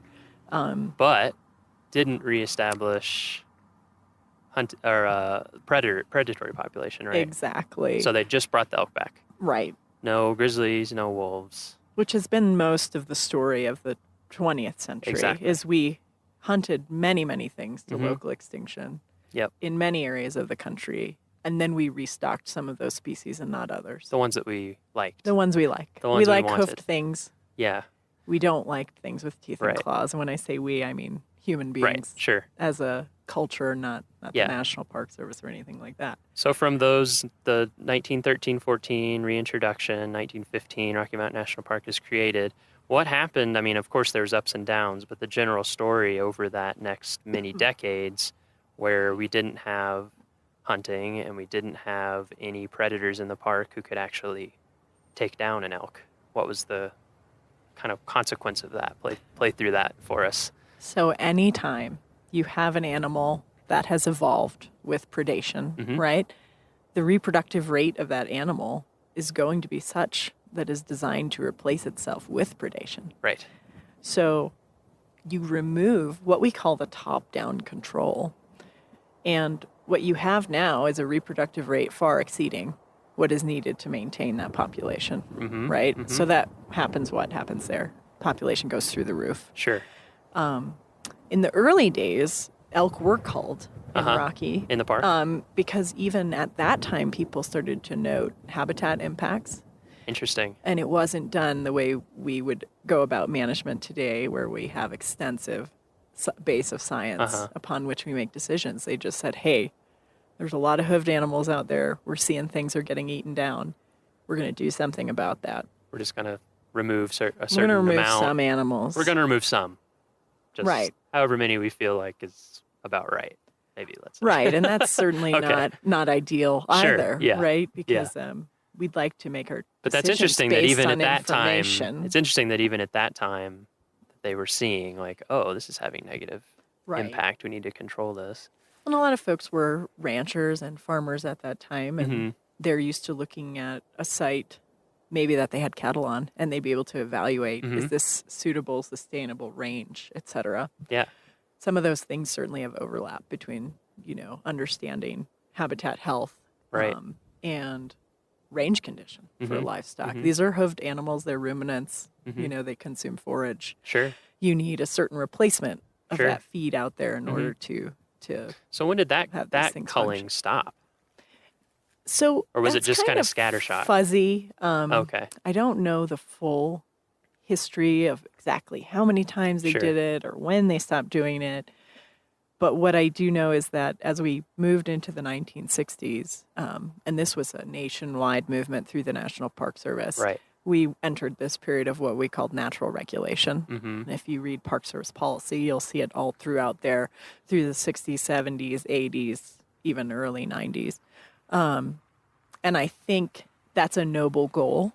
And so what is natural regulation? How would you define that? So the idea there is that these populations would self-regulate. So we just leave them alone and it'll all come out in the end. They'll take care of themselves. Humans have mucked with nature so much. If we just leave her alone, she's going to bounce right back. Mother Nature's going to do what Mother Nature does. And it makes sense that that management policy would come in because that's the same time that we're getting things like the Wilderness Act and that kind of idea that let's just leave it alone. Hands off. It'll take care of itself. Okay. Right. We've caused enough damage. Gotcha. And there's a lot of validity to that comment. There's also issues with it in practice. And the issues, I always like to tell the story, if I came to your house and I totally wrecked your car sitting out in your driveway. I've dismantled it. I've done bizarre things to the engine. I've taken away some tires, etc. And then I say, hey, Miles, why don't you fix that car? But I also took your toolbox and I took all of the most important tools out of your toolbox and I have thrown them around the town of Estes Park. Good luck. Right. You're going to self-regulate now, right? You're going to fix. That car's going to come back to life. Well, you need the tools, right? You need the parts. You need the equipment.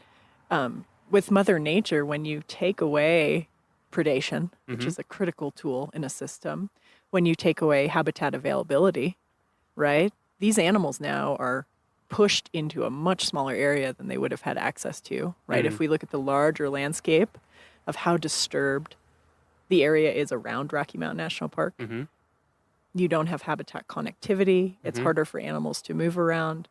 You don't have the habitat quality that you had. So you don't have your predators. And then another big thing is that we don't have beaver on the landscape. So at one point there were hundreds and hundreds of beaver here in Moraine Park alone. Just here in Moraine Park. In Moraine Park. Wow. That's amazing. Engineering the system, repairing it, packing every little hole in their dam with mud. What's the aggregate of all that effort? It's a wetland, you know, a complete functioning, regenerating wetland system on this river. And when you take that keystone species away, so you took away all Mother Nature's critical tools, and then you said, hey, fix it. And what we found was that didn't work very well. That's really interesting. Yeah, the beaver thing. I remember when not too long after I came to this park, and I don't know why I hadn't thought of it, but I hadn't. And someone mentioned that, like just in Moraine Park alone, probably hundreds of beaver.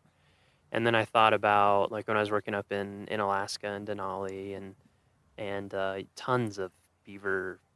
I don't know, impacted isn't the right word, but they're there, and they're doing their work. Right. And it's so different looking. Just the amount of, like you said, hopefully our speakers caught that. That was a little bugle in the background.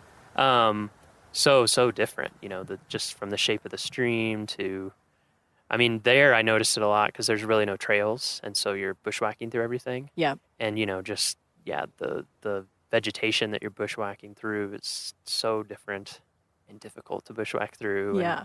And the kind of game and wildlife trails and things that you see is so different. Okay, so that's really interesting. So we have all these tools removed. We thought even without these tools, we're just going to let it sit and recover. So what did that do in terms of the elk population in the park and the effect that it had on the landscape? We can talk about in general or Moraine Park in specific, however we want to do it to help kind of paint the picture for people. So, with this concurrent decline in beaver, you also had a dramatic increase in the elk population, a completely unnatural increase. And so by saying we're going to let nature take its course and we're going to let it be natural. Yeah. And I still hear that a lot today, let it be natural. And I say, well, what is that? In my mind, that's the proper functioning of a system, not an elk roaming around without a GPS collar on it necessarily. So if we think on a macro scale, what is natural? And so we ended up on a very unnatural trajectory, and we ended up with the most concentrated, highest density of elk ever recorded in a free-ranging population. Whoa. Right here in Moraine Park. Wow. And so it looked like a feedlot out there. Population numbers, do we know at that time? At different points, there were over 3,000 elk between the Winter Range in Rocky Mountain National Park and the town of Estes Park. Wow. That's a lot. That's a lot. Yeah. And the habitat could not sustain that. So the combination of not having beaver on the landscape, constantly planting willow, constantly digging side channels and maintaining dams and ponds. When that landscape dries out, and we did things to help that along. When I say we, I mean humans. Yeah. Right. We ditched and drained Moraine Park. It was a golf course at one point. Most people don't know its history. And do we think that that's what contributed to that rapid decline in beaver population, or was it because they were actually being trapped and specifically removed from Moraine Park? So they were being trapped and specifically removed both prior to the creation of the park and after. Okay. And that was prior, the fur trade, and then after just a lot of folks thought of them as a nuisance species, and they can be, certainly. Oh, sure. Yeah, depending. Yeah, exactly. When they're doing their industrious things where we want them to be doing them, they're fabulous. When they're doing them and flooding your roads and your house, not so great. Yeah. So, and that's our job too, as wildlife ecologists, to understand that balance. Sure. Right. Humans are in the landscape, and we need to work with that. But so we ended up with these incredible densities of elk. And the way that Moraine Park looked at that time, I mean, it was transitioning to a dry upland grassland. And you can make that decision. You can say, hey, we're going to let this go. But what are the costs of that? And the costs of that are dramatically decreased biodiversity. When I talk about biodiversity, I'm talking about all the other plants, animals, fish, things that contribute not only to the function of the ecosystem, but to your experience when you come here to Rocky Mountain National Park. Do you only want to see one charismatic megafauna, or would you like to see that charismatic megafauna in its natural environment with all the other plants and animals that would normally accompany it? I hope the latter potentially is what we're going for. Yeah, exactly. So that's what we were seeing out there, and that's what triggered. So between the human process.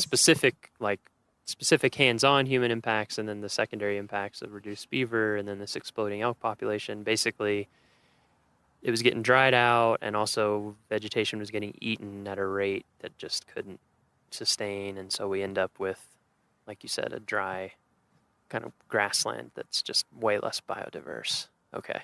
And much more susceptible to weeds, to invasive exotic plants. That's a good point. Yeah. Wetlands are great at preventing those plants from coming in. So wetlands, they make up only 4% of Rocky Mountain National Park's total area, but they provide a disproportionate amount of what we'd call ecosystem services, like drought mitigation, water filtration, and they provide a lot of other services. So they're weed mitigation, right? A lot of people, they think about weeds as you go and pull weeds. Mhm. Yeah, you can do that. And you can also create environmental conditions that are not conducive to Right, weeds the in the weeds just first won't take place. yeah, they exactly.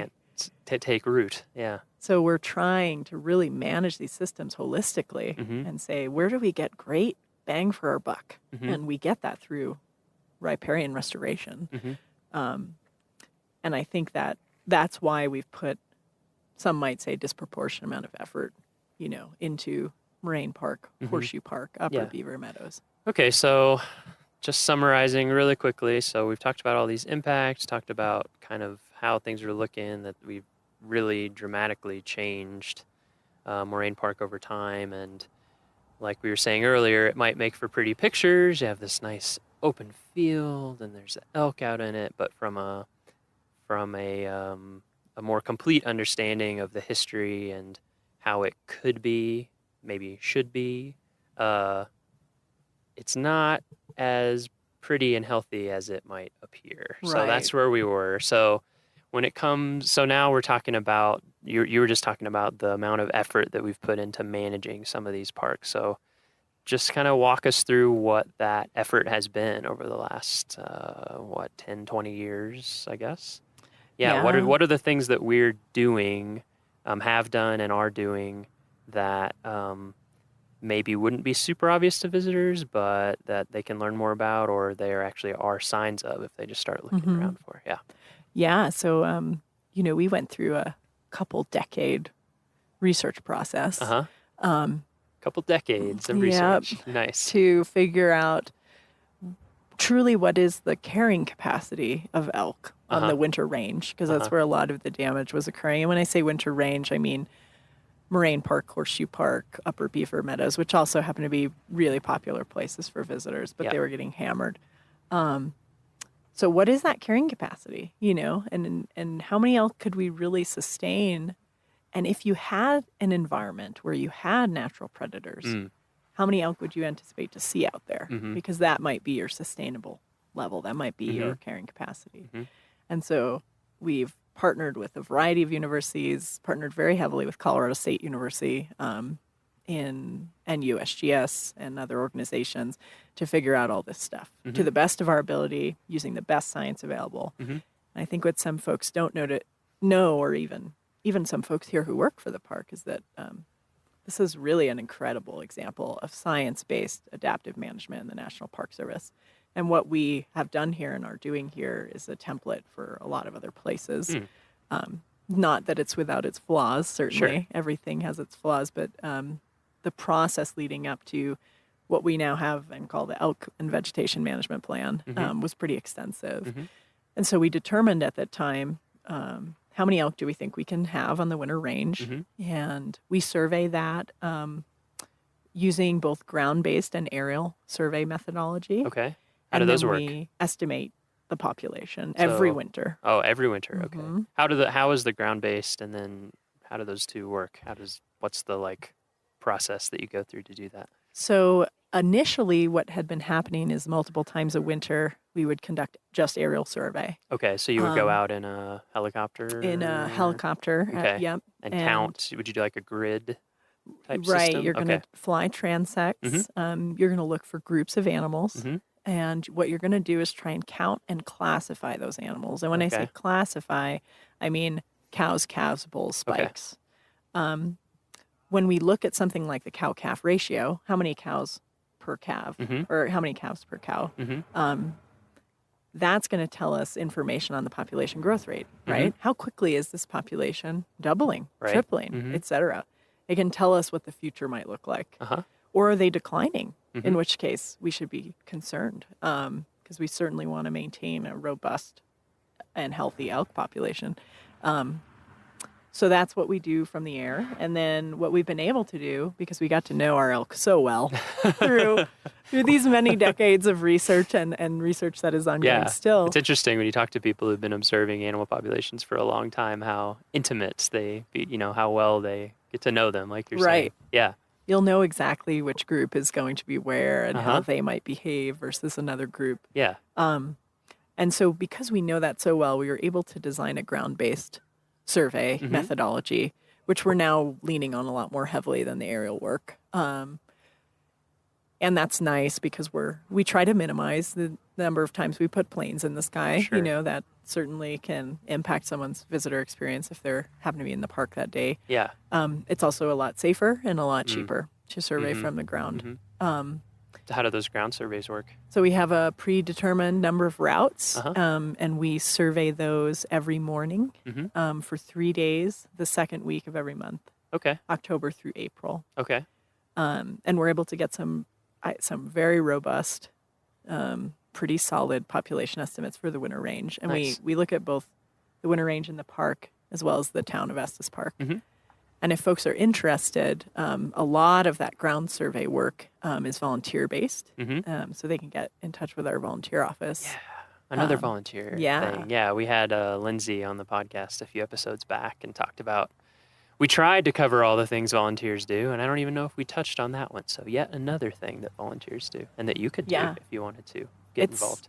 It's massive. I mean, just the quality data that we're able to produce, and we would have to fly a lot more if not for the effort of our volunteers. And it's just been incredible. I think it's a great citizen science-based project that's being used for, again, like some pretty advanced modeling. So this isn't just go out and look at animals. These guys are really producing some of the cornerstone data for our management objectives. So that's how you're getting data on elk population over time and dynamics of, like you said, different classifications and all that.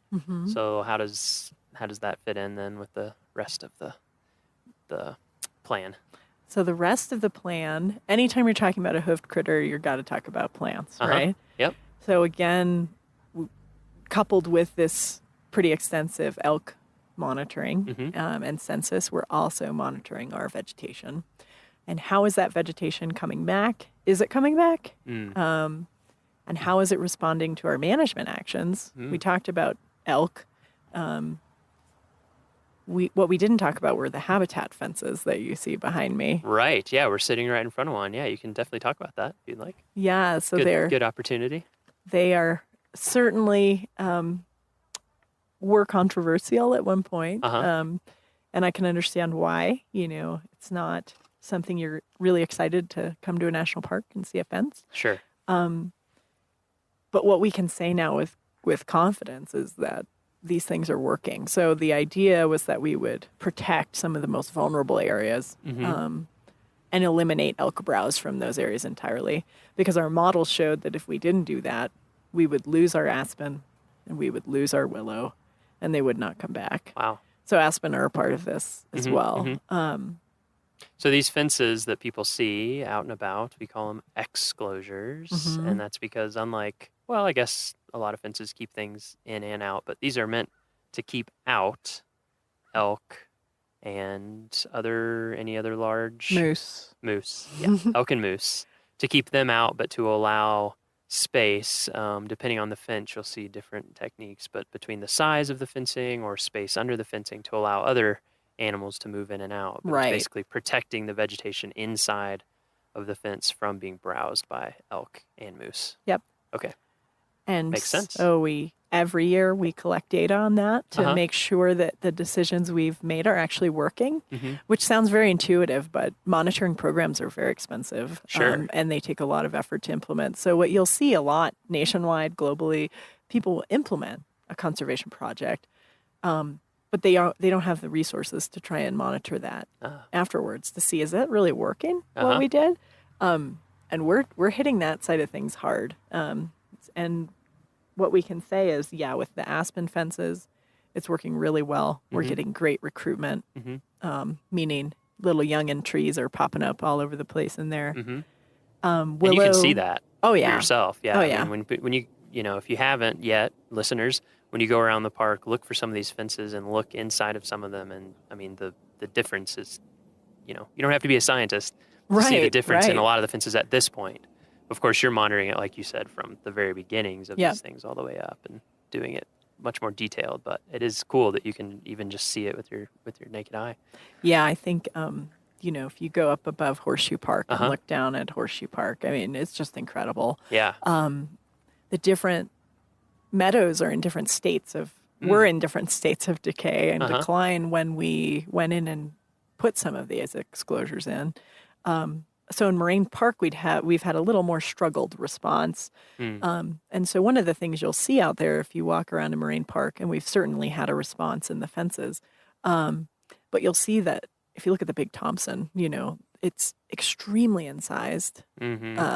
So cut into one narrow channel. Right, cut down into one narrow channel. Whereas before with beaver and everything, it would have been just all over Yep. Moraine Park, just meandering side streams, Right. wet areas, almost standing ponds, all sorts of stuff. Okay, so cut down Yeah. into one channel. Yep, and Yep. so you've got maybe 3-4 foot of bank that river Yeah. needs to overflow.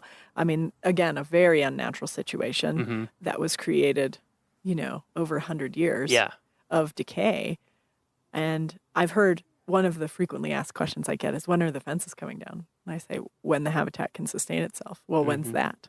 I think us as humans, we naturally want to operate on these very concrete, very short timelines. Yep. But I say, we didn't create this problem in 10 years or 20 years. We're not going to fix it in 10 years or 20 years. What we're trying to do is reset the trajectory, right? Go from a negative to a positive, and we're absolutely doing that. But one of the things that in a place like Moraine Park is challenging is the water. It's channeling, it's running right through the system. It's not spreading out across the landscape the way we'd like to see. So excluding browse through fencing is one tool. But that doesn't necessarily spread water back on the landscape quickly. And so those are some things we're talking about now. Yeah, Is that's really challenging. how do we get beaver back in these sites? Yeah. To do the engineering that we need them to do. Yeah. And that's kind That's of a hot TBD? topic at the moment. Yeah. TBD. Okay, I won't press you on the details, but we'll have another podcast in the future when we talk about the Beaver Repatriation Act of something. Figure out how we can affect that stream channelization. That's a great point. And again, I think something that if you didn't know it, you never think about it. You look out and you're just like, oh yeah, there's this nice river and I see it and everything, but you don't Right. realize if you had been here 150 years ago, how completely different. You'd be able to have lunch in the shade.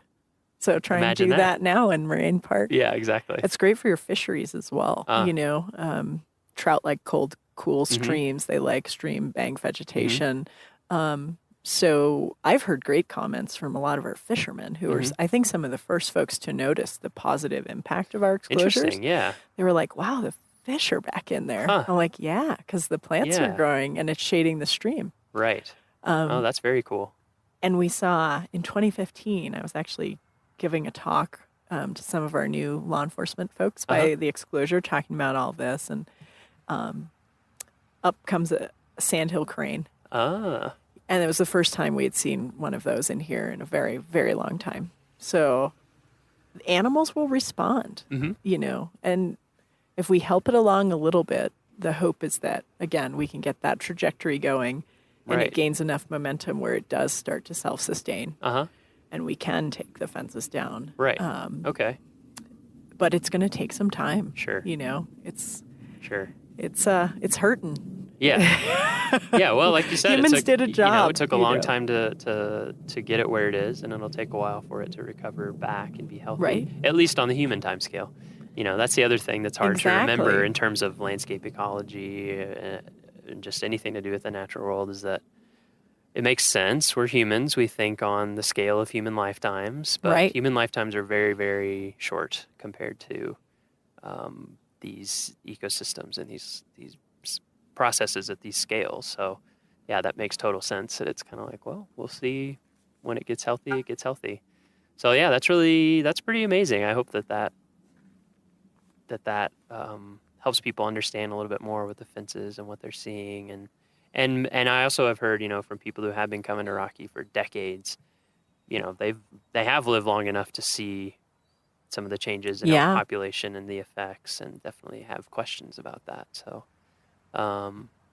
what else about the elk and vegetation management plan do you think would be good to cover for listeners to know?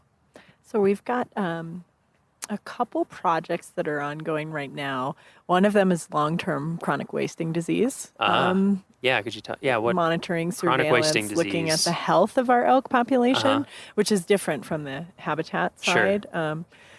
And so we've historically had a fairly high prevalence of chronic wasting disease in Mhm. Rocky Mountain National Park. And what is, for folks who don't know about chronic wasting disease, what are some of the, like, what effect does that have on the animals? So it's a prion disease that affects the nervous system. Okay. And it leads to death So in another those affected prion animals. disease that people have probably heard of would be mad cow. That's another Right. type of prion Yep. disease. Or And prions are Creutzfeldt-Jakob in really humans. weird. We can't really go into Mhm. that, but Yeah, very, that's a very, whole other talk. very, very weird. But it is a prion based. Okay. Yeah. Yep. So it's nothing like anything we had really seen before. Yeah.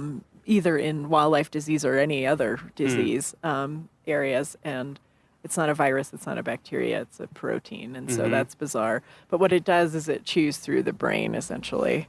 And so if you see an animal with chronic wasting disease or CWD, as you'll hear us call Uh-huh. it most often, that animal's going to get thin. They Mm. might be drooling. Their head's going to be low. Their cognition is not very good. Mhm. They're having nervous system impacts. Mhm.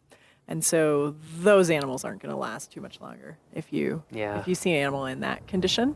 And we've been an epicenter for research on this because we are the first place that we had this disease occur in a wild population. Really?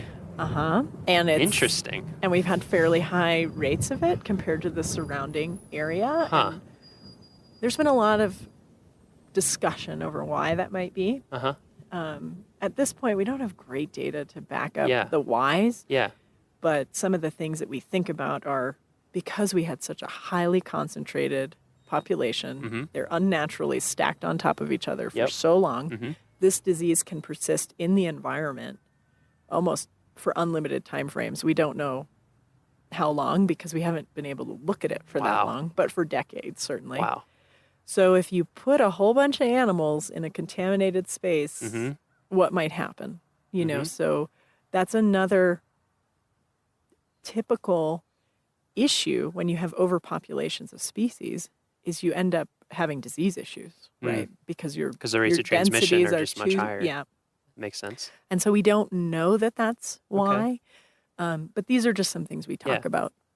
And- This is great. I'm glad we're talking about this stuff because this is another thing that I love in general. I mean, just for my own personal edification, but I think it's great for visitors to realize with parks or with any kind of science is like there are some things that we're pretty confident about and we're, and then there's things where we don't know. Yep. And that's why we're doing science because we're trying to figure it out. And so I always think it's cool to remind people that like it's not a done deal. We can't tell you all the answers to Right. everything in the park. There's plenty of stuff that we're trying to figure out too as it goes along. So it's Yeah. really interesting. Absolutely. So chronic wasting disease is a component of this and is something that is being studied. Right, and we monitored. look at how might that affect our population Mhm. levels over time. Mhm. Is there a time in the future where you Mhm. get to a space where you're worried about elk populations? Right. Yeah. That conversation has been had in other places. Mhm. Right now, our populations of elk, both on the east and the west sides of the park, and I'm talking regionally, Uh-huh. right? Because we're one little 25,000 acre nugget, Right. right? Which might sound big to people, not but for big. animals like elk, it's not that big of an amount of space. Yeah, if I can walk across Rocky in 2 days, Right. what does that mean for an elk? Yeah. So I think folks miss that sometimes as well, Mhm. because Mhm. scale in nature is very different than the scale you and I might be used to. Absolutely. Where a 4,000 square foot house sounds enormous. Yeah, right? exactly. Yep. Yep. So that's important because we are looking at elk on a regional Mhm. basis. We're looking Mhm. at these herds where they Right. move, and they all only use the park during portions of the Sure. year. So on that regional basis, those they're looking populations great. look good, right? We think they're within a good range. Right Yeah. now. And another common question I get is, where'd all the elk go? Uh-huh. I've heard people say that the Park Service culled thousands of Uh-huh. them. Mhm. That's not true. Mhm. The big story here is really that the wintering animals redistributed and they're utilizing the Front Range a lot more during the winter, Mhm. which is actually a very natural pattern of elk behavior. Right. why would you stay at 8,000 feet in the winter when you can go down to 4,500 or 5,500 and eat grass all day? So again, suspicions about that. Well, they brought elk into the Estes Valley in 1913 and 1914, and those animals had no roadmap in their head. So did they just stay up here? Maybe. Maybe, yeah. Maybe. Or maybe they were, confined because of all sorts of things. In terms of regulations. You had a lot more agricultural production on the Front Range back then. Now you've got lawns and gardens, and so the elk are living high on the hog down there in the winter. That's super interesting. Yeah, so that's they're fine. That to they me just is moved. a great example again of how things that we take for granted as being natural. It's like, well, like with elk, I've heard that as we think of them, and a lot of times now we'll think of them as mountain species, but it's like. No, they're not. prairie animals. They're prairie, exactly. They're grass eaters. Elk are actually primarily grass eaters. Even when they have willow to munch on, they'll only eat 10 to 15% of their diet. They want grass. They are grass eaters, so it's totally natural for them. So we didn't call to thousands utilize of the elk. prairie. A lot of the elk on their own, they were like, hey, there's nicer weather and more stuff to eat down here in the winter. We're going to come down here. So they redistributed on their own. Makes total sense. And that's another, exactly what caused them to figure that out again. Colorado Parks and Wildlife did have a couple of high harvest seasons in areas around the park in the early mid-2000s. We did put up the habitat fencing. We did do a very, very limited amount of culling back when there were still a lot of animals wintering in the park. And we have done a lot of chronic wasting disease research. Folks can speculate all day long. Why did that lead cow finally decide to go down Route 34? Right. We'll never know. You don't even know why your best friend does stuff that they do. You can't read someone else's mind. Explain my family. So yeah. But at the end of the day, what they've done is what's healthy. So great. Yeah.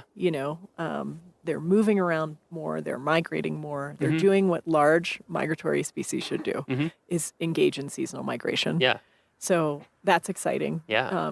It's certainly causing, on a human-altered landscape, there is no action that is without issue, right? So there are elk kind of human conflicts occurring in some of our foothill communities that were not occurring that much before. So the saga continues. Sure.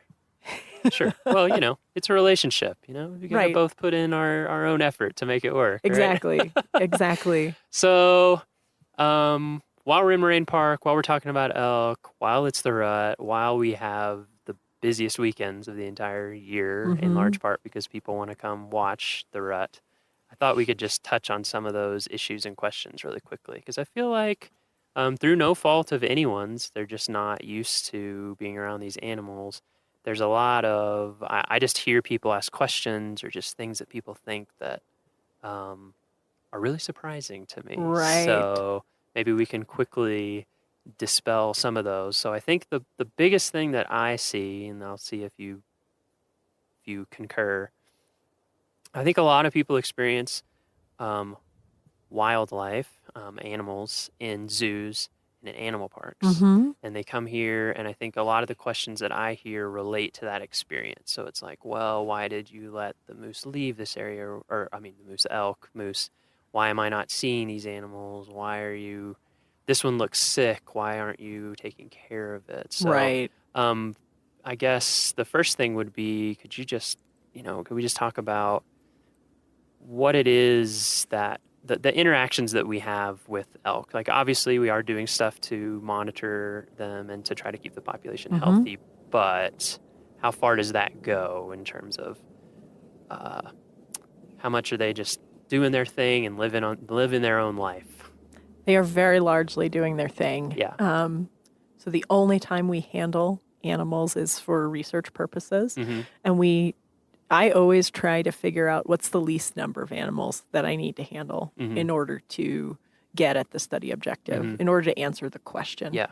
Because if you can't get enough to answer the question, then you shouldn't be doing it at all. But we do try to take that into consideration when we're collaring, when we're handling.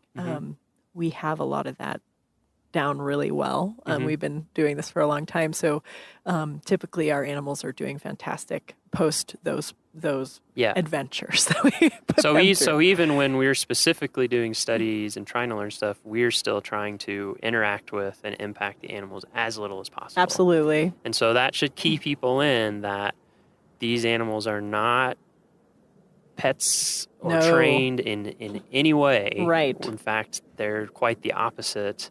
And one thing I like to remind people is that when you're here watching them, it is awesome when you can watch them. It is beautiful. It can be inspiring. It can be entertaining. But that is not why they're here. They're actually trying to live life outdoors 24/7. Yep. No matter how hard the weather is, no matter how good or bad the food, the browses in that year, the grazing, no matter what, they're just out there trying to live. And like the rut is a very serious thing for them. Oh, yeah. That, it's not an entertainment spectacle. Yeah. And I think the reason that we try to emphasize that to people is not to spoil their fun or anything, but to keep the elk healthy and safe and let them do what they're going to do, and to keep people healthy and safe, because these are like big animals. They're extremely big animals. And when you think that, a big bull can have 40 puncture wounds in his hide after the rut, I mean, I don't want to be one of those puncture wounds. Yeah. We actually, a lot of times I try to avoid, if there's any reason for handling bulls, we try to avoid doing that during the rut. It's a stressful time for these guys. They're expending an incredible amount of energy. Yeah. And then they've got to get through the winter. See, that's the other So thing it's that not a fun deal. I remember years ago someone mentioned that to me. They were like, a lot of times the biggest, strongest, healthiest, most bad to the bone looking elk that you see out there in the fall are going to have the hardest winter because they've been fighting, and they put so much energy into growing that rack. They've put so much energy into looking strong and splendid, and then they're getting puncture wounds, and they're getting maybe broken bone, and they're just getting worn out, and they're not eating, and so they have to go into a winter of, if anyone's been to, like, of course we're saying they're moving down a lot, some of them in the winter, but if anyone's been up here in the winter, if you haven't, come up, hang out in Moraine Park when it's howling wind, and I mean, just getting out of your car for 2 minutes to take a picture, like, oh man, they're out in that all day. So we actually good thing have to remember. A group that winters up on the tundra. Oh, what? I didn't realize that. That's crazy. About 40 animals or so. What? So again, as much as you can try to explain behavior and what they're going to do, and there's always anomalies. There's always somebody who's saying, I'm doing my thing. They found some niche that's working for them, for that group of animals. But I think people really need to be respectful of these animals, respect their space. Yeah.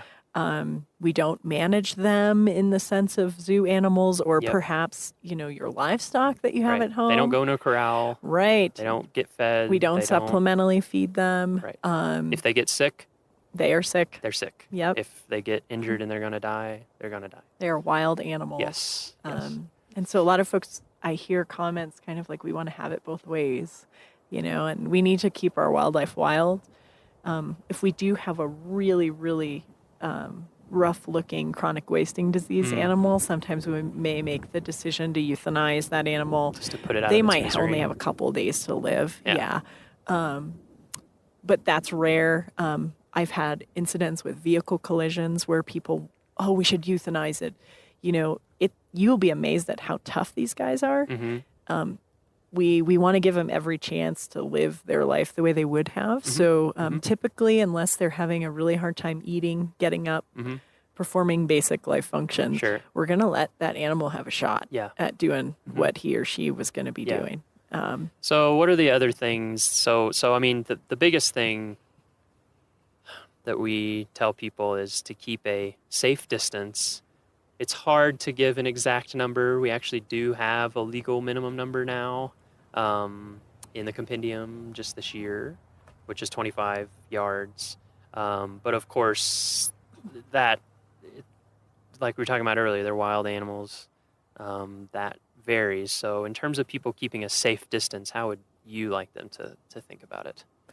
And a hoofed critter, and I'll talk about moose too, and I'll just lump them in here because they're going to be rutting after the elk.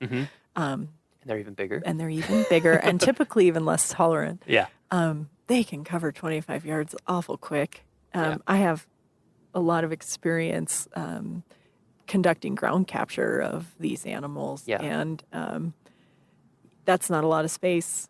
No. It's not a lot of space at all. So I think, too, keeping note of the animal's behavior and their demeanor, if they start to pay attention to you, you're too close. Yep. And that could be 40 yards, Mm-hmm. especially with moose. Mhm. But with these bulls that are in the rut, Mhm. whether they're elk or moose, and they vary behavior just like we do. Absolutely. Yep. So you can have one person with an incredible amount of tolerance, Mhm. right? They're Mhm. from New York City and they're used to being on the subway with 8,000 of their closest friends. Yep. Or, you know, you could have someone that has pretty wide buffer around them Sure. where they feel comfortable. Yep. And these animals are the same way. Yep. They're all individuals. Yep. They're individuals. They're going to make different decisions. Mm-hmm. And folks are used to their dog, you know, Right. very expressive, right? Mhm. Hoofed animals are not so expressive. Mhm. If you're used to being around horses, maybe you might be able to Right. pick up on some of these things. They do similar things. They might just lay back an ear. They Mhm. might just kind of clench up their Very jaw subtle. a little bit, and they might stop chewing. Mhm. If those things are going on, they're noticing you, Mhm. and it's probably not for a good reason. Mhm. So it's wise, just be cautious, have Yep. a good time, don't Yep. get hurt. Yep. Um, Unless people think that people don't get hurt, they do. we had people get hurt in the town of Estes Park Yesterday. yesterday. Two different Yep, people. Two different So- people were hurt. I don't know all the details, but Yeah. it didn't sound good. Yeah, I think that they were treated and released, but I think they weren't feeling too great. So people can get hurt. People do get hurt. We don't want you to get hurt, and we don't want to negatively affect and mess up this incredibly important time. Like, this is the time when breeding happens for the year. Right. So extremely crucial, and it's right before heading into winter. So that to me, yeah, that's the greatest thing for people to remember, is that we have these numbers that we set and try to use just literally as like a bare minimum, but really it's exactly what you said. If you're affecting the animal's behavior, you're too close. Yep. So just back off. And we know, and I'm a photographer, so I get it. We know everyone wants great wildlife shots. If you want great wildlife shots, you need to get a camera with a nice big zoom lens. Exactly. It's the only way to do it. Even the professional shots that you're seeing, people aren't getting super close. They're having huge lenses. So unfortunately that's the way it is. You're not going to get great close-ups of wildlife with the smartphone camera. So if you really want those close-ups, it just takes some investment in technique, and we actually have a page now on our website. So if you go to our website and you look under Plan Your Visit, under Safety, there's a page now about wildlife safety, and then that links to a page that gives you tips for photography, wildlife Right. photography, including how you can get shots that aren't close-ups, that are from a safe distance, but that still look good. So Yeah. go on there for that. Anything else we want to cover there? I mean, we have other specific rules. We have meadow closures every Right. evening. And that is, I assume, to give them some space to live life. And, Yep. yeah. They're very active, you know, what we call crepuscular, right? Uh-huh. At dawn and dusk. Uh-huh. And then often overnight during the rut. Mm-hmm. So you certainly don't want to be walking through Moraine Park in the dark Yeah. and come across a big Yep. 6x7 bull who's Yes. pretty supercharged. Yeah. And those closures are in the newspaper, and they're on the website, and we have signs out too. So Yep. if you're ever wondering or trying to remember, there's things around to remind you. Right. Yep. Right. And there's plenty of amazing viewing areas, right, where you absolutely. can watch these animals at a safe distance and Absolutely. have your experience and let them do Mhm. what they're going to do. Mhm. The other thing folks don't realize, you know, is sometimes animals have to be euthanized because folks got too close and provoked an attack, and now that needs to be dealt with accordingly. So let's keep them safe, keep ourselves safe, and we can all enjoy the rut and have a great time. Nice. All right. So hopefully that will. I hope that gives all our listeners a way better understanding of elk in the park, a little bit of the history of it, and how we're actively monitoring and trying to just create a healthier ecosystem overall. and then also how they can enjoy the rut more safely. So earlier, I mistakenly mentioned moose being around 100 years ago, and they were not, as you informed me, which you'd informed me before, but it takes a few times. So I wanted to talk about that really quickly. So 100 years ago, no moose in this area that we know of. Is that right? So 100 years ago, maybe the casual passerby moose. Okay. But no established population? Yeah, so folks will, argue back and forth the point of what does were they here mean? Right? So what I would offer over is what that, time scale maybe? We didn't have, as far as every piece of information we've been able to review, everything from historical accounts to the fossil record, we did not have established breeding populations of moose. And as anyone knows today, that's very, very different. We have very established populations of moose. Most of the female moose I've seen have calves, if not twin calves. Yeah. So definitely established, definitely breeding. Yeah. And they're a beautiful, fantastic, charismatic animal. But they were introduced to the west side of the park, west of the park in the North Park area by Colorado Parks and Wildlife in the late 70s. Okay, I didn't realize that. So they were introduced from Wyoming and Utah. Okay. And so then there were several other introductions at different points in the state. But what we've got now is, a very robust, rapidly expanding moose population. Yeah. And again, kind of regardless of if they were here or not, because folks can get really hung up on that conversation. Sure. We still don't have predators on the landscape. Yep. And we have a very damaged wetland system. And that's what moose love. And moose are what we'd call wetland obligates for much of the year, where they exclusively utilize, they are browsers, right? Yes. Not grazers. Yes. And if you look at their face, you can kind of see some of the unique adaptations there. So they're experts at stripping aspen and willow. And those are, of course, the two species we've focused on for restoration. Yep. That are kind of cornerstone species of wetland systems. Yeah.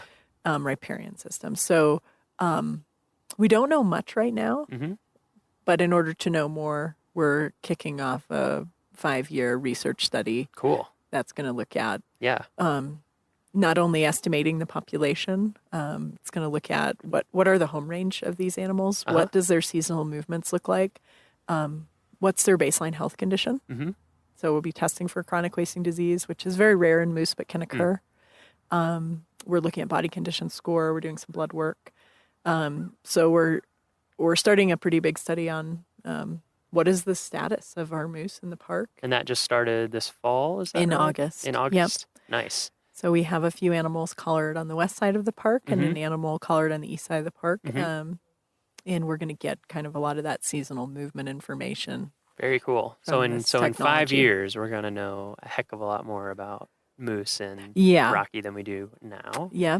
And we actually talked before the podcast. We're thinking about ideas for future seasons of the podcast. And so we think one really cool thing might be to do a kind of a mini series inside of the series about the moose study next year, where we can really get into detail and even go out in the field and get a lot more info for that. So if people will bear with us, we're going to not go into super detail on that now, but we just wanted to let you know that obviously whether or not they were here in the past, they're certainly here now. Right. And exactly. we have tons of questions about the moose population in Rocky that are unanswered.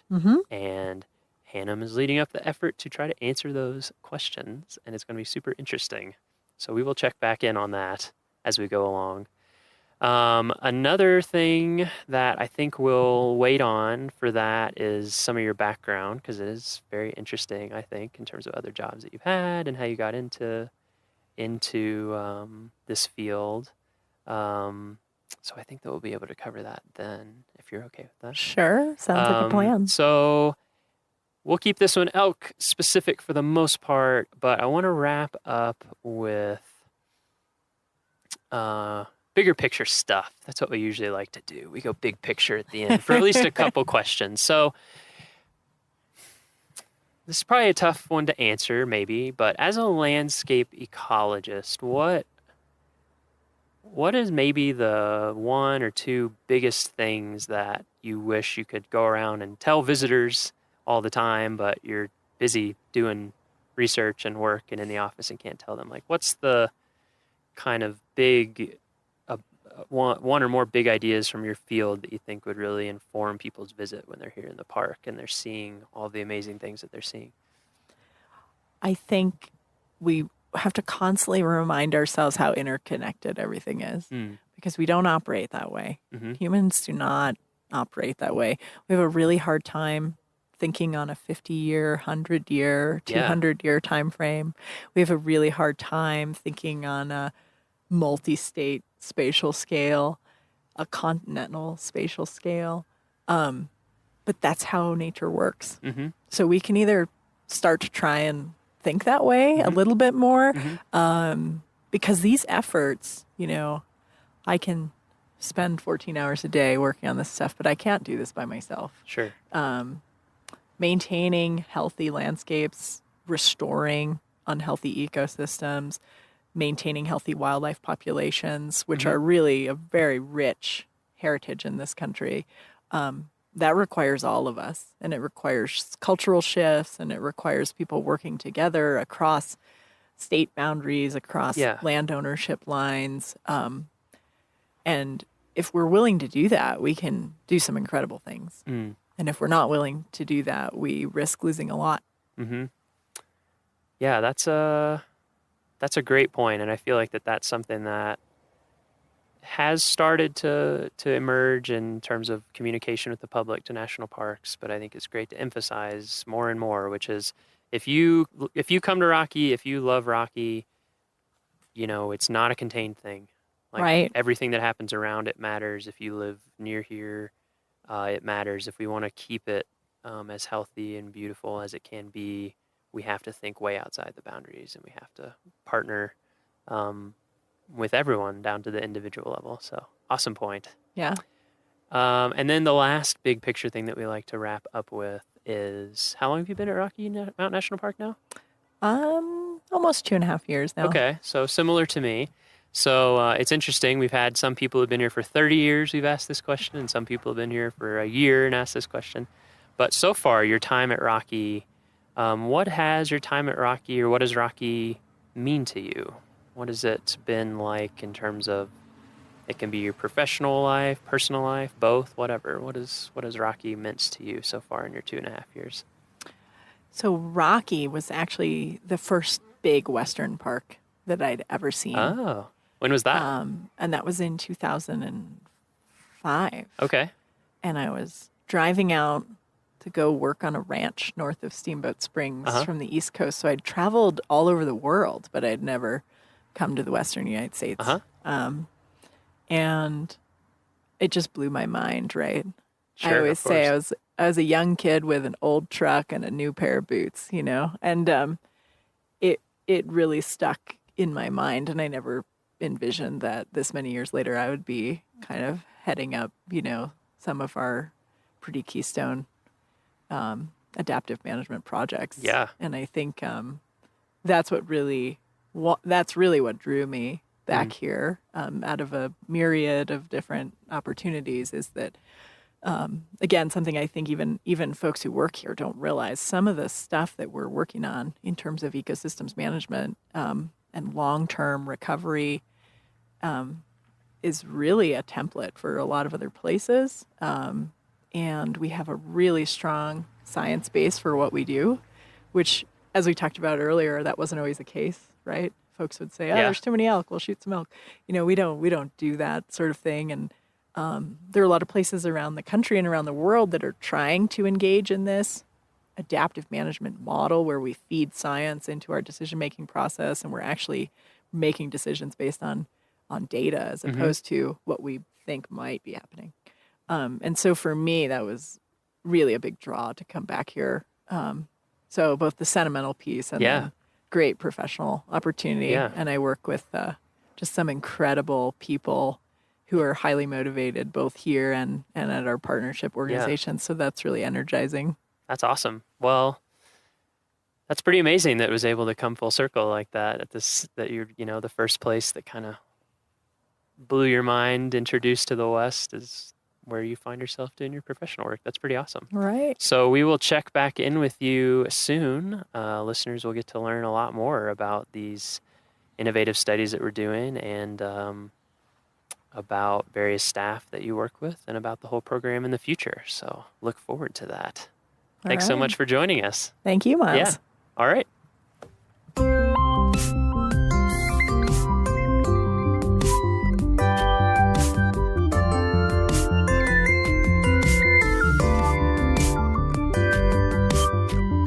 Our next episode will be released on Friday, October 6th. For show notes, transcriptions, and to learn more about our show, visit our homepage at go.nps.gov/RMNpod. That's go.nps.gov/RMNpod. The Rocky Mountain National Podcast is a product of Rocky Mountain National Park, one of 417 units of the National Park Service that preserve America's heritage for all, forever. Stay classy, Rocky Rangers.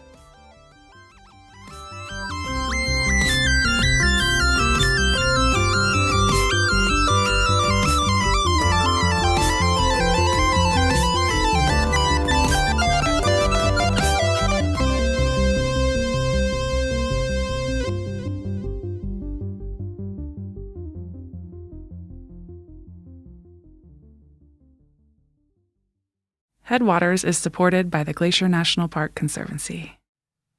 Have you ever met somebody for the first time, introduced yourself, and had a nice conversation, only to walk away and immediately forget their name?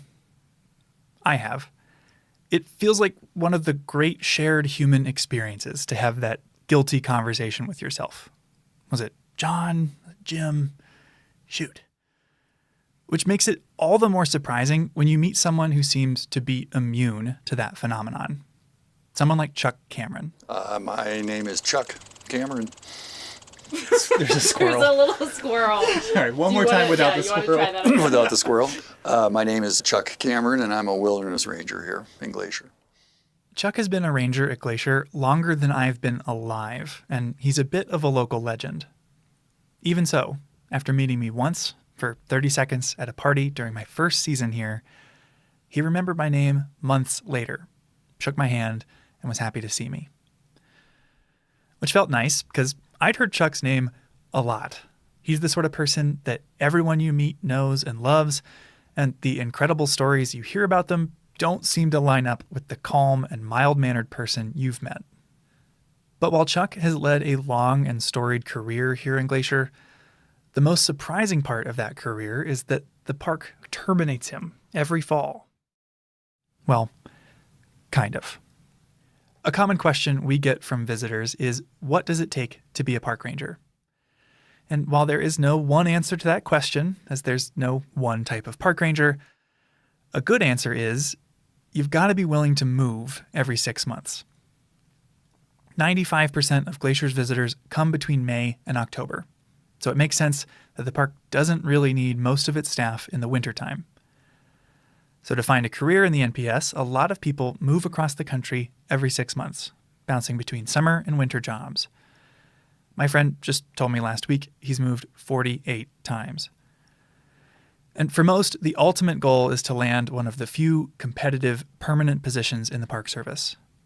I've always seen that as the path to an NPS career. But it wasn't Chuck's.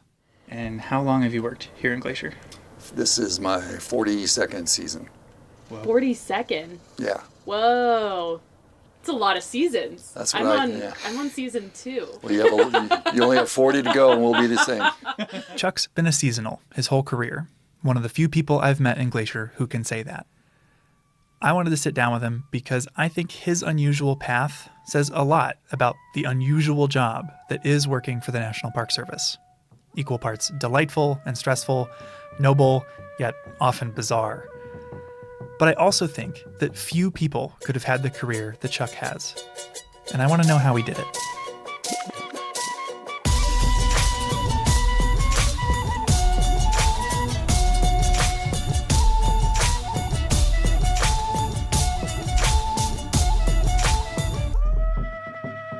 You're listening to Headwaters, a show about how Glacier National Park connects with everything else.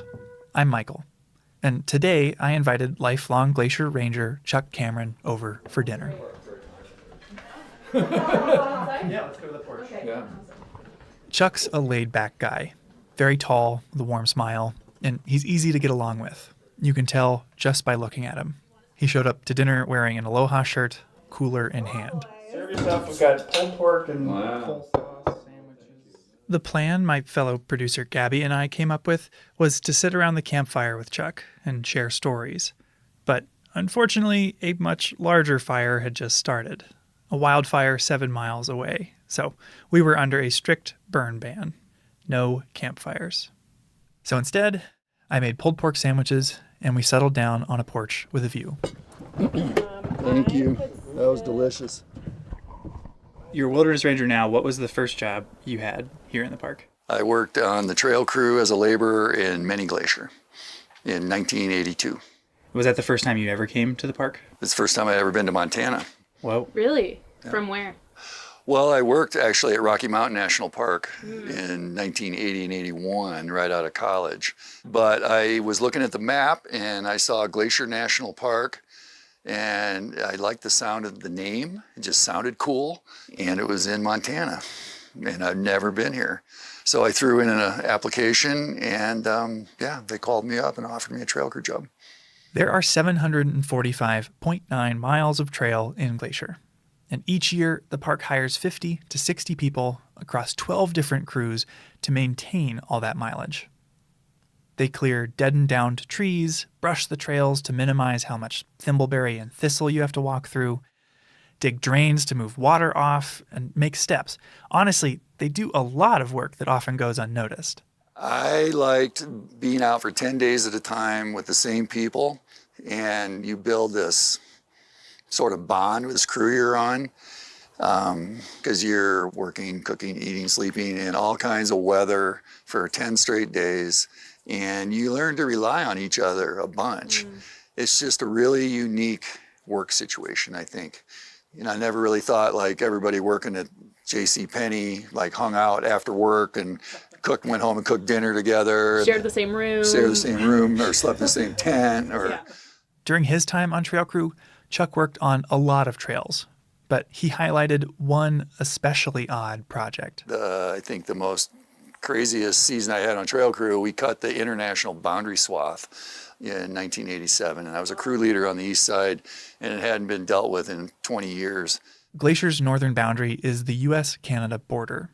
And since the 1860s, there has been a swath, a gap through the trees to mark where it is. It marks the international boundary, and has monuments, steel obelisk monuments spaced out the entire 5,000-mile international boundary. To keep trees and brush from filling in the swath, it's needed periodic maintenance in the 150 years it's been here. And it's a 20-foot wide swath cleared of all vegetation. So you can see from monument to monument, basically. Yeah, we spent 80 days, 10-day hitches at a time, doing nothing but clearing the boundary. Jeez. Wow. Chuck and his crew were cutting it out by hand in the late 80s. But I'd heard a rumor that in the 60s, someone decided to use Agent Orange to clear the swath, the infamous ingredient used in napalm. So at one point, they used Agent Orange to clear the boundary swath. They did. That's what they had done the time before we cut it by hand. They had defoliated it from the air, which wasn't very accurate. And so the boundary swath was this like snaking thing through and so our job was to straighten it out. And so we surveyed it as we went from monument to monument. You're redrawing the line. Redrawing the line, yeah. That's a lot of responsibility. Wow. Well, it was, and it was kind of nutty because sometimes the swath was just going through the forest. There was no like cut. It was just point A to point B. We just up the side of one mountain and down the side of the other, when we went around beaver ponds, we handed tools up cliff bands, 5-gallon cans of gas up through these cliffs, to get to the next bench and keep going. Because normally trail crew working on trails requires a lot more thought and care into where the trail is placed than many people realize. And so the boundary swath is kind of atypical. It's like, yep, Straight ahead. across. Yep. Yeah. Our slogan, and we made a T-shirt, was "Total destruction is the only solution," which is it's a line from a Bob Marley song about nuclear war, and that's kind of how we felt about it. But like all seasonal jobs, Chuck's season on trail crew came to an end. Every fall, you've got to find something else to do. This is when a lot of folks crisscross the country to work in warmer southern parks. But those jobs are few and far between and pretty competitive. It's not really a sustainable solution for most people. But what do you spend your winters doing? How did you string together the other 6 months of the year? That worked out. I was really lucky in that regard because I got a job on Big Mountain, and I worked on the ski patrol there for 26 years. Big Mountain is home to Whitefish Ski Resort, less than an hour from Glacier. Ski season and this season fit together extremely well. And about the time I'd get sick of ski patrolling in April, they'd lay me off and I'd get to come here and do something completely different. And then about late September, I get sick of working here and they'd lay me off here and I'd have a couple months off in the fall to go do whatever, and then I'd go back skiing again. Ski patrol in the winter, trail crew in the summer. And Chuck's season cutting the border swath highlights that a lot of work in Glacier is extremely physical. So was this your hardest hitch? Yeah, that was I felt invincible at the end of that summer. I thought, if I can do this, I can do anything. Yeah. So then I quit trails and got a ranger job. Basically. That's a cool way to go out from trail crew. Yeah. Yeah. After his summer on the border swath, Chuck got a job as a law enforcement ranger. He went to Law Enforcement Academy with one of his trail crew friends, and after that got a job in the Belly River, a remote part of the northeast corner of Glacier. And I worked for a guy named Dave Shea, who was an incredible wealth of knowledge, a scientist, just, knows everything about everything. And yeah, great guy to work for, my first year in there, so that was awesome. He started here in 67, I think, or something. Was that intimidating to have your first ranger job kind of? No, it was great. He's so humble and just so knowledgeable and not afraid to share knowledge, he would just take me out and show me all these things in Belly River, the old wagon roads, the old cabin sites, the tracking and birds, and just, yeah, he's amazing. He just took me under his wing, and I spent the whole summer with him. This is the sort of job I feel like most people picture when they imagine being a park ranger. We patrolled every day because that's why you're there. We were up one valley or the other, into the campgrounds, talking to all the visitors, checking permits, digging out fire rings, cleaning pit toilets, just making sure everything's still working. If you want to learn more about life as the Belly River Ranger, we interviewed Laura Funk, who has that job now, in our last episode. We'll have a link in the show notes. Laura learned from Chuck, and Chuck picked up the tools of the trade from his mentor that first summer. It was great. And then, unfortunately, at the end of that summer in 1988, we're sitting around behind the ranger station having dinner, and he said, "I just want to tell everybody this is Vivi and my last summer here."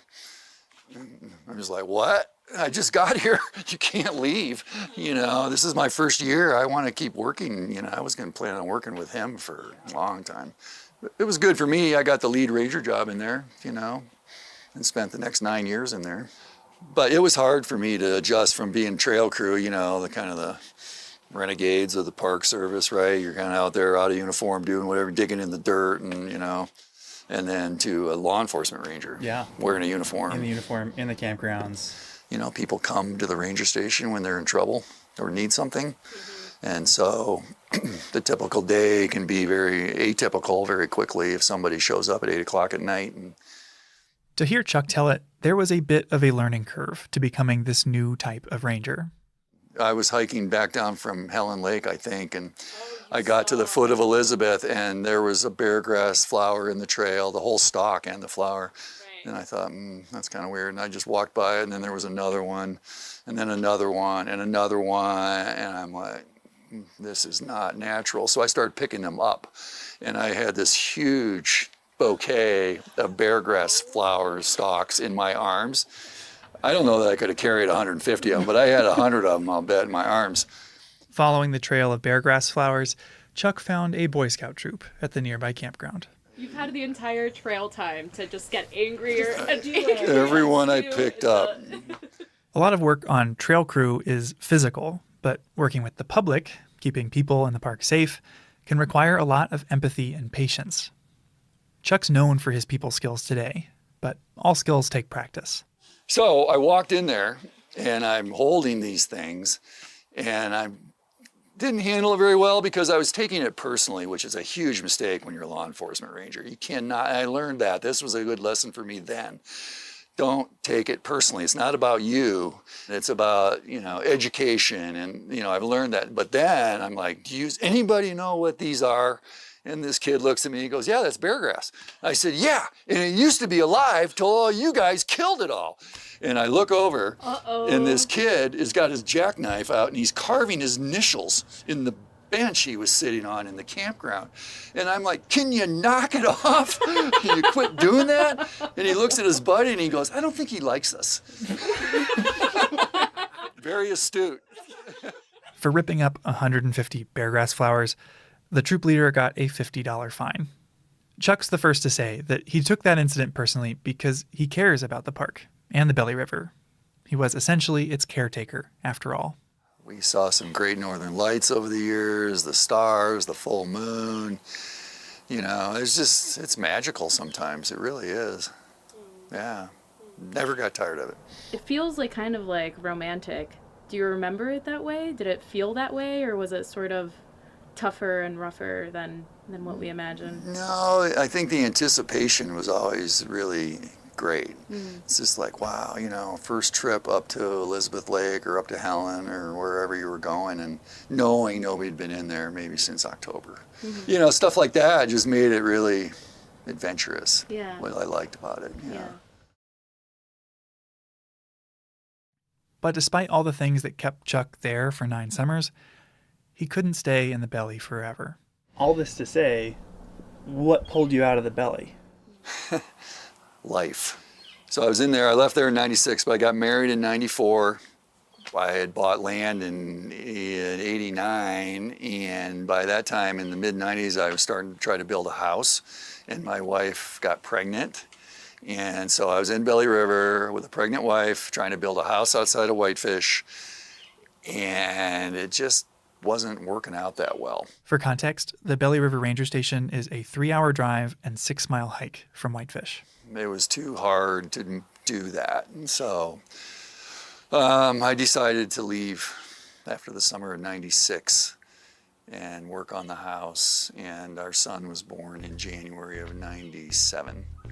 But my wife and I climbed Mount Merritt while she was pregnant with our son. So that was pretty cool. That is unbelievable. Yeah, I have a really good picture of us sitting on the summit of Mount Merritt. Now that he was closer to home, Chuck moved on to another position, bear crew.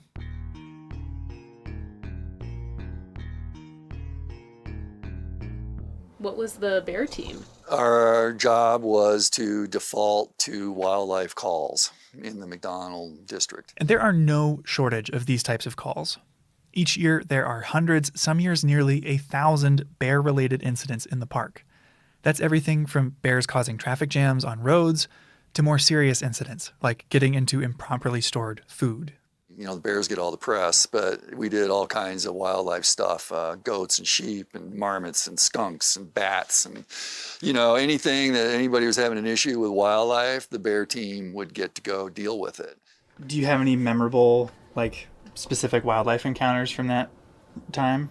Yeah, lots. Well, one of the funniest ones, if you want to hear a funny one, was the auto shop called one day and said, we have a marmot in our auto shop over here.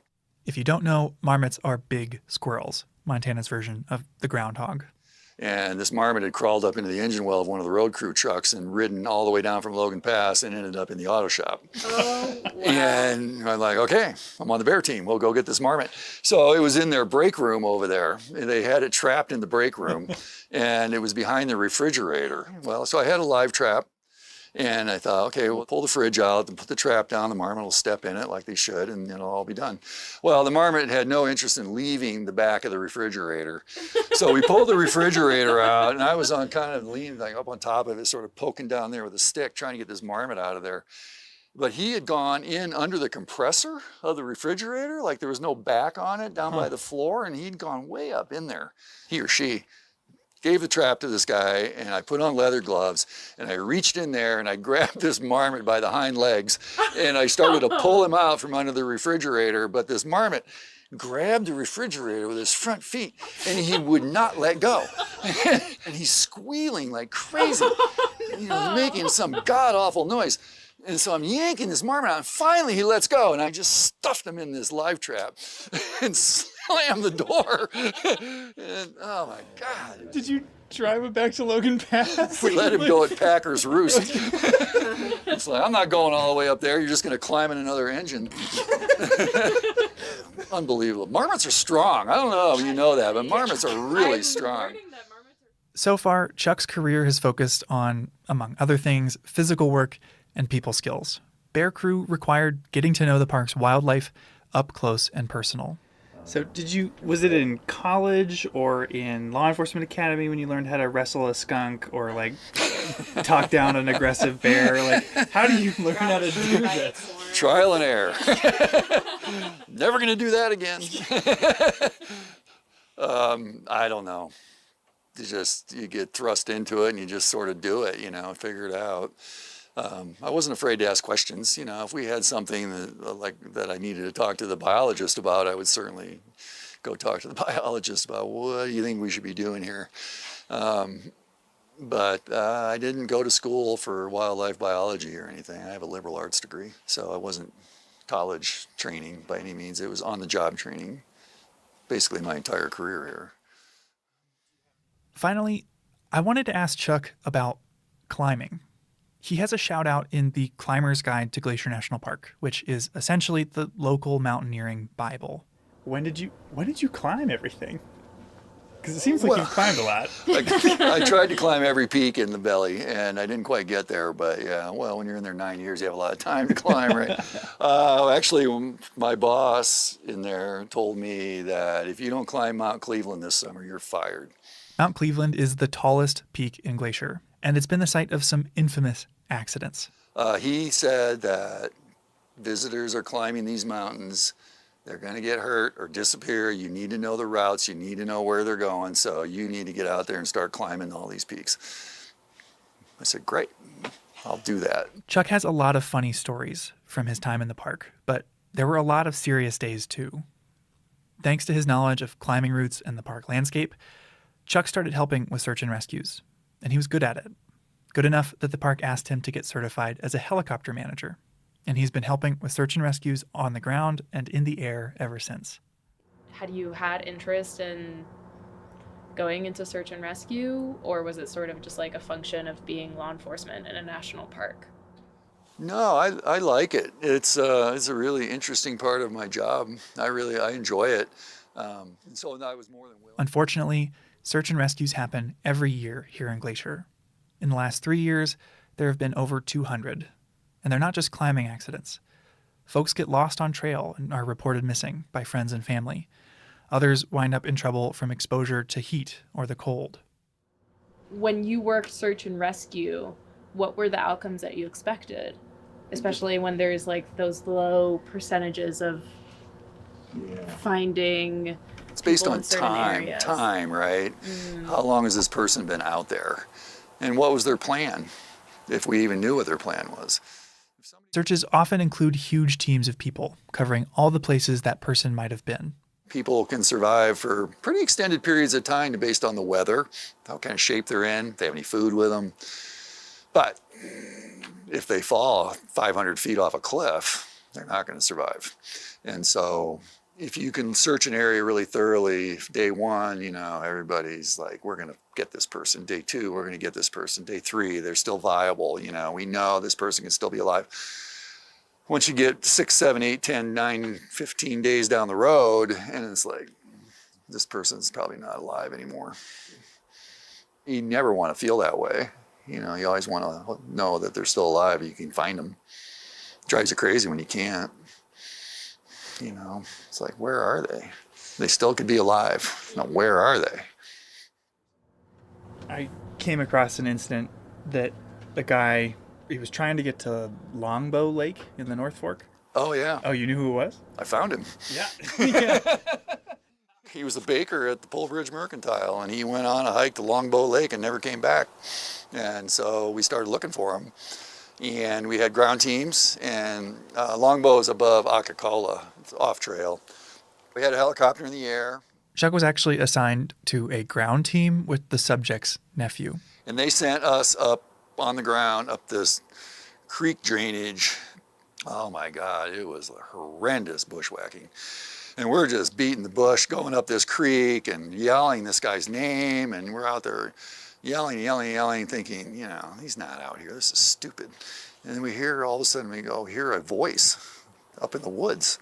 I'm like, I looked at this guy, I don't remember the kid's name. I'm like, did you hear that? He goes, yeah. So we start yelling. The guy's, Dan, we hear this voice, yeah. Holy crap. And so we bushwhacked our way up to where we heard this voice, and there he is. And he has this huge gash in his head. He'd been out 48 hours maybe at that point. Had no recollection of what happened to him. It appeared to me he fell off a cliff or something from his head trauma. Once we found him, I think everything that was keeping him going left. He was just like, I'm rescued now. I'm just like done. And anyway, we're in the middle of this lodgepole thicket, basically, an alder thicket. It was like, okay, now what are we going to do? The trees were so dense, they couldn't lower a litter for the guy down through the trees, let alone land. So instead, Chuck asked for chainsaws. So anyway, they flew us in a couple chainsaws, and we spent like 2 hours cutting a landing zone out of the woods right in the middle of wherever. 40, 50 foot diameter hole out of the woods maybe in a couple of hours, and we brushed it all down. And this allowed the helicopter to land and take the guy to the nearest hospital. And he ended up in the hospital for like 11 days. He had a brain bleed. Yeah, he had a major issue going on. He wasn't going to make it maybe another day, but he made it. He made it. He's alive and well. Chuck's colleagues are quick to say that he's the kind of person you want involved in a search and rescue because he cares so much, even if the result is ultimately to give a family closure. And thanks to folks like Chuck, most search and rescues in Glacier end like this. Maybe someone's a little banged up, but they're alive.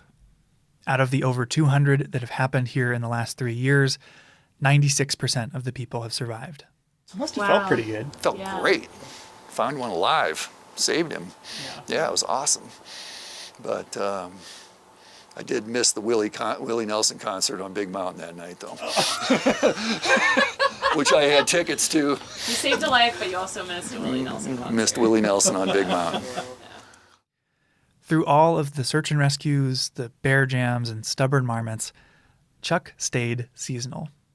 Made it easy for me. I didn't have to move. I built a house. I had a family going. I didn't have to find a job. I didn't have to think about what I was going to do at the end of the season, which is really stressful. And I lived that life for a while on trail crew. And it gets old, you know, you got to pack, you got to go find a place to live, you got to find a job, and it's stressful, and it drives people out of being seasonal in the Park Service, I think. But for me, it was easy because I never had to move. I just drive east in the summer and north in the winter, you know, from my house, and it was no big deal. And while he dodged the difficulty of moving every 6 months by settling down in Whitefish, moving isn't the only hard part about these jobs. Seasonal positions usually don't provide full benefits. They don't come with a retirement plan. Each year you come back, more of your friends move on, off to another park. And there's a limit to how high you can climb the career ladder as a seasonal. We talk about seasonal turnover and like how hard seasonal life can actually be. And so why stay through it all? I don't know, you know, I've never really been, I'm content a lot. I'm not necessarily the grass is greener over there kind of person. I've never even applied to another park, ever, since I started working here. It's worth noting, Chuck has support and stability at home. His wife has a year-round job in fire communication. But at work, Chuck points out that as you move up the ladder, you can lose a lot of the duties that drew you to the job in the first place. Yeah, I like being in the field. You get a permanent job here, and not all of them, but in the ranger division, if you go permanent, you're going to be pushing paper a lot more than you are when you're not permanent. Of the rangers I've known who are longtime seasonals, all of them had a permanent career on the side. Teachers and professors who have the summer off, or even a lawyer who can choose their own caseload.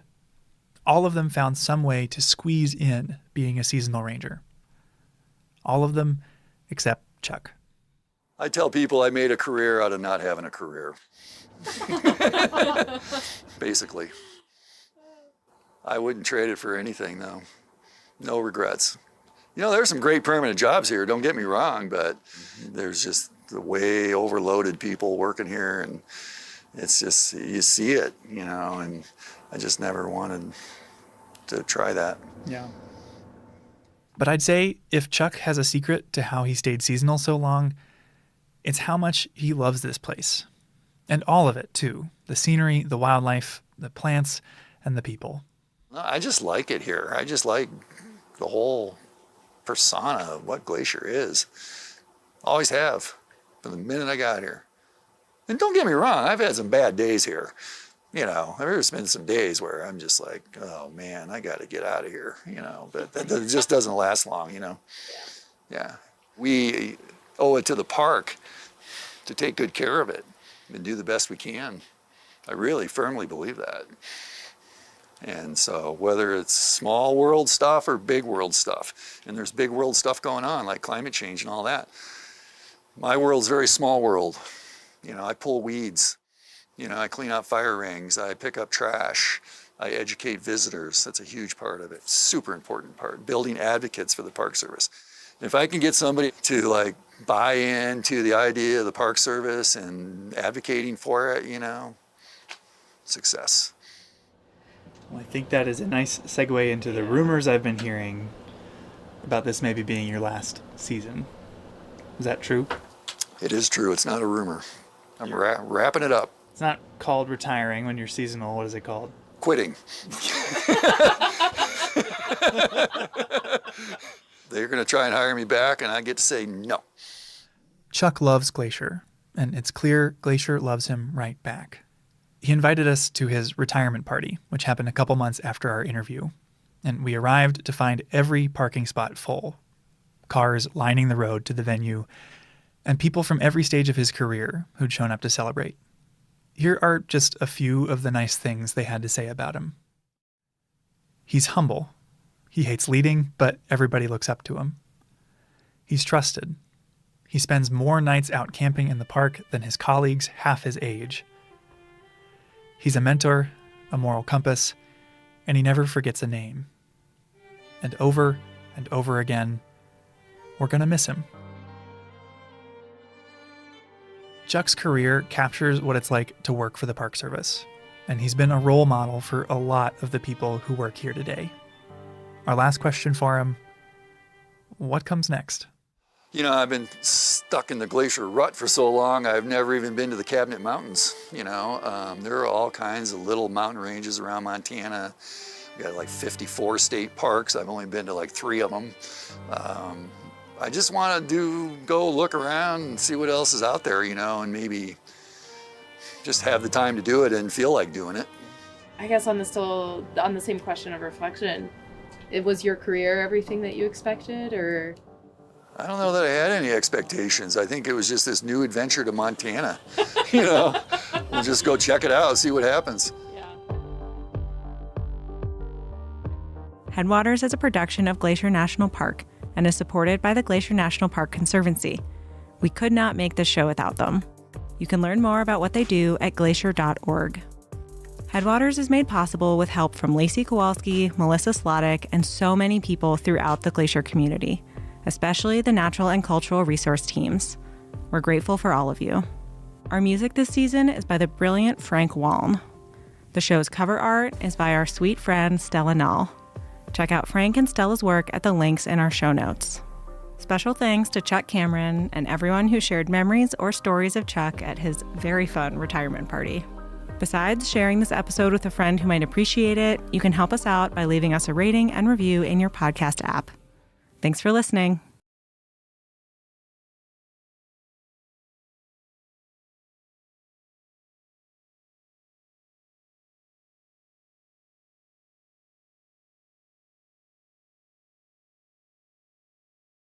Yellowstone is the world's first national park, and everybody in America is very proud of that. But there's been a struggle to figure out what a national park should be like. And probably one of our founding philosophies is it should be natural. It should be a natural system that functions the way the Earth did before humans altered it. And so it was written into our policy that we're going to restore and protect natural systems. And the early managers of Yellowstone didn't really know what natural looked like. So we've been struggling towards natural our entire history, and that definition has evolved. And that definition, the modern one, now includes you need to have natural predators. And so we tried to eradicate them: wolves, cougars, coyotes, bobcat, lynx. We did that in the early part of the 20th century because we thought that was the ideal. We didn't have a complex mindset about policy in terms of natural. And so we restored wolves because the Park Service policy changed towards what is a natural system that includes large carnivores like wolves. We also had the Endangered Species Act come about as law in 1973 that says we cannot wipe some species off the face of the planet. And wolves are very much under that umbrella too. So the best answer as to why wolves were restored to Yellowstone is it makes it a natural system. It was the law, but finally people wanted it.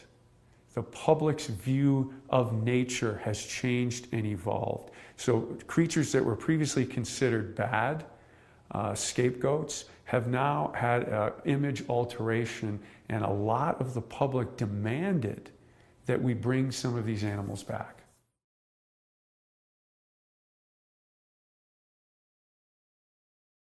Well, most ecosystems are best when they're balanced.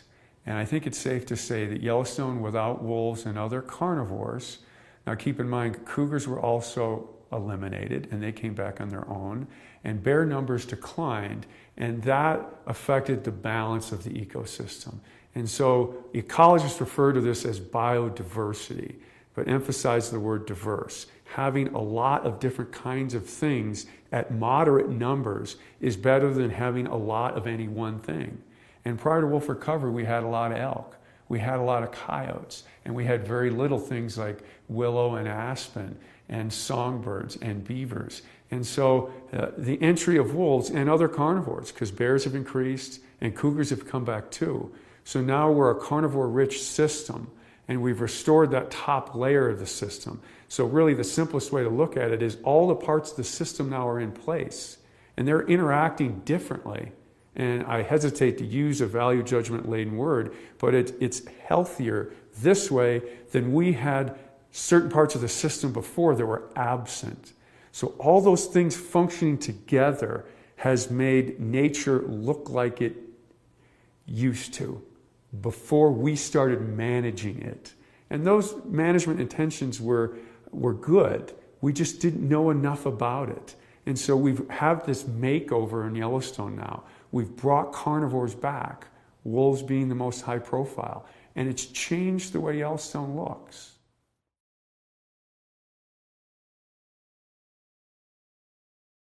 Elk are perhaps the most controversial and talked about aspect of wolf recovery. And that's odd because elk are a species unto themselves, but many people equate Yellowstone with elk. That's arguably our most famous species. They've been debated and studied since the late 1800s. Elk are iconic in the West as a huntable species. And so elk are very important, and wolves eat elk. So do cougars, so do bears, so do coyotes. A lot of things eat elk. People eat elk. And so the system in many ways hinges on elk. So what wolves and other carnivores do to elk is very important.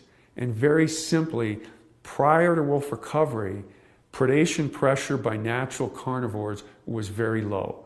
no wolves, no cougars, few bears. Bears were here, but their numbers were lower. And that caused the elk population to grow to very large numbers. In fact, a lot of ecologists and scientists criticize Yellowstone for having too many elk. The effect of elk was so dominant on the ecosystem that they suppressed other things. To the point where managers outside the park were hunting elk at high rates to try and depress this burgeoning elk herd. With our wolf recovery in the mid-90s, with natural cougar recolonization, with growth in the bear population after decades at low numbers, predation pressure has increased, accompanied by the management practices outside the park where people were hunting elk. All of these things together have caused the elk population to decline. And the Park Service considers that a success story.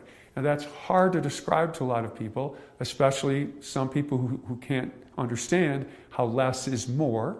We live in a culture where more is always better, but fewer elk brings about that ecosystem balance, that biodiversity that the Park Service seeks as natural.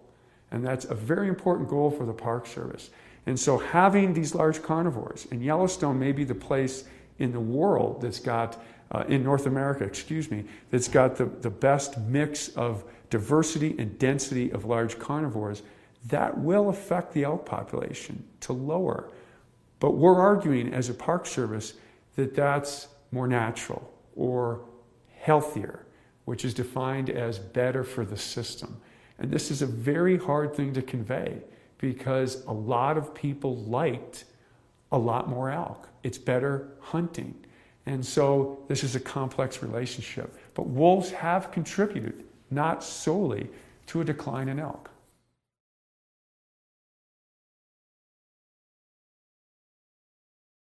Perhaps the most commonly asked question about wolf recovery is that, did we reintroduce the wrong wolf? And this is a long answer, so I'll try and make it as short as possible. Our naming of nature is an artificial system developed by Carl Linnaeus, a Swedish monk in the 1700s. And I don't want to criticize Linnaeus, and he did a great job. But essentially, it's an artificial system putting names in parts of nature that might not be actually different things. But there are different things in nature. You have plants and animals, and they're different, and we can call them that, and it works. And his system really works very well until you get down to the very finest levels of naming, of distinction. That's the subspecies level. You have species, and then below species you have subspecies. And wolves are the worst example of the subspecies concept. The leading wolf biologist in the world does not believe that subspecies even apply to wolves. And why is that? You get different subspecies, and originally there were 24 different subspecies of wolves. Now there are 5. It's constantly being reduced. And of course, this prominent wolf biologist thinks there should be none. But how do you get different kinds of things in nature? Different populations become isolated so they no longer interbreed. When they don't interbreed anymore, the genetics become different. When the genetics become different enough, they become different things. First subspecies and then species. Wolves always get around, and it's very hard to isolate 2 populations of wolves. Very hard. Nothing stops a wolf. Not a mountain range, not a river, sometimes not even oceans. The wolves here immigrated to Asia and back.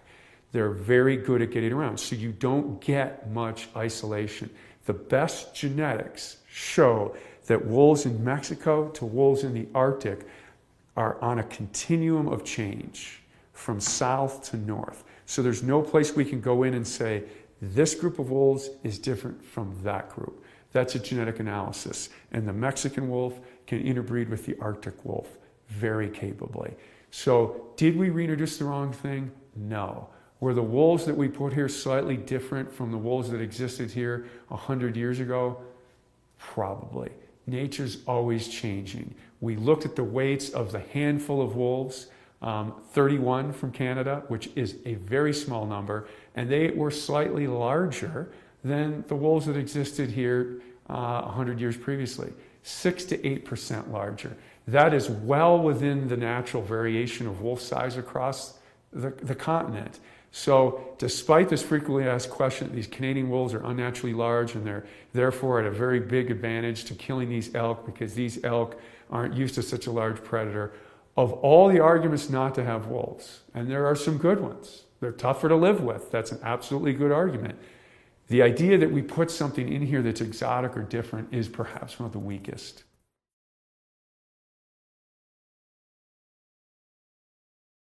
Wolves do not kill for sport. That is a fact. Why? The average wolf weight, if we threw all the wolves together, males, females, subadults, adults, pups, is about 100 pounds. The average cow elk's 500 pounds, the average bull elk's 750. They risk injury or death. When you attack something 5 to 7 times as large as you, that ain't a fair fight. So they risk tremendous injury or death trying to take something on bigger than them. So they prey on things in a risk-averse fashion. They only kill what they need to exist, and we've got great data on this. Will they kill more than they can eat? If the risk equation balances out in their favor, they will. What does that mean? Late winter, belly deep snow, elk are weak, they'll kill more than they can immediately eat, but underline the word immediately. We had a situation in March 1996 where one pack of wolves killed 5 elk in one day. And they cycled back and ate everything on those 5 elk in over a 2-week period. Now they were competing with ravens and coyotes and magpies and eagles because they were trying to consume it too. Because as everybody knows, the bounty of nature is shared and competed for. So they went back and they tried to eat it all. But that is common predatory behavior. When you can get an edge, when you can get more food. Humans do this too. When oil is cheap, we burn more oil. When wolves can kill more elk, they kill more elk. Because why? That equals more pups. But they only do it when they can. So on average, wolves do not kill healthy elk. It's too hard. If all you can eat are healthy elk, the wolf population goes down. Wolves make their living on vulnerable elk. And so their population waxes and wanes based on vulnerabilities. And hard winter is a vulnerability. But so are things like age and health status and condition, bone marrow, all these different things affect elk vulnerability. And that's what's important to wolves, and that's what they're shooting to take advantage for. Remember, there's no creature in nature that doesn't look for advantages. So no, they do not kill for fun, but yes, they will kill for more what they can immediately eat, but if left alone by humans, and this is very important, I get sent emails all the time showing an elk killed by wolves and not eaten, but there's tire tracks, there's human tracks, there's horse tracks. The wolves were bumped off the kill. People found the kill to take a picture of it. Left alone, as we've demonstrated here in Yellowstone, and we've seen it more, killing a couple elk sometimes is fairly common. If they're not disturbed, they'll eat everything. They won't do it immediately because they have a capacity on their stomach. So very, very important point. Killing for fun or bloodthirsty reasons is not true.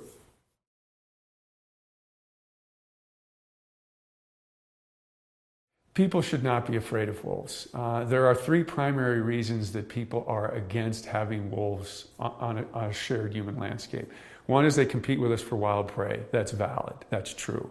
2, they occasionally kill livestock. It's rare, but it does happen, and then that's valid too. The 3rd reason is there's a human safety threat, and that is largely overblown. During the entire 20th century in North America, there were about, and I'll be off by 1 or 2, 20 attacks on humans. None of them were fatal. All of them dealt with habituated animals, usually fed food. And we're very concerned about that in the park. When you feed an animal food, it loses its natural fear of people and it become dangerous. But very different for wolves compared to bears or cougars. They never attack a person on their first encounter with a human. So the first time a bear encounters a person, a sow with a cub, or a cougar encounters a person, they might attack. And bear fatalities and cougar fatalities are much greater than wolves. Wolves always have to overcome their natural fear. I don't know where it comes from, but they have a natural fear of humans. They've got to overcome that. That's usually through habituation. Typically food conditioning, but not always. Of those 20 attacks that were recorded, some were habituation just through exposure, from being around people in a non-threatening way. So wolves have to overcome this natural fear, and then they may attack. 6 of those attacks were bites from Alaskan pipeline workers feeding them part of their lunch. So 6 of those 20 attacks were from that. Since that paper was published, there have been 2 fatalities, and both of those wolves probably were food conditioned. Some were dump wolves, and others lived around a logging camp. And so those animals, those are examples of wolf fatalities. So it can happen, but it's extremely rare and less likely for other carnivores.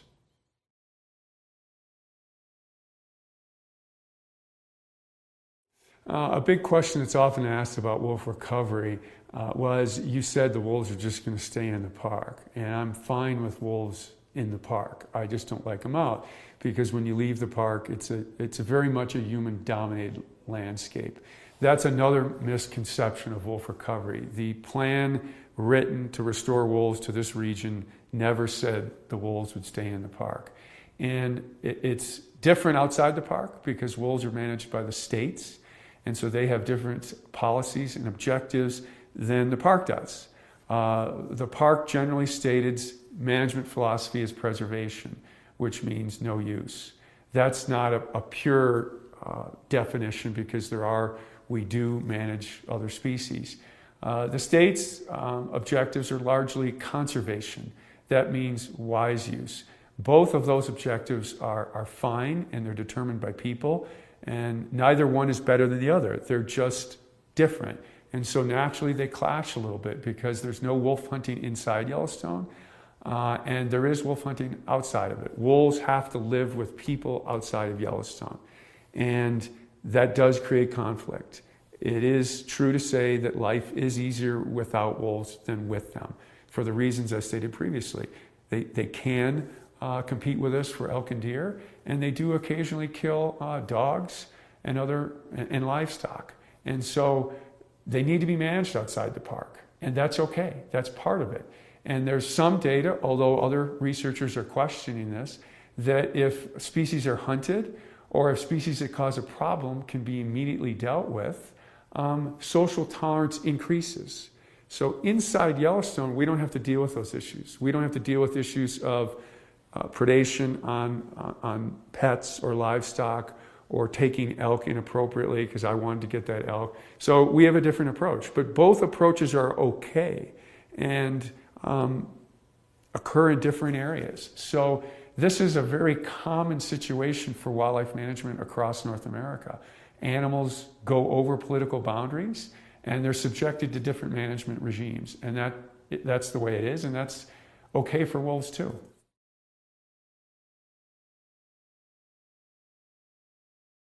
Yes, wolves that live primarily in Yellowstone have been killed outside the park. This probably has not affected the population much numerically. One year we lost 12% of our population in 2012. This year we lost only 4 wolves. Last year we lost none. So the number of wolves taken is highly variable and generally below 3%, except that year 2012 where it reached 12%. And it probably didn't, even at that level, affect our population numerically.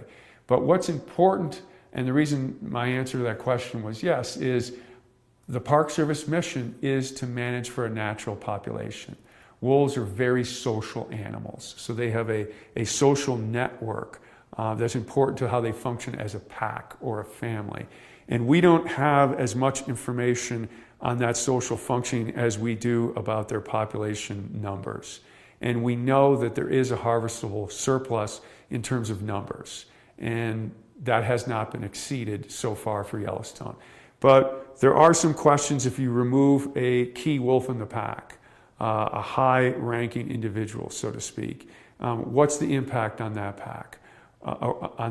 Or a second-ranking individual. What does that do to pack dynamics? In one case, it caused the pack to split apart. Was that because that high-ranking individual was removed, or would that pack have split up naturally? Those are important questions for the Park Service to wrestle with, because even though that doesn't affect the numbers of wolves, It affects how wolves live on the landscape and function to themselves. And places like Yellowstone hold this dearly because most wolves across North America are impacted by people. And most biologists would argue at a sustainable level. We still have lots of wolves across North America, but we really don't know certain aspects about wolf life. And this social aspect is the one we know the least about. So if we're going to be managers of Yellowstone that pursue these ideals of naturalness, I think it's important to include all aspects. And so which wolves get removed and how that impacts the pack and the population, and importantly, the pack's relationship to each other, because they're always competing against each other. And if one pack loses some key individuals, we know that the individual makeup of packs affects how they compete with each other. It also affects how they prey on elk. We know big males are important to helping take down elk. So those are questions we're wrestling with. So to say removing wolf has no impact on the wolf population, you have to qualify what you mean. Are you talking numeric or are you talking social? And we're still looking for those issues, for those answers.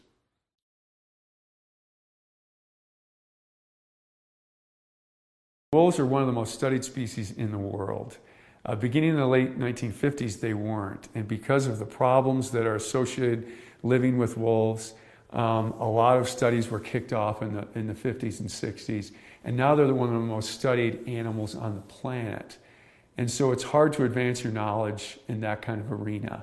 But Yellowstone has. There was a book published in 2003, which was a review of all the science done on wolves up to that point. And in the introduction of that book, the authors said, we've tried to include as much knowledge as Yellowstone has learned in the first few years, but Yellowstone holds the most promise to unlocking some of the wolves' secrets that are so far unknown.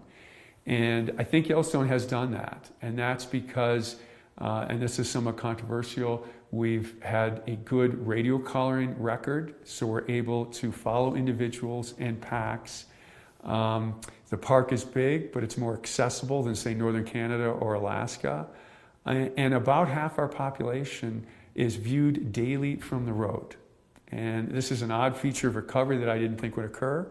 I thought wolves would be more secretive and shy, but we're getting information about pack dynamics, about individuals, about predation, about interactions with other species on a daily basis. And there's no other study in the world that's doing that. And then we do the traditional things, radio tracking, airplanes, genetics, drawing blood, looking at disease exposure, that all the other studies do. So you combine the traditional scientific methods with citizen science and daily observation and a public that loves to come here and see wild nature. And again, I can't overemphasize how important wolf recovery has been just to public enjoyment. Yellowstone is the best place in the world to view wolves, and people come here to do it, and that's immeasurably important to the park's goals and policies, that people see intact nature. So yeah, Yellowstone has changed the world's view of wolves. And we're in the news all the time. And I think having positive news out there about wolves, because to be honest, there is a lot of negative, because they're hard to live with. But having Yellowstone there, providing this positive, good news, has been very important, not only for Yellowstone, but what we know about wolves and the image of wolves worldwide.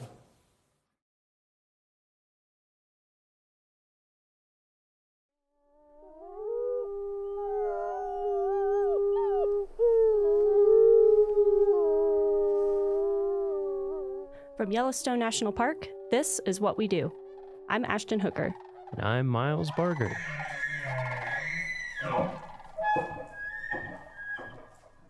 Hey, Miles. Hey, how's it going? Hey, good. How are you? Pretty good. Pretty good. Pretty good.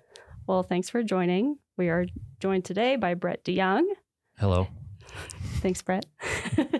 Who is the park's supervisory telecommunications specialist here in Yellowstone. So to kind of kick us off with this conversation about telecommunications, cell towers, computers, all the like techie stuff that can be a little polarizing here in a park like Yellowstone. People like, remote places without any connectivity.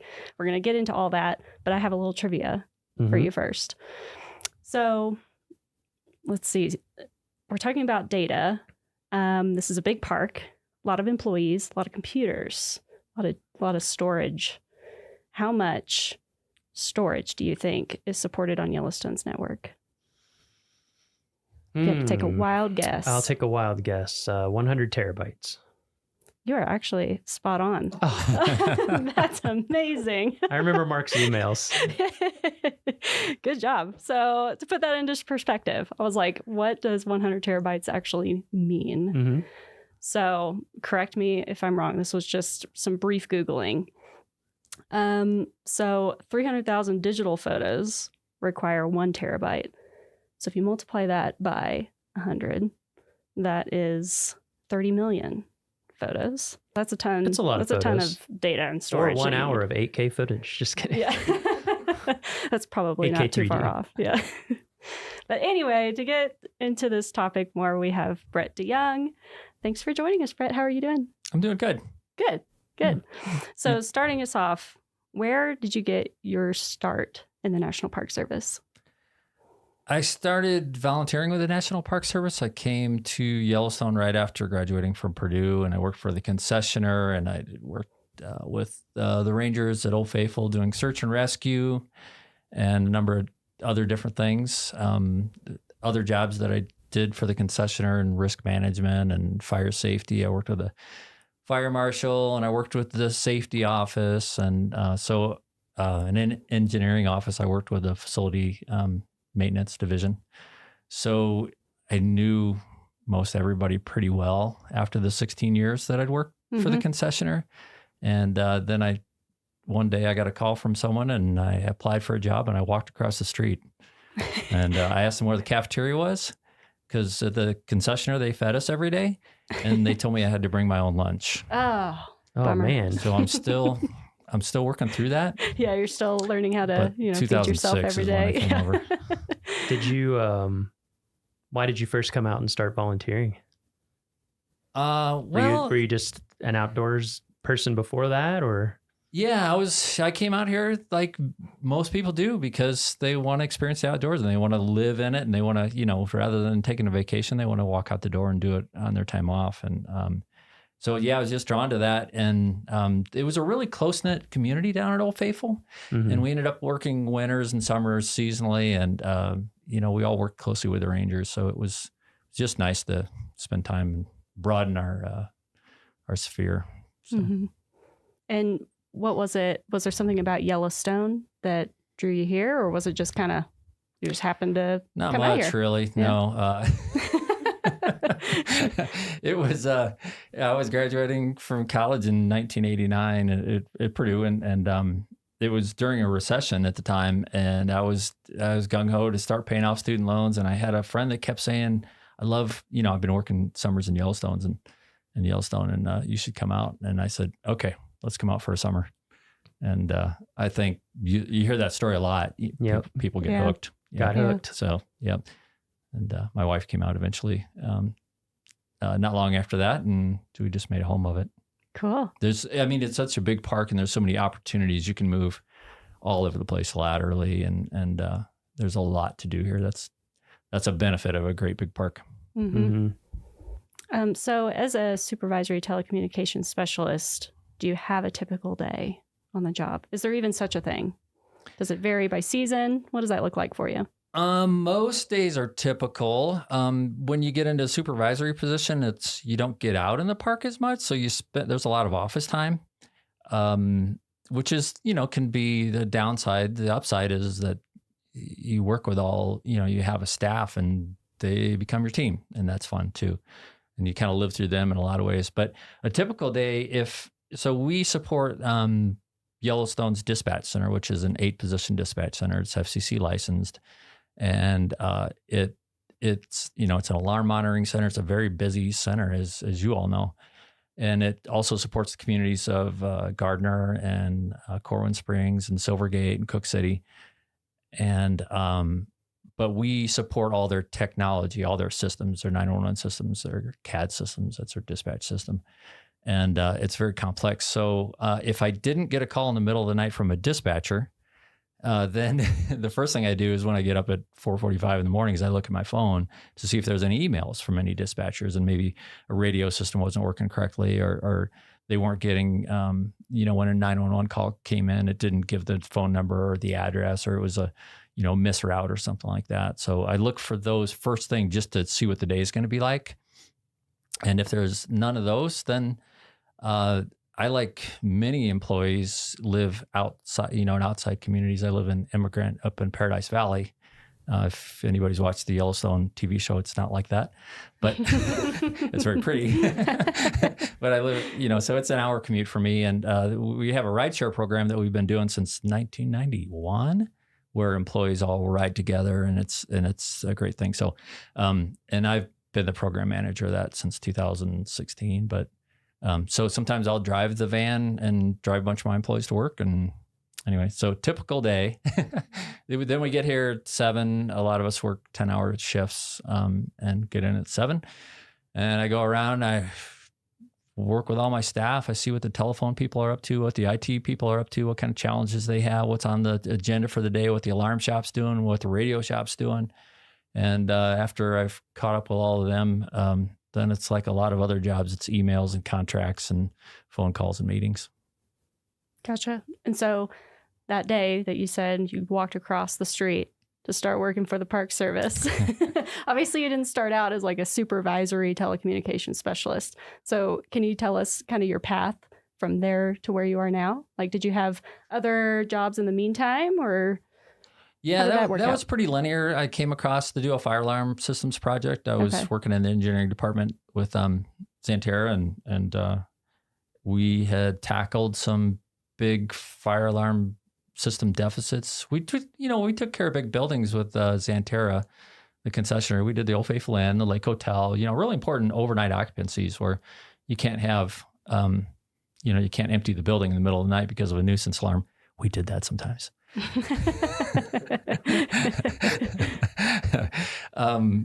So we got things kind of under wraps over there, and then there were some deficits over here, and they wanted me to tackle that. So that's the job I got hired for. But then I became the alarm shop supervisor, and then my supervisor at the time that hired me, he went on to be the superintendent of American Samoa National Park. So then I detailed in his position, and eventually I got the position. So, nice. And he's now the superintendent of Death Valley. So he never liked the cold.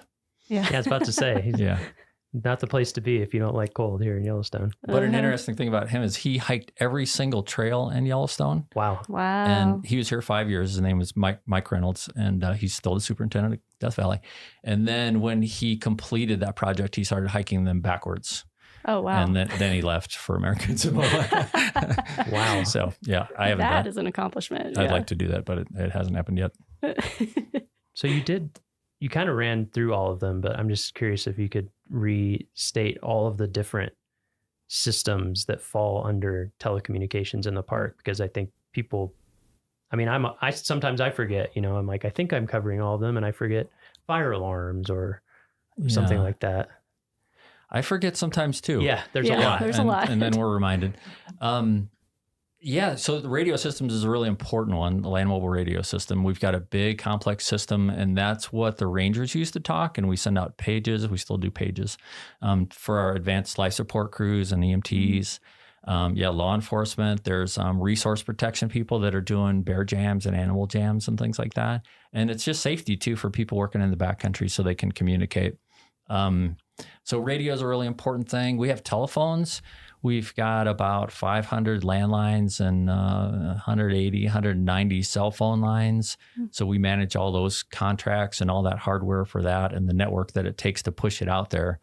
The IT department, we've got a very complex network to get it out there. As you know, the chief information officer came out here one time from the Department of the Interior. He said the last mile is Mammoth.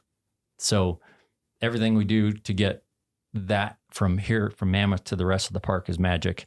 It takes a lot of effort and a lot of different methods. So So yeah, then we do internet services. We do all the right-of-way permits for the cell companies. There's a few of those in the park, 5 towers that we try to hide. There's what else? Telephone systems, alarm systems. You were saying. Alarm systems, yeah, fire alarm systems, security alarm systems, video security, and then all the dispatch, which is like you said, dispatch support, very complex and very important. Yeah. And I hope I didn't leave anything off so any of my staff is disappointed. But yeah, we do all that and we try to keep it behind the scenes. So the visitors come and they see the they see the resource and the animals and everything. And this goes unseen, but it's critical to keep them safe. And right. So, yeah. Yeah. So yeah. Very important stuff behind the scenes that a lot of people, like you said, they visit and they would never know. Hopefully. What's going on. Yeah, hopefully. That's the goal. Well, and I think a lot of parks in different settings have a lot of these things. They don't have to manage them themselves. We're such a big place. It's like, there's cell phone towers outside of smaller units, or telecommunication stuff kind of comes right up to the edge. Not that they don't have things that they need to do, but, I always tell people Yellowstone, it's like a mini state in a lot of ways. Yeah. You're exactly right. Yeah. If you can have a cell tower at a gateway community that covers where you need it to cover, that's great. We don't have to put it on federal land, but we don't, that just doesn't work here. It just doesn't reach far enough. Right. Yeah. So what would you say is the most important skill for your job? Most important skill, prioritizing. Technical aptitude is the obvious one. A broad array of technical experience. Yeah. You have to be kind of a generalist in a lot of ways and, a specialist in others. But yeah, prioritization is really important. Essentialism is really important, which is kind of like prioritization, but doing what's most important all the time. And finding focus is really important because multitasking is kind of a defeatist sort of a skill. I think you do a better job for your customers when you're more focused and less multitasking. Yeah. And so, what would you say is your favorite part of your job? Well, it's probably a boring answer, but it's true. I really like coming in and working with all my staff, seeing them face to face. We do have some remote workers, especially in IT, and they're great. And it's really fun to interact with people at different parks in different parts of the country. But, interacting with the staff, they're enthusiastic. A lot of them have been around for a long time, and you bounce ideas off each other and they resource and network. And so that's great. The other best part about the job is probably going to remote repeater sites up on mountaintops, and we'll hike to some of those. Sometimes we fly, we try not to. But skiing to them is pretty cool. It takes a lot of planning and you got to be safe, but that's a great way to stay connected. Yeah, there's been some good trips up to Mount Holmes the past few years, I feel like. Among others. Yeah. But I know I've seen some pictures from that in challenging conditions. Things always like to go down in the middle of the winter, it seems like. Yeah. And we do everything we can to make sure that they're going to hold up for the winter, do all that work in the summer. But occasionally they quit. So you have to travel. Yeah, we get some less than ideal weather in Yellowstone sometimes. Just we do. Sometimes. We certainly do. Sometimes you can't fly, so you have to take other methods to get there. And sometimes you just have to wait. And where are those located? We have 8 mountaintop repeaters. We have one on Druid Peak in the Lamar that you can't see. We have one on Henderson Mountain just outside of the park. We have one on Top Notch, which is in the park. We have one on Mount Washburn, which you can drive to for about 4 months of the year. That's quite a luxury. We have one just outside of the park on Survey Peak, in right on the edge of Grand Teton National Park in the Jebediah Smith Wilderness area, which is funny. You have to land the helicopter right on the park side because that's recommended wilderness, and Jebediah is actual wilderness, so no helicopters. So it's like an invisible line right on the peak. And And then there's also Sheridan has one with a 1926 New Deal era fire lookout up there. Wow. That's really cool. And Mount Holmes, there's one on there. There's one on Purple Mountain. And the Mount Holmes one was inside a 1926 fire lookout, but it got struck by lightning and went down in a blaze. So let's see, did I miss any? Oh, Bunsen Peak also, which is just outside of Mammoth. Which people can hike up to if they want. They can. Yeah, and see that one. The Holmes one made me sad. That was the first one I'd ever hiked up to of the fire lookouts. I Yeah. was sad when that burned down. Yeah. Such a cool location. Sure was. And so you mentioned your favorite parts of the job. On the other side of that, what are some of the toughest things that you encounter in your position? The toughest things is when things crash. That's a real challenge. Those middle of the night calls, you have to wake up and be lucid and understand what the problem is and who your resources are, and get to the root of the problem pretty quickly.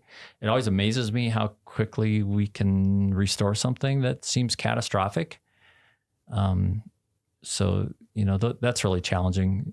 Other things, like we may have links go down for days and there's been 2 times in my career that we lost Mount Washburn, which is kind of a hub, and we didn't have any cell service at all. And there's a lot of medicals in Yellowstone. There's a lot of, heart attacks and life flights and things like that. And when someone can't call 911 from an interior location, that burden just falls on us really hard. And if you're in the middle of something else and that call comes in, you're just, there's really no backup for you. So you just have to be fully engaged. Last fall that happened, and there's only been a handful of times that it happened, but last fall it happened the night before I direct a running race north of Yellowstone. And so as the director, I was very busy and probably going to be up all night, but this happened in the middle of the night. So managing those 2 things was hard. So yeah, I can imagine emergencies like that can be very stressful. Yeah. But exciting. Yeah. Exciting and thankful that you're there to assist. But then it's good there's always an upside to a challenge, an opportunity with a challenge, but just having a phone full of resources and knowing that I can get a hold of, a power company representative in the middle of the night, a cell tower company representative in the middle of the night, and I can get these things back up with their help. Everywhere in America, the linemen are always out in the worst times, and they're kind of heroes when it comes to that sort of stuff. So that's the role we have to fill. Yeah. So even with those types of difficulties or challenges that you might encounter, what keeps you here? What keeps you working for the National Park Service? Why do you stick around? Oh, gosh, all kinds of things. I mean, just the whole mission of it. Oh, one of the biggest things is just that this is just still an intact ecosystem. And, all the predator-prey relationship, all the predators that are restored, and that's amazing. And I've been here 30 years and you don't get over that. So that's a thing. And then the people, and I don't know, I could go on and on. Yeah. Skiing's pretty good. Yeah. Maybe not this winter. I try not to talk about skiing too much because you guys only have so much time. Yeah. We'll have to hear some ski stories another time. But do you have in all your years being here in Yellowstone, working for the National Park Service, do you have a defining moment? Is there a moment that sticks out to you that you're like, yes, like that's why I work here, and it was super rewarding? Okay, here comes a ski story. Okay, perfect. We had Mount Holmes, and Miles, you reference this, but in 2011, Mount Holmes, the repeater antenna went down in December, and there was a big storm coming in.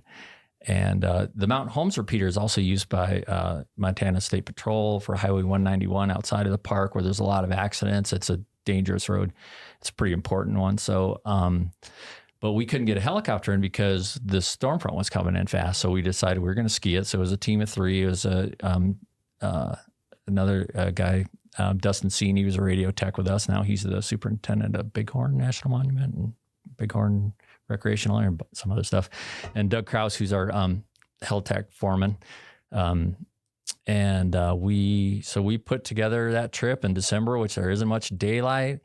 And we thought we'd stay in the Winter Creek cabin on the way in. We opened up the door and it was about a half-inch deep in mouse poop.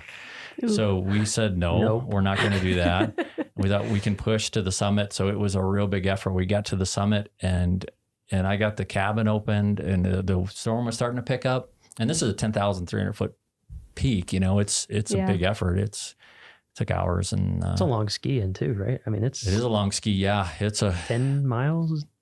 Yeah. One way, it's right? eight hard Okay. miles. Yeah. Yeah. So yeah, we got the cabin opened up. We got a temporary antenna installed, testing it out, and then we got that door closed. And the storm came in and just blew so hard all night. It just rattled that fire lookout all night. And but that was pretty neat. We were testing the radio from inside, and we were talking to Montana Highway Patrol on this really remote site. And next morning, ski out was nice. Oh, that's super cool. So that was good. Yeah. Good trip. Yeah. I don't know if that was a defining moment. But that's one of the good ones. Yeah. Definitely memorable, it sounds like. Yeah. Yeah. Yeah. So I'm just, you said about 30 years you've been doing telecommunications stuff in Yellowstone, right? Yeah. I feel like, of course, all fields change over time, but I feel like telecoms may be the fastest changing field in the past 30 years, I would venture. So what's it been like to see? I mean, even I'm trying to think, my first summer here was 2006. And I think there was like a payphone in our dorm. I mean, there was no internet that we could even use, or my cell phone didn't work unless I drove a long way. I would think I was at Canyon. And you were here well before that. So what's it been like to see the change? Because now I'm at home and I can stream 4K movies from a satellite. It's so different. Yeah. Well, yeah. So my first summer was 89 and we had a payphone and we couldn't get radio stations and we couldn't get TV stations. We watched VHS movies at the pub. That was fun. But it has changed a lot, and that's always a topic of discussion. And whenever there's some sort of new proposal, we get a lot of comments. Mm-hmm. Yeah, I've noticed that people are very invested in the connectivity in Yellowstone. Yeah, so there's two different aspects to your question. There's the expectation of a wilderness experience or a historic experience as well. But then there's also keeping up with what the needs are. And then, we're also a government agency, so we're on a government network and we have cybersecurity issues and we have to protect those perimeters like vigilantly as much as any other government agency. Mm-hmm. Mm-hmm. So we're always protecting ourselves from threats, so that's the biggest agent of change these days. Is keeping up with that and all the training and what we have to do for that. But everything in the middle between then and now, we've gone from, like you said, you had a cell phone, there was very few towers. Mm-hmm. We've added a few. We've definitely put a stop to more towers. But there was a point when Suzanne Lewis was the superintendent and she said, I'm the only one who's going to have a cell phone. And then, then that expanded a little bit, and now we've got 150 of them out there because it's kind of a tool that everybody has to use, and the cost has gone down. But so, yeah, that's a big question. It's changed. A lot has changed. And we're fortunate to have some people that have been working in IT for 35 years, which is pretty neat because it's fun to hear their stories. Mm-hmm. But we also do have a wireless communications plan that the park put together in 2009, and that limits a lot of our wireless technology.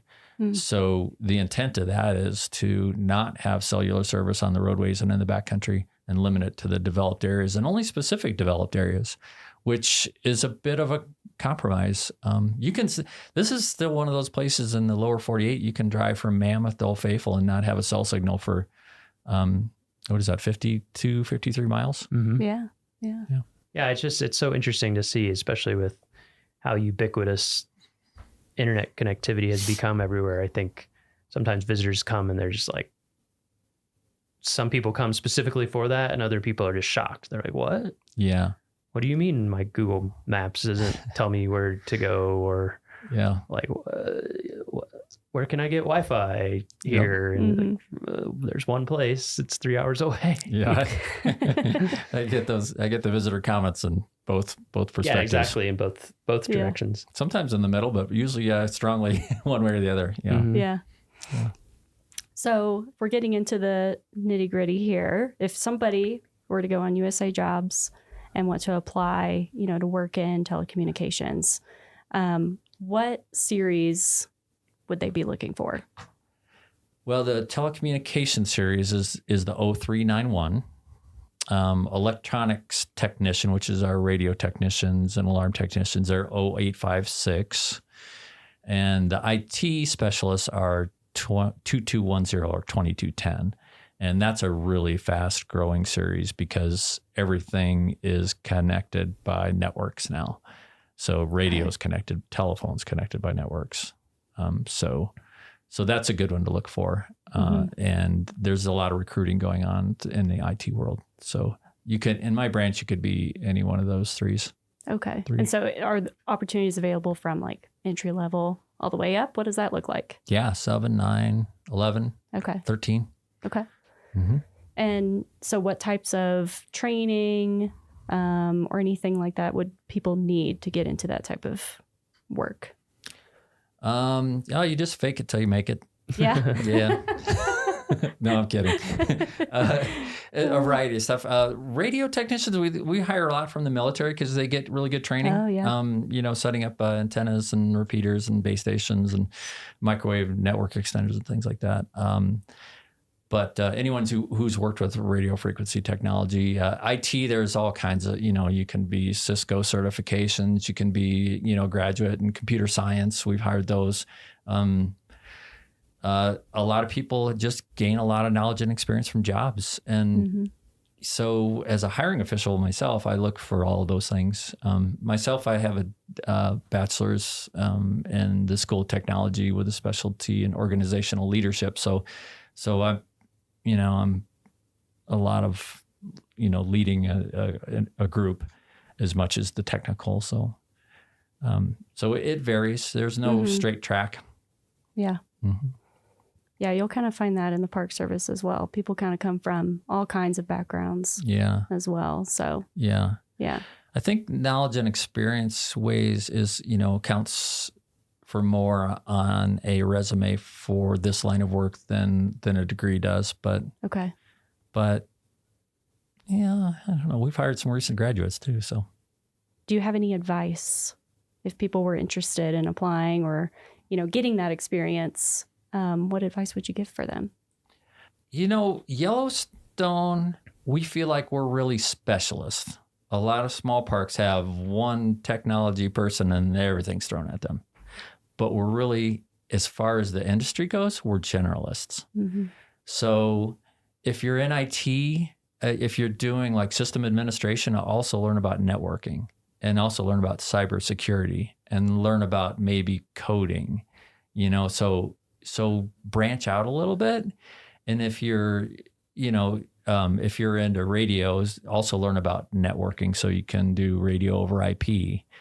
So I would say that those are important things to do. If you want to work for us doing fire alarm systems, get like a NICET certification, National Institute for Certification in Engineering Technologies. And that tells me that you really know the codes, the fire codes in and out, and you're not going to build a system that's not going to work. So cool. Those are a few tips. Yeah, that's great. And so finally, the last question we like to ask everybody is just about your personal experience, any memorable experience you've had. It could be either in Yellowstone or any other national park, work or personal time. Do you have a moment that sticks out to you? Yeah, the 5 years I worked in the Bear Den ski shop at Snow Lodge. Yeah. That was the peak of my career, not of my pay, but it's often how it works. Yeah. But it's been going up and down ever since. So yeah, that was great. We worked there the last year that it was open. It was the Snow Lodge then was nothing more than really, it looked like a roadside motel. It was cheap. Anybody could afford to stay there. The people that came to visit, they were all interesting. And the Bear Den ski shop was a log cabin with a wood stove right next to it. And that was great. They built a new hotel, the Snow Lodge Hotel, and the ski shop's in the gift shop now, and it's all still good. But those are good days back then. There was quite a community back then too. They were really strong skiers and outdoors people, and just a lot of fun.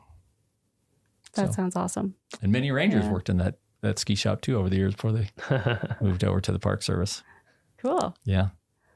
Well, I think that wraps it up. Yeah, that was great. Yeah. Thank you so much for joining us, Brett. Thanks for having me. Yeah. It was fun. Well, that's it for this week's episode of What We Do. Thanks again to our guest, Brett DeYoung. If you like what we do, rate and review the show wherever you listen. Every positive review helps new listeners find the show. If you have questions or want to learn more about a particular job, contact us using the form at go.nps.gov/whatwedopodcast. Thanks for listening. Hey, you rockin' Rockyites. Finally, our theme song matches reality. We have started hearing the first elk bugles around Rocky, which means the bulls are back in town and the rut is on. A few things to keep in mind if you're visiting us this fall. Fall weekends are super busy, like our busiest weekends of the year. Surprising, I know, but true. If you can come during the week in the fall, I highly suggest that you do that. It is noticeably less busy. But if the weekend is your only chance, which totally makes sense because you work, I'm the same way, then try to arrive before 10 a.m. or after 3 p.m. Those times are less busy. And also consider using our park shuttle service. Until October 31st, our popular meadow areas are closed to entry from 5 p.m. to 7 a.m. That means you cannot be off of designated roads or trails between those times. This is for the betterment of the elk during the rut, to give them the space that they need to live their lives. They're not being taken care of. They're being protected, but they have to live out in the wild and do their thing. So that's to help give them time to have a successful rut. This closure includes Moraine Park, Horseshoe Park, Upper Beaver Meadows, Harbison Meadow, and Holsworth Meadow. There are signs posted out there, and we appreciate you for following those signs and helping our elk live the best lives that they can. And finally, do not approach elk or any other wildlife. This goes all the time. We like to emphasize it in the fall. They are big animals. They are especially hyped during the fall rut. They're looking for a fight and they're feeling amped up, and they can hurt you. They're very big. The minimum legal distance is 25 yards. That's about 2 school bus lengths, so you need to stay at least that far away. But any distance that causes an animal to change its behavior is too close. So if an animal starts moving when it wasn't, or because of your movement, or starts staring at you, or just starts acting differently because of how close you are too close. So thank you for keeping those things in mind. It will help keep you safe, and it will help keep our elk safe. And now let's go on to today's episode. For today's episode, I hiked to Sand Beach Lake with Mary Johnston, Historic Structures Technician for Rocky Mountain National Park, to talk about what the heck a historic structures technician does, the kinds of historic structures we have in Rocky, and the importance of preserving our past. Let's rock.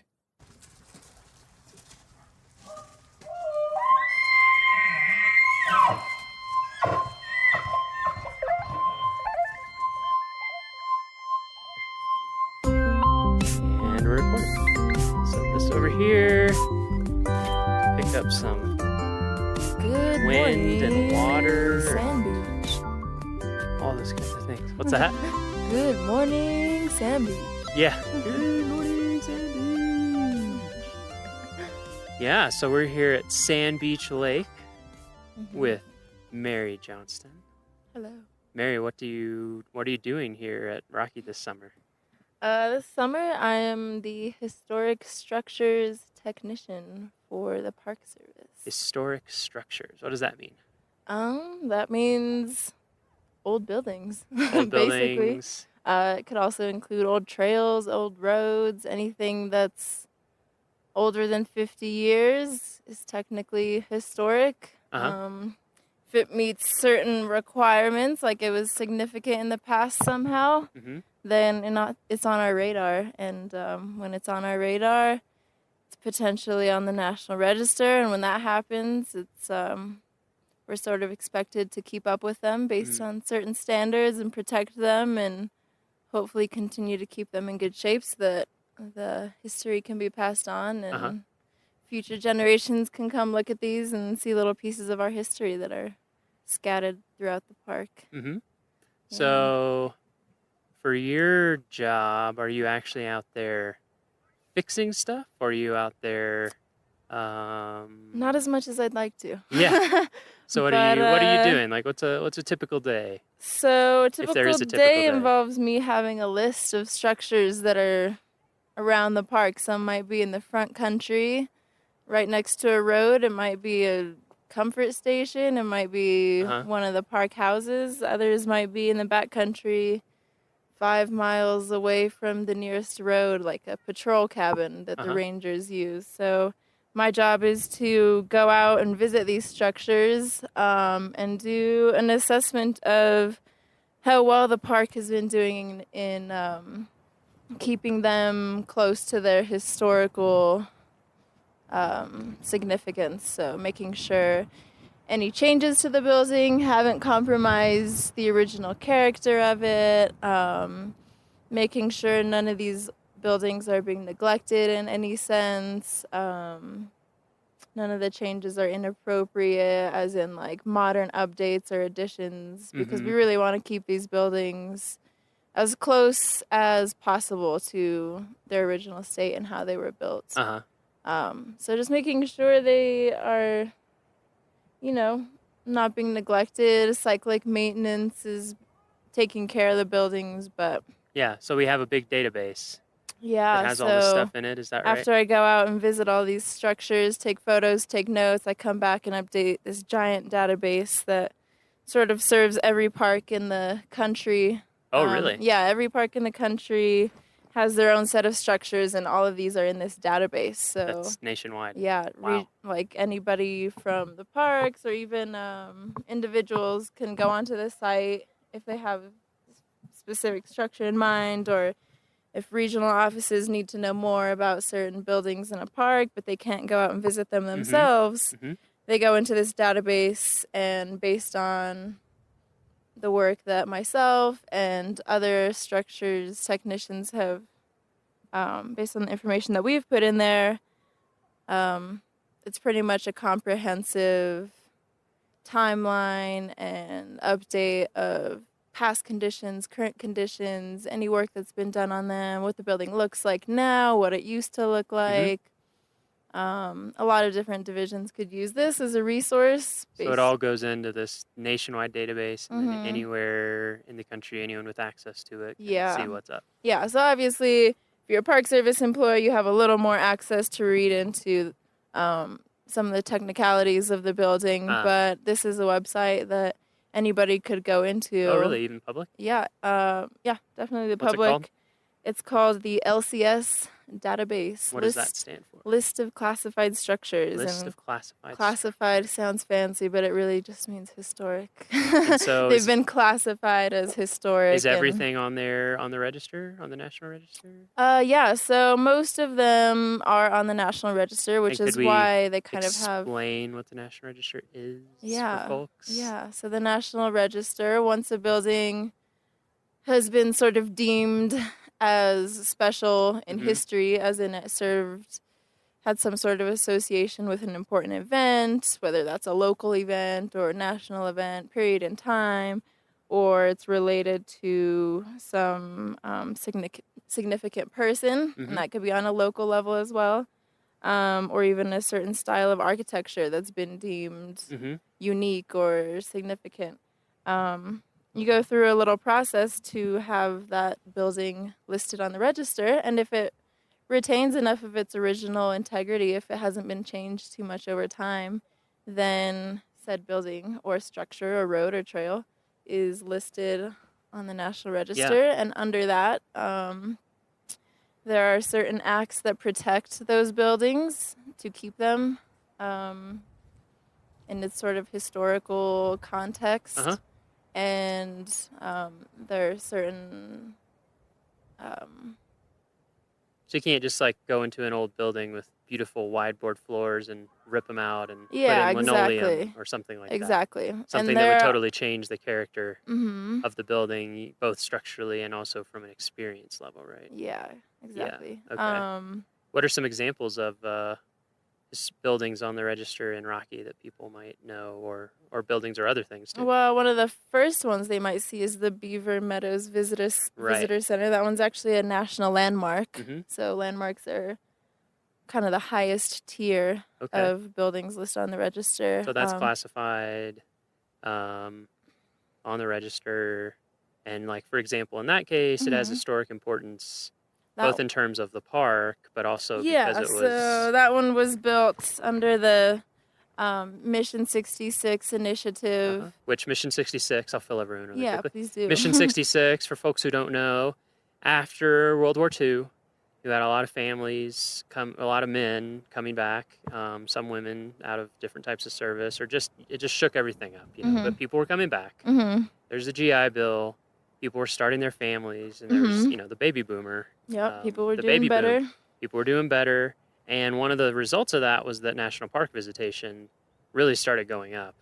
And so there's a recognition that, hey, we really should do something to increase visitor services to handle this capacity. And we want to get it done by 1966 because that was the 50th anniversary of the National Park Service. The existing park facilities were subpar. And there just weren't enough. You know, just the level of visitation had grown so much. So for the 50th anniversary, all sorts of stuff got built. And I don't know how we would describe it, but it's somewhat characteristic once you start seeing it. It kind of has a 60s look to it. And it's kind of angular and things. So this was built as part of that push, right? Beaver Meadows Visitor and in Center. addition, it was designed by the Frank Lloyd Wright Taliesin West School. Little somewhat famous architect. Yeah, I would say. His school, You may have heard of his name once or twice. Yeah, and if people are familiar, I mean, Frank Lloyd Wright himself didn't, but it was his firm. Did not. And it uses a lot of his style. His styles and methods. And like the high windows, the top of the wall windows. Intaglia. Give it a Google if you haven't seen it. Yeah, exactly. If you haven't seen it in the park, building. give it a Google, and we have a little bit of info about Where it. you and I have the pleasure of working out of. Yes, we do. It is also, a lot of people don't realize this, so it is Beaver Meadows Visitor Center, and it's also park headquarters. So if you go to the Visitor Center and you're wondering what's the rest of this building, it's just offices. Pretty much. Yeah, it's a really cool building. Stopping and getting out and looking at the building. And there's an interpretive sign outside that talks about the architectural importance of the site. Yeah. So that's one that's a big one. That's one. If you've ever run into any of the backcountry patrol cabins. Yeah, if anyone's been out hiking and seen cabins out in the backcountry. Yeah. Are those all on the register? Pretty sure every single one of them is on the register. Because I remember, those were built... what was it, 2 years ago? When you and I hiked out to North Fork Cabin, for example. And a lot of them are kind of hidden. Yeah, they are. They're not intended to be, like, seen by everybody hiking along. They're initially intended for the rangers doing patrols out in the backcountry, making sure everything's okay out there, giving them a place to stay without having to set up tents and stuff for anyone who does see them, they're government-owned administrative facilities, so we use them for still law enforcement, backcountry patrols. If we have trails crews or backcountry crews working, they can base out of there sometimes. Very minimal. Very minimal, but really nice. Yeah. And what I thought was neat when we were looking is that, so like North Fork, that was in the 30s, early 30s that was built, right? And it Yeah, was late built 20s. with almost all on-site materials, correct? Like, Yeah. which is incredible to me. It would be way too expensive to haul in that Yeah, stuff, and especially back then. yeah, I mean, it's- now it would be too, but That was what, like 8 miles from the nearest road or something? 6 miles. it was from a the ways, nearest and even the road? road that was the nearest road was Yeah, is hardly. yeah a it'd be, you road. wouldn't want to be hauling a bunch of construction No. equipment in on there. Yeah, so those are all on there. What about are any of our is like Old Fall River Road? Is that Yeah, so many of the roads that you're driving on are actually quite old. Those were built late 1800s Oh, really? to early 1900s. So, like, honestly, some of the trails predate the roads because people were using the trails to get from the west side to the east side or vice versa. There was right? no really They just established they would hike route. it or they would take horses take and walk it. Yeah. Huh. And a lot of the trails were actually established because people who lived in Estes Park or Grand Lake wanted to take tours up there. Oh, They okay. wanted to take people out there. So even before the it was fact, a park. Yeah, the fact that they had people wanting to get out into the park, they're like, oh, well, maybe we should just clear these ourselves then and get out there. Of So, course, a few of these trails were used by Native Americans, obviously, to travel from the west side to the east side, crossing over the Rockies. And to get up into the mountains for hunting. and Yeah, things like that. so those sort of laid the baseline for where Trails would go. later people would Yeah. start to clear them a little more and develop Yeah, we them. talked to Cynthia Langeth at Alpine Mhm. Visitor Center a little bit about Trail Ridge Road and how a lot of it is like exactly where the trail was that Ute and later and Arapaho people would Yeah. use later, and early people even before that. Yeah. So I think that's pretty cool that a lot of the routes we still use have. Yeah. I mean, they make the most sense, as that's what we talked about with her. Mm-hmm. One thing that surprised me when I first went out with you on one of these trails was just that a lot of the trail work itself, like rock work, so like the rock walls that people see when they're hiking that support elevated sections of trail, or some bridges, or bog walks, which are elevated either dirt or wood or something through really marshy areas that help Yeah. you hike through them without getting your feet soaked and mucky and boggy. Yeah, it's- those also can count, right? Because those were created using they're historical. They're using old techniques. A lot of them were built back in the 30s, and you can kind of start to see CCC, right? Yeah, Civilian the Conservation Corps. CCC. They had a really beautiful way of building some of those little rock walls that hold up the trail. Yeah, I If remember you're- when you showed me some of the details. I was Yeah, like, wow, if- you're right. This is pretty If you're immaculate. on a ledge where there's a bunch of stacked rocks below you and lichen and moss growing on them, it's pretty likely that those are some of the Yeah. original. It's amazing how well they fit together. Yeah. You know, that they're just doing like dry. They're sort of characterized by, no cement or anything, Mhm. nothing like that, just dry laid, stacked rocks, but you can tell each course, so it's in layers, Mhm. and they kind of squared them off like chisels at the rocks to make sure they would fit Wow. together really well, and just It's so it's like amazing. really nice and tight, and some of those. Yeah. I'm continually features are amazed awesome.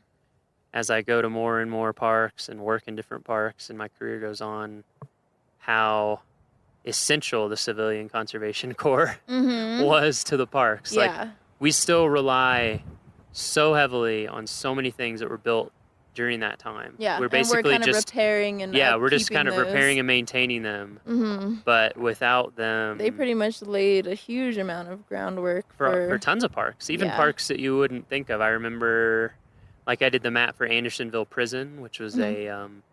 a Confederate prisoner of war camp in Oh, wow. gosh, it's in Georgia. It's kind of near Americus, if people know that town. It's kind of near Plains, which is where Jimmy Carter is from and where he still lives, and he has a historic site. Anyway, it was this horrific prisoner of war camp, as most of Mhm. them were at that time. Mhm. But even there, we were walking around, and there were some trails and some retaining walls and some just things that had been built to kind of shore up Mhm. and make sure things would last. Yeah. And there's a plaque, It's CCC. kind of amazing how long these things have lasted, considering like They were just built the so weathering and carefully. They were built with such care. Yeah. And it wasn't because I mean I don't know.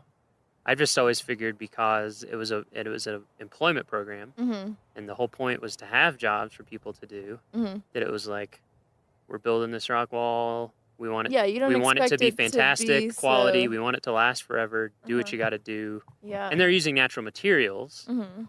so you don't have the material cost. And so I think it was just like, let's make this incredibly nice so that it'll last Oh yeah. for 100 years or Mhm. more. Definitely you know? built to last. And a lot of them are getting close Mhm. to 100 years, and Yeah, and they look that's- great. That's the point of all of this, is to keep these things intact so that there is evidence of it down the road, and that other people and our kids and grandkids and Yep. all those people down the line will be able to see these things. Because honestly, the older it gets, the cooler it becomes. Well, that's the thing. and- That's what I think a lot about with historic things and things on the register, is that there's this weird in between point. It's almost like fashion or something. Yeah, There's yeah, this yeah. weird in between point, like when it was like in the early 90s or something, you're like, oh, Mhm. the 80s, that was lame. But now people think 80s are cool because they're old enough. Yeah. And I feel the same way with a lot of historic things, just like a rock wall on a trail. Mhm. Maybe right now we're like, oh, whatever, it's a rock wall, whatever. Yeah, But, then people go to like the UK or something, and they see Mm-hmm. these hundreds and hundreds and hundreds of year old walls. And We'll then get it there one takes day. on. We'll get there one day. Yeah, it takes on this different feeling. Yeah. Okay, that's so what- so we have a giant national list of all this stuff, Mhm. and you are here at Rocky in the summers Yep. to go around Mhm. and basically look at all of it. Yep. And keep Document track of it, keep document track it. of the condition, Yeah. and make recommendations for how the park could Yeah. be doing better, or how they're already doing great, Yeah. and ways that they can sort of mitigate any problems that I see. A lot of times there's one issue that's sort of affecting a lot of different buildings, Uh-huh. where it's like, Yep, they just need to, just something we need to work on. yeah. hmm Um, And it's so cool to me how there's so many specialized techniques for maintaining these things. Like I Yeah. remember some of those, what were they, joists or Log-ins? log-ins? Yeah, the Mhm. log-ins on a cabin. Oh, And you yeah. were showing When me, they- and you were like, "Oh yeah, this has been cored out and filled with foam." I was like, "What?" Yeah, And you're like, yeah. "Yeah, A lot of little well, ways we don't to- want to replace the entire thing, Mhm. and so it's more the best structural integrity if it starts to Yeah. rot out is And that's to the thing, you always are trying to like figure out ways to repair it, because What's the best compromise? Yeah, you try never to replace something unless it's absolutely Unless you necessary, absolutely because have you to. want to keep the originals, and if just part of it has to be repaired, then Yeah. just fix that. Like I don't part, know if but- people realize, maybe they've seen it when they go around the park during certain construction. Like the first time I came here a few years back, Mhm. up on Trail Ridge Road, they were doing some road work and repairing some of those walls. Oh, That are yeah. up there. So And yeah, I don't know if meticulously. people realize, like they take those, they photograph Yeah. very meticulously, take Photograph them the apart, wall. they number every Yeah. rock. Uh-huh. And keep diagrams, and when it's Yeah. done, they put every rock back, and they use the where it same used to be. techniques.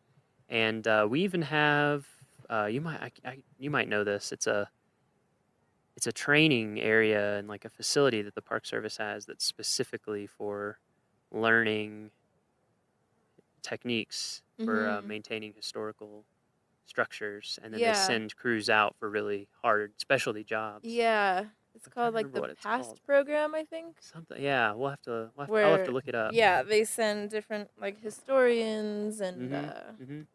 preservation crews to different parks, just so they can learn. Like, Yeah. hey, this is how we're doing this, and Mhm. you guys could learn from this and implement it in your park. Yeah, so we survey things, you survey things, we keep Mhm. track of them, Mhm. and then who is actually going out and doing the work to maintain things or to So repair Rocky things? has its own preservation crew. They're called the Special Projects Crew, I believe. Uh-huh. And they specialize in all the work done, maintenance work and rehabilitation work on historic structures. That's so super they're cool. separate sort of from building maintenance crews, where they sort of go in and do their thing. But the preservation crew specialized in working with old buildings and sort of using these special techniques to not alter anything or do these repairs rather than replacements of building features. And they're a really experienced crew. I know Bob Maitland, the crew lead, he's been in the park for Ever. what? Yeah, he right? grew up Like in this his park. life. His dad Yeah, worked right? in the park, so he grew up here. Yeah, He he's a grew up in- multi-generational ranger. Yeah, grew up in some of the old houses that he's Yep. fixing up today. So Yeah. he's Yeah, it's really good to people have someone so People knowledgeable. probably don't even realize, like, even a lot of our park housing Mhm. is historic. Yeah. And so there's more than enough for that crew, that Mhm. specialized crew, to do all year round. Yeah, like too exactly. much, really. Uh-huh. Yeah.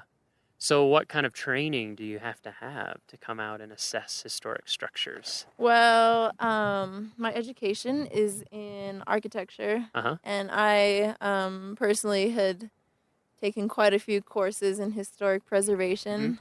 How'd you get interested in historic preservation? Well, it was always kind of like a personal moral thing where I was into sort of preserving old buildings before building something, like before building strip malls and stuff. I'm like, well, why aren't we fixing up these old buildings that we Fixing up already what we have have. in like city centers? Like, we have this infrastructure and everything. We should be using those before we're using all these resources and wasting resources by Uh-huh. tearing buildings Uh-huh. down.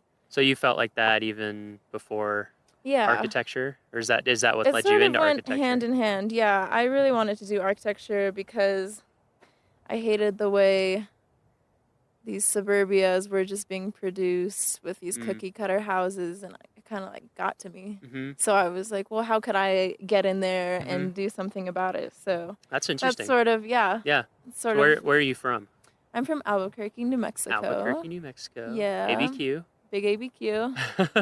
Born and raised? Uh, No, sort of. Raised in southern New Mexico, Okay. but I do so love New Albuquerque. Mexico. Yeah. Land of enchantment. Yep. Yeah. Such an enchanting, beautiful place with a lot of history. Yeah. So we do have a lot of old structures down there. Yeah, really old. Mm-hmm. Like some of the oldest in the U.S. Yeah. Outside of like Florida. Dating back to the Spanish. Yeah, Right. exactly. Before Anglos even got in on that game. Yeah. So yeah, it was sort of just like my disgust for some of the new stuff being built, which is what And were you steered seeing me. that like in Albuquerque or just Yeah, in general? there's like specifically this area outside of Albuquerque called Rio Rancho. It's like this new kind of city, I guess. It's now its own city. Uh-huh. Just the epitome of like suburbia, Uh-huh. where just parking lots everywhere, strip Uh-huh. malls everywhere. Like And you're just like, this doesn't this doesn't speak we to like me. to say Why like are we-" anywhere Uh-huh. America, you Anywhere know? USA. Yeah. Yep. So saw that going up. Didn't like it at all. Uh-huh. And So I that's was kinda like, what well, got let's you go interested. back to what we already have and like Uh-huh. what do I love about architecture? And a lot of time it's the detail and the care and the Uh-huh. character of a lot of these structures that, you know, a lot of suburbias are missing character. It's just all kind of For sure. produced cheaply, not made to last. Well, we were just talking earlier on the hike up. So yeah, we didn't even mention. So we're at Sand Beach Lake right now. You Mhm. can't see it because it's audio, but I'll try to post a photo on the blog. Beautiful lake in Wild Basin. Neither of Yeah. us had been here before. Me neither. It's such a little Yeah, gem. it's about 4.5 miles hike in, Mhm. right? Some elevation gain, not completely uphill gruel, but lots of sections uphill. Yeah. And it really does have a ton of sand on the shore. Yeah, it's such a little gem out here. I had Yeah, no it's- idea. it's very There are beautiful. people off in the distance. There's a group of Yeah. like 10 people with their towels and Yep, bikinis just right now. sunbathing. Yeah, I was mean, like, it- wow, why didn't I think of that? And this, we were talking about this lake, Sand Beach. Oh, and we have a great view of Mount Meeker Mhm. and Longs a kind of little an bit. interesting view of Longs Peak. Yeah, the south I side don't of look at it from Longs. this side that often, so that's Mhm. kind of cool. And Pagoda Mountain. And this is one of the lakes in Rocky, of which there are quite a few. There's That a couple. yeah, which had, well, there's a couple lakes for sure. How many lakes are there? There's so many. But it's one of the lakes that it's a natural lake, but it was impounded to raise the water level to store even more water in the lake. So it had a Mhm. big earthen dam at the outlet. Yeah. And then during the Lawn Lake flood, which was 1980, 87, is that right? I believe so. Okay, Lawn Lake flood. Let's hope. We'll check our dates. Yeah. But the Lawn Lake flood, that's the same kind of situation. A natural lake that had an earthen dam impounding it to raise the water level, and it fell apart. It just fell apart and gave way, and all the water came down, and that is an extremely dangerous and destructive situation. So Yeah. after that happened, a lot of damage. you can't even imagine. People say they heard it. Check out the alluvial fan. Yeah, and go to the you'll alluvial see. fan, and you'll see. Just look at those boulders that get moved around, and think about that. How much water it would take to do that. And so when that happened, some of our other lakes, like Sand Beach Lake, is one of them that had the earthen dams. There was a process of going in and taking them out to both return it to a more natural state and to get rid of that danger. So anyway, that's where we're sitting, and we hiked up the trail to look at historic trail structures, right? So we had some bog walks, we had a little bit of rock wall. Yeah, some built rock things like walls, a that. few bridges. Obviously, like the bridges have been replaced. Yeah. Wood structures, those have to be replaced. They don't last forever. Mm-hmm. We haven't found the infinite wood yet. Yeah, so we're up here at Sand Beach Lake. So had you done anything with architecture before you went to school for it? To college? Well, honestly, I had always wanted to be an artist. Uh-huh. I used to tell my mom I wanted to be an art teacher. Uh-huh. She was like, "Oh, that's great, but don't you want to do something that makes a little more money?" And I was like, no. But then I got into a single drafting class in high school, and I discovered that my perfectionism really lent pulled itself well to through. drafting. Yeah. I can relate to that as somebody who likes to make maps. Very Yes, similar. it's It's like so fun. it's artistic It is and artistic. You creative, get to but also very draw. technical Yeah, and very but there's precise. a right way. Yeah. Like you gotta be.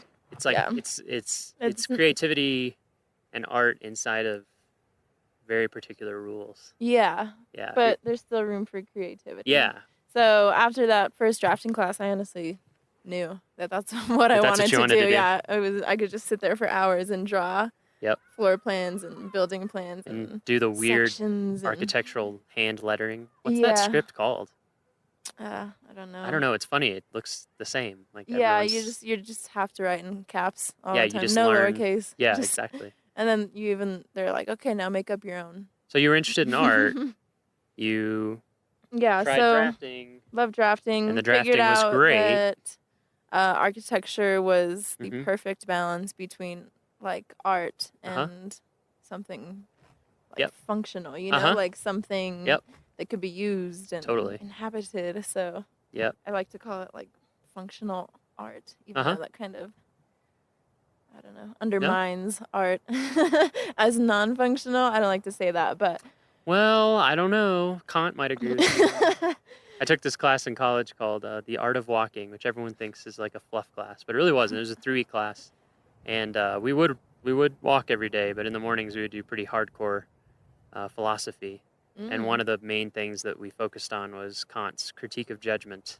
Oh. And one of the things he says is that for something to be truly just a piece of art or an aesthetic object, or at least when you're perceiving it as an Mhm. aesthetic object, Mhm. that it has to be without purpose. The translation, I don't know what the German for it is, but the translation was purposelessness. So in his opinion, only one very extremely famous and important philosopher's opinion, Yeah.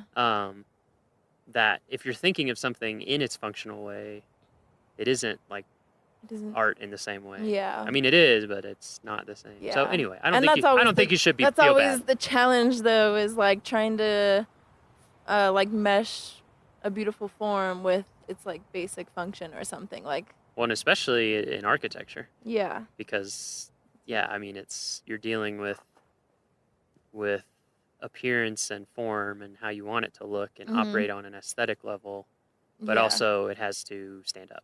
yeah. and be And affordable. people can't be running into each other all the and be time. repairable Yeah. and be efficient. and allow for good air circulation and Mhm. heating and cool. So it is Relationship to creative. the It's kind of similar. sun and, all these creativity inside exterior of tons of constraints. Yeah. That's why when you do, and for me, when I do see a building that is like, wow, this is a beautiful building. Mhm. It's just like a work of art, but it Yeah. works and it's And fun only, to be in. Only then has the architect succeeded. Yeah, it happens. It happens.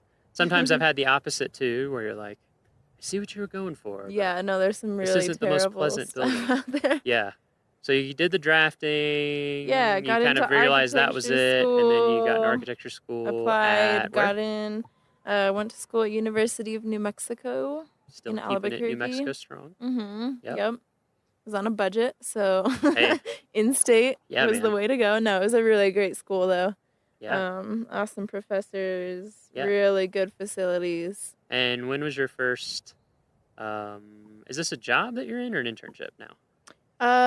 This is a graduate Oh, assistantship. that's right. Or it's like a program. Yeah, Right. so when was the first time that you did this here at Rocky? My first year in Rocky was 3 years ago, 3 years so ago? in 2014. Had you done a summer thing before that? Yeah, the summer before that, in 2013, I was doing the same position in Yellowstone National Park. Nice. So it's really interesting to see the difference in areas, difference in parks, like Mhm. both the magnitude Just of the the size, yeah. structures, the quantity. Yeah, I mean they're 8 times bigger in area Yeah, than us. exactly. So it's just Yeah, crazy. and how even much- just like here, actually maybe a little like more than Rocky doesn't have any hotels or lodges or anything in the Yep. park, whereas Yellowstone has a ton of Yes, those and they're in big. the park, and a ton of restaurants and Mhm. a lot of concession-run Yep, facilities. whole other scale. Yeah, so definitely different, like entire little towns in the park. Yes. Where here, Yeah. we've managed to keep those out. Yeah, the of towns are park. the towns are at the entrance. Yeah, you're right. In Mhm. Yellowstone it is. It's like a a few small, really small towns. Yeah. Although Grand Canyon not Grand Canyon. Old Faithful, not that small, Mhm, but yeah, um pretty big. and they're all inside one national park. It is kind of Mhm. amazing. So you did that for a year. That's pretty awesome. Yeah. I worked in Yellowstone for 2 years. Oh, nice. Yellowstone has a special place Oh, yeah. in my heart. I would Yeah. go back anytime. Could really only explore like Oh yeah, it's a 50th of the park It's in crazy. one summer. It's huge. yeah. I mean, my first summer there, I was a room attendant for Oh. Zane Terra. Oh, at I'm Canyon. sorry. I'm just Yeah, it was kidding. okay. It was chill. It was laid back, no stress. Yeah. So I would just make up rooms, and sometimes you'd have to wait for bison to move off of porches. And things Yeah. Like that. Yeah. But the nice thing was, because it was no stress in terms Mhm. of like, it was not a lot of thought went into it. Yeah.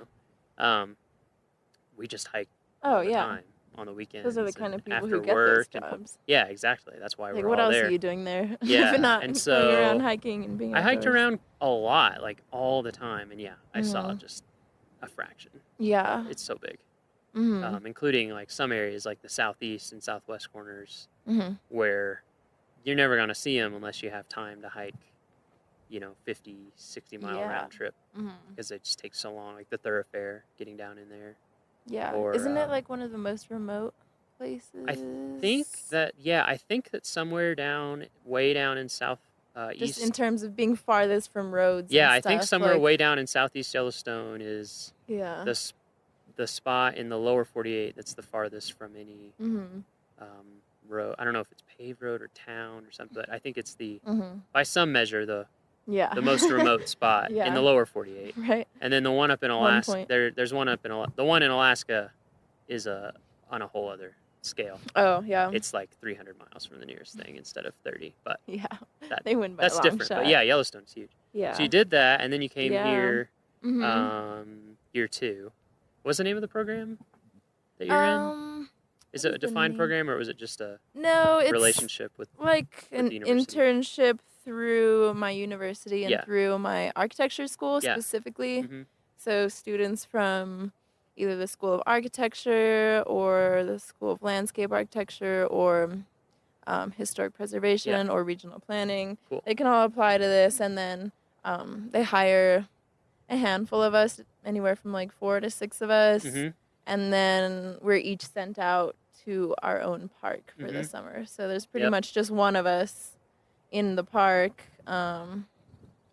Our specific program is just the Intermountain region. So Mhm. pretty much from northern Montana up in Glacier to like southwest Texas. Yep. Is it Intermountain region as the Park Service defines it, or just? Yeah. Yeah. Okay. Mhm. Okay. Yeah. Yeah. For folks who don't know, the Park Service were divided into geographical regions Mostly for management purposes. Yeah, It's I just think and so. Intermountain is huge. I Mhm. mean, it has so many parks. Mhm. If you go online and search like NPS or National Park Service region There's map, what, like it'll come 8, up. 7, 6? Gosh, there's Northeast, Southeast, Midwest, Pacific West. Uh, Alaska a little used to be rusty. included in that, but I think Alaska is its own. I don't know. I would Okay. have to look at a map, but Yeah. and then Intermountain. So you were there, and then you went back to school for a year, and then came here. Mhm. So you already talked a little bit about how Rocky compared to Yellowstone in terms of just Yeah. the scale in terms of buildings is very different. How else did Mhm. it compare? Had you been to Rocky before? No, I'd never been to Rocky Yeah, what'd you think before. when you first got here? I was bewildered. I was like, this has been What'd you think my about this? neighbor my whole life, Yeah, because and I've never that's been true. It's here? not that far. No, I mean, it it's a really day's isn't. drive. Yeah. Yeah. What'd you think about it compared to Yellowstone in terms of like the scenery? Very different. Different, yeah, for sure. Both in the sense of the wildlife that's around. There are Yeah. a lot of We're missing a few bison and species here. wolves up there. Yep, we're missing a few species in Rocky. Yeah, Yeah, and not being in loved- grizzly country is a very different Oh my experience. god, it's so nice. It's so nice hiking when there are no grizzlies to worry it's about. very It's different. kind of always in the back of your head It when you're is, hiking yeah. in Yellowstone. I've talked to people about it because Yellowstone and then Yeah. Denali, and I miss it in a lot of ways because it puts. I Kinda don't know. puts It a little just edge it on just puts your- a whole different feel on the trip. You know? Yeah. I mean, the danger still statistically is really low, Yeah. relatively speaking. Yeah, but they are around. It is a danger. Yeah, You know, I remember just taking a walk around my dorm building in Yellowstone. It was like sun had already gone down. Walking back to my dorm, and this ranger rolls up. He's like, "Do you guys have your bear spray on you?" And we were like, "No, we're just taking a little stroll." He's like, "Okay, well, someone just spotted a grizzly by your dorm, so Yep. Where did you live? Mammoth. yeah, Mammoth Hot Yeah. Springs." Yep. So that was a fun Yeah, walk you home. always. Yeah, I always had bear spray on. Yeah, from then Always. on, you're like, Just- okay, it's worth it. Because It's- even like when I was worth in a peace of Denali, mind. even walking to the hangout spot for all the employees. Yeah. Even there, you would see Because bears. they are around everywhere. They're They're like, everywhere. yeah. They can go wherever they want. They and they can do whatever they want. Exactly. And no that's one what can say That's what puts a different boo. feel on it. Is when you're Yeah. out there at some level, you're just like, Mhm. okay, yeah. So that's definitely a big difference. Also, there's, I would say, over 1,000 historic structures in Yellowstone. Wow. Whereas here, there are probably around 300 total. So still a lot for the size, but Yeah. way less. Yeah. And a lot of them way smaller. Mhm, Because exactly. like Yellowstone Lodge, that counts as one, right? Yeah, that took me like a whole day and a half That's to huge. take It's photos an of amazing and building. take notes of. Yeah, really cool. Yeah, I can't believe that when who's the architect on that? Oh gosh, I'm forgetting his name now, but he was The so Yellowstone young. Lodge? He was so young when he designed that. It's just kind of mind blowing. Anyway. Yeah. And then the other thing that surprised me when I went to Yellowstone for the first time, because I'd never been out west, Uh-huh. so I had this thing in my head of just like mountains, you know. And there Yeah. are mountains for sure. Yeah. There's a lot of mountains, but Mhm. there's a ton of it that is not. No, mountains. It's no, kind of flat. Mhm. Lodgepole forest as far as the eye can see. Yeah, you're like up in the or glacier mountains, basins, but geyser basins. once you're there, I feel like the mountains here feel more prominent. Yeah, they dominate. Yeah. Everywhere, no matter where you go, you don't get away from them. Whereas Uh-huh. there, depending on what part of the park you're in, it's very Mhm. mountainous. But you Yeah. can be like if you're in the center of the park or Mhm. down like southwest corner, Mhm. it's not mountain. Yeah, and I love the alpine country up here. Yeah. It's one of my favorite parts. Yeah, About it's the beautiful. park is just Yeah. the hikes through the Yeah. alpine country. So this is your third year. Third year here. Doing this. Yes. What keeps you coming back? Everything. Yeah, everything. Have you seen Rocky Mountain I National have seen Rocky Park? Mountain National Park. I definitely have. It is very amazing. Yeah, It's I don't know. It's a blessed place to be Honestly, for sure. if you study architecture, you're probably going to end up getting a job in a city. Sure. Yeah. In an urban area. Vast majority. So just the fact that I get to come out here and be surrounded by wilderness and Yep. forests and lakes and stuff, like I consider that a rare opportunity. Uh-huh. And the fact that I get to sometimes come out and look at old trails Yep. for work and go Yeah, into the yeah. backcountry and find these little cabins. Sometimes I'll go find little cabin ruins that nobody has really looked at for years just because it's not something that the park maintains. But we sort of have to keep account of those things. Like, so just, it's a combination of all those things, and then being able to stay on this little historic ranch called Oh, that's right. Good Old McGraw. You live at McGraw, don't you? Yeah, it's this Oh, wow. historic dude ranch. McGraw is amazing. Made for, or rehabilitated for researchers Yeah. to stay in when they need to come into the park and stay for a week or 3 months or something. Forgot that you live out there. Yeah, So nice.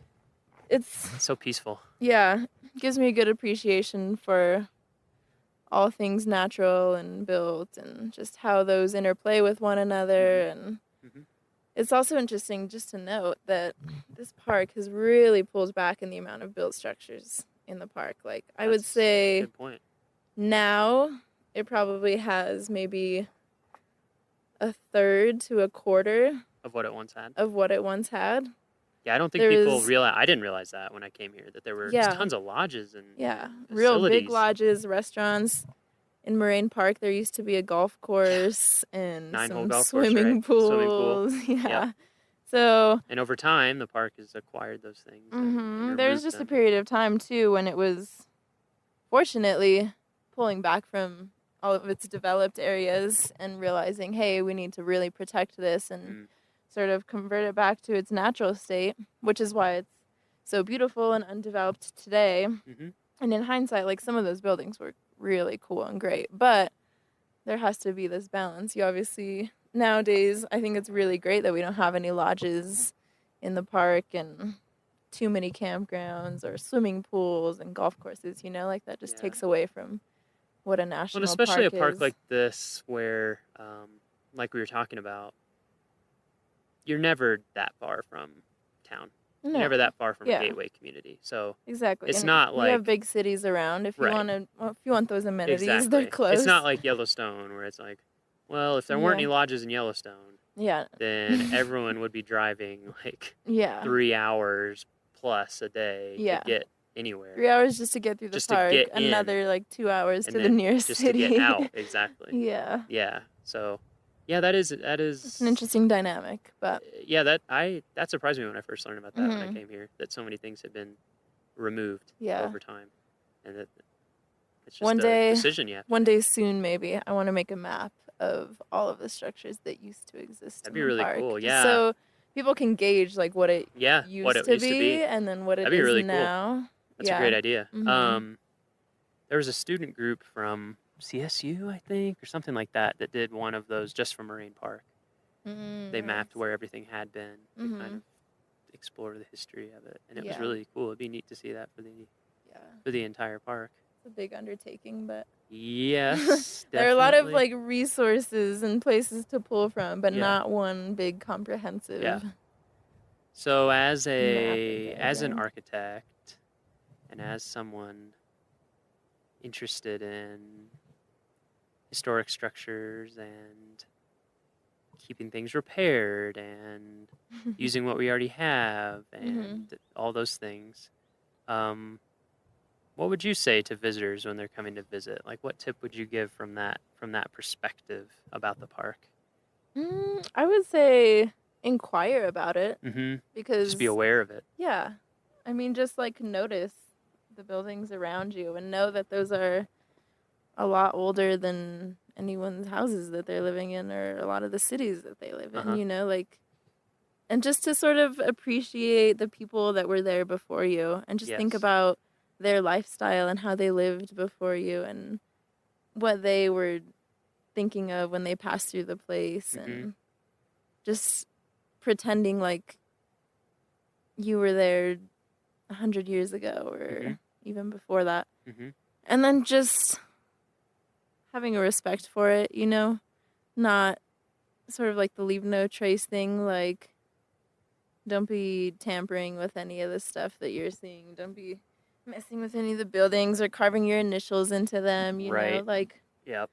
it might be cool for you in the moment, but Yeah, but then it's not really everyone, cool for anybody else yeah, later it down ruins the it for road. everyone that comes after you. Yeah, exactly. That's a very good point. We just want these things to be like in the best condition possible Mhm. for generations way down the Yeah. road. You know, like even buildings that you think don't look that old. Well, You might be in surprised. 100 years, they're They going to will be be. really cool. That's true. And people are going to be like, oh, I wish these were taken Mhm. care of a little better in the Mhm. past.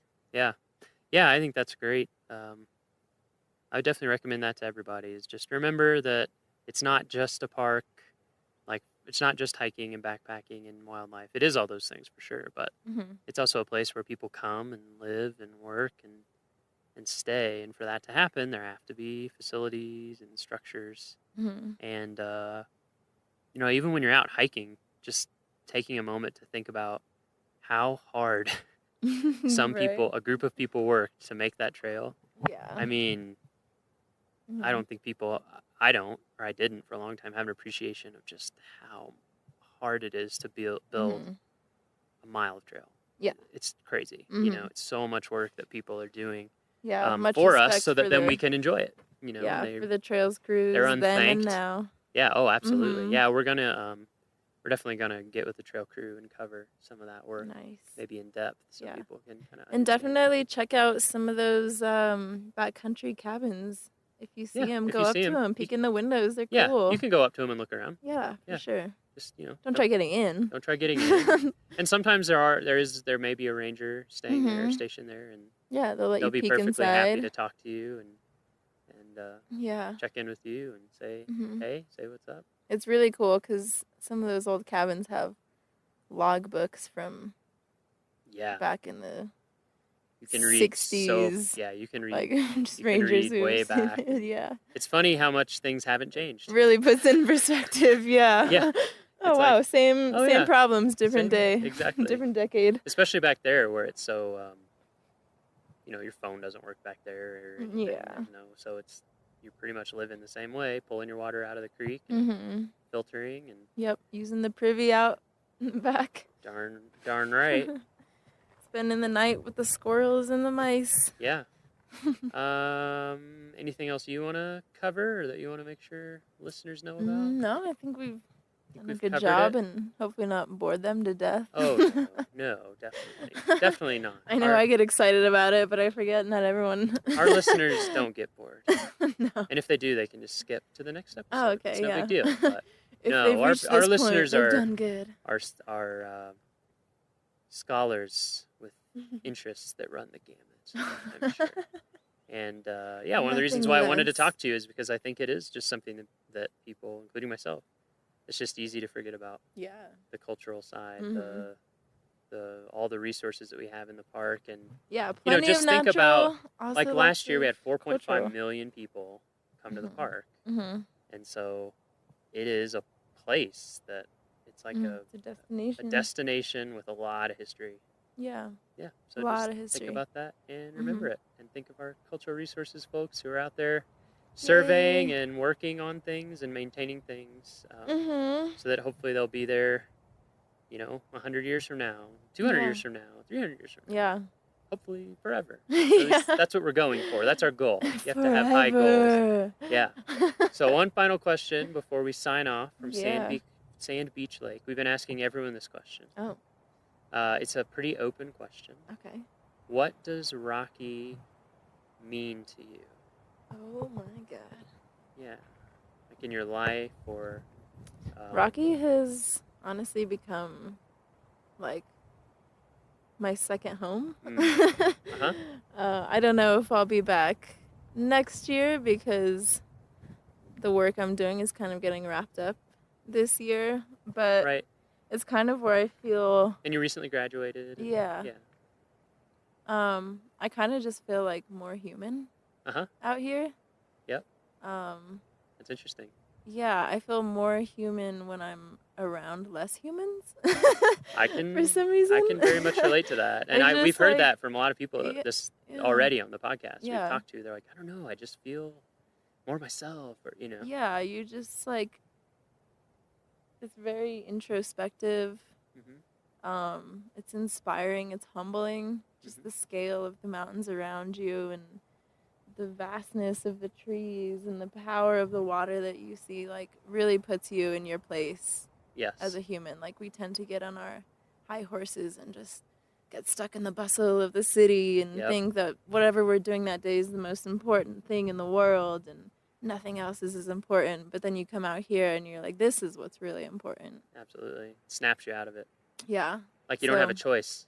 If you get Mhm. out in it, it's going to happen. Yeah. And I love feeling like less powerful than nature. Yes. And like, I don't know, The at mountains- nature's will. The mountains are really good at that. Yeah. So Rocky has become this place that I think about all year. Yeah. Until I get to come back. And do you think that your time here, even if you don't come back, is going to influence your Oh, for sure. career and, Yeah. and life going I forward? knew like nothing about the Park Service until my first year as an Yeah. intern. And I was like, oh my gosh, there's that much that goes on. Like, Mhm. there's people doing this stuff and entire divisions dedicated to this. So it really opened my eyes and gave me a new respect for the Park Service. Like, I always tell my friends, like, okay, yeah, I'm going out to my internship for the park. And they're like, oh, you're a ranger? Like, everyone just assumes there's just rangers out here. And I'm like, no, that's like one little part true. of what the Park Service is about. Yeah, But yeah, that's one of the reasons why we're doing this podcast. nice. Just to, Yeah. just to talk to people and let people Mhm. see all the amazing folks, interesting Yeah. folks doing stuff that you would never even know about. Yeah. So even if I don't come back as the historic structures Yeah. tech intern next year, I'm sure I'll be back in my future. We'll always be here. Yeah. Rocky will always be here. Aw. Yeah. Great. Yep. Well, thank you so much for talking to Yeah, us. I guess thanks we'll for pack having me. this stuff up and doesn't look like thunderstorms, so No. that's good to go. Not Pack yet. up and head back down the trail. Yep. Great. Thanks. Yeah, thanks, Miles. Bye, Mary. Bye. I love that. Isn't it fun?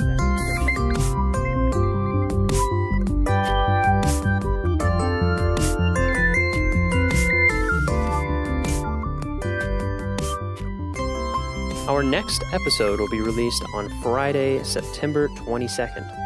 For show notes, transcriptions, and to learn more about our show, visit our homepage at go.nps.gov/RMNpod. That's go.nps.gov/RMNpod. The Rocky Mountain National Podcast is a product of Rocky Mountain National Park, one of 417 units of the National Park Service that preserve America's heritage for all, forever. Stay classy, Rocky Rangers.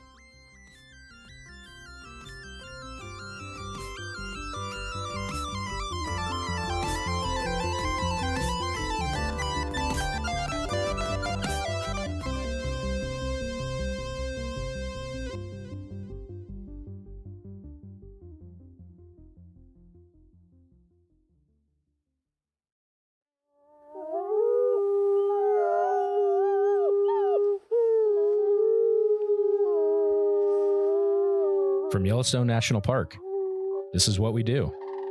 I'm Jake Frank. And I'm Brett Rayburn.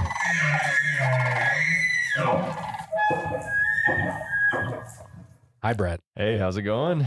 I am great. How are you? I'm good. I had a good weekend. Yeah, that's good to hear. Hey, how are your pipes in your house doing? You like that transition? Have you flushed your toilet today? My pipes, I think they're good. Do you know something I don't that I don't know? No, I just wanted to. That was the best transition that I could come up with. That was terrible. I'm not gonna lie. So no, what I have a trivia question. I want to ask you. Okay. All right. So Yellowstone, we're a big park, 2.2 million acres, 4.5 million people roughly visit the park every year. We have a lot of infrastructure in the park that's hidden to support all that visitation. Part of those systems are water and wastewater systems in the park. So, how many combined between the making clean water and then making dirty water clean? If you combine those two systems, how many of those are in the park? Like pipes? The number of systems of total systems. Yeah. So you don't have to. It's not like miles of pipe or anything. Okay, it's just that's like what I was a complete trying to system anticipate. because they're located all throughout the park. So if you were to count the total number, how many are there across the park? 15. There are 23 wastewater systems and 21 water systems. So a combined 44. So it wasn't even close. It's a lot. It's Wow. and this is like something that I had no clue about until I started, working with the facilities team to document all of our infrastructure, from like the GOA projects and putting in money to improve our infrastructure. It is unbelievable how much infrastructure there is, and it's all hidden. Like no one sees it, but it's by design. It's all, behind the trees and whatnot. So do we know how many feet of pipe there are in this park? I really want to know that now. I have no idea, but maybe Thousands. our guest today, Jason Murphy, he's the utility systems facility manager for our water and wastewater systems. Do you know that answer? The exact number off the top of my head, I do centimeter not. to the millimeter. No, thousands though. Yeah. Between water and sewer, it's thousands. Yeah. There's over 500 manholes. That one sticks in my head from from that spec sheet. But wow, yeah, that is crazy. Between water and sewer. That's a lot. Well, speaking of water and wastewater and manholes, how are you today? Another great transition. It is a very great transition. I am fine. Yeah. Well, thank you for joining us today. How are your pipes? Our pipes are good. Yeah. Toilets are flushing. Great. That's a win. So, why don't we just kind of dive in? How did you get into the Park Service? Did you start in the Park Service, or did you even before then? Just how'd you get here? My first Park Service job, I applied as a summer seasonal in 2001, and I was picked up as a wage grade 3 garbage truck operator, and not the driver, but I rode the garbage truck. We had ride-along garbage trucks in Canyon then. We had about 300 of those swinging bear cans, and I rode the garbage truck for that summer, picking up garbage in Canyon.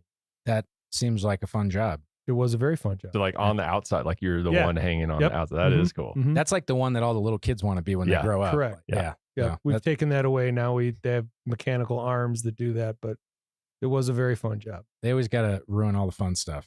Yeah. So Can't hang on the back of a truck driving around town. Yeah. anymore. There's somebody probably got seriously injured, and then So how did you find that job? How did you hear about, how did you I even had know some to apply? friends at University of Montana who came down here and worked for YCR as seasonals. Okay. And they were like, you should apply for these jobs. And So are you from the area, or did you go to school here, or? we were living in Missoula at the time. I grew up in Buffalo, New York, but we had moved out in 98 to Missoula, and just met some folks that, had been coming down and working seasonally for the Park Service. And the housing was a very big draw at that point, that you could get a job that came with housing.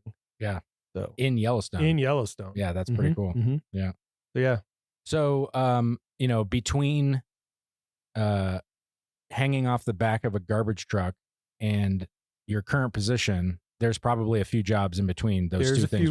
few jobs in between. Yep. What, you want to walk us through that? Well, my father was in the utility stuff, so I kind of grew up with some of that, at least in the collections and distribution side of things. So I'd known about it. And then in between that summer season and kind of, still as a seasonal, working for, doing the ski school thing in the winter and then coming back. It was, even back then, it was recruitment and retention for water and wastewater operators was tough. People came and went pretty regularly, even going all the way back into the late 90s. So I kind of saw that there was a way to get in there then. I did then do a little stint for the Department of Defense in Germany, working for the Army for a few years in early 2002 through 2004 or 5 when we came back. And I've been here ever since then. And it was kind of that on the job training you could get and do some correspondence courses, grab some certifications, and then get in the door that way. And that was pretty much the easiest way to get a permanent job in Yellowstone. Yeah. So we've done a handful of these interviews now, and the consistent thing is like, I think the John Cataldo said, move at the speed of opportunity, is that it's just kind of being in a place and being willing to learn some new thing and then take advantage of it. So I didn't leave. Yes, that is another way. It's just plant your roots. So, so in your current job, so as the utility systems facility manager, do you have a typical day and like, or a time of year, or like what does your job look like? Well, let's be honest. There hasn't been any quite typical days since June 2023. What happened then? There was a flood. Oh, there was a big flood. Yeah. So been pretty wrapped up in that project, getting the wastewater plant up and running here in Mammoth, which it's been up and running since July of.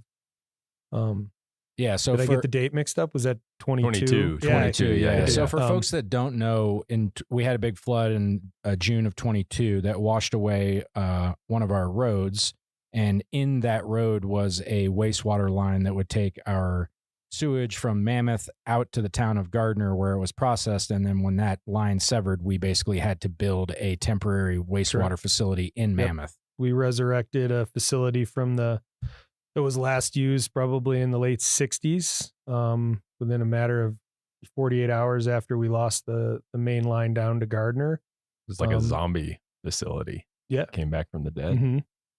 Got a lot of chainsaws and weed whackers out, and thanks to YCC and a bunch of other folks and fire crews for getting some stuff cleaned up, and we were able to utilize some existing infrastructure actually to great success for a while, to keep the community of Mammoth here. And then over the course of that year, I got those dates mixed up. So June 2022 to July 2023, build a biologically processing wastewater treatment facility here in Mammoth.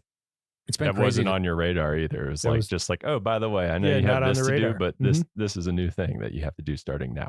Yeah. And living in Lower Mammoth, looking down and seeing that thing go up, and just how fast, there's always speed bumps in the road, but I mean, with the government building things like building a wastewater facility in like less than a year isn't a typical timeline. No. Yeah. So I'm guessing that's been your primary thing to take care of, is it here? Being on site. There's a few other folks like Molly, our park civil engineer, who's very critical in getting that up and running. We got great support from Denver Service Center, and then the contractors and stuff that stepped up to get it all going. So with, all of the things that you're mentioning, is there like a skill set that you have that you found that has like kind of allowed you to be the most successful in your position? I feel like I'm pretty adaptable, flexible, kind of got to roll with the punches. And you need to be creative and use what you have around you. Like I said, there's some folks here who have been here for a while. So when the flood happened, we reached out to a few people that have been here for a while, and they were like, you do this, and you got to have a good network of people to get all that information across and then implement. So being able to strategize quickly and then implement that plan. And that's kind of the general thing with utilities, is stuff's going to happen and you're going to need to figure it out kind of on the fly. And you don't always have those parts on the shelf, or even whatever it is. If it's a water main break or something like that, you've got to really be able to react quickly, but yet systematically and approach to keep everyone safe and to get the job done. Yeah, it's one of those things too that's like everyone's looking at you, waiting for you to figure it out too, because they're like just holding their pee over there, waiting to use the toilets again. Like, yep. It's a high stress. I think situation. The park had a great team response too from the whole flood. That I don't think anyone was holding it too much. I had my wag bags ready. Yeah, right. You bust out the groover. We're going on a raft trip. But no, that's pretty much it. And then generally work a lot with outside partners, EPA, rural water associations for both Montana and Wyoming, Wyoming DEQ. This position here, and with Molly and the civil engineer for the park, we work a lot with Denver Service Center, and it is kind of that kind of position where you're balancing between the regulatory agencies. Wyoming is the only state in the nation that did not take primacy over drinking water, so we get the fun of, we work with EPA for drinking water Region 8, and then Wyoming DEQ for wastewater.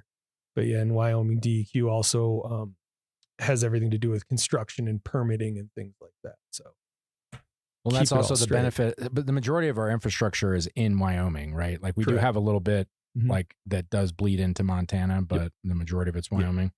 So, what do you have a favorite part of the job? Like what do you wake up and enjoy doing? You know, I like pumping sludge. Yeah, That's kind of Nice. like my favorite part of when I get to get out of the office, or those kind of things. Pumping sludge is very rewarding. Do you put that on like the calendar on the days that you get to do We're it? It's doing just it a like lot pumping more than we ever sludge. have now with this new treatment facility. So, Gonna it's be a good it's the day. closure of the wastewater loop. So where does the sludge go? right now it's going to the compost facility at the landfill in Logan. Okay. And they'll use it. They use it in the landfill. They mix it with wood chips, and most of the municipal wastewater treatment facilities in the area, Livingston, Bozeman, even Three Forks, and some of the other ones, they all use the compost facility too. So they use it in the as they layer things in, and when they close cells and in between intermediate stuff in the cells, they put that layer of that material. They mix it with wood chips and other things like that. So if pumping sludge is your favorite part of the job, what is your least favorite part of the job?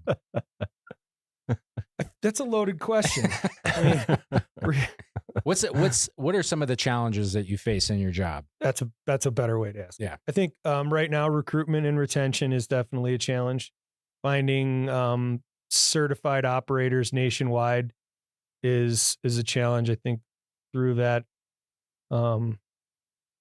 whatever happened a couple years ago, we don't want to talk about the pandemic, but yeah, we did lose a lot of that knowledge base and some of those older operators, and we're struggling as a profession nationwide from coast to coast. Well, and you mentioned it even in your, when you were at Canyon doing garbage, that you noticed that it was hard to recruit and retain people back then. Is that just like, does anybody have an idea as to why that is? Is that just like the hazards of the profession, or is it like, Yeah, and I think, it seemed kind of clear back then that, people with families, being someone who's experienced that, staying in the interior of the park and that remote duty station is difficult. No pun intended. No pun. Yeah. DOODI. That's just a struggle, even when we had children, and that was kind of my exodus from the interior after being out there for 8-9 years was, you want to be home, and that makes it difficult. Can you kind of go into why? Like, what are some of those difficult things that you have to school? Yeah. I mean, what does that look like, getting your kids to school? We didn't. Or homeschooling? Yeah, that was not an option. Yeah. I could see like kindergarten, we could do blocks and, music and all the fun stuff. But no. Teach me trigonometry. My wife worked for the park for years, for 20 years, homeschooled. Yeah. So we decided not to do that. She was here in Mammoth at the time. And I was able to come into Mammoth and work out of the plumbing shop for about 10 years, doing some HVAC stuff and just all kind of project work and things like that before this position came up. So now that you're, in your facility manager position, and I'm guessing you supervise a handful of people, with all those challenges and trying to recruit and retain people, I mean, why do you stay here? What keeps you with the National Park Service? I've always loved being here. That I feel like that's, as far as recruitment goes, when you're looking for people who want to be here, you want wherever they are, whatever job it is. If you're in, Michigan or Florida or North Carolina, I would think anybody who you're recruiting for any job, you want the person to want to be where they're at least at that time. So I've always wanted to be here. I was in love with the park. Be honest, I was in love with the skiing in the park for a long, long time. I still am, but you just don't have that kind I was of going time to say anymore. that sounds past tense. Well, life, adulting, kids, yeah. There's adulting. So yeah, and just the idea of, and I always thought this, it might sound a little cliche, but you get to do some of that mission statement stuff, the stewardship model. Take Canyon Wastewater Treatment Plant, for example. It's the only treatment plant in the park that discharges directly into the Yellowstone River. 20 years ago, that you had a part of that kind of responsibility and stewardship. And plus you're doing a little bit of science. There's some science to it. And I just thought that was the best part of working in the park. And you can only, I was never going to be in REYP or anything like that. So it was just, for me, it was part of that. You could see that in the mission. Yeah. Well, relate to it. And, 2001 is when you said you got your first job here. Mm-hmm. Is there, between then and now, has there been some point in your career that you kind of identified as like a turning point or a defining moment that you're just like really stands out to you? I think there's a lot, and not to talk, the flood was definitely one last 2 summers ago now. I think a defining moment was, getting that first permanent job, because that was a roller coaster. And then even progressing up and moving from the interior to Mammoth. That was a big deal. And that, yeah, because that's like the whole, everything other than work, it is improved by being up here, not the logistics of with your kids and, Mm-hmm. Things like that. Yeah. Yeah. Yeah. Was when the skiing stopped. Yeah. Yeah. So I guess in some ways improved and in some ways. Fun, yeah. Right? Yeah. Mm-hmm. Yeah. I do get that. And that's a cutting edge. It cuts both ways. Like, it's super fun to be in the interior in the winter. You have access to all this stuff, but then on the flip side of the coin, you got to get on the snowmobile and drive to the store. So I think it's important though, that we make sure that people know that the interior life in the winter is not, it's manageable. You if you don't make a grocery list now, if you come and you work in the interior, you might want to start working on your grocery list. You can't forget eggs. You can't forget. Yeah.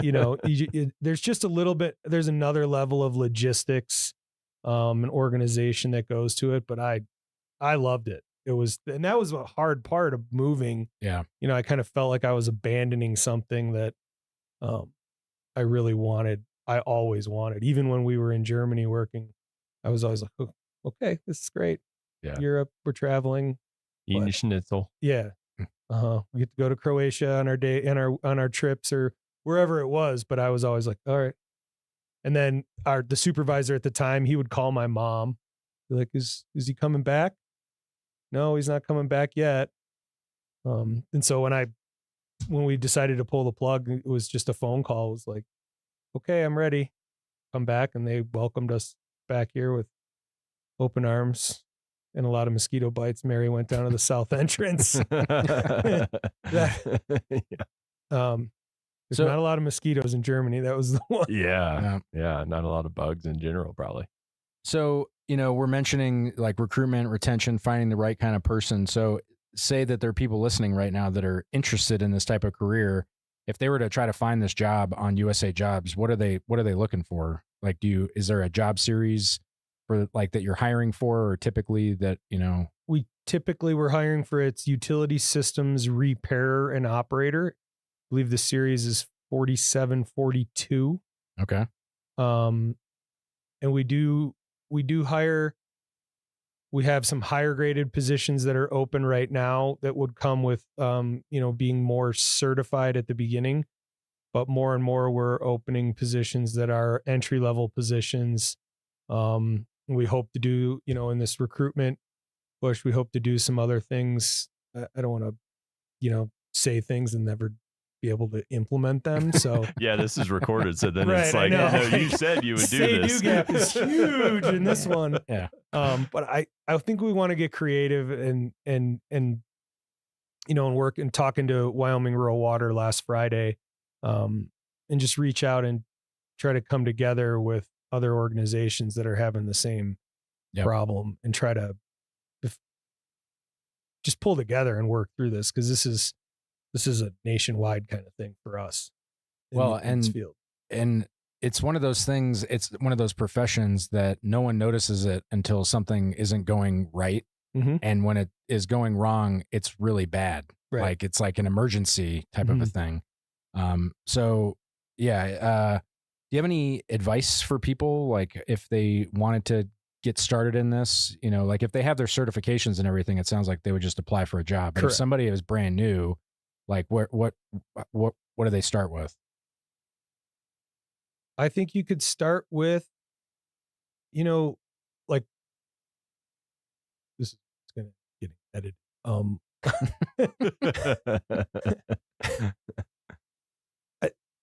Even that quick Googling, like Water Environmental Federation or American Water Works Association, starting with that, I feel like a lot of things just start with that basic research, and then reach out.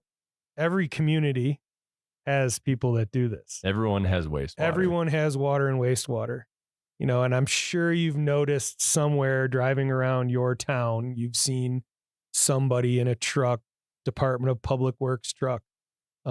Yellowstone has municipal features. We operate, we plow roads, we make water, we do wastewater.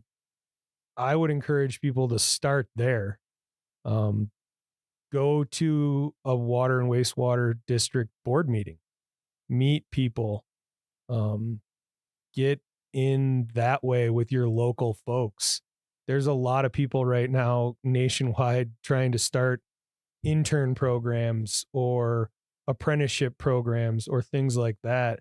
I would be really surprised if your local high school biology teacher or doesn't have or knows some way to get a hold of somebody in your community that knows the water and wastewater guy or gal.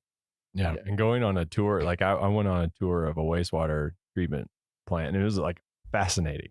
Like I didn't really know what I was getting into, but it was like, I want to know more about how this actually, do you have like a really nutshell presentation of how that process works? Yeah, it all depends on fascinating. On the treatment facility, right? Or whatever, if it's for wastewater, if it's a biological or a mechanical treatment facility, water, what the source is it groundwater, is it surface water, those kind of things.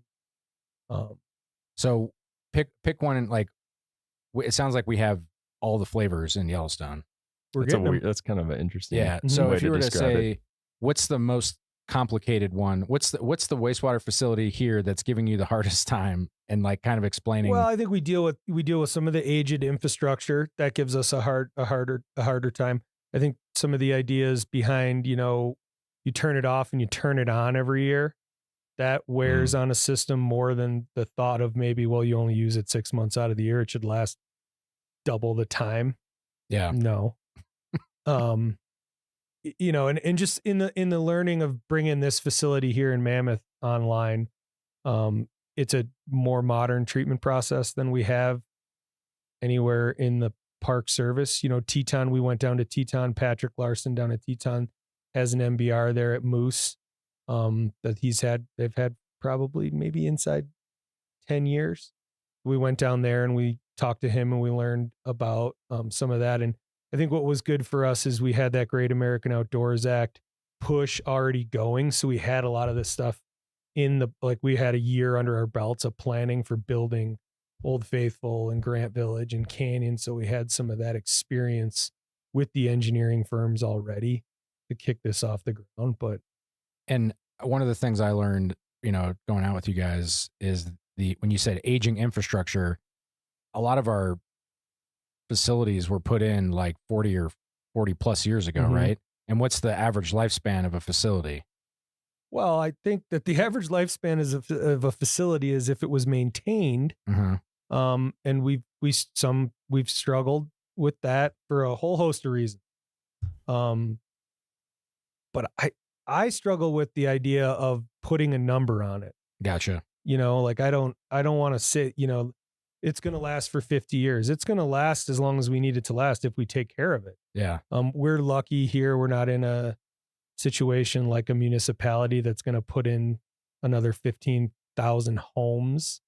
So we can cap our capacity for the most part. So we don't need to worry about having another 1 million gallons of capacity when